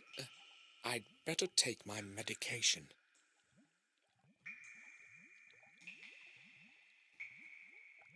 I'm sick from this bad air. I'll rest a couple of hours and return later.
These horrid dreams feel like déjà vu. Why am I dreaming such awful things? Just 2 days ago, my gloomy morning thoughts were interrupted by Bates' knock at the door.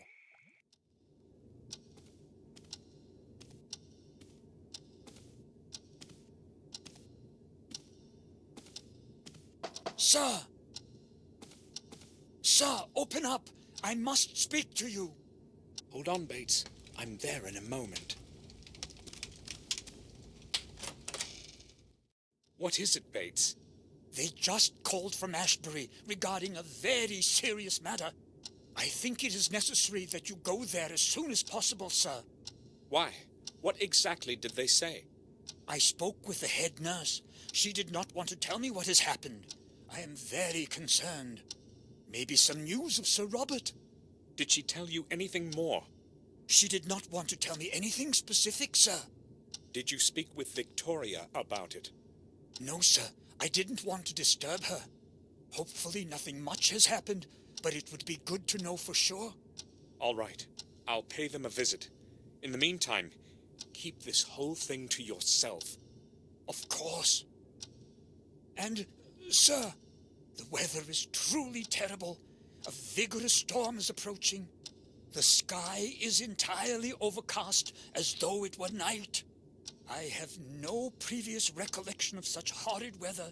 It is very strange indeed. Going to be a strong thunderstorm, that's all. But thank you for the warning. On the way to Ashbury, Bates's words resonated in my mind. Only the dark silhouette of the Ashbury Sanatorium quieted them. I wonder what news of Robert I will learn.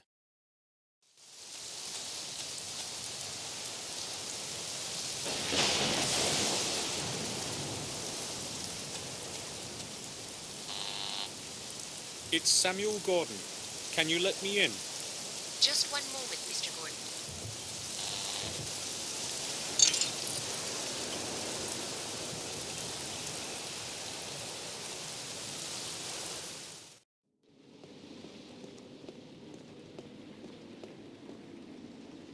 Mr. Gordon, I have terrible news for you.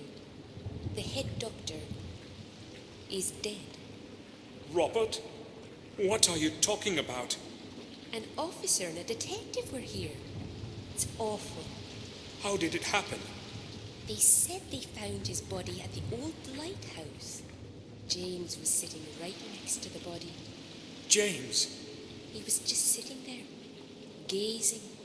He didn't even try to escape, just kept crooning some melody. I never thought that he would be able to kill someone. Where is James now? Where did they take him? Where he belongs, back in his old cell. It's going to be his home for life. So, Robert is dead. But if James had killed him, why didn't he run away? I'd like to visit James. Can you let me into the main hall, to his cell?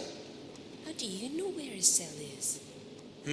Well, Robert was in charge of this sanatorium, you remember? He told me where I'd find James. Sorry, I did not realize that. All right then. I will let you in. But after what has happened, I cannot let you go in there alone. I will have to go with you. No problem. We can go then. You know the way, as you are so well informed. I'll be right behind you.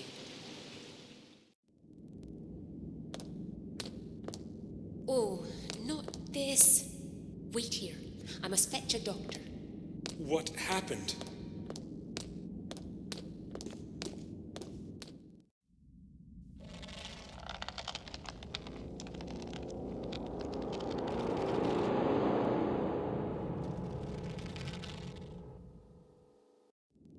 James, what he feared most has happened.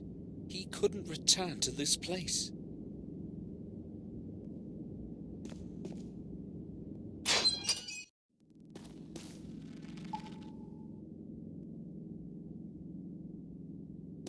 James wrote my name on the wall. Why did he do it? At least he died quickly.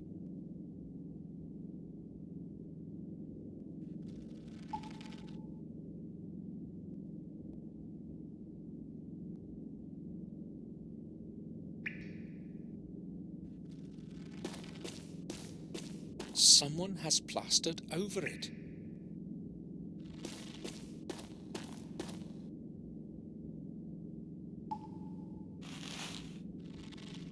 I recognize that tag.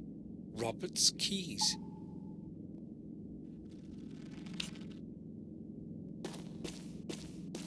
I'll try to get the plaster off. Damn, the blade cracked. Ralph, can you hear me? Yes, I can, Samuel. Have you come to visit me? Or have you come to visit James? James? James is no longer here, Ralph. Why are you saying that? James is here with me. He's always here with me. I can hear his voice. He wouldn't leave me alone here. I need to ask you about something that concerns James. Yes, me and Mr. Bubby will help you. Ralph, when did you last speak with James? Do you remember? Yes, Samuel. What did he say? Did he talk about why he escaped? Maybe, but he was so terrified and was saying such a lot. Was very confused by it all. He kept saying that he hadn't killed him. That's what he was saying. Robert? Yes, him. What else did he say? He said he knew who'd killed him. That he knew. The name. Can you remember the name of the person he was talking about? No. I was confused. He also told me he's saying goodbye and that we would not see each other again. He didn't want to be put in his room again. Ralph, please, try to remember who James was speaking about. I don't know. I really don't. He wouldn't speak then, and there was a long silence. I don't like such silence. All right, Ralph. I have to leave now. Okay, Samuel. Mr. Bubby says okay. Ralph was the last one to speak to James, but I probably won't be able to get much more out of him.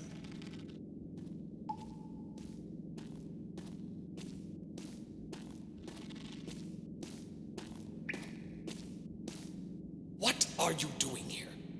Get out immediately. You have no business being in here.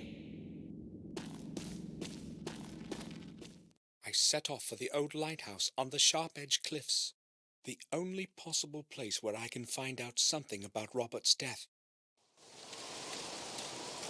So here's where they found Robert's body.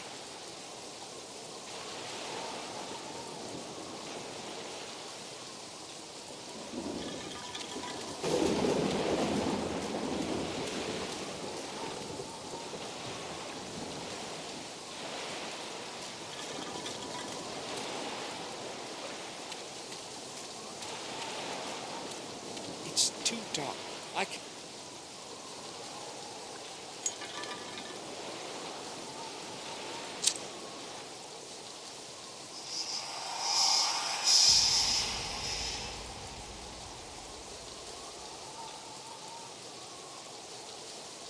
Another symbol. I should make a picture of this one too.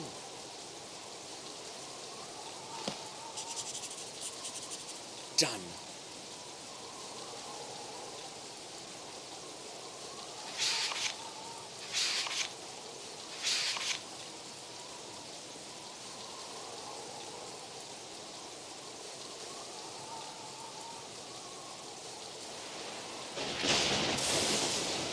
There's nothing more to be found out here.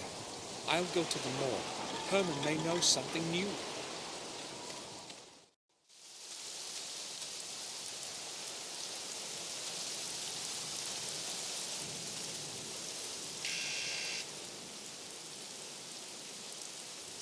He probably didn't hear the bell.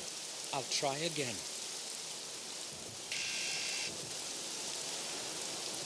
He isn't answering. Strange. I thought he'd be at home. It's open. I'll have a look around.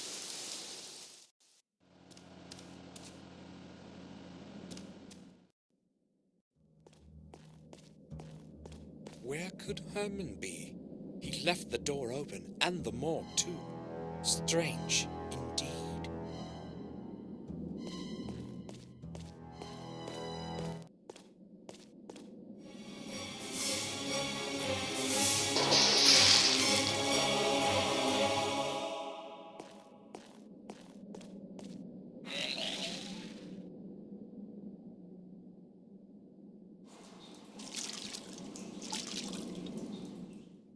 What could have happened here?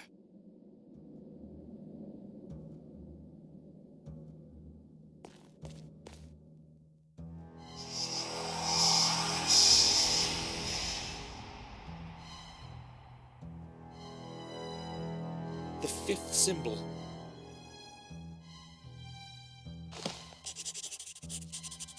Got it.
That expression in his eyes were awful.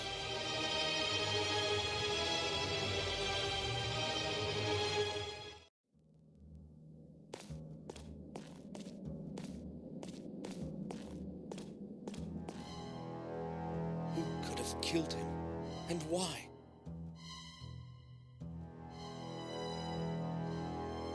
He's clasping something in his hand. The fingers have stiffened and cannot be opened in their post-mortem spasm.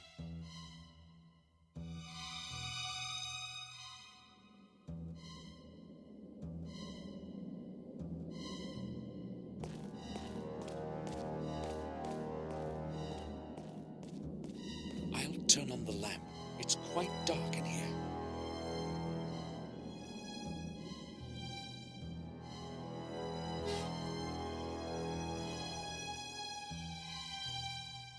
Is this what I think it is? An old microscope.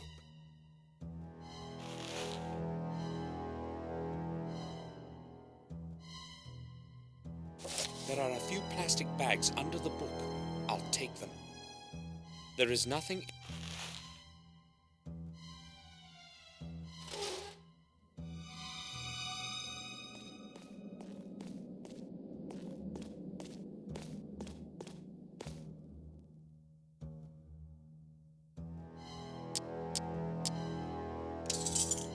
The forceps should do the trick.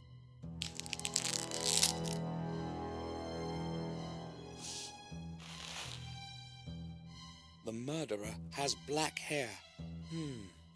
James's hair was black as coal. I should go back to the sanatorium and obtain a sample for comparison. Someone's ringing the doorbell. I'd better leave quickly.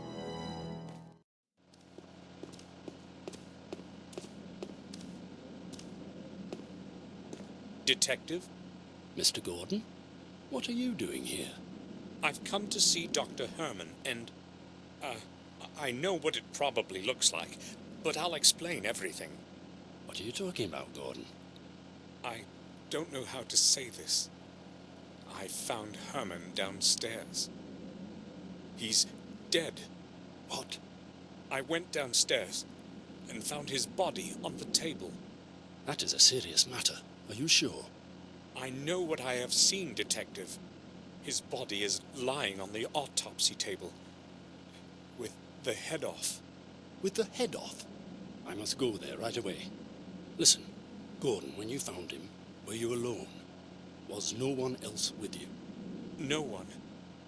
Strange how coincidence tends to lead you to a corpse. He was already dead when I came around. I believe you. I know who is behind all of this. Really? Who? That lunatic who escaped from Ashbury a few days ago. Who else? Who else could possibly have committed such things? You remember that boy? And now, Herman. Disfigured. A normal person cannot have done that. That's certainly true, but he hung himself in his cell. I was in the sanatorium today. So, the murderer's punished himself. Oh well. It's justice, I say. But you haven't got any evidence. Gordon, there are several disfigured corpses and a madman was on the loose. You want more evidence? No thanks. Good that you told me about him, Gordon. Now please leave. I've got to go downstairs and deal with this. Goodbye. Goodbye, Detective. Why would James want to kill Herman? He didn't even know him. I've got to get a hold of a sample of James's hair somehow and compare it with the chunk that Herman was clasping in his hand in his post-mortem spasm.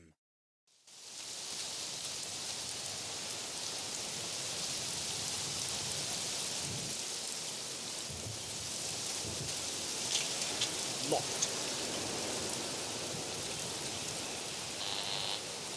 Who is there? Samuel Gordon, please, let me in. Just 1 second. Thank you.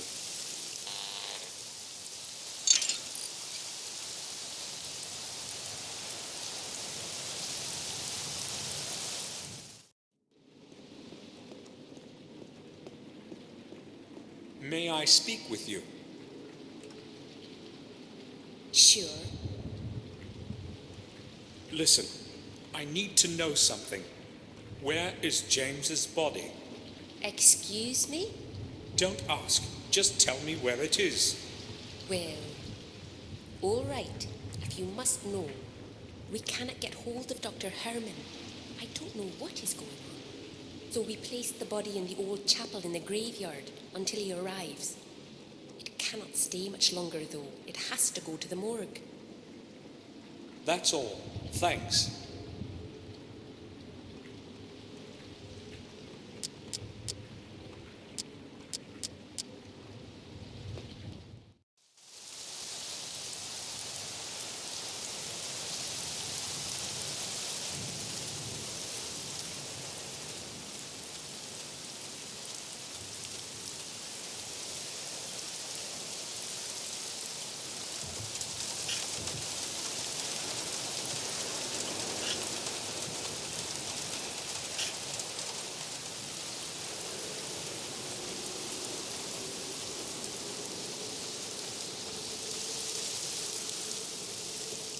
The chapel is locked. Locked.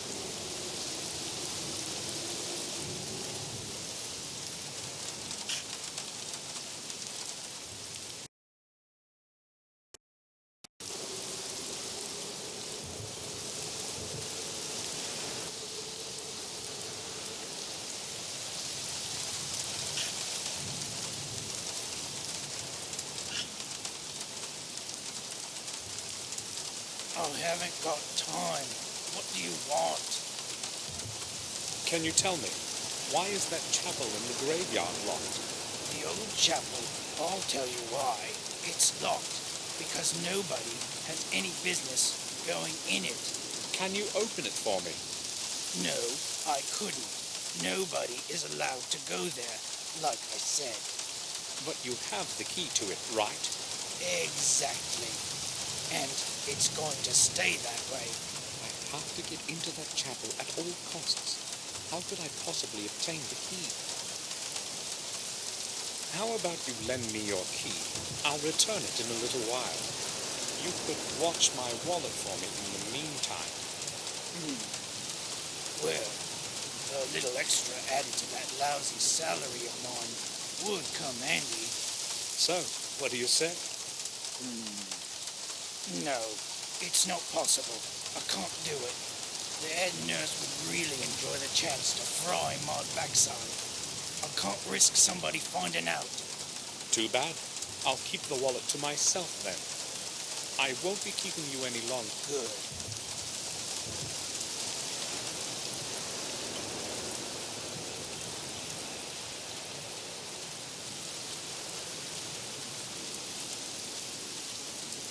This is the only way to get inside the sanatorium. I have no choice.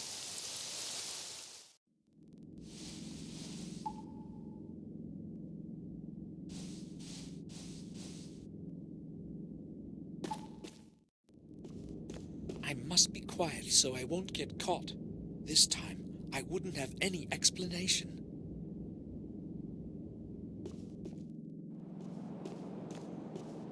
I've got to take advantage of that before somebody comes. How do I obtain the keys to that chapel? I'll have a look around here. I've got to come up with something.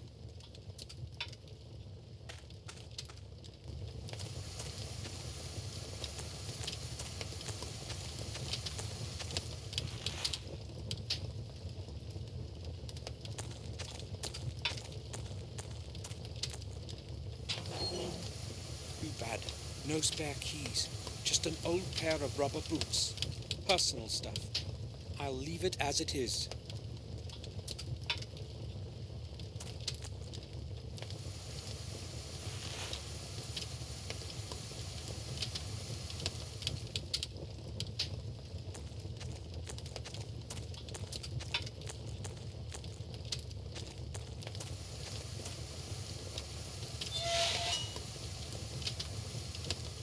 The door of the boiler is very hot.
This should attract some attention. Now, I've got to get going.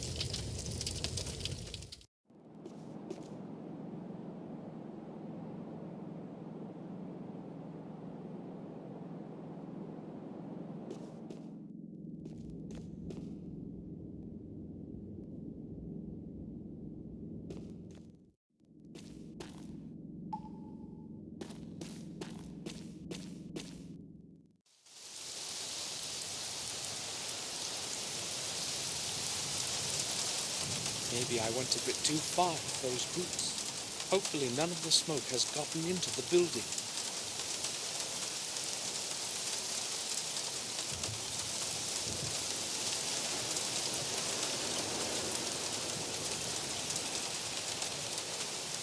Perfect. He left the keys in the lock. I'll go.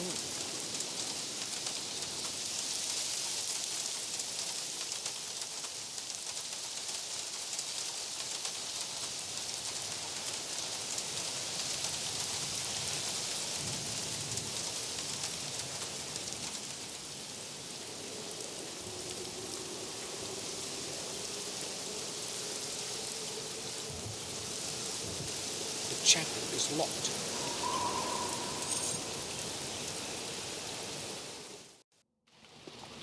James's body. I need a little hair for comparison with the sample that Herman was clasping in his hand. A broken glass.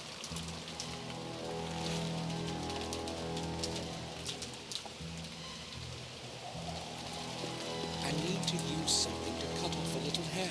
I don't want to touch him with my hand.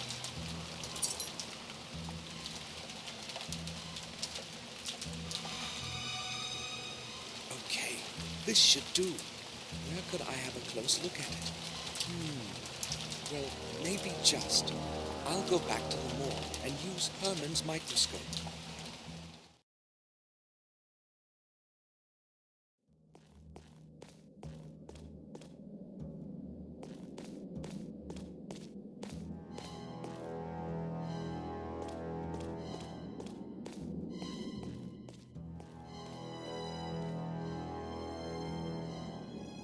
It's set up properly now. I can use it.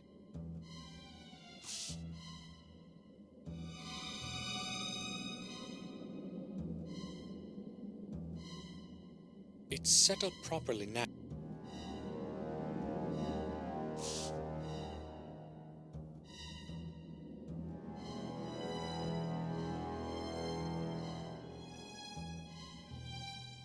The samples differ. Even I can see that. It wasn't James who killed Herman. But who was it then? Who's got a black? Morris.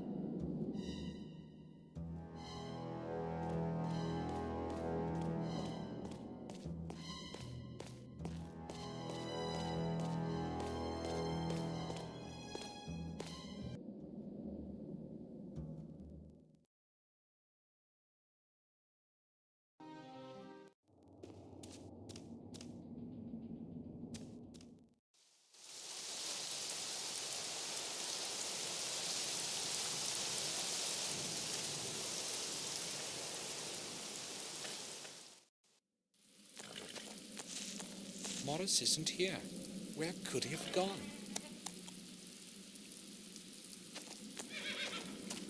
A letter. Strange things have been happening around here. It all began a few days after the funeral of old Mr. Gordon, when his heir Samuel returned to the manor. His heir Samuel returned to the manor.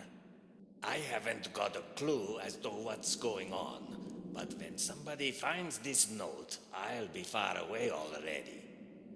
It seems to me that that detective wants to frame me for Henry's murder, so I won't be hanging around. I'm going to go while there's still time. Feel free to keep my last month's wage, and don't bother looking for me. I won't be returning. Morris. Morris has run away. I knew he couldn't be trusted.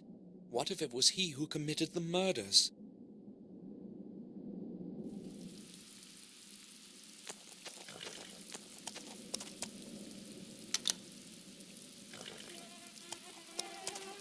Morris's cap.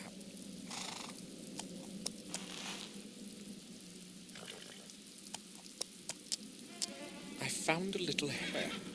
I should examine it closely. Maybe this sample will match the one Herman was clasping in his hand.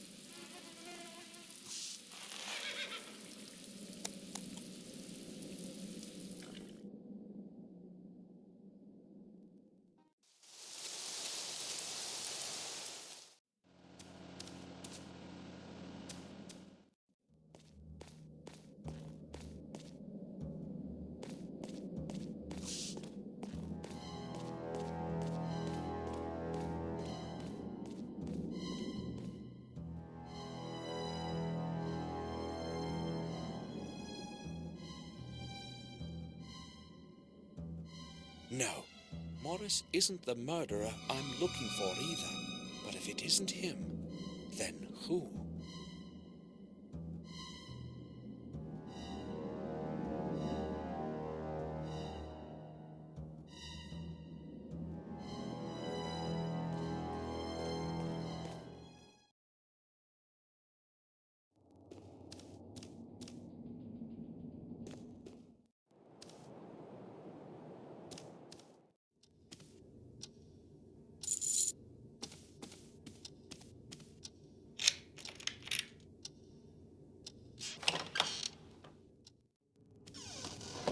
Robert's study. I feel as though he were watching me even now.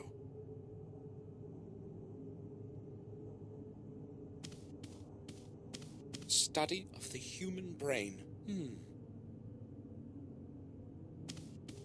Robert has left this one opened. He won't be able to finish it now.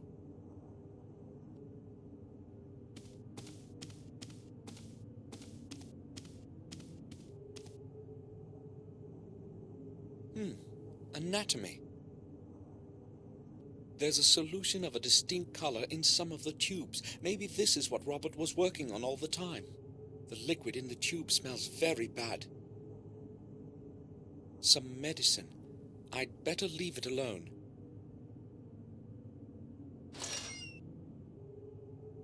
A little key was hidden there.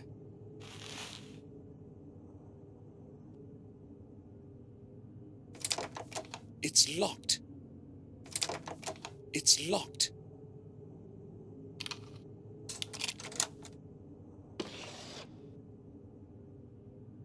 It looks like a security code. There's nothing else there, just papers and a book.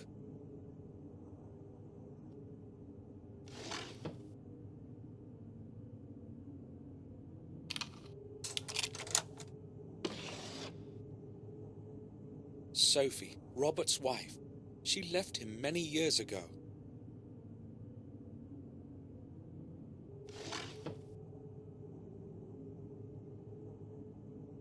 Another key. Who's the man in the picture? I've never seen his face before. I have to find his place in the past and obtain his key.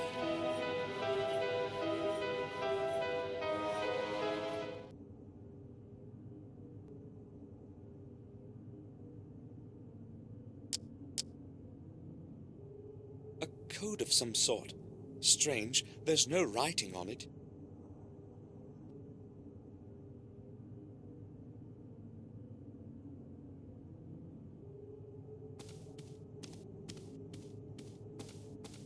Assorted medical literature. Medical volumes. There's no point in skimming through these. Most of them are in Latin.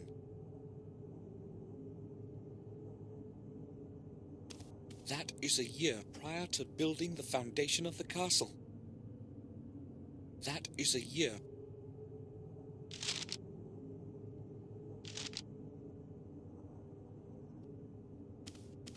It sheds a strange...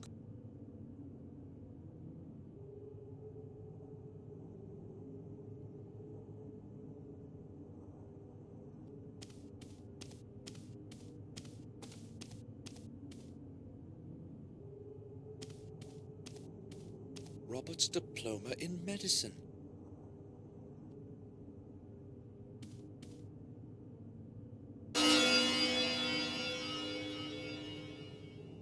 Exactly 12? It probably doesn't work.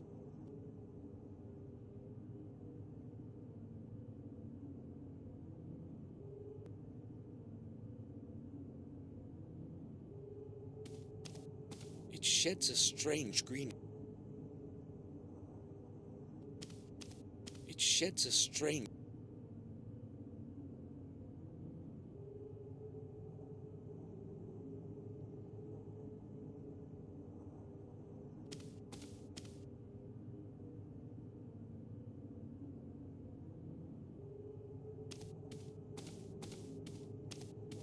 I'm tired, but I won't rest yet.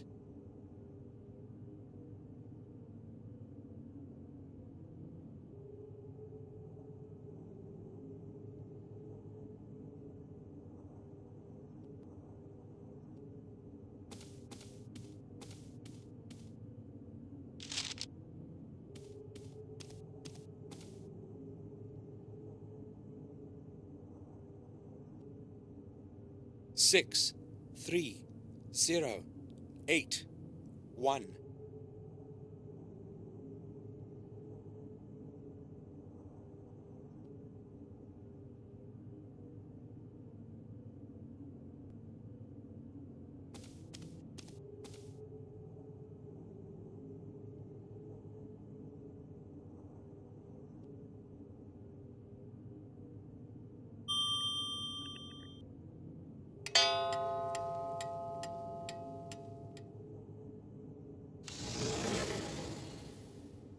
A secret bookcase.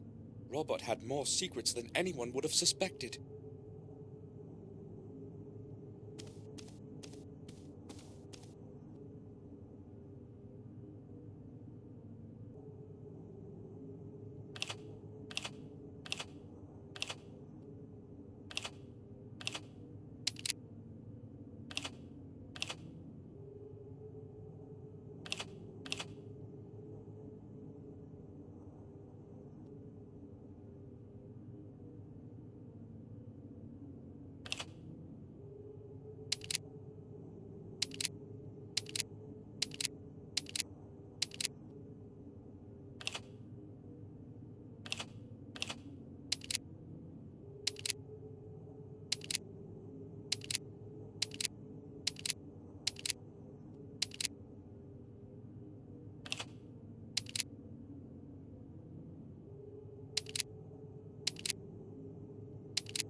this is the right combination.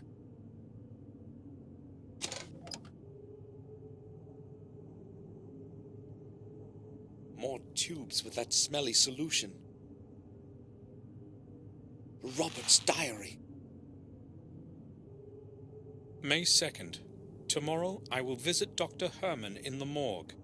If he understands what I wrote to him in my letters, it shouldn't be too hard to convince him. I think he's my man. May 3. The visit to Herman fulfilled my expectations. Our secret agreement will make further progress in my research much easier. It did not take much effort to convince him to cooperate, just as I expected.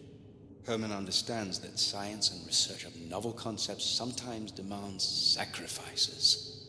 He agreed to take care of the first delivery tomorrow already, which suits my plans perfectly.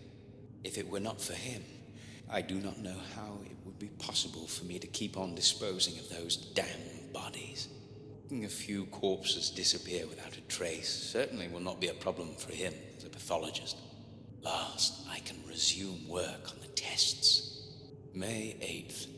Previous tests were no use, and several months of work turned out completely futile. God's sake, where could I have made a mistake? Where? Calculated all the components almost 1,000 times, and just haven't a clue as to what could be wrong. It's starting to make me tired. It's taking much too long, and with every new day, I'm afraid that someone will find out. It is with great luck that I convinced Herman to cooperate at the right moment. Either I improve the composition of the substance, or raise doses as they are. Otherwise, I cannot proceed further. Yes, that's it. The composition is correct. I merely require to raise the dosage. Yes! Should have started sooner with them. Oh, I will raise the concentration by 100%. May 9. Administered the higher concentrate to 2 subjects. I have to wait several days before I can make accurate measurements. At least I can now take a rest from all the figures and calculations. May 12. I thought I would not have to take any notes for the next few days, but I had a word with James today. He was acting differently than usual, and spoke about things that must never come to light. He knows too much about the methods of my research and can expose me. And worse, they would believe him. Do not know what to do now. Locked in that cell of his, he's trying to corner me. How ironic. Never before have I considered direct violence. But he is a threat to all my efforts and everything that I have achieved. May 13. Things are apparently worse than I thought. The head nurse spoke to James, and she herself suggested to me that we should release him for some time. It was quite an effort to convince her that James must stay where he is because of his condition. I have no clue what he told her to make her believe him, but I'm afraid he may tell her everything next time. Must not happen. He is not the fool I thought he was. I have to get rid of him somehow. May 15. Everything I once held firm in my hands is beginning to crumble and fall like a house of cards. Higher doses have had no effect. I verified all the measurements twice. Do not know how to continue. The whole affair with James refuses resolution. He must never be allowed to return to Black Mirror. Do what has to be done. There is only one possibility left. Only one solution. I will dispense with the calculations and raise the ratio of the effective substance by another 100%. I know whose veins I will inject the serum into this time. Herman helped Robert hide the results of his experiments. The bodies of the patients would end up in his morgue, and no one was to find out.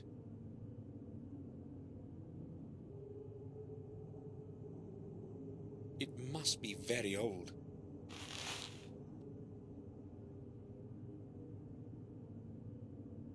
I have no clue what's in them. A chemical of some sort. There are dates on the labels, month after month. Old runes and Latin words are carved around the area.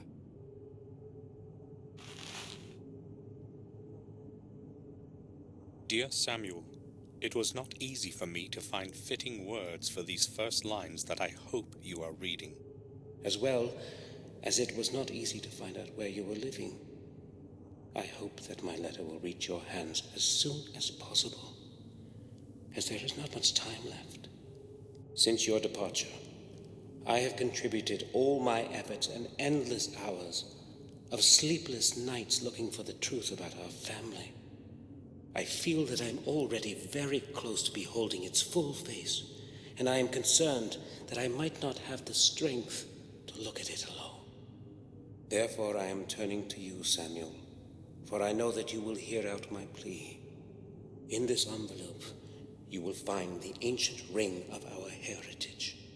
It is very important that you always have it with you. Take extraordinary care of it. I will explain everything when you arrive.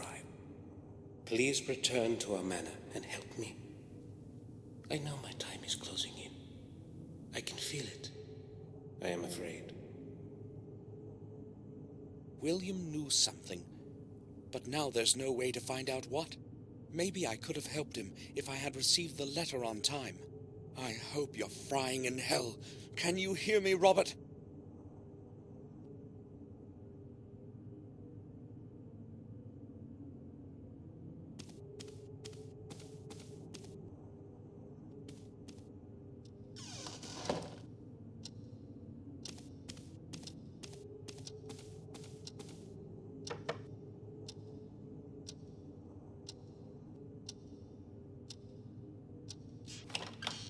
May I speak with you for a while, Victoria? Of course, Samuel. What was in the Ashbury building before it became a sanatorium? I have no idea. I was never interested in that place. Why are you asking about such a thing, Samuel? I just wanted to know. It's not important. I think on one occasion, Robert mentioned there used to be a hospital for cholera patients there. That building has a terrible past indeed. Would you please excuse me now, Samuel?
Bates?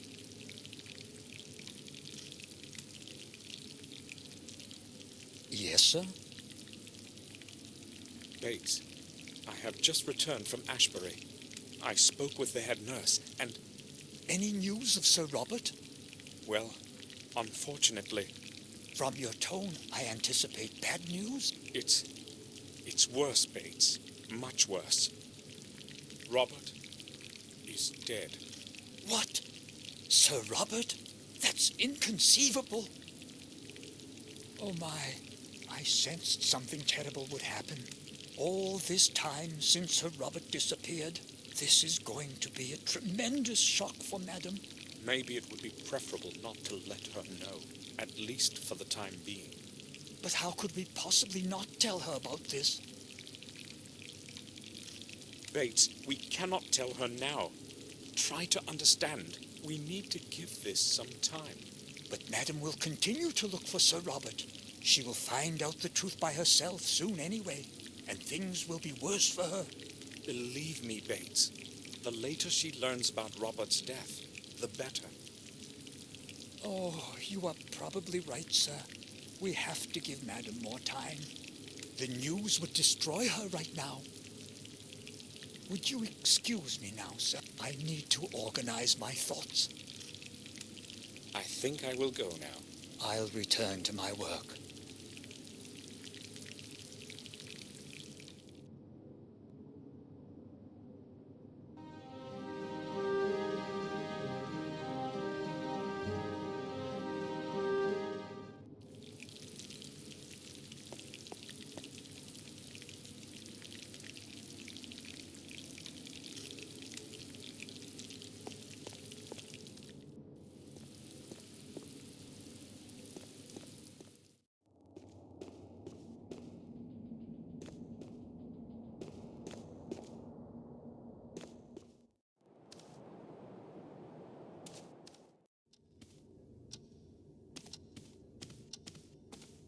I'll leave her alone now.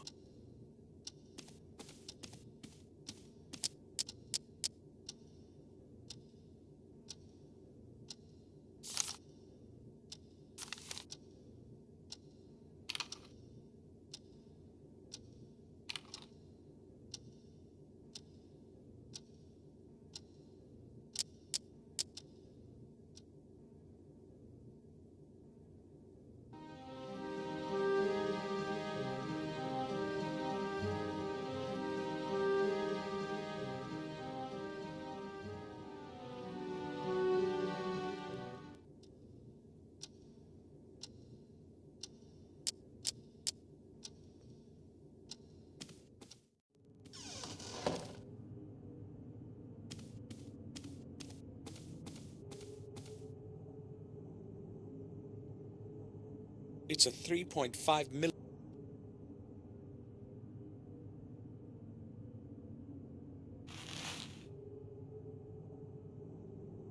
I, William Gordon, have decided to bequeath my possessions as follows. To my dear Victoria, I give and will all my personal possessions, the family jewels and valuables, as they righteously belong to her heirs and assigns forever. To my grandson, Samuel Gordon, I hereby transfer the ownership of the Black Mirror Castle with all the neighboring lands. To him I also devise the administration of our family residence. Let him take care of it properly, as I no longer can. To his heir and assigns forever. To my beloved son James, I give the full right to live in his native residence for however long he should desire, until the end of his days. By this I hope to at least partially atone for your having to live in complete loneliness, my dear James. And lastly, to my firstborn son Robert. After long pondering, I have decided to deny the right to the property of our family. However, I do retain his right to his property and things that he has been making use of in our family residence. I know that you are well aware of the reason of my decision, Robert. In my eyes, you are no longer worthy of the name Gordon. These decisions I make of my own free will, and in the best of conscience. William Gordon. William's last will was apparently meant to stay hidden from everyone. Robert, I see now I didn't know you at all, you bloody beast. I, William Gordon, to my dear, to my, to, the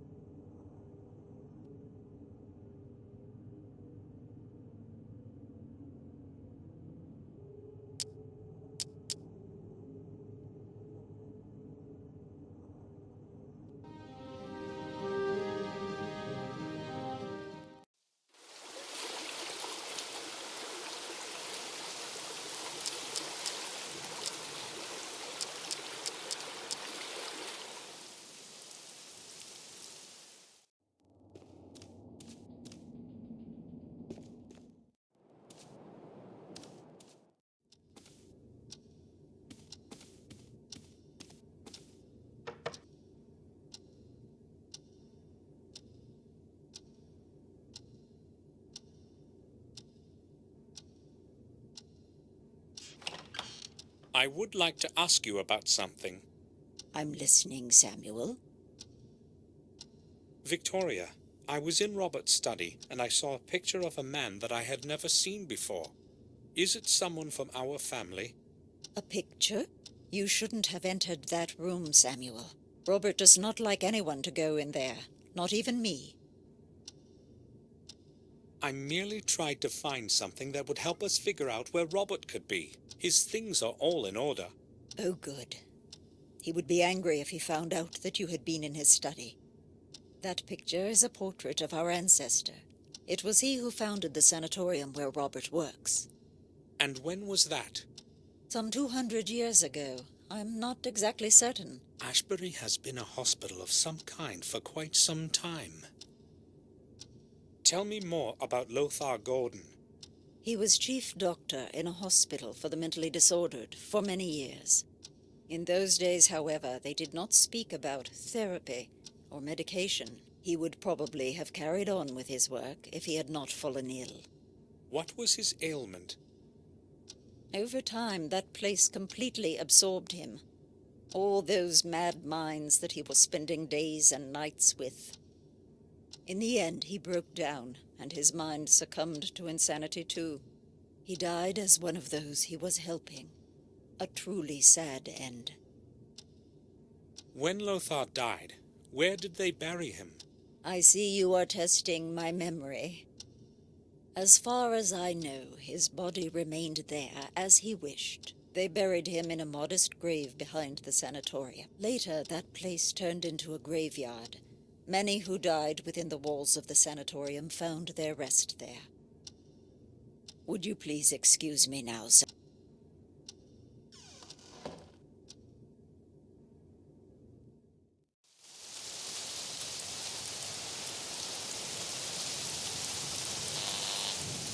It's Samuel Gordon.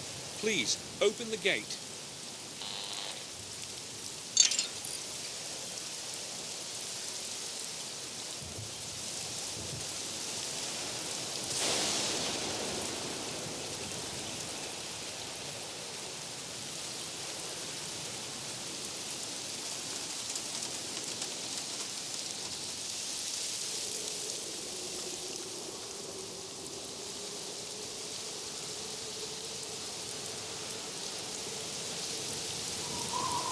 Tadeusz Law, our dear father, deceased in the year 1752, left his...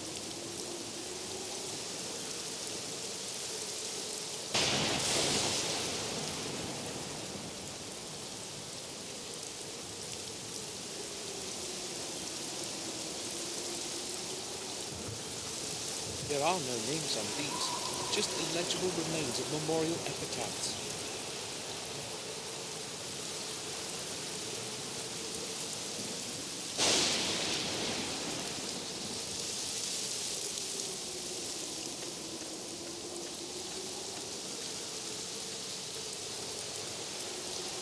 Here rests Sir Nathan Hall, who let him find his peace. Gabriel Swen, deceased in the year...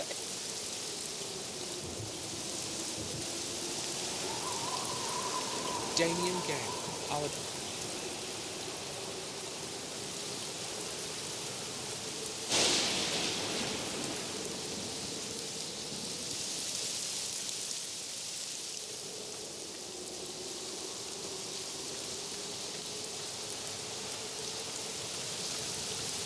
Louis Bate, 18...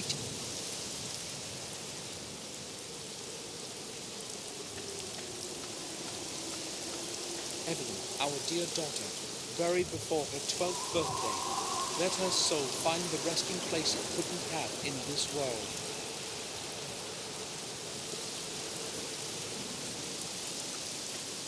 An unmarked grave. The Gordon coat of arms. That's likely the grave I'm looking for. I need to remove the shrub first. A thorny shrub with thick branches. There's our coat of arms on the stone tablet. That must be the grave I'm looking for.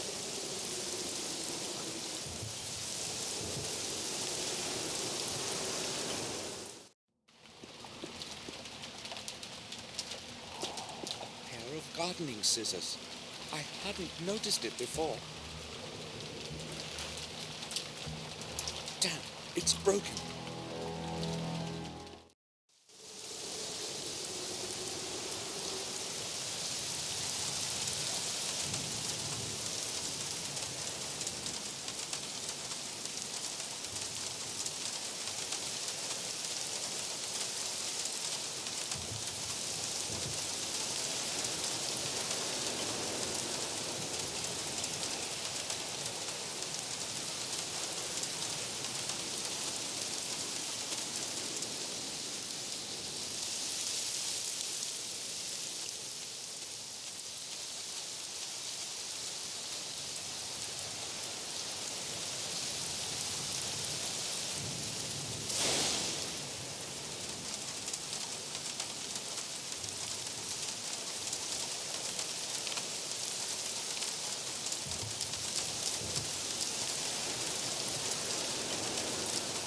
They're useless like this.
The lid is too heavy.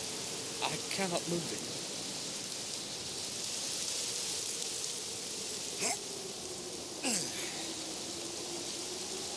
The lid is too heavy. I cannot move it.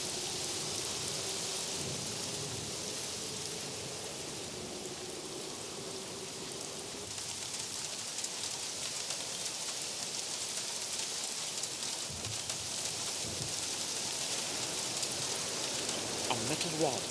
I'll take it.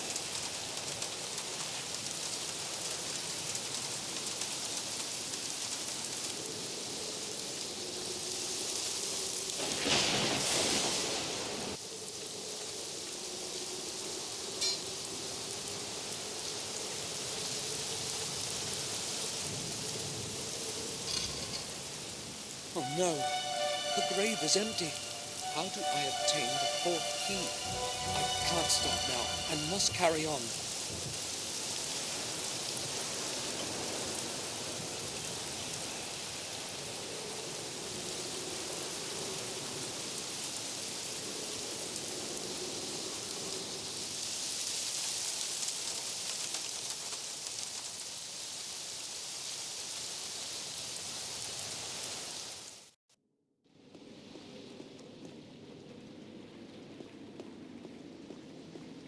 May I speak with you? Sure. Tell me, the old graveyard at the back of the sanatorium, has it always been administered by Ashbury? Yes, as far as I know, it has belonged to Ashbury for at least the past 100 years. And before that? Prior to that, it was part of the Wormhill Parish, I believe. But as I said, that was a very long time ago. Thank you. That's enough. So, the old graveyard was administered by the Wormhill Parish. That's all. Thanks.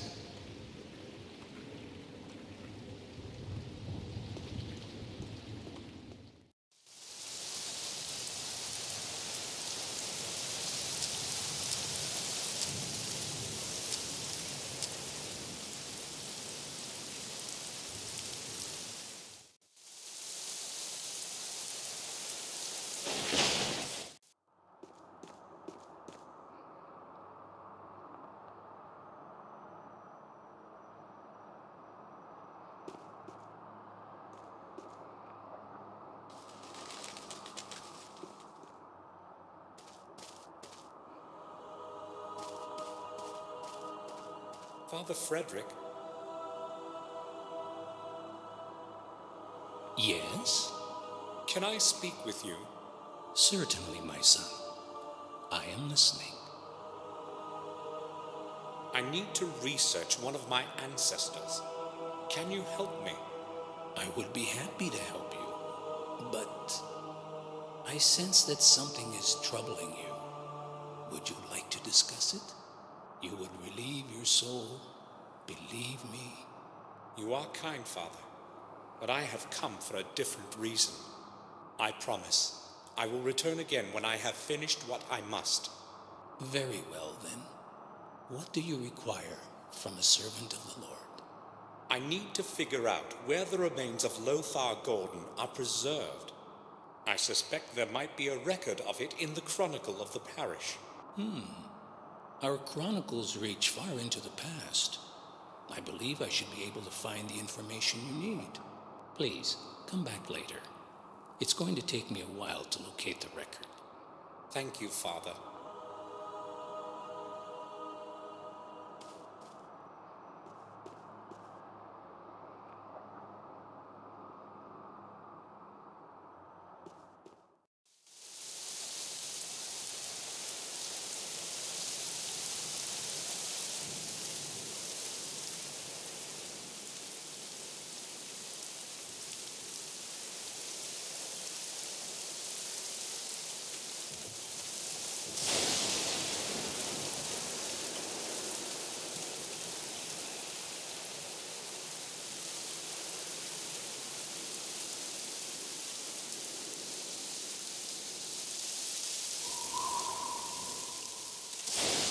One of the crypts of our family.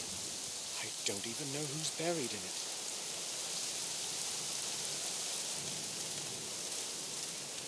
The tomb of Jeremy Gordon.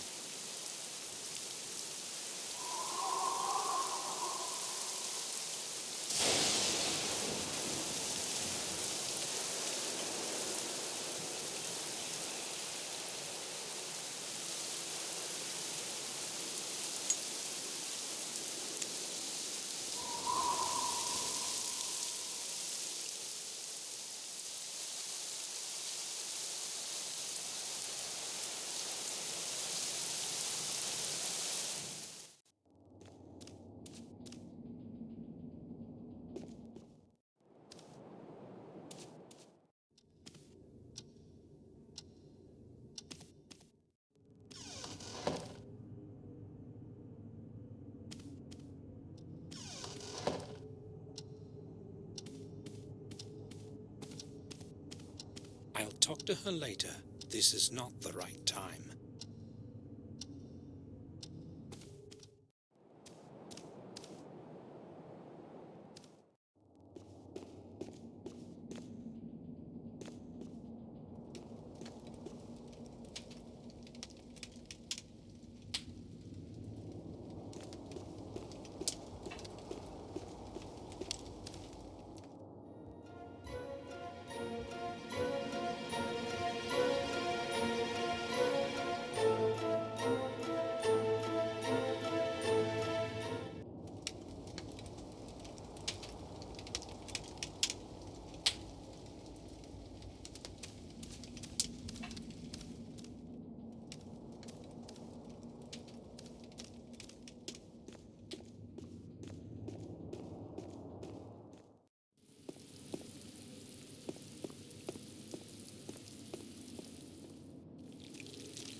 Do you need anything, sir?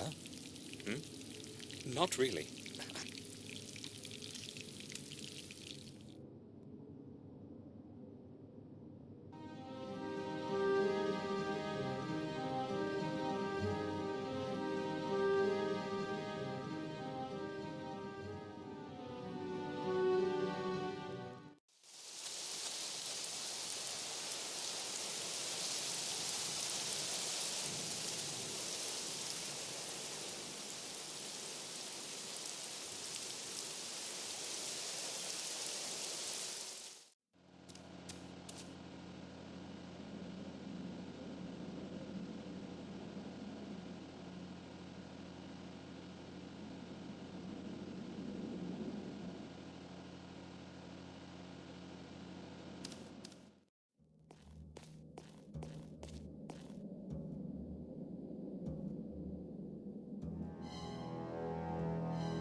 The shop is closed.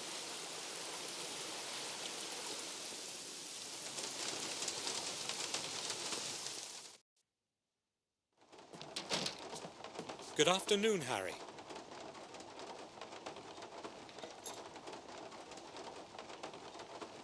More like evening, I'd say. Have you seen the weather outside? It's unnaturally dark. Yes, it's very strange. More than that, weather like this brings nothing good. I'm a bit superstitious, you see. Yes, I've noticed. But enough about the weather. Here in the pub, we're always comfortable. Will you have anything, Mr. Samuel? I don't think so. I've just come to ask about things. I thought so. No offense intended, but you're not exactly my best customer. The pub is deserted. Where is everyone, Harry? Everyone's probably staying at home. The weather is ghastly today. In fact, I'm not even surprised. There's no reason.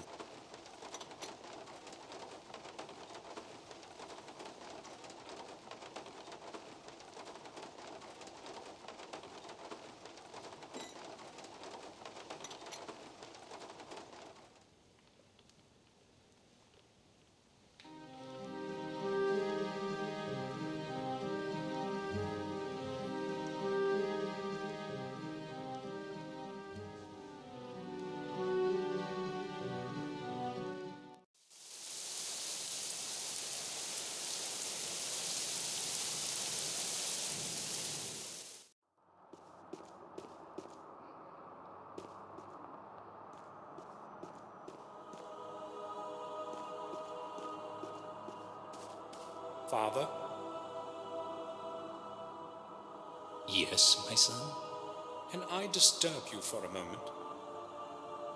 Have you found anything in the old chronicles yet, Father? It's very important to me. Not yet. You need to be patient, my son. I'll come back later.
door is locked.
The door is locked.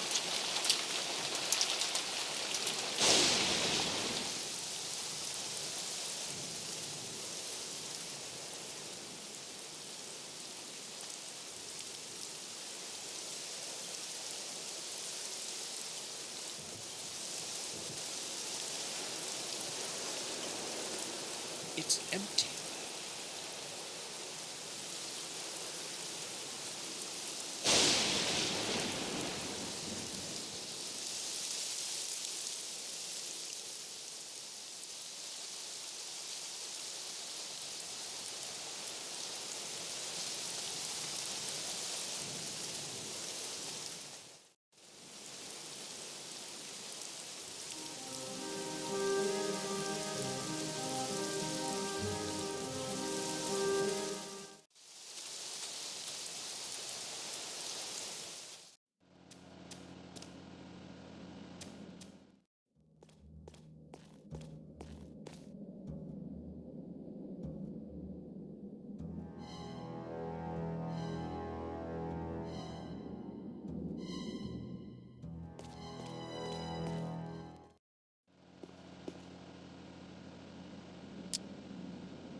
We have said everything to each other already.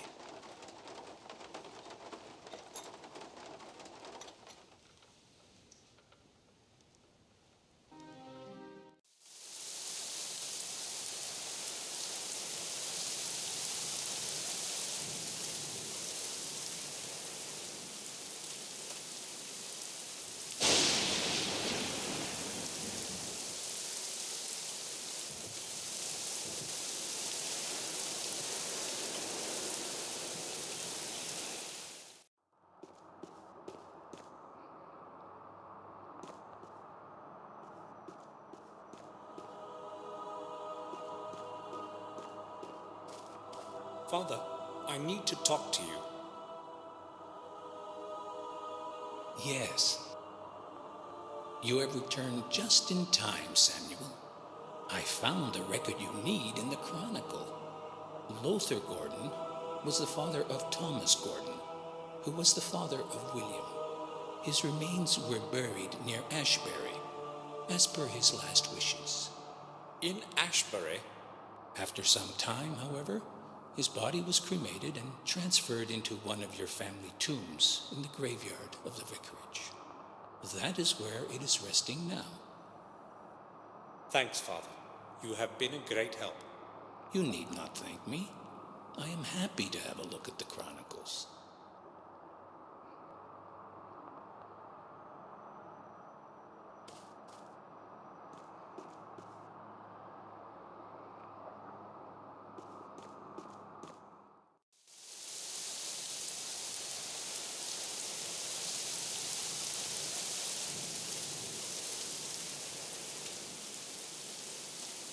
Who opened the crypt?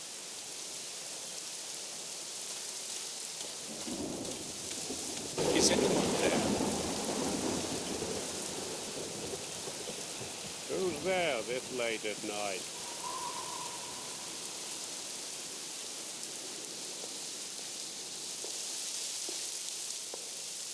Is it you?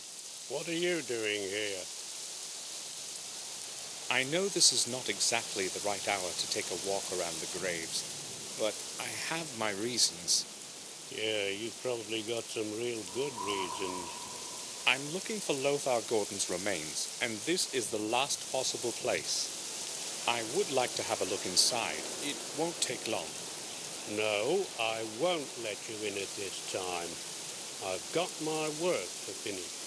Come by tomorrow and you can spend however long you want inside. I have to finish my work, so I'll be going back to it. Hold on. We can certainly find a way to settle this. I'm listening. You can go down and see if you can find the urn for me. It's very important, and you won't lose out on it. Let me get this straight. You come to a cemetery after midnight to dig up an urn in the tomb of some ancestor of yours, and you will pay me to help you find it? Exactly. It's got to be very important indeed, as far as I can tell. To hell with it. I'll go and find it for free. So, whose urn is it that you want? Lothar Gordon's. It must be somewhere in the crypt. Okay. Wait here. It's going to take me a while to find it. Sure.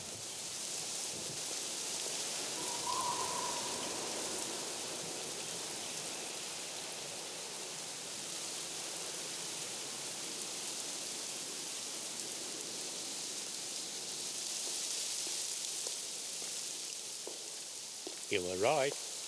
I've found it. Here you are.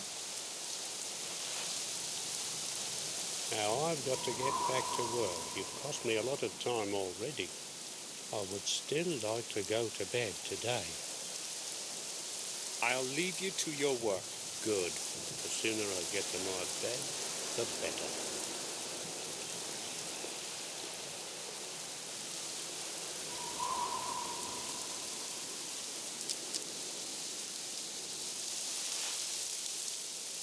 Just one more key left. Williams. There's only one way to obtain it. I fear the thought, but I have no choice. I must finish what I have begun. God forgive me.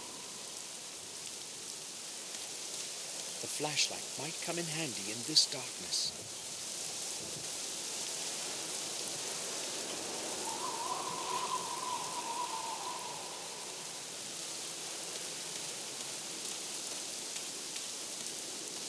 The ground hasn't hardened yet.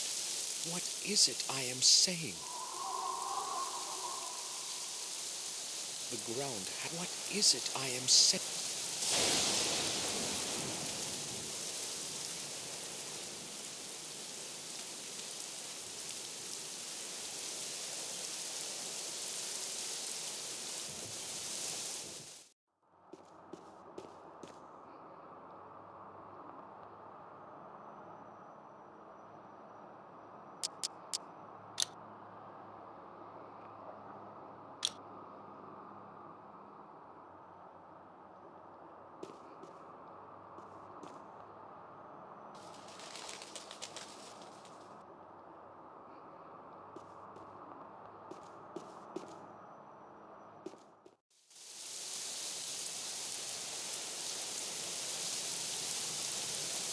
It's too dark.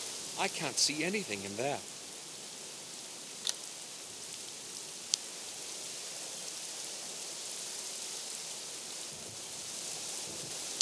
nothing's carved in the cross.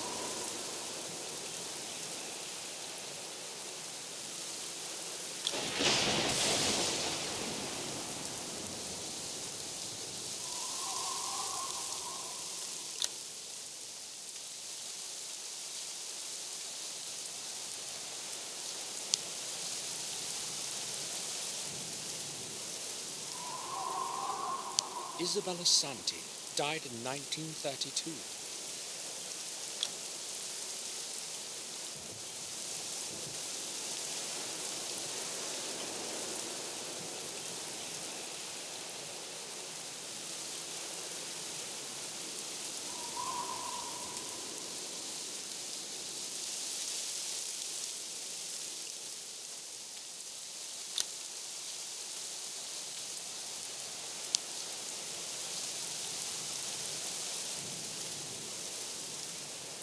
A shovel is lying on the heap.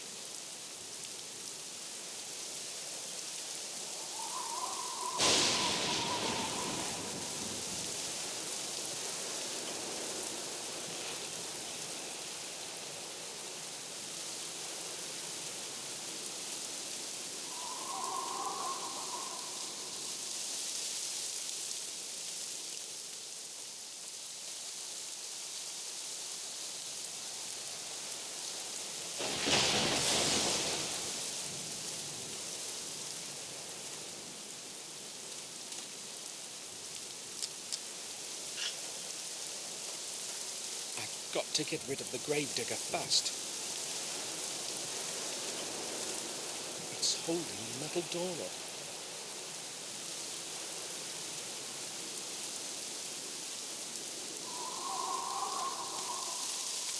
Peg is holding the door open.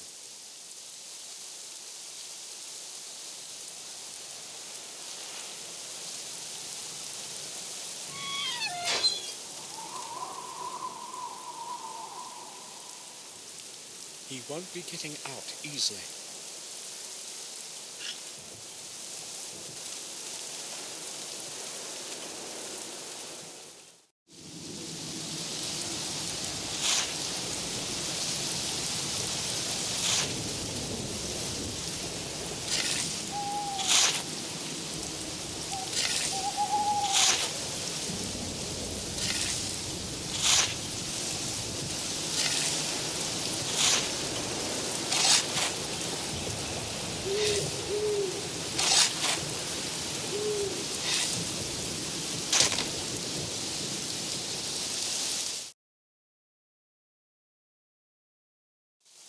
Forgive me, William.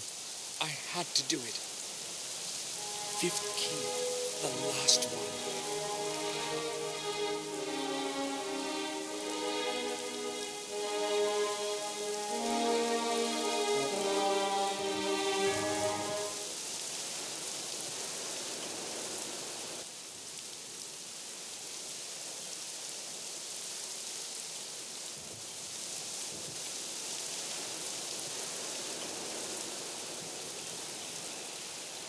Our carriage. Somebody must have come to the vicarage. Victoria? I'll have a look in the church. That was Bates. What is he doing here? Why did he go to the confessional in such a hurry? I must find out somehow. Someone is coming. Most likely Father Frederick. I heard footsteps a minute ago. Did someone come in before you? I didn't see anyone. You must have heard me. Perhaps you are right. Is there some way I can help you? No, Father. Thank you. In that case, I will depart.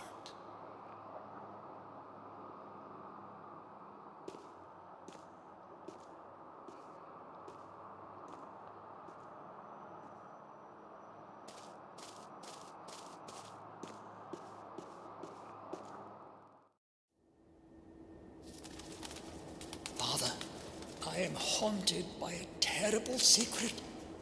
I know who has caused all this evil. I know who killed those people.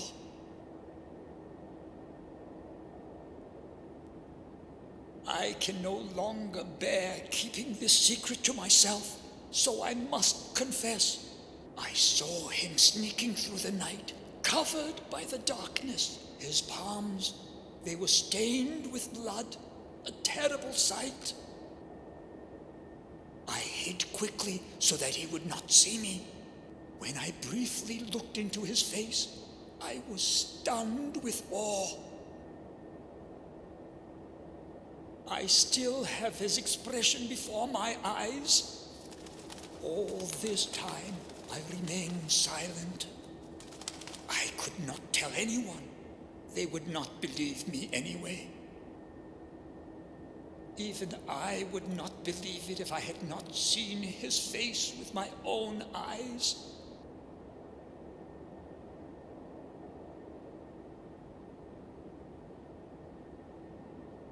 I am afraid of pronouncing his name, Father.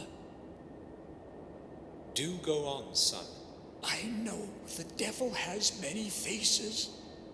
That night I saw one of them. The face was that of the Lord of Castle Black Mirror, the youngest of the family, Samuel Gordon. That must be the hair of the murderer. The murderer has black hair.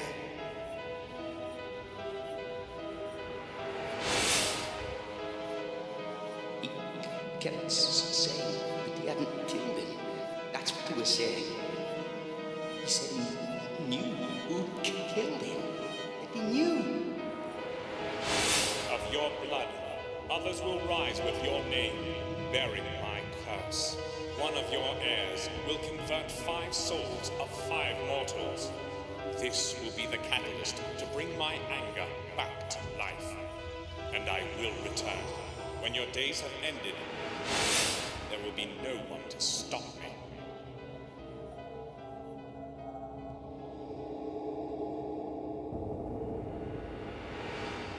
God, forgive him his sins.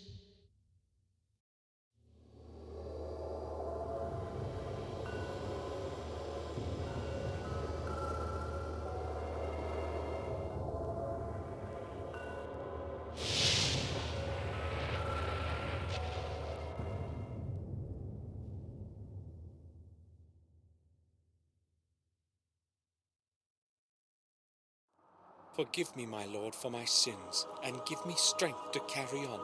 Give me strength to stand up to evil and destroy the curse that has harassed my family for so long. Give me strength, my Lord. Amen. There's only one way from the quiet areas of the church. I must descend into the depths of the catacombs and destroy the source of evil that has taken over my soul.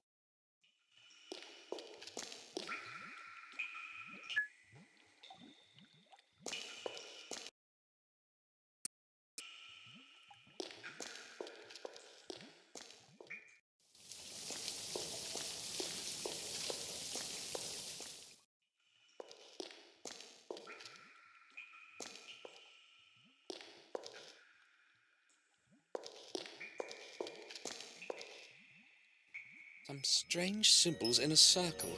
The underground certainly had a different purpose in the past than just to keep the water away.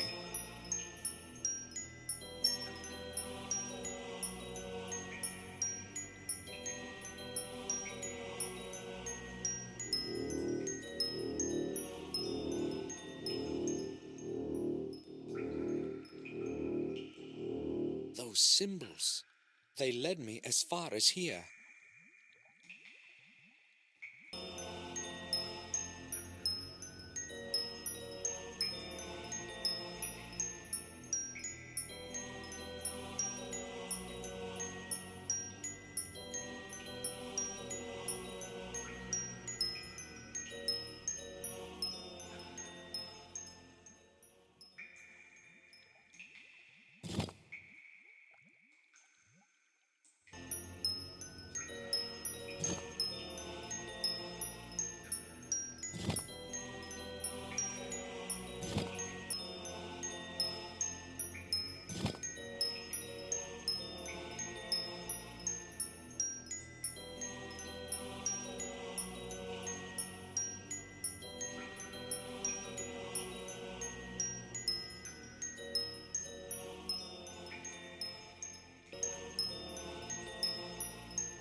These must be the catacombs that Marcus's chronicle mentions. I am filled with distress.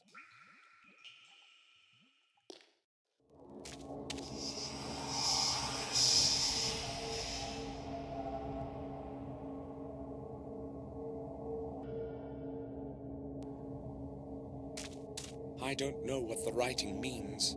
Maybe it warns against entering.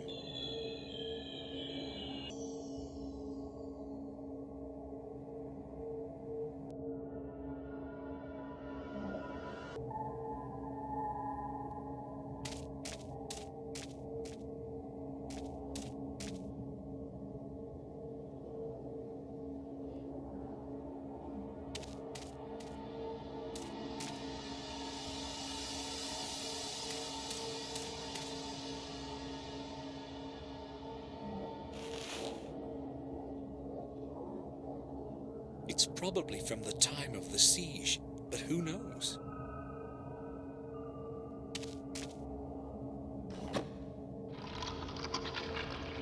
I've heard something in the distance.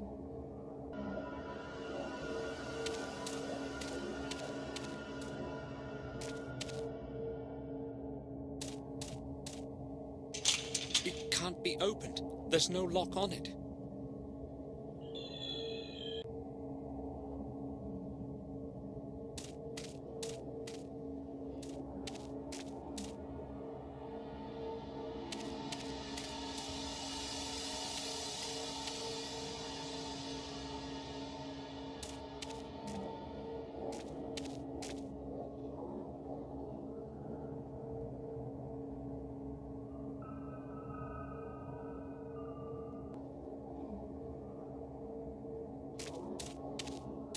A little opening in the wall.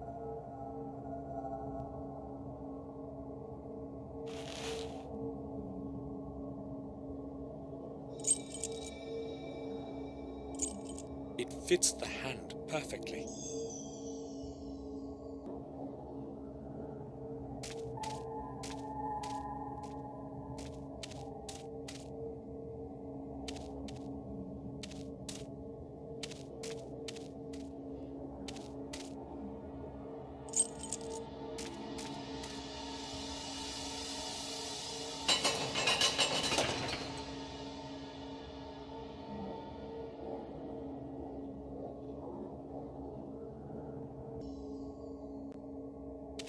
Something is missing there.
Where am I? What is this place?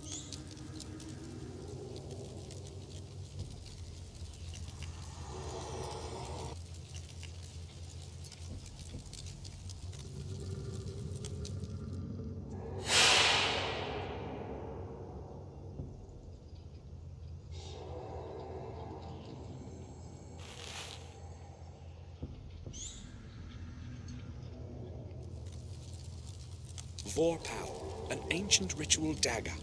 The blade is covered with dried blood. Vorpal, and the blade is covered with dried.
Zodokare, pusadire, im coraxo zodere, matorebe, matoribi, vax da sobra ve, maliore vax da sobra, malior im ibute, amena vi busatire, amena vax zodokare.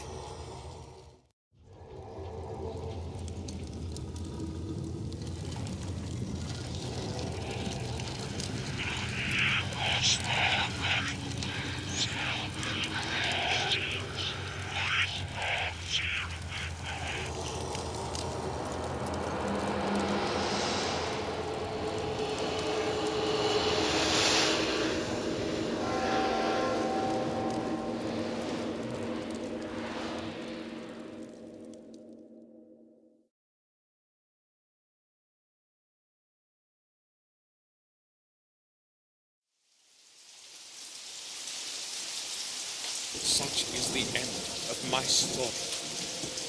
I always feared that my past would resurface and cast its shadow over me.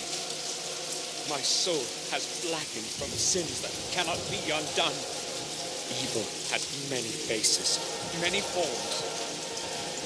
I know that the past has been a diverted mirror of my soul. Here, there is no judge to pass judgment. There is only me.